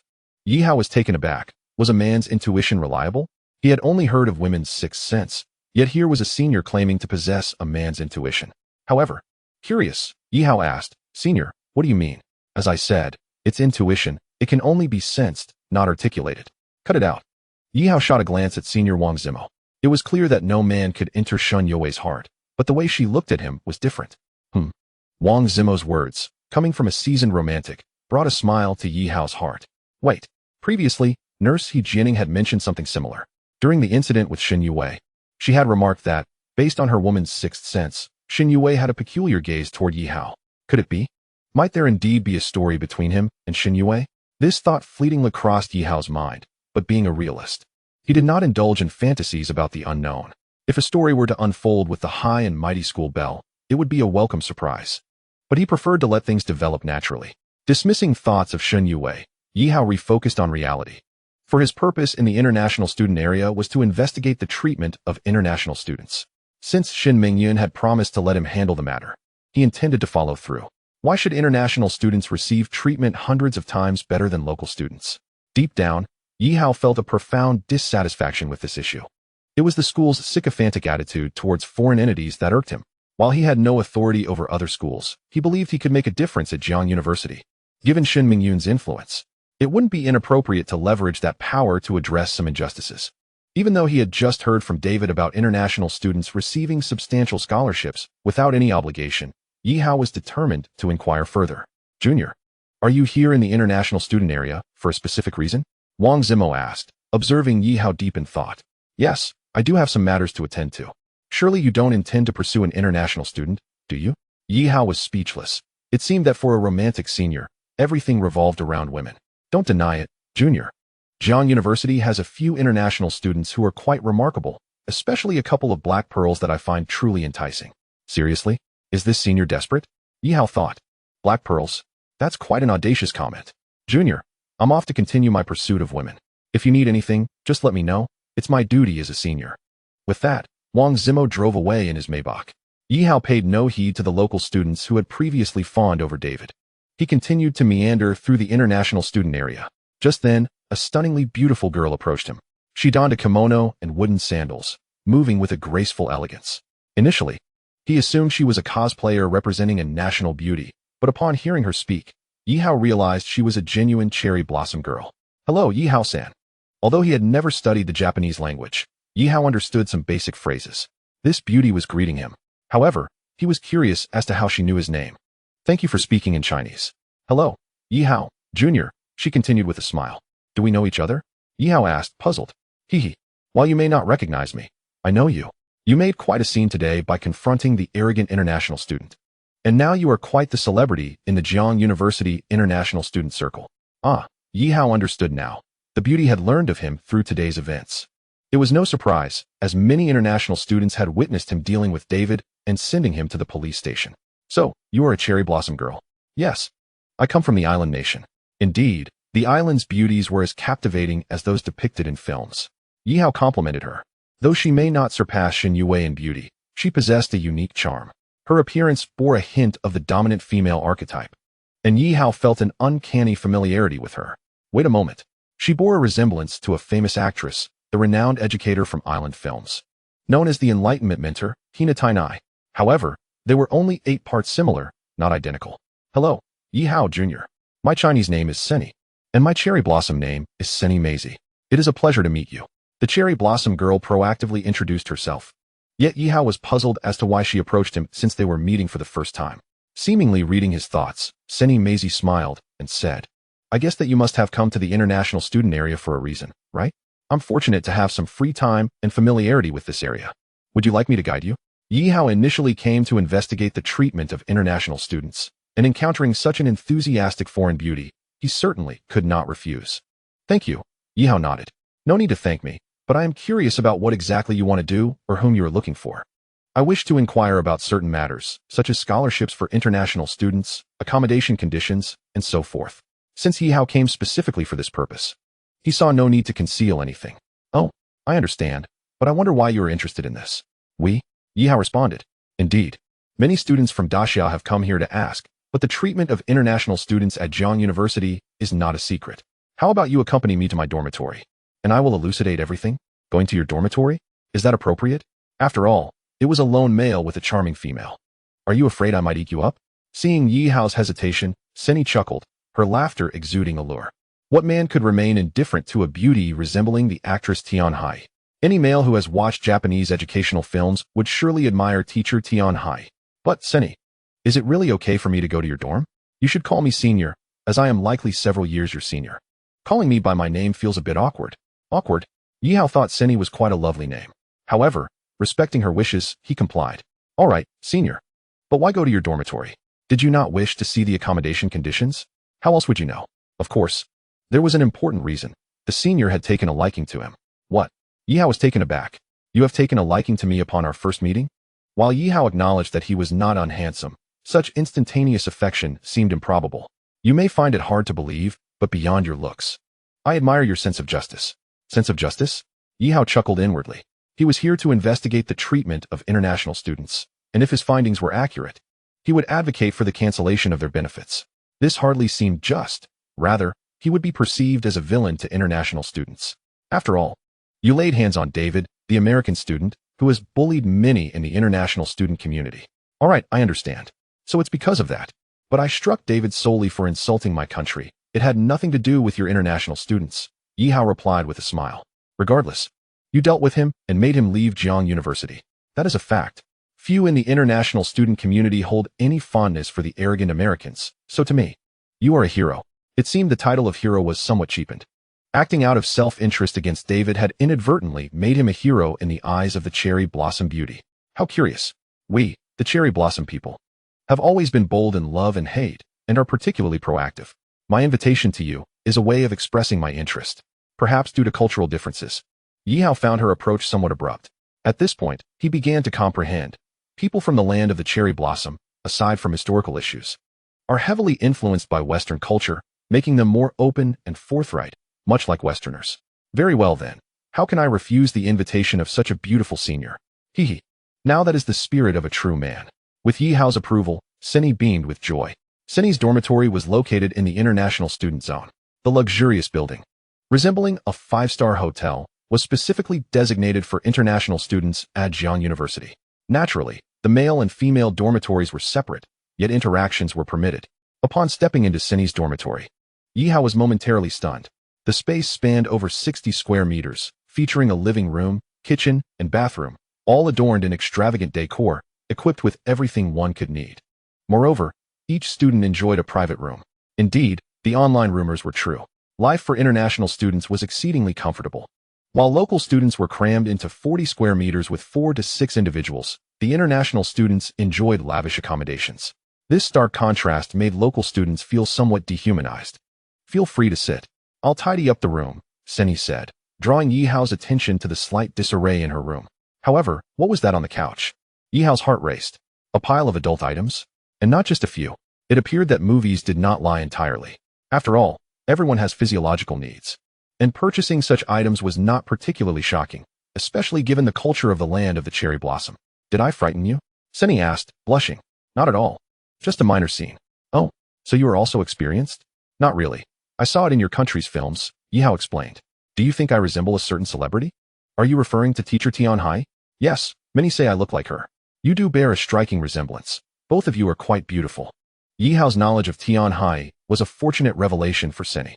Well then, do you like teacher Tian? I do. She was my inspiration, Yi Hao acknowledged, candidly. After all, people from the land of the cherry blossom tend to be more perceptive. Then, do you fancy me, who resembles teacher Tian? Seni's beauty surpassed that of Tian Hai by a margin. Fancy. Yi Hao hesitated to say, but denying desire would be disingenuous. Receiving Yi Hao's compliment, Seni was thoroughly delighted. She even momentarily forgot to continue tidying her messy room, her gaze towards Yi Hao shifting.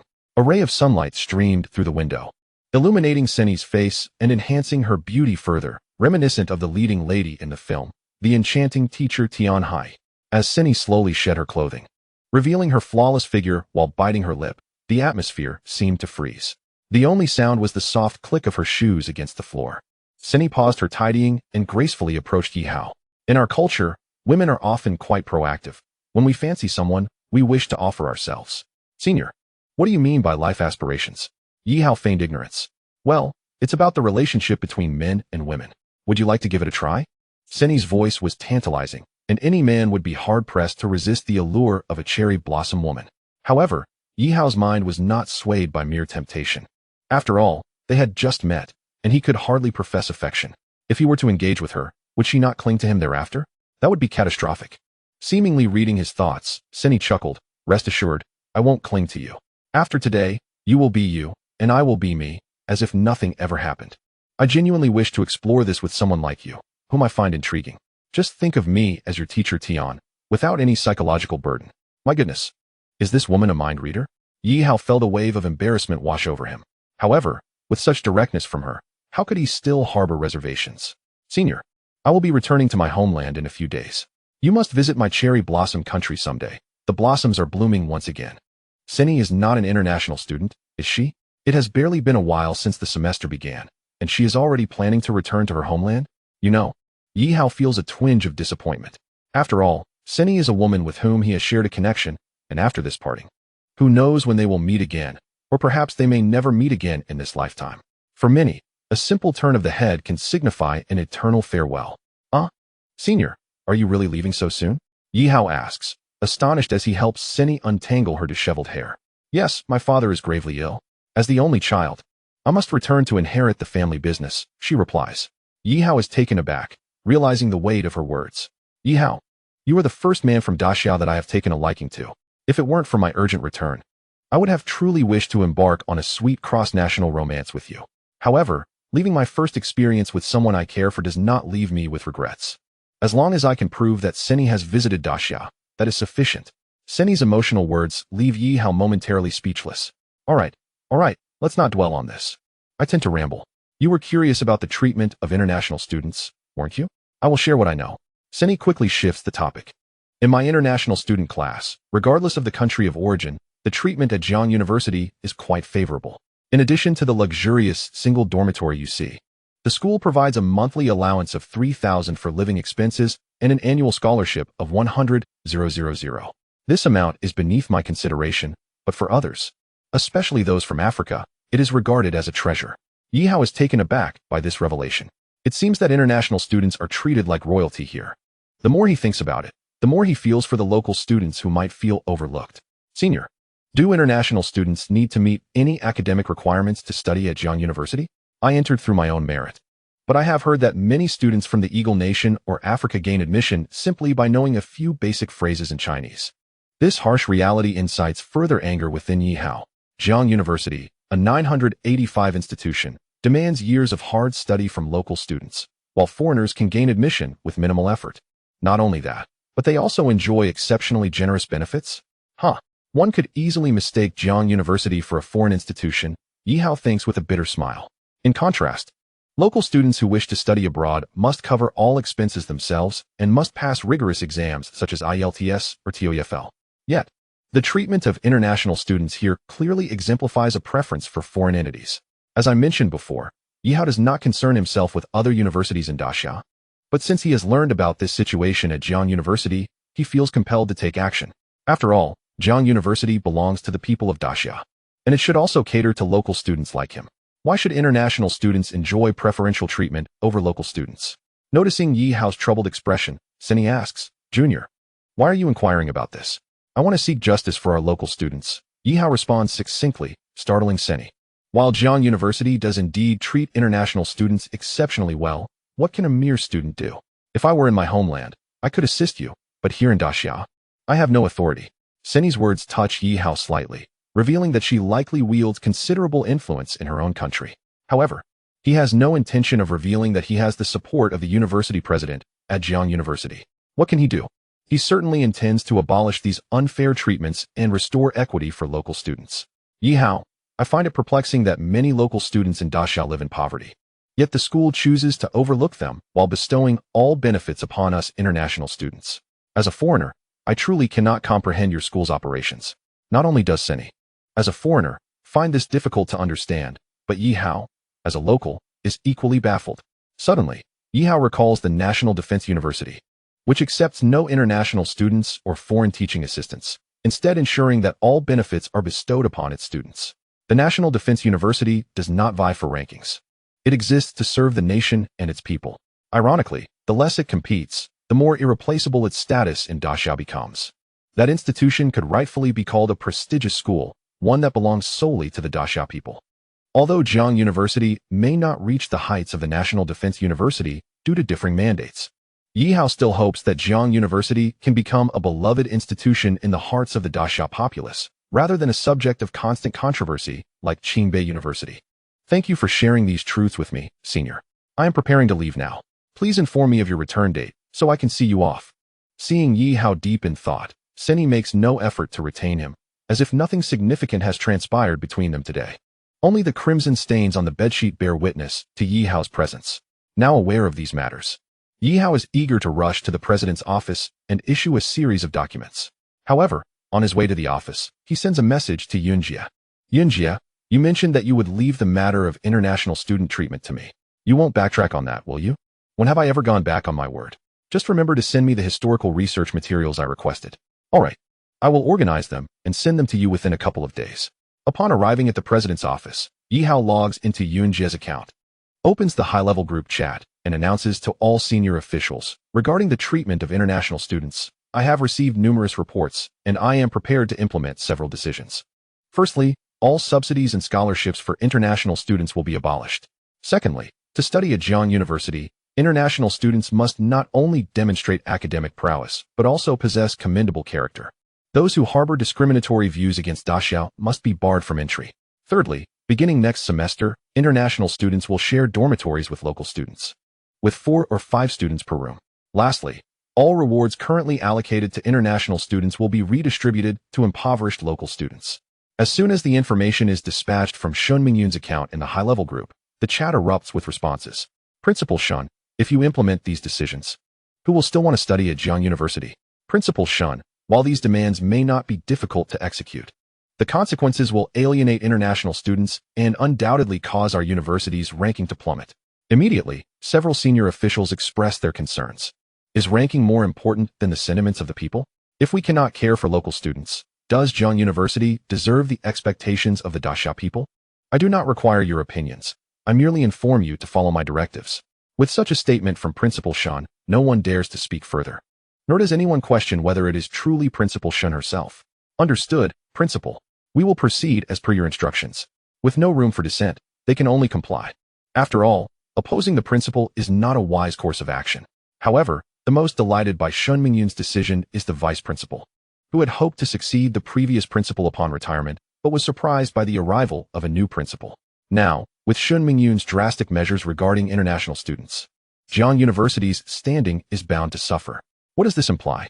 It indicates that Shun Mingyun's leadership may be questioned, and she could potentially be replaced.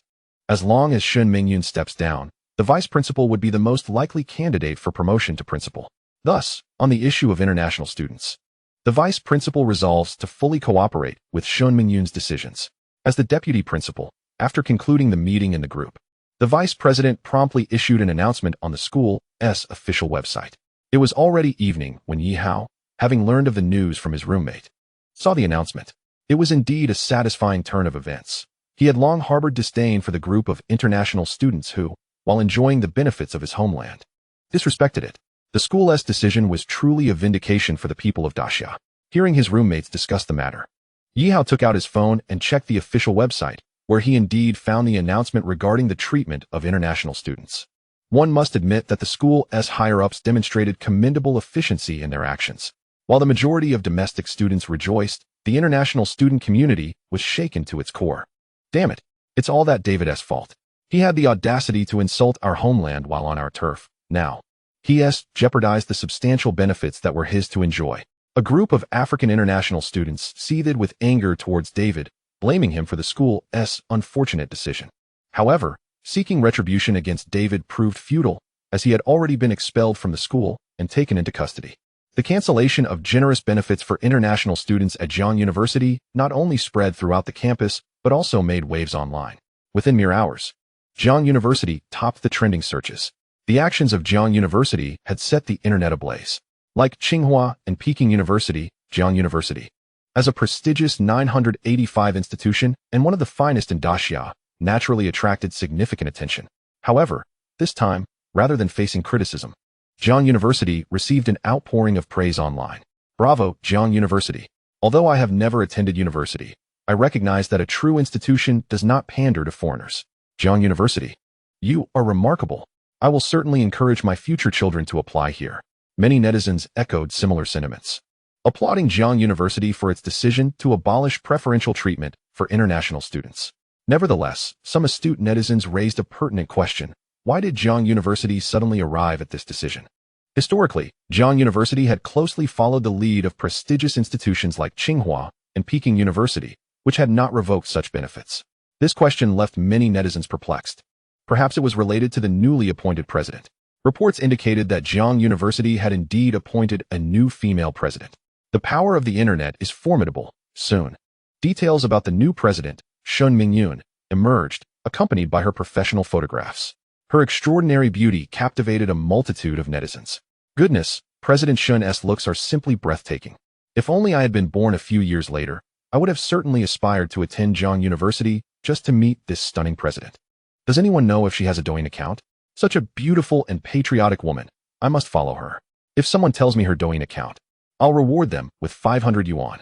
This particular comment garnered millions of likes, reflecting the widespread admiration for Shun Mingyun, who not only possessed striking looks, but also harbored a deep love for her country and local students. Who wouldn't adore such a woman? Unfortunately, Shun Mingyun did not have a Douyin account, leaving many eager admirers unable to follow her. Regarding the heated discussions trending online, Shun Mingyun, as the principal, was blissfully unaware. After all, the matter concerning international students was being handled by Yi Hao. She had merely delegated authority to him and had been too busy to pay attention. She only became aware of her newfound fame through her daughter, Xin Yue. After her evening yoga practice, Xin Yue stumbled upon the trending topic while scrolling through Douyin and was taken aback. How could her mother, busy with meetings in Kyoto, possibly manage school affairs? Curious, Xin Yue decided to inquire about it. Mom, did you know that you've become famous? Her daughter's revelation left Shun Mingyun perplexed. You should check Douyin. The netizens have turned you into a sensation. Shun Mingyun was startled and quickly opened her phone. Confirming the trending topics, Jiang University stands up, abolishes all benefits for international students, and new president of Jiang University, Shun Mingyun, a woman of extraordinary beauty. This was an awkward moment for her, sitting in Kyoto while trending online. With a wry smile, she realized that this affair had little to do with her. Nevertheless, she skimmed through the details and checked the official Jiang University website. Initially, she believed that Yi Hao would merely reduce the allowances for international students, but to her surprise, he had entirely eliminated all benefits for them. Was this a positive or negative development for Jiang University? Oh, never mind, she thought, it's ultimately my authorization. Shun Mingyun did not dwell on it further, as she agreed with Yi Hao's assertion that a school's ranking relies on its intrinsic strength rather than its treatment of international students. Conversely, Yi Hao's handling of the situation garnered nationwide support for Jiang University, leaving a positive impression of the institution in the hearts of Daxia's citizens. That alone could be seen as a good outcome. Mom, did you see the trending topic? Xin Yue asked a few minutes later. Yes, I'm quite surprised. I never imagined I could become a celebrity one day. Shun Mingyun chuckled. Why don't you quickly register a Douyin account? You could easily amass millions of followers. Xin Yue teased. Enough. My identity as a mother is not meant for competing with internet celebrities, Shun Mingyun replied. Fame can be a burden, as an educator. And with no financial need, I have no desire to seek the limelight. Mom, I have a question. Since you're in Kyoto, did you really initiate the cancellation of benefits for international students? Xin Yue inquired, her skepticism evident. As her daughter, she knew her mother well. Before taking office at Jiang University, Shun Mingyun had been a prominent figure at another 985 university, yet she had never involved herself in administrative matters. Xin Yue doubted her mother would change her habits upon joining Jiang University. Why can't I manage the school from Kyoto? Shun Mingyun countered, trying to keep her daughter unaware of Yi Hao's involvement. She pretended to take full responsibility for the decision. Okay, but why did you suddenly decide to revoke the benefits for international students? Was it because of the incident earlier today, where an international student insulted Daxia? Initially unaware of the incident, Shun Mingyun's interest piqued upon hearing about the insult. Tell me more. An international student named David insulted all of Daxia, and then a junior named Yi Hao confronted him. Subsequently, David called for the vice president to expel Yi Hao. Upon hearing that Yi Hao had confronted the international student and that the vice president intended to expel him, Shin Mingyun was taken aback. Yi Hao? Which Yi Hao? The one who is somewhat handsome, from the finance department, second-year class 2, I believe. It was indeed the Yi Hao she knew. Instantly, Shin Mingyun felt a surge of indignation. The vice president? Let him try to expel Yi Hao, she thought furiously. And then, Shin Mingyun eagerly pressed for more details. Eventually, I couldn't bear to watch any longer. Using your name, I intervened, intimidating the vice president, and had that international student sent to the police and expelled as well. After hearing this, Shin Mingyun still hadn't gotten the information she sought. Is Yi Hao all right? Yes, fine. As I said, I used your name to assert control over the situation. Oh, that is good. Shin Mingyun sighed in relief, reassured that Yi Hao was unharmed. Mother, do you know Yi Hao? No, absolutely not. As the esteemed principal, how could I possibly know a mere student? In a flustered state, Shin Mingyun hurriedly clarified. If you don't know him, why are you so anxious? Chapter 71, Shin Mingyun versus Shen Yue. Is it possible to feel nervous about Yi Hao even through a screen? Shin Mingyun was genuinely startled. It seemed that concern had thrown her off balance. Henceforth, she must remain vigilant and not reveal any clues before her astute daughter. Otherwise, her clever daughter would undoubtedly discern the truth. With this thought, Shin Mingyun regained her composure. As long as Yi Hao was unharmed, she would have a myriad of reasons to reprimand the vice principal otherwise. Wait a moment. Isn't it strange that my daughter not only finds Yi Hao somewhat handsome, but also knows his exact class? And she has always been reluctant to let anyone know of our mother-daughter relationship. Why would she expose her identity to defend Yi Hao? Could it be that she is quite familiar with him? Or perhaps, she harbors feelings for him? This notion startled Shin Mingyun. Oh dear. Please don't let it be that you like Yi Hao. Otherwise, I would have no way to explain it to you. After all, Yi Hao is my little man. If my daughter were to be involved with him, just imagine the awkwardness of a mother and daughter both liking the same person. Quite uncomfortable, wouldn't you agree? This issue weighed heavily on her mind, prompting Shin Mingyun to urgently inquire. Yue, you wouldn't possibly like that Yi Hao, would you? Not at all. Then why do you stand up for him? Well, I would support anyone in that situation. After all, it concerns the dignity of Daxia. Shin Yue quickly justified herself. She had also pondered whether she would have helped if it were someone else, and not Yi Hao. In her heart, she found no clear answer. Yue, do you truly not know that person named Yi Hao? Indeed, I barely know him, having only encountered him once or twice. Once or twice? And you already know his name in class? Shin Mingyun resolved to clarify everything to avoid any future awkward situations. Mother, why are you so nosy? Yi Hao is a junior in my finance department. It's only natural for me to know his class, isn't it? If her mother were present, Shin Yue would have undoubtedly given her a significant eye roll. Honestly, what's so strange about it? His name, his class, it's just common knowledge. Ah well, perhaps I was being a bit too inquisitive. As long as her daughter had no romantic inclinations towards Yi Hao, Shin Mingyun felt a sense of relief. Mother, why did you suddenly ask so many questions about Yi Hao? You claim not to be nervous about him, but could it be that you actually know him? Shin Yue retorted, feeling that something was off. After all, why would her mother ask so much about a mere Yi Hao? Go away. Are you trying to pry into my thoughts? I told you, as the new principal, how could I possibly know an ordinary student? Shin Mingyun was just worried that her daughter might be in a relationship without informing her. Dating? Huh. As if I, Shin Yue, have no interest in handsome men. Unless, of course, he is both handsome and talented. Shin Yue scoffed, firmly believing that Yi Hao lacked any discernible talent. Thus she would certainly not develop feelings for him. Hearing her daughter mention talent, Shin Mingyun felt a twinge of fear. After all, The Three Kingdoms was written by Yi Hao, and he could compose poetry and had an understanding of history. He was indeed quite talented. Fortunately, her daughter was unaware of these facts, and Shin Mingyun wouldn't disclose them either. Thankfully, her daughter had stated that she wasn't familiar with Yi Hao, having only met him once or twice. Given that they were both in the finance department, such encounters were not unusual. For now, there appeared to be no immediate danger. However, what if one day her daughter did fall for Yi Hao? Would she step aside to support her? The more Shin Mingyun contemplated, the more her thoughts spiraled out of control. Goodness, why am I thinking so far ahead? Let the future unfold as it may. Shin Mingyun quickly forced herself to stop overthinking and worrying unnecessarily. Whatever comes my way, I shall face it.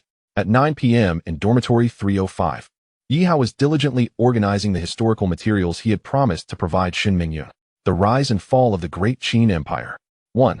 The origins and early development of the Qin state. The ancestors of the Qin people were horsemen serving the Zhou emperor.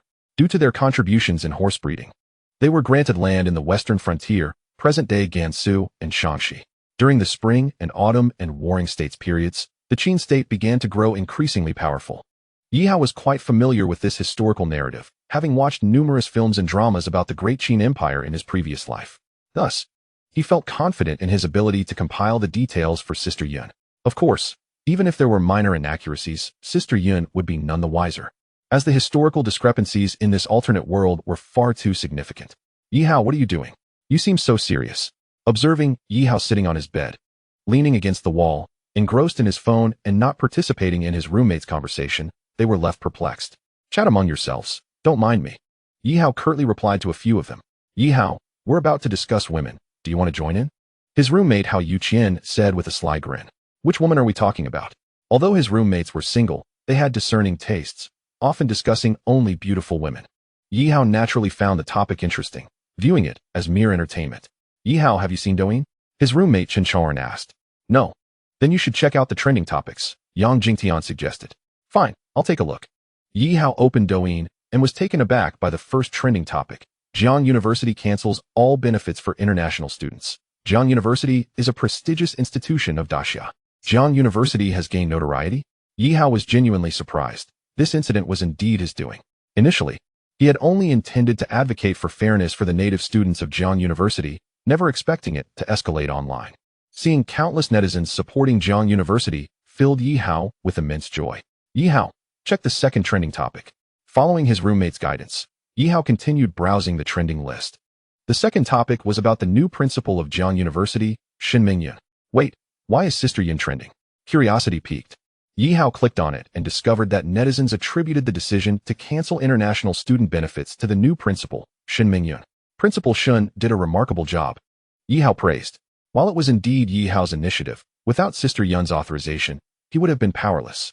Therefore, he held no objections to attributing the credit to her. Yihao, that's not what I meant. Focus on the key point. What key point? Yihao was baffled.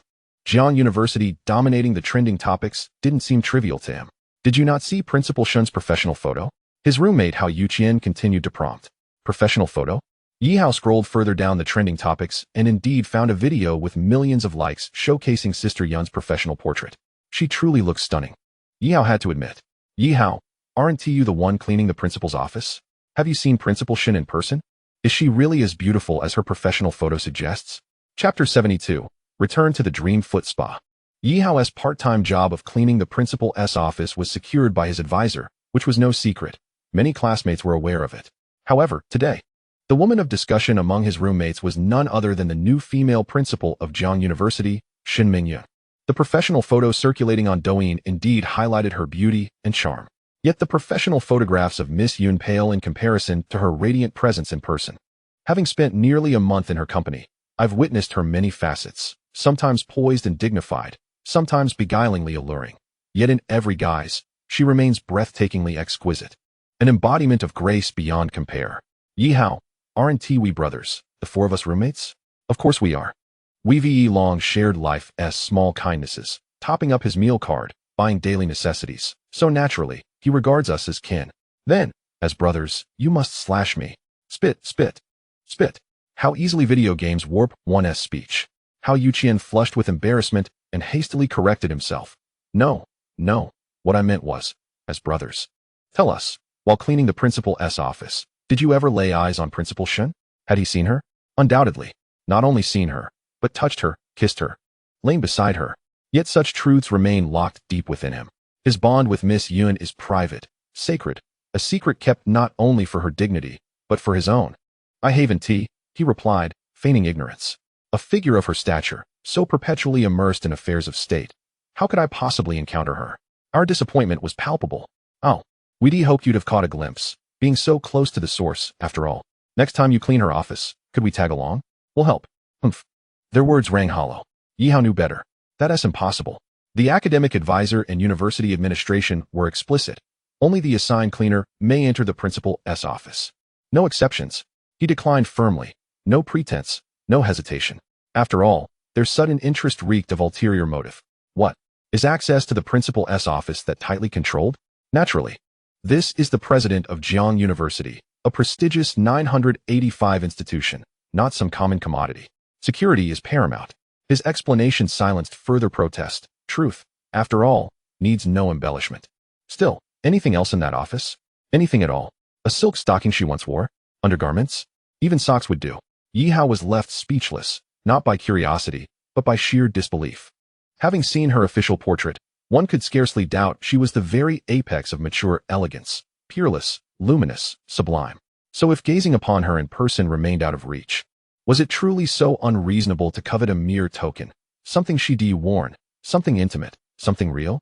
Chen Chaoran moistened his lips, a lewd grin curling at the corners of his mouth. Disgraceful. What on earth are you imagining? Yi Hao retorted, exasperated. The principal's office is not her private boudoir. How could such things possibly be there?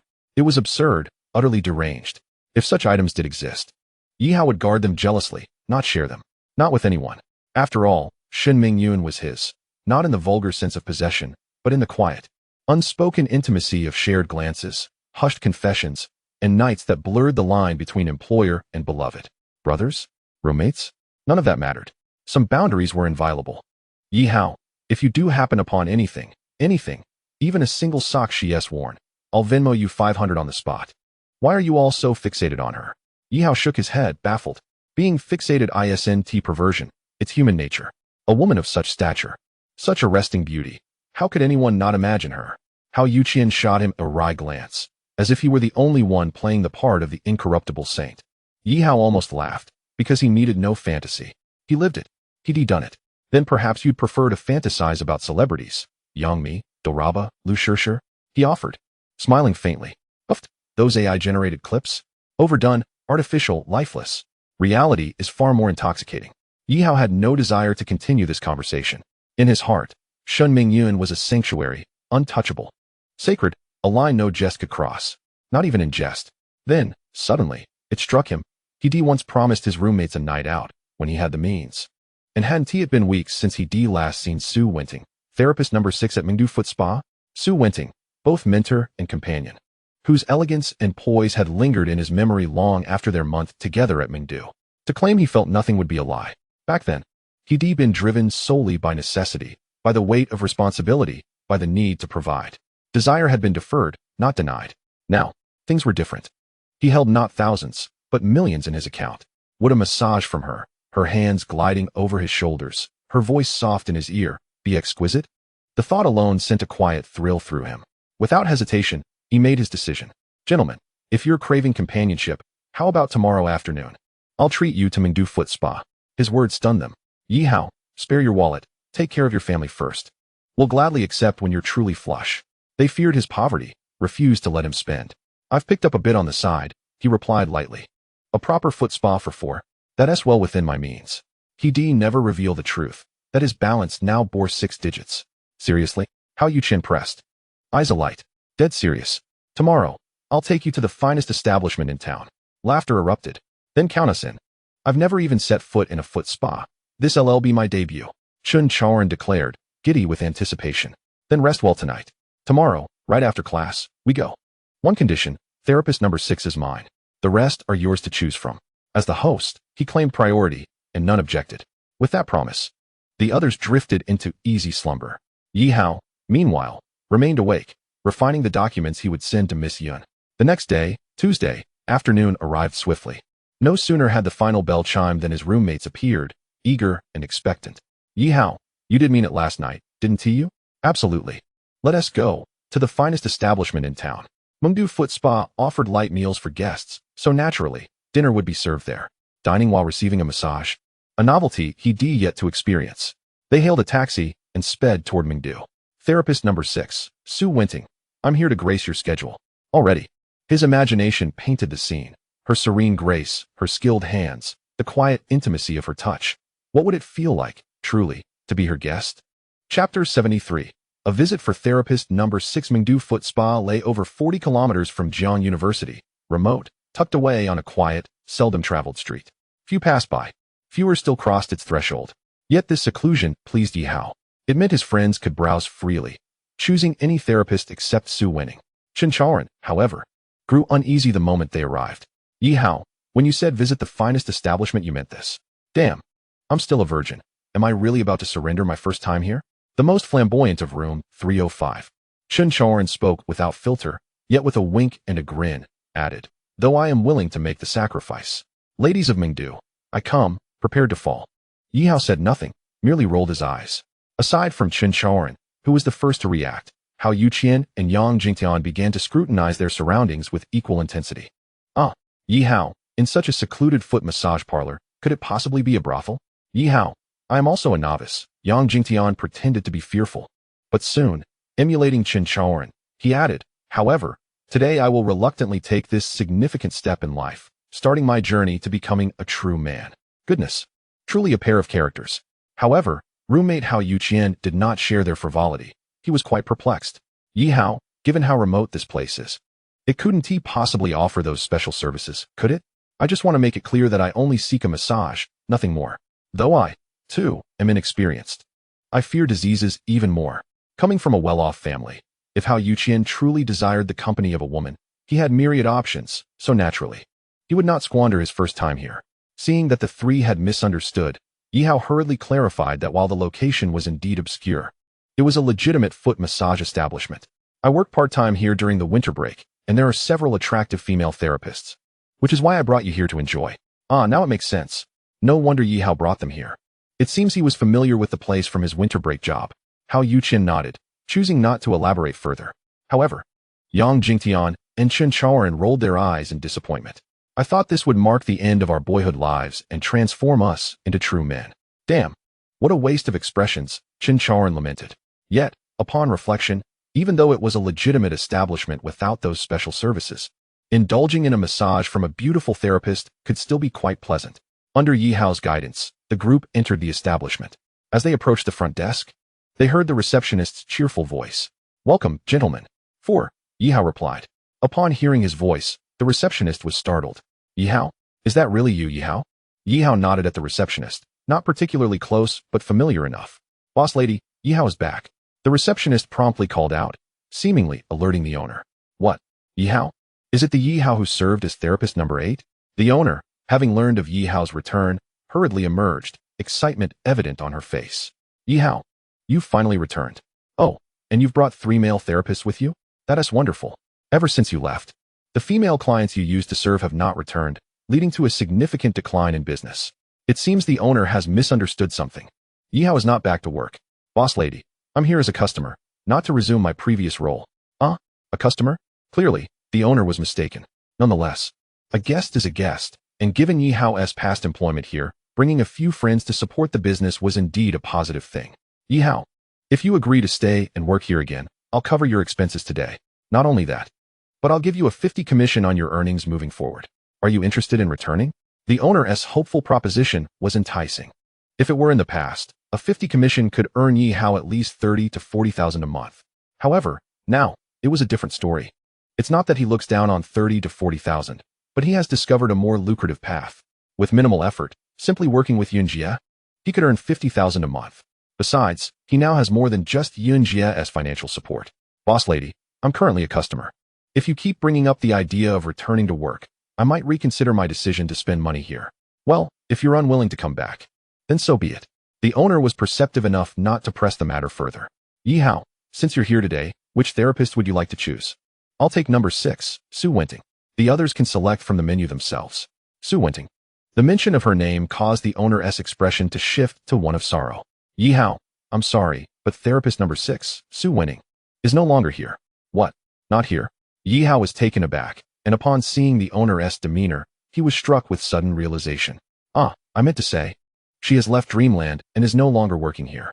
Had the owner not clarified, Yi Hao might have drawn the wrong conclusion. But Su Wenting is no longer at Dreamland? Yi Hao felt a pang of disappointment. He had come specifically for Su Wenting. "Where did she go?" Yi Hao quickly inquired. "I don't know. She resigned the day after you left Dreamland." "The day after I left?" Yi Hao recalled that he had taken her out for a meal to express his gratitude. Yet, Su Wenting had never mentioned her resignation to him. A woman as beautiful as Su Wenting, willing to work as a therapist at Dreamland, undoubtedly had her own story. Well, perhaps Su Wenting didn't tell Yi Hao about her departure because she had her own secrets. Yi Hao chose not to press further. "Yi Hao, your departure along with Su Wenting has left Dreamland without its 2-star attractions, resulting in a significant loss of loyal clientele. Business has indeed suffered. That's why I've been eagerly hoping for your return. Sigh, let us not dwell on this. Since Su Wenting is no longer here, perhaps you should choose a different therapist?" Yi Hao's visit to Dreamland was not out of nostalgia for his previous employment, but rather to support Su Winning, this enchanting figure who was both a mentor and a friend. Beyond Su Winting, Yi Hao held little interest in the other female therapists. Therefore, with her absence, he had no intention of receiving a massage here. It would be better to go to a more upscale foot massage parlor. Sensing Yi Hao's growing reluctance, the owner quickly interjected, "Yi Hao, Su Winning may be gone, but I'm still here. If you don't mind, I could give you a massage myself. How does that sound?" The owner of Dreamland Foot Massage, in her 30s, though not exceptionally stunning, still retained an air of elegance. She possessed a commendable figure and enough charm to surpass 80% of women her age. Moreover, today, her qipao accentuated her S-shaped silhouette, showcasing her beauty splendidly. Chapter 74. Elegance Endures, the owner of Dreamland. Yet, why would the elegant owner of Dreamland personally offer to massage Yi Hao? This left Yi Hao perplexed. Was it due to the poor business conditions at Dreamland, or did the owner have ulterior motives? Regardless, one should not overlook a good woman. And a woman who is neither bad nor good could be worth considering. As the saying goes, when in Rome, do as the Romans do. One cannot leave empty-handed. The owner, named He Ming Dan, may not have a particularly remarkable name, but it does not detract from her allure and figure. Since Sister He wishes to personally give me a massage, I want to decline, as this is your choice. Looking at the owner, Yi Hao smiled. Before opening this foot massage parlor, I too was a trainee in the industry for 2.5 years. My skills are quite decent, and I often refuse high-paying clients. The owner smiled charmingly, her face radiating allure. Oh, then I am indeed fortunate to experience the owner's service firsthand. Yi Hao, unpretentious, readily agreed. Ultimately, the three roommates each selected a therapist they found appealing, while Yi Hao accompanied the owner to room 15. When some of Yi Hao's former male colleagues learned that the owner was personally serving him, they were left utterly dumbfounded. Initially, they presumed Yi Hao had returned to threaten their livelihoods, so none approached him. However, upon discovering he was merely there as a customer, they set aside their worries. Yet, it was still quite a turn of events. You, Yi Hao, despite now being a customer, were once a worker at Dreamland. The proprietress of Dreamland, though not a prominent figure, is at least a wealthy woman with several million in savings. Why would she personally give a mere worker like Yi Hao a massage? Is it possible that, like the previous female clients, she has taken a liking to him? Yi Hao is indeed fortunate, possessing a face that seems destined for a life of leisure. How could he, of all people, experience the attentions of a woman as unattainable as the proprietress? His colleagues whispered among themselves, utterly astonished. What these former male co-workers were thinking eluded Yi Hao, and he had no desire to find out. They harbored animosity towards him, but he remained indifferent to their sentiments. In the private room number 15, where Yi Hao had once met Sister Yun, he now reflects on how everything has changed. Although he remains the male protagonist, the female lead has shifted from Sister Yun to Sister He, the proprietress. Furthermore, the roles have reversed. He is now the one reclining in comfort. The proprietress's technique is undeniably proficient, almost as if she were born with the gift of massage, striking the perfect balance of pressure and gentleness. Yi Hao, did you come here specifically for Su Winning? Could it be that you hold feelings for her? After all, in Dreamland, you two were a striking couple, seemingly meant for one another. Middle-aged women are often fond of gossip, so while giving Yi Hao a massage, the proprietress began to chat. Yi Hao shook his head. His feelings for Su Winting were not romantic. He was simply a man who understood gratitude. And during his previous part-time job at Dreamland, Su Winning had been a friend. Thus, his visit was merely to support a friend's business. Sister He, please stop. At some point, the proprietress, He Ming Dan, had become increasingly bold in her ministrations. What exactly do you intend by this? Yi Hao wondered. Regardless, he had no intention of remaining employed at Dreamland. He suspected that the proprietress's willingness to personally massage him was an attempt to keep him around. However, Yi Hao preferred to be straightforward about his intentions to spare her any unnecessary expressions.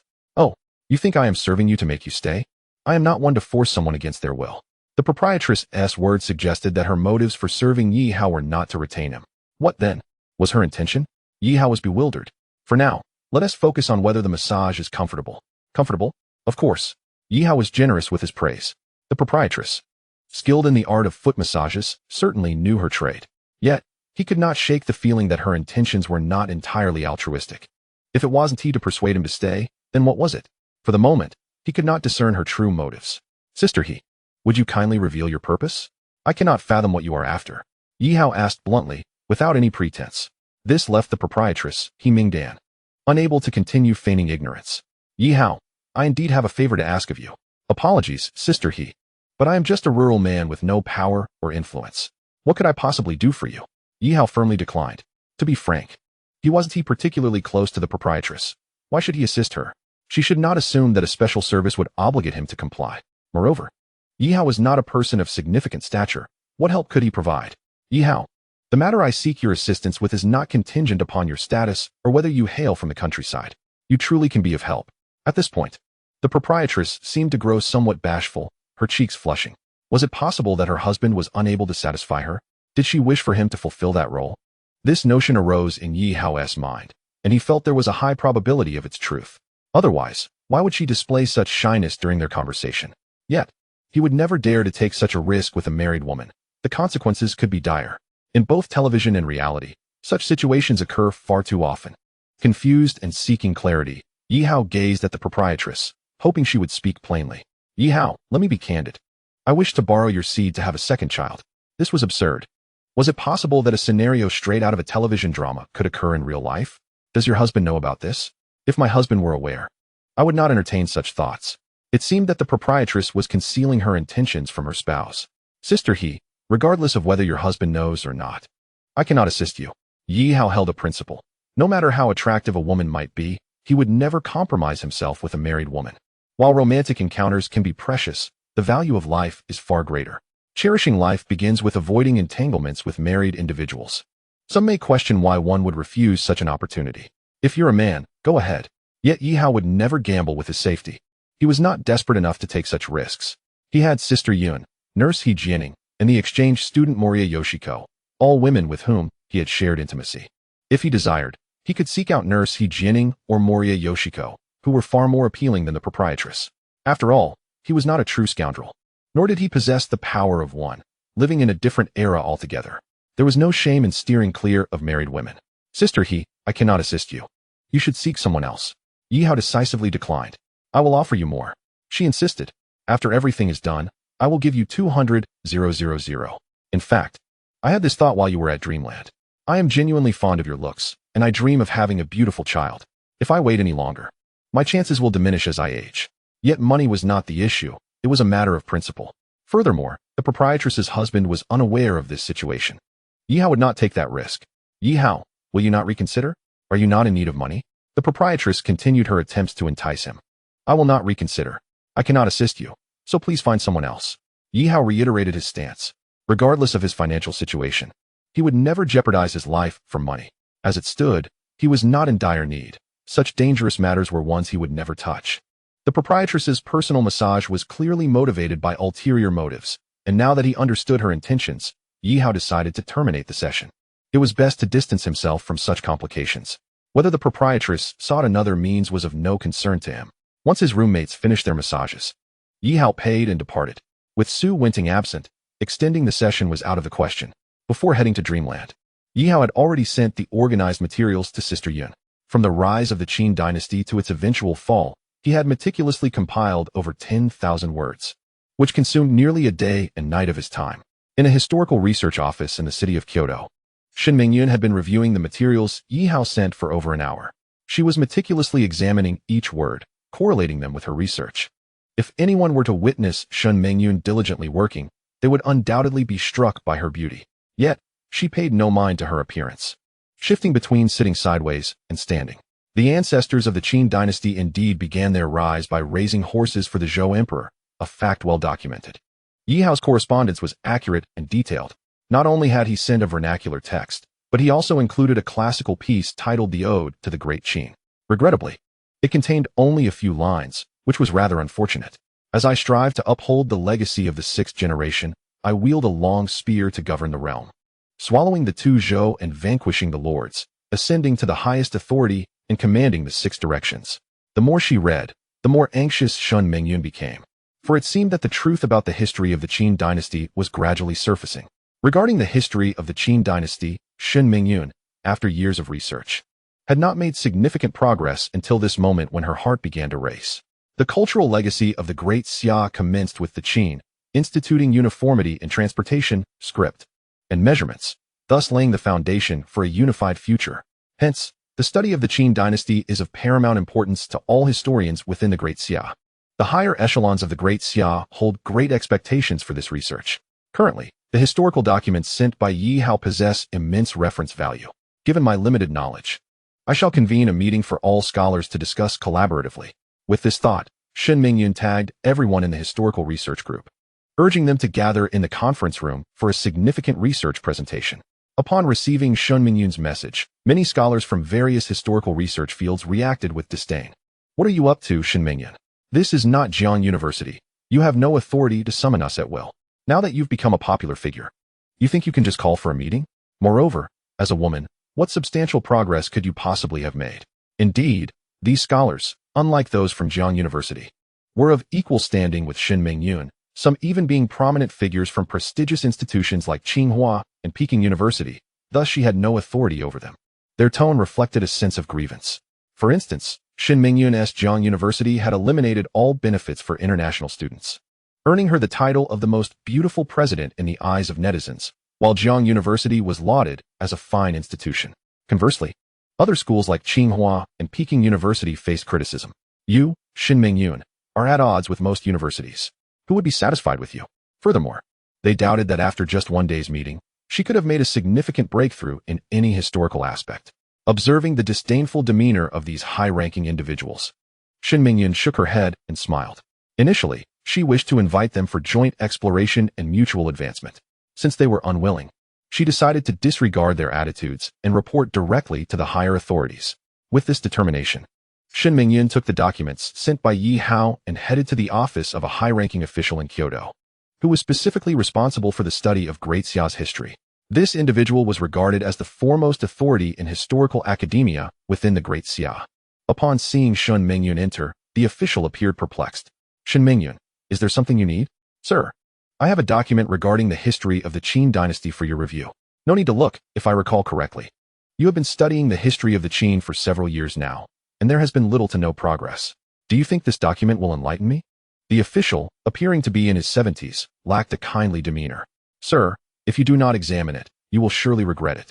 Regret? Shen Mingyun. Who holds the authority here, you or I? Shen Mingyun. Unless you have anything else, please leave. Assistant, show her out. The official exhibited signs of impatience, prompting Shen Mingyun to bypass further pleasantries and recite a few lines.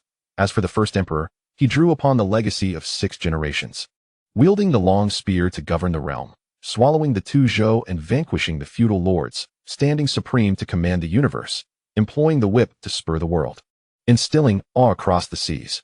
He annexed the lands of the Baiwei to establish Guilin and Shanjuan. Upon hearing these lines, the previously dismissive official was taken aback. Rising from his chair, Shen Mingyun, if I am not mistaken, you just recited the Fu of the Qin? Shen Mingyun nodded. Indeed, it is the Fu of the Qin. Please, have a seat. What would you like to drink? I shall prepare it personally. The official's attitude underwent a complete transformation, a phenomenon Shen Mingyun had grown accustomed to. This is the reality. For those perched atop the hierarchy, if you possess utility, they will smile upon you. Otherwise, they may not even spare you a glance. As the president of Jiang University, Shen Mingyun was still insignificant in the eyes of these towering figures. Thus, she comprehended the intricacies of human relationships and chose not to exhibit any displeasure. Little Shun, do not stand, please sit. Just a moment ago, he addressed her formally, and now he referred to her affectionately. Shen Mingyun, accustomed to such fluctuations, took her place on the sofa opposite him without pretense. Would you prefer Weishan de Hongpao or Jinghua Gongti? The elder official regarded her with a warm smile, his demeanor exceedingly amiable. The 2 types of tea he mentioned, even for someone of Shen Mingyun's status, were unattainable in abundance. Each could cost millions per pound. Their rarity surpassed their price. In Great Xia, only the utmost elite could indulge in such teas, those standing at the pinnacle of the societal hierarchy. Any is fine, Shen Mingyun replied. Regardless of the tea's quality, she was primarily interested in the fact that this esteemed high-ranking official was brewing tea for her. Should this news circulate, it would be enough to elevate her standing for years. Very well, I shall brew you a cup of de Hongpao. Thank you, sir. The elder smiled as he prepared the tea and then returned to his primary concern. Little Shun. The Fu of the Qin, a narrative document chronicling the rise and fall of the Qin. I have only heard fragments of it. I never anticipated you could reconstruct it. You possess remarkable ability, the elder noted with satisfaction, mistakenly believing Shen Mingyun had restored the entire text of the Fu of the Qin. Sir, You have misunderstood. I only have these few lines. Oh, just a few lines? Yet that is still far superior to others who, despite receiving substantial national funding, produce nothing of value. Your capabilities are evident to me. While the absence of the complete foo of the Qin caused the elder slight disappointment, he was not entirely disheartened. A few lines were certainly better than none. Each line constituted invaluable historical documentation in the annals of Great Xia. Sir, the incompleteness of the foo of the Qin is inconsequential. I wish to report to you that I may have unraveled the entire history of the Qin Empire. What? The complete history of the Qin Empire?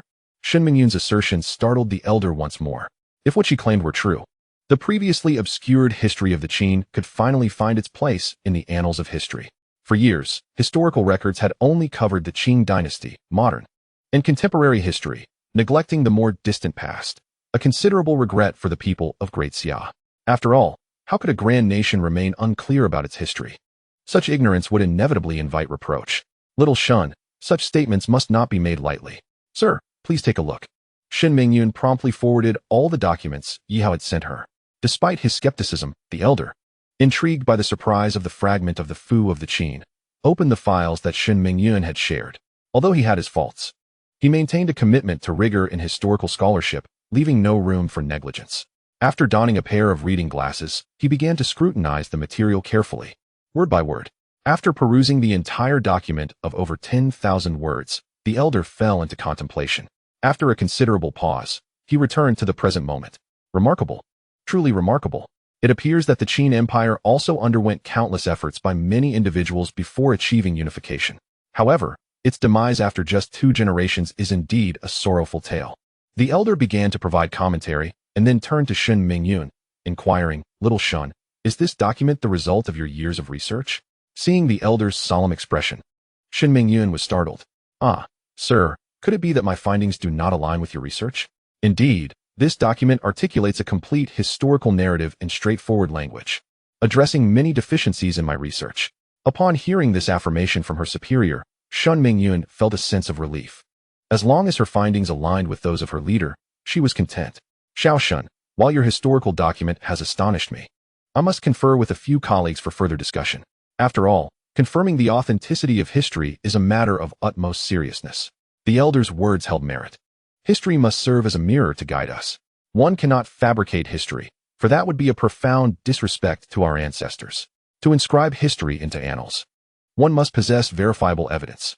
Only after thorough confirmation can this segment of history be integrated into textbooks. Thus, Xiao Shun, in light of your exceptional contributions to the study of the Qin dynasty, I am authorized to grant you a week's leave. During this time, you may return to Jiang University or remain in Kyoto. There will be no meetings or obligations at the Research Institute. You are free to pursue whatever you desire. Once the results of the historical verification are confirmed, your due rewards shall be bestowed upon you in full. Though the elder's demeanor may sometimes be brusque towards subordinates, he is genuinely invested in those who serve the nation. Hence, he directly granted Shen Mingyun leave. Thank you, leader. If this document is validated as an authentic account of the Qin dynasty, given the nation's emphasis on historical accuracy, a monetary reward in the millions is inevitable. Moreover, as a contributor to this research, Shen Mingyun would receive additional accolades. However, she cared little for monetary gain. Even if the state rewards were to materialize, she would allocate all of it to Yi Hao, for he rightfully deserved it. In truth, Shen Mingyun valued status far more than wealth, as it would establish her authority in the realm of historical research. With her increasing influence and elevated standing, the benefits she would reap would far exceed mere financial compensation. Although that day had yet to arrive, she was confident it was not far off. From the elder's expression, Shen Mingyun had no doubt that the document provided by Yi Hao was indeed a legitimate historical account. It merely required adherence to governmental protocols for the verification of its authenticity. Yi Hao, you truly astonish me. Your talents are remarkable. The mere mention of Yi Hao conjured his image in Shen Mingyun's mind. It had been quite some time since she last spent time with him. Given this rare opportunity for leave, she felt elated. At the very least, during her days off, she could refrain from obligations and perhaps indulge in some romance with Yi Hao. With this thought in mind, Shen Mingyun resolved to return to Jiangnan City the following day, not for the university, nor for her daughter, but for Yi Hao and her own happiness. Chapter 77. A day apart feels like 3 autumns on Wednesday. During the 4th period, the homeroom teacher, Zhou Yixue, announced some delightful news before class commenced. As you are all aware, the school has abolished all scholarships for international students this year, leading to an average allocation of benefits across each class. Our class has gained an additional 10 scholarships for financial assistance this semester. Including Yi Hao, Zhu Ping, and Lu Fugui, we now have a total of 13 eligible recipients. As soon as the words left her lips, the classroom erupted in excitement. After all, the number of genuinely impoverished students in the class far exceeded those initial 3. The addition of 10 scholarships was indeed a boon for those who had not previously received assistance. Principal Shun is truly a remarkable leader. Under her guidance, Jiang University will undoubtedly flourish. We will steadfastly support Principal Shun. Immediately, some students began to extol the virtues of Principal Shun. Indeed, all of this stemmed from her decision. Principal Shun is the most beautiful woman I have ever seen and the best for local students. Not only were the students praising Shin Mingyun, but teacher Zhou Yixue also showered her with compliments. For someone like her, who aspired to be an inspiring teacher, such leadership as Principal Shun's was worthy of admiration. However, some students picked up on a significant aspect of Zhou Yixue's statement. She claimed that Principal Shun was the most beautiful woman she had ever encountered. As fellow women, and given that Zhou Yixue was herself exceptionally beautiful, it prompted curiosity among the students. What must Principal Shun look like to elicit such praise? Many students began to ponder this question. They had all seen the trending professional photographs of Principal Shun online, which indeed depicted her as stunning. Yet, no one had seen her in person, and in this age of digital deception, skepticism was natural. One student boldly asked, "Teacher Zhou, do you truly believe Principal Shun is beautiful? I've seen her professional photos, and while they are indeed striking, they could very well be misleading." Faced with this unexpected inquiry, Zhou Yixue furrowed her brow and quickly retorted, "No, we were discussing scholarships. How did we shift to the principal's appearance?" Silence. Principal Shun is my idol. We cannot discuss her in class. Zhou Yixue hastily attempted to quell the discussion. "But you were the one who mentioned Principal Shun's beauty first. We're simply curious," exclaimed another student. "Is Principal Shun more beautiful than you, Teacher Zhou?" Embarrassed, Zhou Yixue recalled her earlier remarks and realized that she had indeed initiated the topic. Principal Shun is more beautiful than I am." Zhou Yixue had encountered Principal Shun at a faculty meeting at the beginning of the semester. Shin Mingyun possessed an imposing aura and natural beauty, coupled with her esteemed position, leaving Zhou Yixue feeling somewhat inadequate. "Is it possible that you praise Principal Shun's beauty out of obligation since she is your superior?" questioned a skeptical student. For Zhou Yixue was already regarded as a paragon of beauty in their eyes. Well, believe what you will. However, Yi Hao works part-time cleaning the principal's office. So he must have seen Principal Shun. He would be the most credible source. After Yi Hao's incident with the principal's computer, he had been personally summoned by her. Thus, Zhou Yixue knew that Yi Hao had indeed met Principal Shun. What does this imply, Teacher Zhou? Yi Hao thought to himself, bemused. Was this not placing him in a precarious position? While it was one thing to praise Shin Mingyun, it was another to involve him in the evaluation. Regardless of whom he deemed more attractive, he would inevitably offend the other. Both Principal Shun and Teacher Zhou are equally beautiful, Yi Hao replied, attempting to navigate the situation diplomatically. However, he did not exaggerate. In terms of appearance, he believed both Zhou Yixue and Counselor Song Weiying were on par with Shin Mingyun. Of course, in terms of presence, Shin Mingyun undoubtedly surpassed them. Nevertheless, his response incited further excitement among the students. To be able to match the beauty of Teacher Zhou is truly remarkable. Across Jiang University, it was widely acknowledged that the women from the finance department were the most exquisite, with the renowned Xin Yue as the first beauty. Along with Counselor Song Weiying and Teacher Zhou Yixue, they were collectively referred to as the three blossoms of the finance department. Now, with the addition of the stunning Principal Shun, some students genuinely wished to meet her. However, encountering such a prominent figure was not an easy feat. She was elusive, rarely seen in person. "Yi Hao, may I discuss something with you? In the future, I could help you clean the principal's office. You can keep the salary. I won't take a cent. I just want a chance to see if Principal Shun is truly as beautiful as they say. Get lost. Do we know each other well enough?" Although the student was joking, Yi Hao showed no mercy in his rejection. He had already turned down offers from his roommates. He certainly would not entertain requests from classmates with whom he hardly conversed. Shin Mingyun was his boundary. He could not allow others to indulge in fantasies about her. Many of the students initially wanted to share a few words, but upon witnessing Yi Hao's inexplicable fierceness, they fell silent, no longer discussing Principal Shin's appearance. After announcing the scholarship details, Zhou Yixue resumed teaching her specialized course. Meanwhile, Shin Mingyun, having flown back from Kyoto early that morning, made her way directly to Jiang University. It had been over a week since she last saw Yi Hao, and she found herself missing him dearly. She admired his talent, looks, and prowess in various aspects. In her office, Shin Mingyun paced back and forth. It was 10:30 in the morning, and Yi Hao was currently in class. She hesitated, pondering whether to summon Yi Hao to her office immediately. Would this interfere with his studies? No, she reminded herself, as the president of Jiang University. He was her little man, and it seemed he hardly needed to attend class. Who would dare trouble him? Absence makes the heart grow fonder. Shin Mingyun was truly eager to see Yi Hao at once. Thus, she could no longer contain herself and promptly sent him a message. Sister is back at Jiang University. I'm in the office. Are you free to come by? Of course, came Yi Hao's swift reply. Even though he had promised his homeroom teacher he would pay attention in class, the prospect of meeting Yun Jia was far more enticing than attending lectures. With her as the principal, he felt no apprehension about his academic obligations. To avoid disrupting his homeroom teacher's lesson, Yi Hao seized the pretext of needing to use the restroom and discreetly slipped out through the back door of the classroom, heading straight for the principal's office. He also felt a sense of longing after being apart for a day. Today, Yun Jia appeared as radiant and graceful as ever. The moment Yi Hao entered the office, she flashed a mischievous smile and, with a swift motion, locked the door behind him. From the look in her eyes, he could sense her desire for fulfillment. Yi Hao, I've missed you terribly, she exclaimed after securing the door. Yi Hao was taken aback by the intensity of her expression, instinctively taking a step back. Is that retreat serious? Such a small gesture carries so much weight. He stammered, realizing she was playfully teasing him. Sister, weren't you in Kyoto? What brings you back so suddenly? He asked, feeling a twinge of apprehension. During her absence, he had indulged in 2 women, Nurse He Jianing and international student Mori Yoko. Although Shin Mingyun had previously expressed no objections to his escapades, Yi Hao still felt guilty in the presence of his benefactor. Noticing a flicker of unease in Yi Hao's eyes, Shin Mingyun provocatively asked, "What's wrong? Do you not want your sister back?" "Not at all. I would love to be by your side every day," he quickly affirmed. "Oh, then you shall have your wish," she responded playfully. "As I've been granted a 7-day leave." She sighed, revealing her exhaustion from work. Yi Hao, eager to comfort her, suggested, "Since you rarely get a break, you should take this time to rest." "I'm not done yet." Shin Mingyun shot him a look.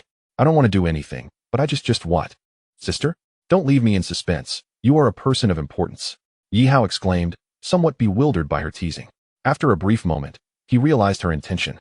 "Sister, you can't possibly want me to accompany you for the entire 7 days, can you?" Yi Hao felt a wave of dismay.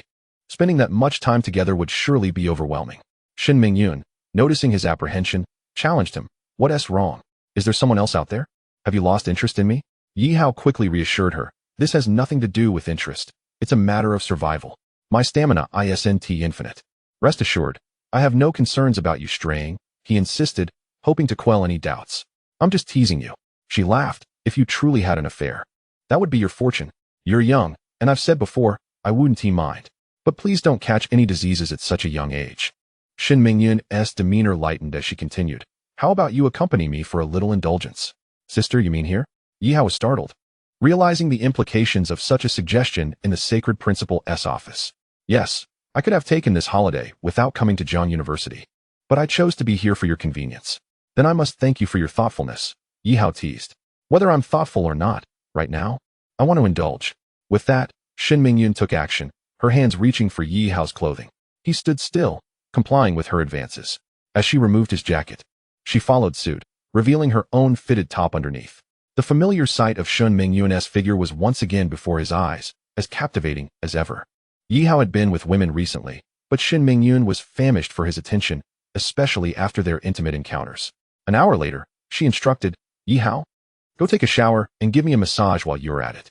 The principal's office resembled a luxurious apartment, complete with an ensuite bathroom. After all was said and done, a shower was not out of place. However, the prospect of a shared bath left Yi Hao feeling bashful, as he had never bathed with a woman before. Yet, with the boss's orders, he had no choice but to comply. While enjoying his services, Shin Mingyun posed a question. "I have both good news and bad news. Which would you like to hear first?" Though uncertain of her intentions, Yi Hao opted for the good news. "The good news is that the document you sent me regarding the complete history of the Qin dynasty has a 99% chance of being requisitioned by the state and will soon be included in textbooks."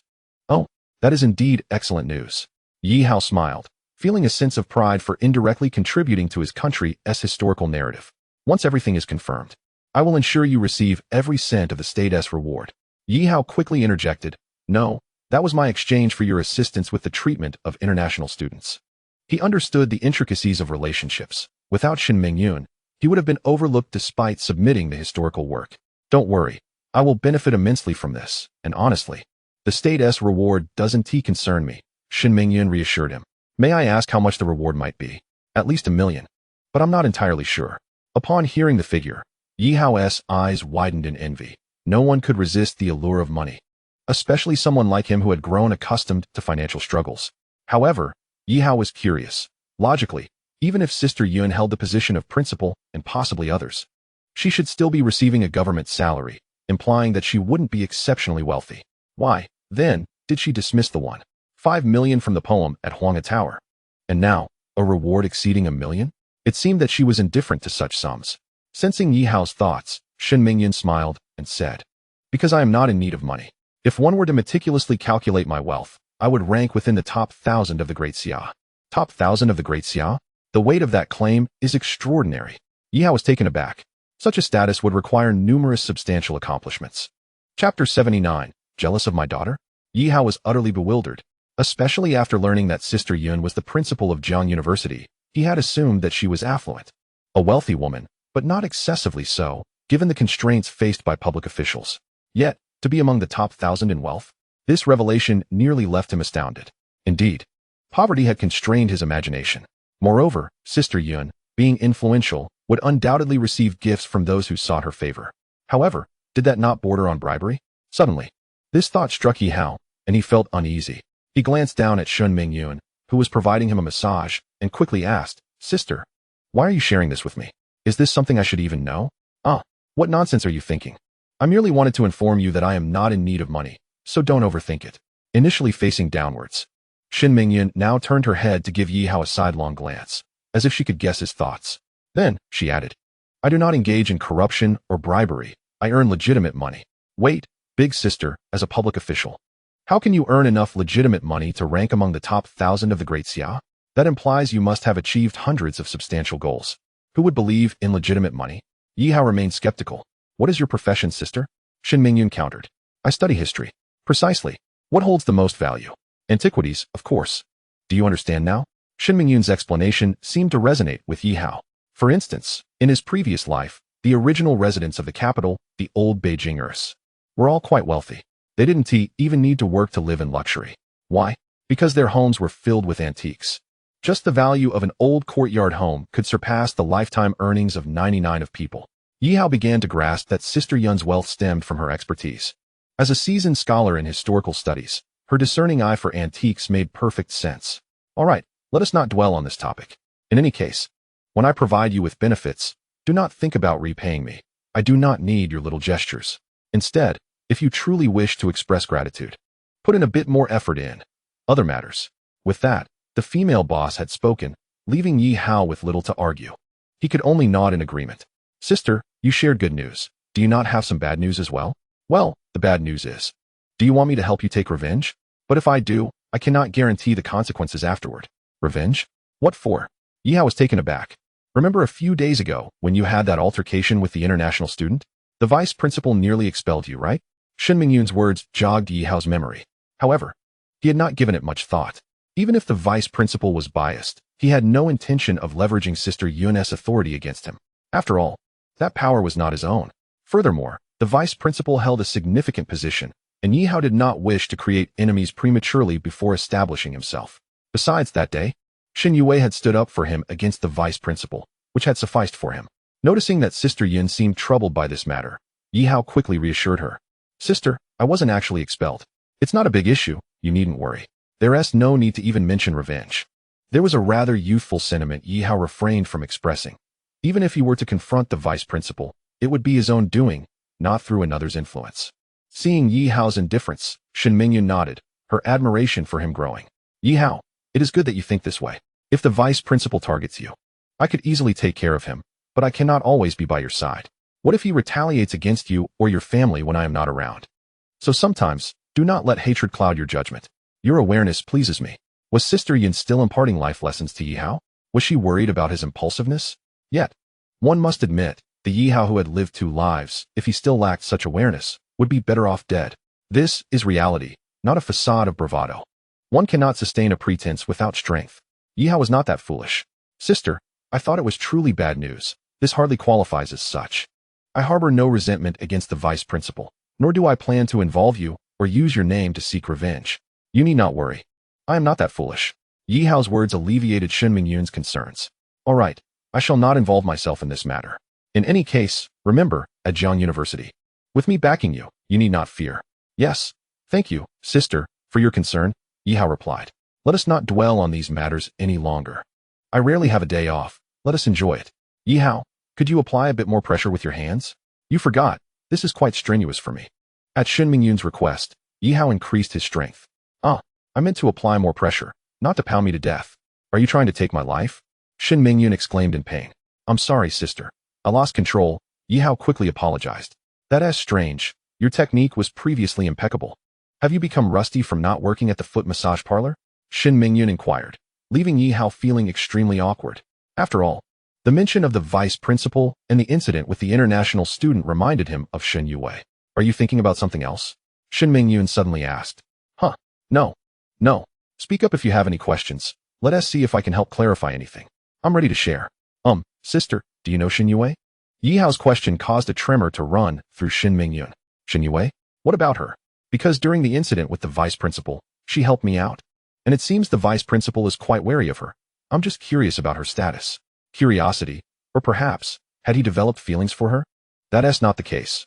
I only like you, Sister Yun, and have no interest in other women. You know, one of Shen Mingyun's greatest fears was that her daughter and Yihao would become involved. After all, that would create an exceedingly awkward situation among the 3 of them. Yihao, tell me honestly, do you have any feelings for her? For whom? For Shen Yue. No. She's as cold as ice. Who would seek such discomfort? Yihao clarified. Good then. I don't know Shen Yue personally, but I have heard of her. Her background is likely quite impressive, which explains why the vice principal fears her. Shen Mingyun hastily fabricated a lie, then added, in any case, you are my little man. And I will not permit you to like Shen Yue. I can understand if you like other women, but not her. What kind of reasoning is this? It's acceptable to like other women, but not Shen Yue? Sister, you don't even know her. Do you perhaps have some connection with her? No. It's just that she shares the same surname and is beautiful. I am envious, all right? Chapter 80. The First Step to Power. The Principal's Male Secretary. Shen Mingyun. Wishing to avoid further discussion about Shen Yue for fear of revealing too much, hastily redirected the conversation. Yihao, I have a decision I wish to discuss with you. I previously mentioned my intention to promote you to my secretary, and now I am ready to implement this plan. This decision, carefully pondered by Shen Mingyun, stemmed not only from her affection for Yihao, but also from her recognition of his capabilities. However, upon hearing that Shen Mingyun intended to elevate him to the position of male secretary, Yihao was taken aback. Sister Yun, I am merely a student. How could I possibly serve as the principal's secretary? Regardless of qualifications, others will undoubtedly speculate about our relationship. Aren't you most concerned about the exposure of our connection? Why the sudden decision? Yihao furrowed his brow in confusion. It wasn't that he was unwilling to accept the role. After all, being the principal's secretary would place him in a position of great influence at Jiang University, but he felt unworthy of such a title. Moreover, the potential for speculation regarding their relationship could only bring harm to Shen Mingyun. Looking at the bewildered Yihao, Shen Mingyun replied earnestly. There are 2 reasons for this decision. First, you possess the ability to represent me and help manage the affairs of the school.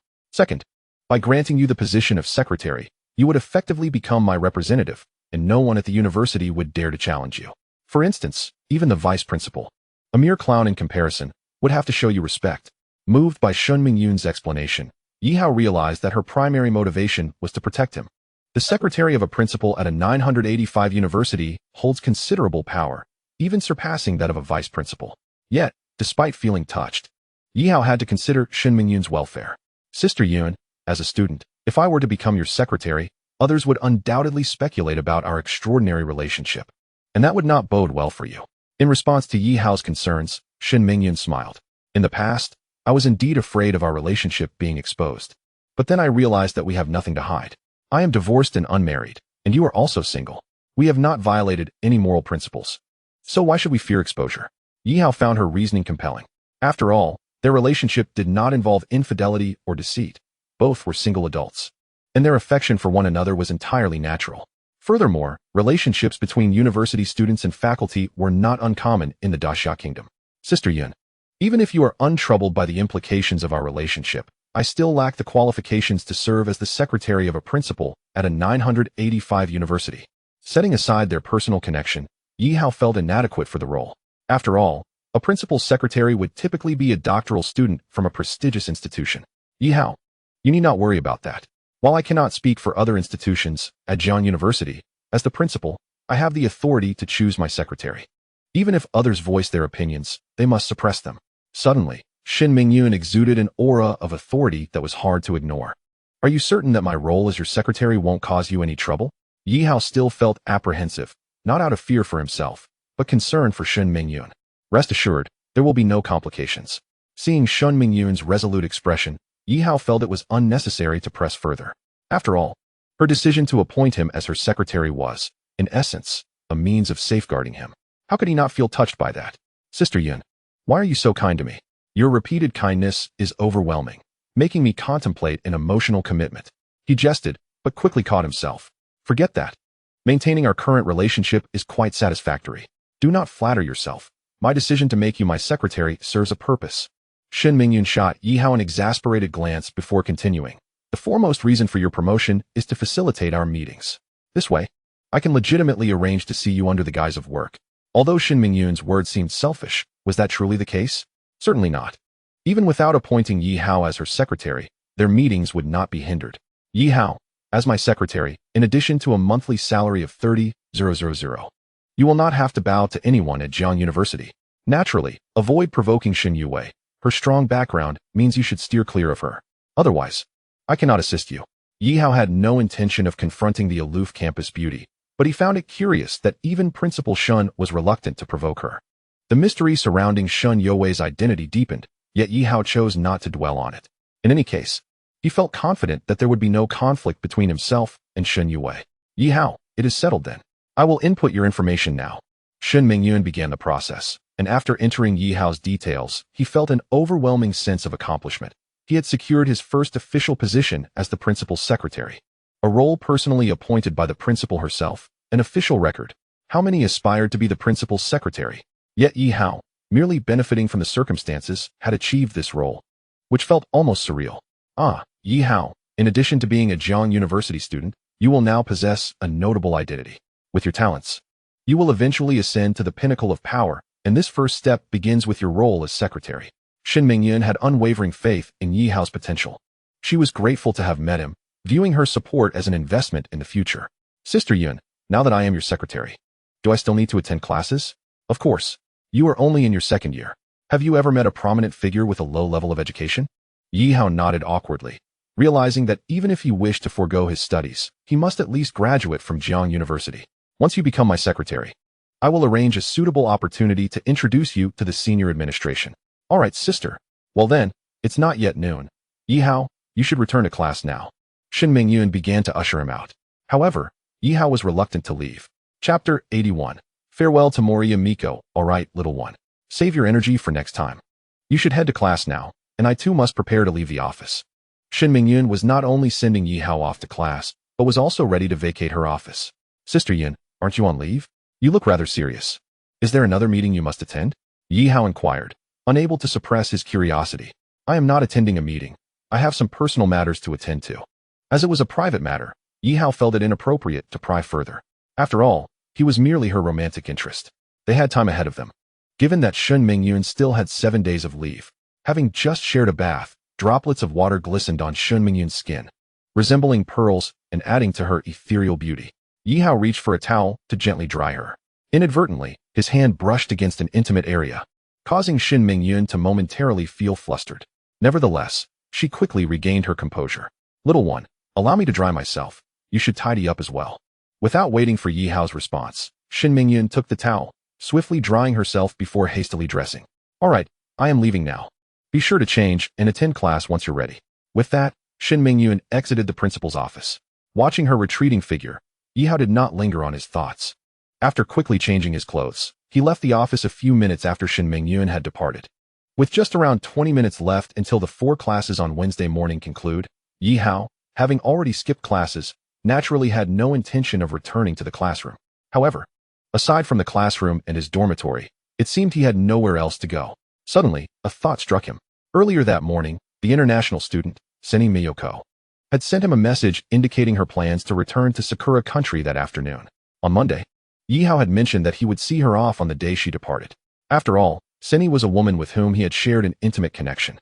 Although he didn't harbor any strong feelings for her, her enchanting aura, combined with her proactive nature and impressive skills, had certainly earned her a degree of affection from him.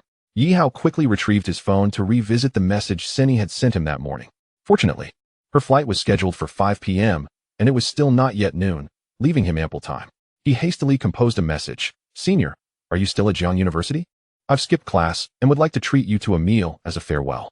Upon receiving Yihao's message, Seni, who was packing her belongings in her dormitory, smiled with delight. Earlier that morning, she had reached out to him but had received no response, leading her to believe that perhaps the men of the Great Xia were rather ungrateful after their conquests. Although she did not expect Yihao to take responsibility, it still left her feeling slightly disheartened. Now, however, with his message, her spirits lifted, especially at his mention of skipping class, which indicated that he held her in some regard. After all, who would dare to skip class at the strict Jiang University without a good reason? With a smile on her face and her heart feeling as sweet as honey, Seni promptly replied, "Junior, I'm in the dormitory. Just come over." It was a relief that she was still at Jiang University, for otherwise, Yihao would have regretted not being able to send her off in person. Ultimately, one cannot help but feel emotional about farewells. Having visited the international student area and Seni's dorm before, Yihao found his way there with ease. He knocked on the door, and when it opened, he was greeted by a transformed Seni. Unlike the last time he saw her in a kimono, today she wore yoga pants and a windbreaker, her hair tied back in a high ponytail. This ensemble accentuated her allure even more. "Thank you for remembering to see me off." Seni pouted her lips, her cheeks adorned with dimples that spoke volumes of her joy. "No need to mention it, senior." Yihao nodded as he stepped inside. "Are you really leaving the Great Xia?" he asked, feeling a twinge of reluctance at the thought of her departure. After all, this might be their last meeting for a long time, if ever again. Some people and experiences vanish with just a turn of the head, especially when they reside in different countries. "I must return," Seni replied. "Did I not tell you I would inherit my family's business? Though I wish I didn't have to. With my father gravely ill, as his only daughter, I have no choice." Her voice carried a hint of sadness. The prospect of parting always weighed heavily on the heart, evoking sorrow. Had she not met Yihao, returning would have been a simple matter, devoid of any nostalgic sentiments for the Great Xia. However, having developed feelings for him in just a few days made the thought of separation all the more painful. Sensing the shift in her emotions, Yihao quickly reassured her, "Don't worry, senior. When the opportunity arises, I will certainly visit you in Sakura Country. I wish to see your homeland as well." His words seemed to illuminate Seni's previously despondent expression. "Really? You're not just saying that?" she asked, her eyes sparkling with hope. "Of course not," Yihao smiled. As for whether he would actually visit Sakura Country in the future, he could not say for certain. At that moment, his priority was to bring a smile back to Seni's face. "Let us make a promise in the style of the Great Xia," she suggested. "Let us pinky swear that you will visit me in Sakura Country when you have the chance." "All right," Yihao nodded, viewing it as a simple agreement. "Come on. Extend your pinky. If you don't come to Sakura Country to find me, I'll curse you to be 10 centimeters shorter." Seni's playful tone was initially lighthearted, but the latter part was audaciously absurd. "Seriously? That is quite malicious." Yihao frowned, his expression one of disdain. "Are you afraid? So you must be lying to me." Seni teased with a playful flutter of her eyelashes. No, I'm not lying. If I don't visit, then let it be 10 centimeters shorter. I promise I will visit Sakura Country when I can." "Great." With Yihao's promise, Seni set aside her worries about parting. Instead, she expressed some regret, saying, "It's just unfortunate that time is short, and we couldn't have a sweet cross-national romance." A relationship with her? Yihao pondered, realizing that at present, it was beyond his reach, especially since she was leaving. However, he mused, even if she returned to Sakura Country, perhaps they could still maintain a flirtation? If he didn't flirt, such a captivating woman would be a missed opportunity. With that thought in mind, Yihao quickly said, "Senior, even if you return to Sakura Country, we can still keep in touch and deepen our feelings. Who knows, one day, I might impulsively rush to see you. Are you suggesting that we might still have a chance to be together?" Seni's mouth formed an O shape, clearly surprised. "Indeed, unless you don't like me. In which case, let us pretend I didn't say anything. Of course I like you." You are the most handsome man from the great Xia I've ever met, and the first one to make me want to fall in love. Seni, true to her nature, did not mince words. Without hesitation, she rose on her toes and kissed Yi Hao. The unexpected tenderness rendered him utterly captivated. After a few moments, she released him, her breath slightly ragged. Do you like my outfit today? It looks great. It suits your charm perfectly. Yi Hao complimented. Just as long as you like it. Now, please have a seat on the sofa while I continue tidying up. Do you need any help? No. I don't have much to tidy up, just a few documents. Previously, when Yi Hao visited Seni's dorm, it was somewhat disorganized, with toys scattered about. Today, however, everything was immaculate. Naturally, as she was preparing to return to Sakura country, she had disposed of unnecessary items. While Seni was busy tidying, Yi Hao, feeling bored, began scrolling through Douyin.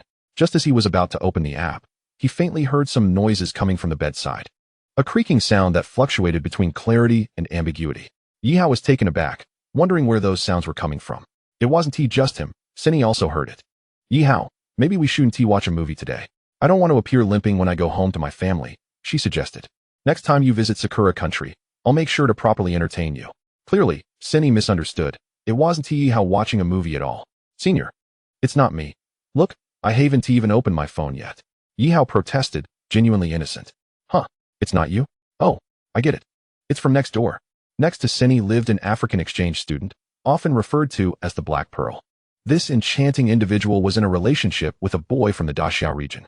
The couple was frequently engrossed in their intimate moments within the confines of their dormitory, unabashedly disregarding the potential for their neighbors to overhear. Their exuberant expressions of affection were remarkably loud, making it difficult for anyone nearby, including Seni, to remain unaffected. Senior, do you think I should intervene and ask them to lower their volume? Yi Hao innocently suggested, shrugging his shoulders. After all, any reasonable person would struggle to endure such noise. Let's not, Seni replied, shaking her head. In Daxia, we have a saying, better to dismantle 10 temples than to disrupt a single marriage. If their enthusiasm is loud, that merely reflects their passion. If I wish to avoid being disturbed, I must simply ignore it. With a mischievous smile, she glanced at Yi Hao, revealing a newfound interest sparked by the ruckus next door. In an unexpected turn of events, what was initially meant to be a mundane day for Seni took a rather provocative twist, largely due to her neighbor's lack of discretion. An hour later, with a satisfied expression, Seni turned to Yi Hao and began ushering him out. Yi Hao, it's time for you to leave. It's nearly 1 p.m. Is there truly such a woman? One who enjoys herself and then pretends it never happened? Yi Hao exclaimed, bewildered. She came here of her own accord. I did not invite her. Well, at this hour. Shouldn't we be having a meal together before I head to the airport? Yi Hao pressed. No need, Seni replied. Had it not been for our earlier activities, I would have had time for dinner, but now it's too late. Yi Hao was taken aback. With a flight at 5, there was ample time for a meal before heading to the airport, which was only about 30 kilometers from Jiang University. My family's butler is waiting for me at a hotel outside Jiang University. He will pick me up at 1:30 p.m. to accompany me back to Sakura country. I don't want him to know that I have been with you. Yi Hao was momentarily stunned. A butler? Who exactly was he to her? A pang of jealousy struck him as he recalled Seni professing her affection for him. I suppose you are aware of the Yamaguchi organization from Sakura country, right? I am the heir to the first family of that organization, Seni revealed earnestly. For the time being, I prefer that my butler remains unaware of our relationship, as it could jeopardize my return home and my family's legacy. After a brief moment of shock, Yi Hao found himself frozen in disbelief. The Yamaguchi organization? Who was not familiar with it? It was the most notorious criminal organization in Sakura country, known worldwide. And here he was, having shared intimacy with the heiress of such a powerful family. Indeed, you must be afraid now, Yi Hao. You've entangled yourself with a mafia princess in Sakura country. That could lead to dire consequences, Seni teased, her tone lightening the gravity of the situation. Should I take my leave then? Yi Hao countered with a smirk, feeling emboldened. Although he felt a twinge of apprehension, he admired Seni's strength. It was no wonder she had previously mentioned that once she secured her family's power, Yi Hao could avoid years of struggle should he ever find himself in a difficult situation in Sakura country. As they approached the moment of parting, Seni looked at Yi Hao with a hint of sadness. I will be waiting for you in Sakura country. The cherry blossoms back home are truly beautiful. I hope you can experience them someday. If you ever find yourself in dire straits in Daxia, you must seek me out. There is a woman waiting for you. Her words were laden with emotion, making it hard for him to refuse. I will, I promise, Yi Hao replied, nodding in agreement. All right then, you really must go now, Seni insisted, and without needing further prompting, Yi Hao understood that he could not accompany her to the airport today. As a final farewell, he could not resist kissing Cindy once more before waving goodbye and departing from the exchange student dormitory. Although her status might not offer him immediate assistance, should he ever find himself in a challenging predicament, Sakura Country could very well become his sanctuary. As he stepped outside, Yi Hao spotted a familiar figure, Wang Zimo, known as Maybach Sr., recalling that the senior had mentioned an attraction to the Black Pearl. He wondered if the boyfriend of the African student next door was indeed Wang Zimo. Junior, what a coincidence. What brings you to the female exchange student dormitory? Wang Zimo approached with a friendly demeanor.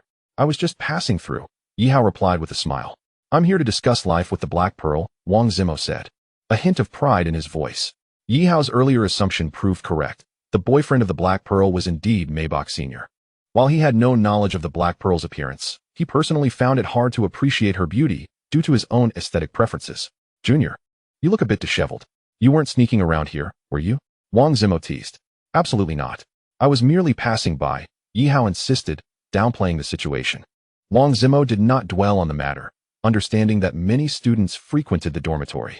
After a brief exchange of pleasantries, Wang Zimo prepared to take his leave.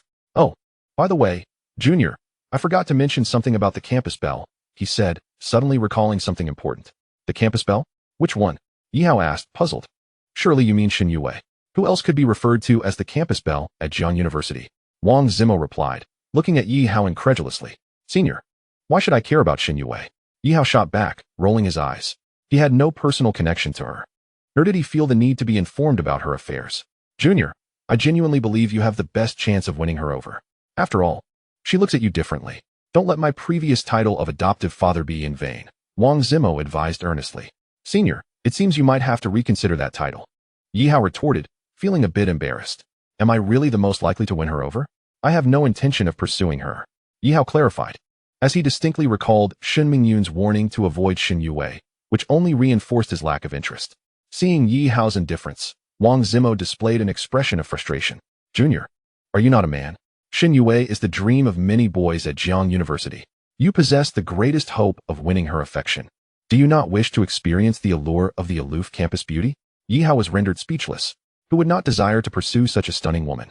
Yet, he did not harbor the arrogance to believe that he possessed the capability to win over Xin Yue. The prospect of capturing her heart seemed exceedingly remote. Oh, there exists a saying, the greater the hope, the greater the disappointment. Yi Hao had no intention of subjecting himself to such embarrassment. To actively pursue a woman was out of the question. However, if someone were to express interest in him, he would not be averse to it. A true man is one who allows others to pursue him. Noticing Yi Hao's lack of ambition, Wang Zimo let out a sigh. Well, let me be direct, Junior. This weekend, the Jiangnan City Bureau of Culture and Tourism is hosting a poetry competition open to university students nationwide. The mention of the Jiangnan City Bureau of Culture and Tourism and the poetry competition instantly piqued Yi Hao's interest. However, he questioned the connection between the poetry competition and Xin Yue. Because Xin Yue has also registered, Wang Zimo replied. You needn't ask how I know. My relative is the director of the Jiangnan City Bureau of Culture and Tourism, and I have seen the registration list. He continued. If you manage to secure first place in the poetry competition, the Bureau will award a prize of 1 million. Second place will receive 500,000. And third place, 20,000. Xin Yue is attracted to talented and handsome men, is she not? Thus, I suggest you register and give it a try. Who knows? You might impress her with your hidden talent. Yi Hao's interest was primarily captured by the prospect of the 1 million prize. After all, he was weary of being poor. Should he manage to secure that prize, combined with the national reward yet to arrive from Sister Yun, he could potentially possess several million, enough to purchase a villa. He dreamt of buying a home for his parents in Jiangnan City. If he had the means, a villa would be the obvious choice. The more he contemplated, the more fervent his desire became. Senior, is there still time to register? Yi Hao inquired eagerly. Yes, there is still time. Today is only Wednesday, and registration closes on Friday, Wang Zimo informed him. Thank you for sharing this information, Senior. I have decided to register and give it a shot, Yi Hao replied, filled with gratitude. Yi Hao, while I support your decision to register, it is best not to harbor excessive expectations. After all, the number of applicants is quite substantial. Many top students from prestigious universities like Tsinghua and Beida have also signed up. This weekend, in the heat of summer, a fierce competition will undoubtedly unfold in Jiangnan City. Wang Zimo advised. Senior, have you registered? Yi Hao asked curiously. I think I will pass. I lack the talent for poetry. And I am fully aware of my own limitations, Wang Zimo admitted. He had no talent for poetry, and more importantly, he did not need the prize money, so he had no need to register. Senior, what is the process of the poetry competition? Yi Hao inquired. You clearly do not frequent Douyin. For specifics, you should check it out on your own, Wang Zimo replied. Understood. Thank you, Senior. Junior, although I am not particularly optimistic about your chances, I still wish you good luck. Now, I must take my leave. There is someone waiting for me outside. Best of luck. With that, Wang Zimo departed. Standing in place, Yi Hao quickly took out his phone, opened Douyin, and searched for Jiangnan City Bureau of Culture and Tourism. Indeed, he found information about the poetry competition hosted by the Bureau. 1. This poetry competition is open to university students nationwide. Any student passionate about poetry can register. 2. The competition adopts an offline format, and online submissions are not accepted. 3. The topics for the poetry competition will be announced on the day of the event. Having reviewed the general process and requirements, Yi Hao gained a clearer understanding. However, amidst the comments below the event announcement, he encountered some arrogant remarks. I from Tsinghua am guaranteed a spot in the top 3. All other schools should step aside. Tsinghua, do you disregard Peking University? We also aim for the top 3. It was undeniable that Tsinghua and Peking University had the credentials to boast, as they were indeed among the most prestigious institutions in the nation. Yet, Yi Hao chuckled to himself. This was a poetry competition, not a contest of institutional prestige. Whose poetry would truly secure a top 3 position? The outcome remained uncertain. Chapter 84. A reunion with technician Su Winting. The Bureau of Culture and Tourism has always been competitive. Some directors even make appearances in promotional videos, and a few have become internet celebrities. Thus, it is understandable that the Jiangnan City Bureau of Culture and Tourism is hosting a poetry competition for university students, as it serves as a means to promote Jiangnan City nationally. Jiangnan has always been a tourist hotspot, which explains the Bureau's willingness to invest significantly. On the official event page of the Jiangnan City Bureau of Culture and Tourism, in addition to the arrogant comments from Tsinghua and Peking University students, there were also remarks from students of other institutions challenging them. However, all of this was of no concern to Yi Hao. His sole focus was on the 1 million prize for first place and his chances of securing it. Given that the competition is held offline and the topics will be revealed on-site, Yi Hao felt uncertain. Nevertheless, he believed he would manage. In the alternate world of Daxia, where historical continuity had been disrupted, the realm of poetry would certainly not match that of his previous life. Moreover, having developed a deep appreciation for Chinese culture, Yi Hao had memorized numerous Tang and Song poems in his past life. Regardless of the topics posed by the Jiangnan Bureau of Culture and Tourism, he could always cobble together a few poems. With this thought in mind, Yi Hao hurriedly logged onto the official website to register. However, when he entered his personal information and clicked to submit his registration, an error message appeared. System error, please try again later. Seriously? It's just a registration.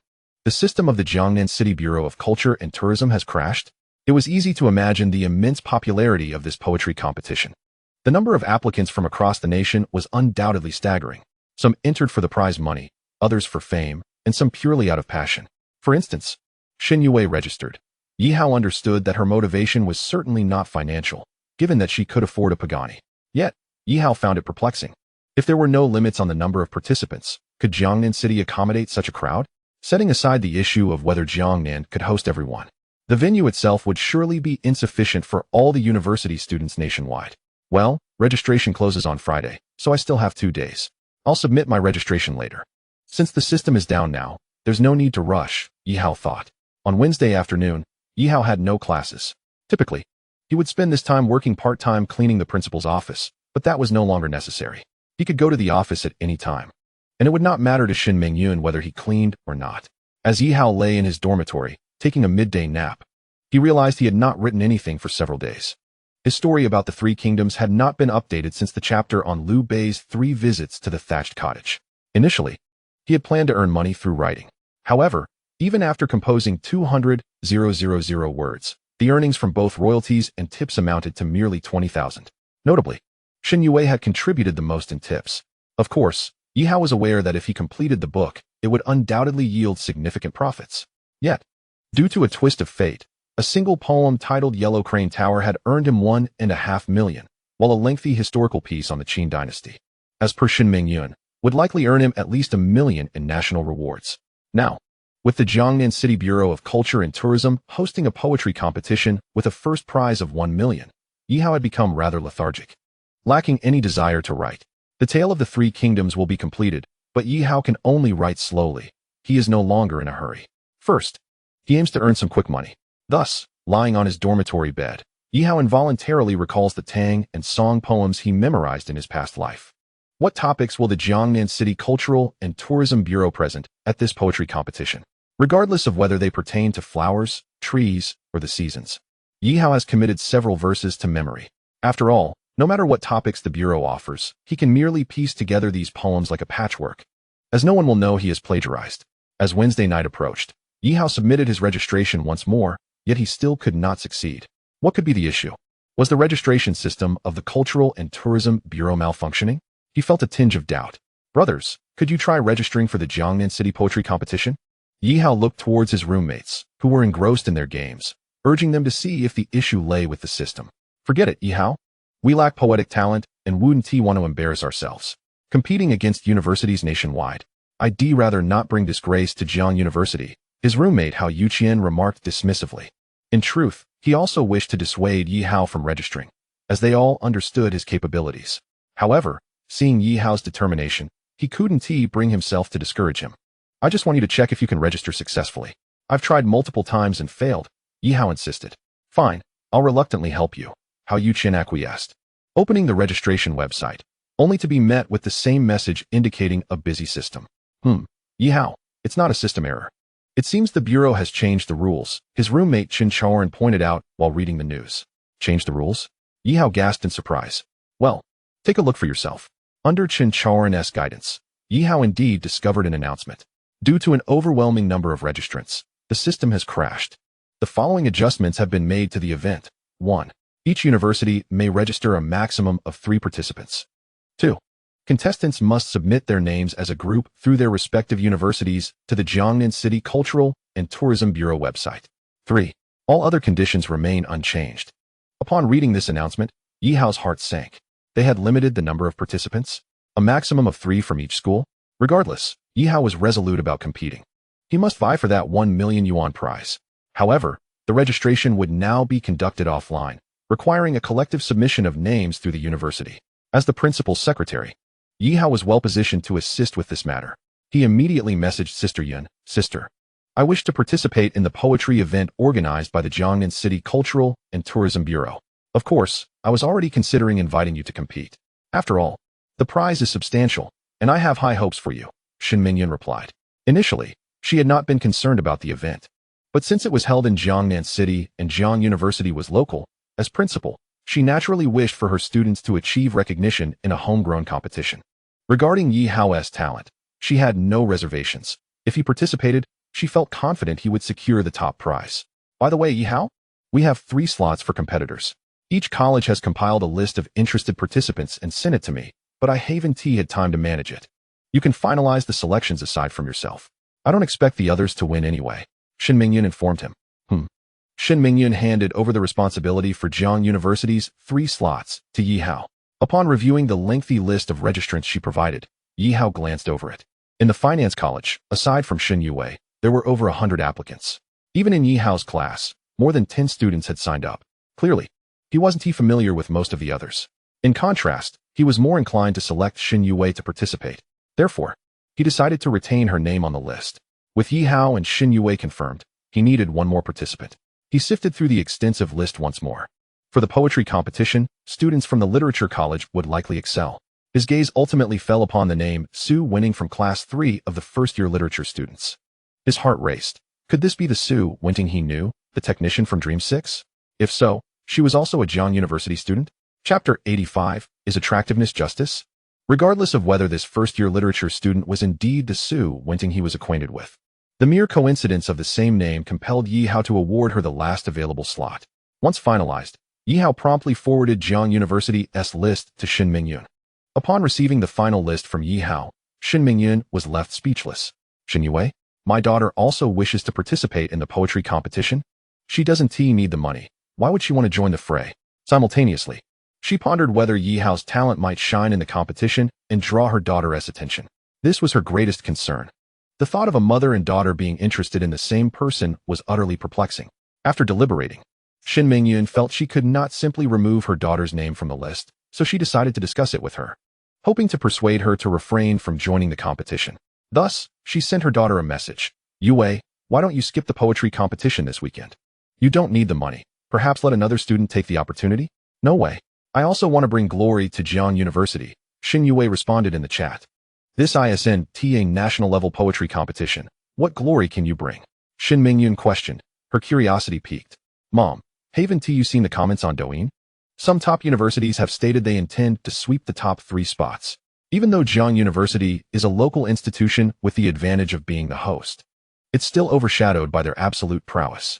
Shin Mingyun could easily guess which universities were harboring resentment towards Jiang University, especially since they had recently revoked the preferential treatment for international students, earning public approval while inciting backlash towards those other institutions. Even if you want to bring glory to the school, do you possess any talent for poetry?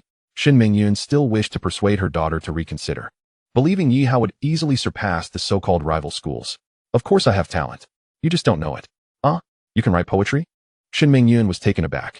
You're always busy with work and never pay attention to my other interests. Besides yoga and reading, I also enjoy poetry. Is that a problem? Shin Yue's reply made Shin Mingyun feel a pang of guilt.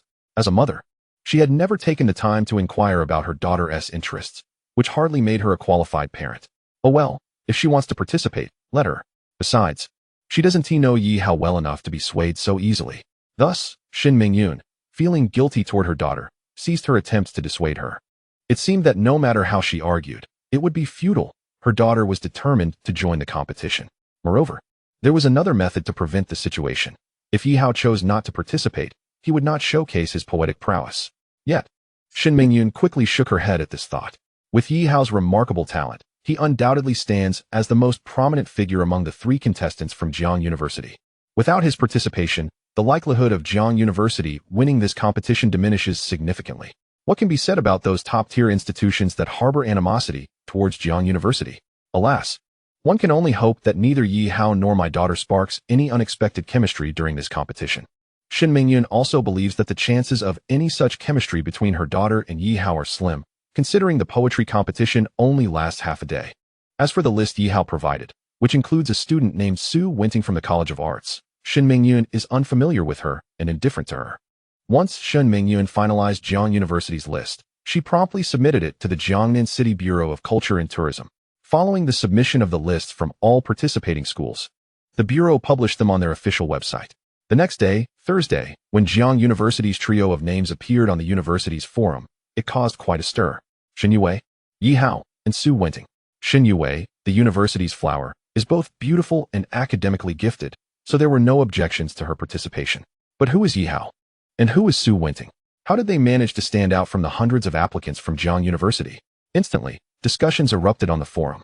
Alumni questioned, who knows the other 2 contestants? Please enlighten us. While some admitted not knowing Yihao or Su Wenting, they all recognized Shin Yue. Shin Yue's beauty and academic prowess raised no objections to her participation. However, questions arose about Yihao and Su Wenting. What scholars were they? Speculation ensued that they must be academically distinguished. Otherwise, how could they represent Jiang University against top-tier competitors? Someone chimed in, I know Su Wenting. She is a freshman from our College of Arts and just as stunning as Shin Yue, but she seldom appears on campus. Those acquainted with Su Wenting quickly revealed her identity on the forum, suggesting she might indeed be a beauty of campus queen caliber. Since she is a campus beauty, we have no objections. Thus, Shin Yue and Su Wenting garnered acceptance among Jiang University's students. The question still lingered. Who exactly is Yihao? When He Lang, a classmate of Yihao, saw the forum's discussions, he hastily informed the alumni. Yihao is from my class in the finance department. A second-year student who relies on cheating to pass. He is no scholar. Following He Lang's revelation about Yihao's lackluster academic performance, the forum exploded. A poor student? On what grounds does he represent Jiang University? Someone inquired. He must possess some unique talent in poetry? He Lang rebutted, what talent? If he could write poetry, wouldn't our entire class be poets? Not only did He Lang belittle Yihao, but several top students from Yihao's class also came forward to assert that Yihao had no talent for poetry and was indeed a poor student. A classmate leaked information, resulting in a torrent of posts on the forum disputing Yihao's selection. as the top student in the College of Arts. I outright reject this, declared one. As a scholar from the mechanical college with a focus on poetry, I also express my dissent. How can a poor student replace so many top scholars to represent our university? Who submitted this list? Is this person blind? Upon seeing the forum's discussions, Yihao learned of the uproar through his roommate. Unbothered by the dissent, Yihao chose not to explain or engage in debate. Such trivialities held no significance for him. The list was confirmed by him. He could choose who participated, and dissenters were of no consequence. This was his authority at Jiang University. Yihao relished the notion that others could not abide him, yet could not displace him. These self-proclaimed scholars, what worth do they hold? Do they believe that their attendance alone can bring glory to Jiang University and surpass formidable rivals like Tsinghua and Beida? Meanwhile, in the dormitory of the first-year College of Arts, Su Winning pondered, we all signed up. Why was it specifically I who was chosen by the school? Chosen for what? Su Winning asked, perplexed. For the poetry competition, of course. Wait, I was selected? Su Winting exclaimed in astonishment. Upon seeing her name on the list and confirming it, her heart raced. How could I, a poor student, possibly represent the school among hundreds of top scholars? Su Winting felt as though she were in a dream. With only 3 slots for representation, she had randomly signed up, enticed by the generous prizes, as she was in dire need of money. As a poor student, she had never harbored hopes of being selected. Her registration was merely a whim. Yet, unbeknownst to her, fortune smiled upon her, and she became the lucky one. However, along with her name, she spotted a familiar one, Yihao. Could it be the same Yihao she knew? The name instantly conjured images of the handsome, charming male technician from the Mengdu Foot Spa, who was so obsessed with money. During their month-long interactions at Mengdu, if Su Winning claimed to harbor no feelings for Yihao, it would be a lie. In the spa, Yihao was the top male technician, while Su Winning held the title of the top female technician. In terms of looks, they were quite a match. Yet, both were financially constrained, and to avoid burdening each other, they had never expressed their feelings, maintaining a friendship instead. Yihao, how have you been? Since our last meeting, I've lost touch with you. Perhaps we may never cross paths again. Su Winting recalled the meal they shared near Jiang University, where he had inquired about her familiarity with the campus. She had refrained from revealing that she was a student there. A student of a prestigious 985 university working at a foot spa? She too had her reasons. As thoughts of Yihao flooded her mind, Su Winning shook her head, dismissing the nostalgia. Their paths would likely diverge. After all, she was a student at Jiang University, while Yihao was merely a male technician. Even though Su Winting held no disdain for Yihao's profession, time is a force that can dilute even the strongest of relationships, leading to estrangement. Although she recognized the name, Su Winting had no intention of messaging Yihao. After all, there are many people with the same name in Daxia, and she didn't believe this Yihao was the one she knew. As for why she had become the fortunate one of Jiang University's representatives, Su Winning could not fathom it and chose not to dwell on it. When Xin Yue saw the list of contestants, she too was bewildered. Aside from me, Yihao is also competing? Could he have some expertise in poetry? That seems unlikely. As far as I know, he is merely a poor student from the finance department. Yihao, since you are representing Jiang University, I hope you won't drag us down or embarrass us. Xin Yue thought to herself, refraining from asking how Yihao had acquired his spot. The National College Student Poetry Competition organized by the Jiangnan City Bureau of Culture and Tourism, while not a national-level event, was still something Shen Mingyun took seriously.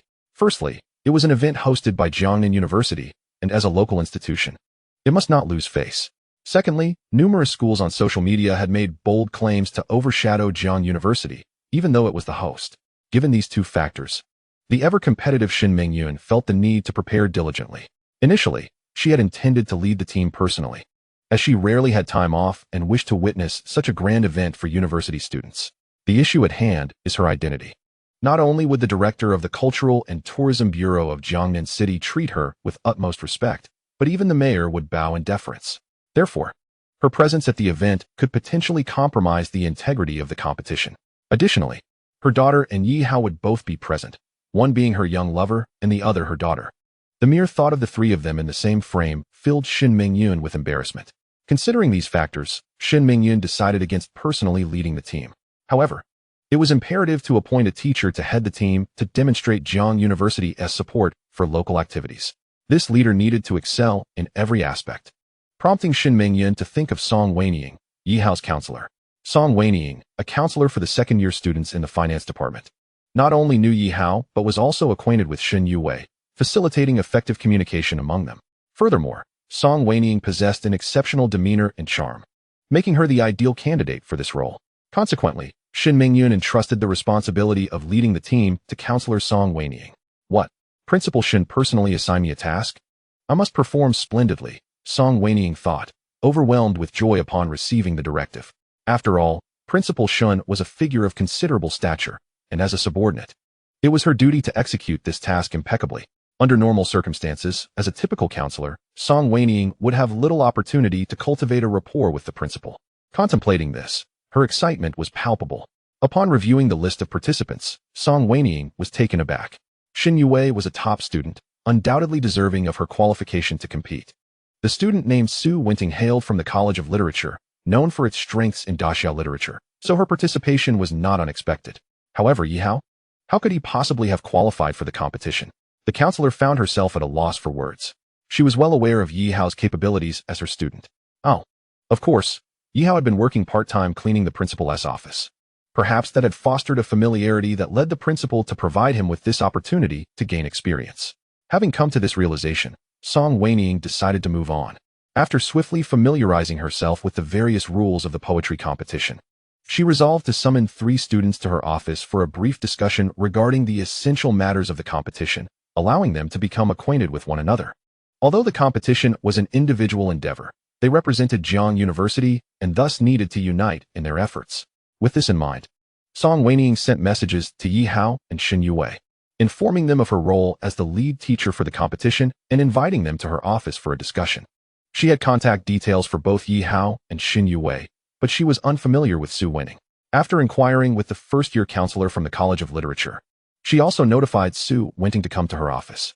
On the way to the counselor's office, Yihao spotted a familiar figure he hadn't seen in nearly a month. Dressed casually and standing at 168 centimeters tall, she was the kind of striking beauty that could easily be distinguished in a crowd. She was none other than Su Weiniang, the technician from Dream Number 6. The realization that the first-year student from the College of Literature was indeed the technician he once knew as Number 6 dawned on Yihao. Yet, upon discovering that this once mentor and friend had now become his junior, Yihao felt a surge of happiness, as it indicated that their fates were not yet fully intertwined. When Su Weiniang laid eyes on Yihao, her expression turned to one of shock, her mouth forming an A shape. The intelligence of women can be a curious phenomenon, sometimes remarkably keen, yet at times surprisingly naive. In that moment, Su Weiniang was utterly bewildered. Earlier that morning, she had pondered whether she would ever see the male technician Yihao again, and now, by noon, he was standing before her. Yihao, how is it that you are also at Jiang University? Su Weiniang broke the silence, her curiosity piqued. Because, like you, I am also a student at Jiang University.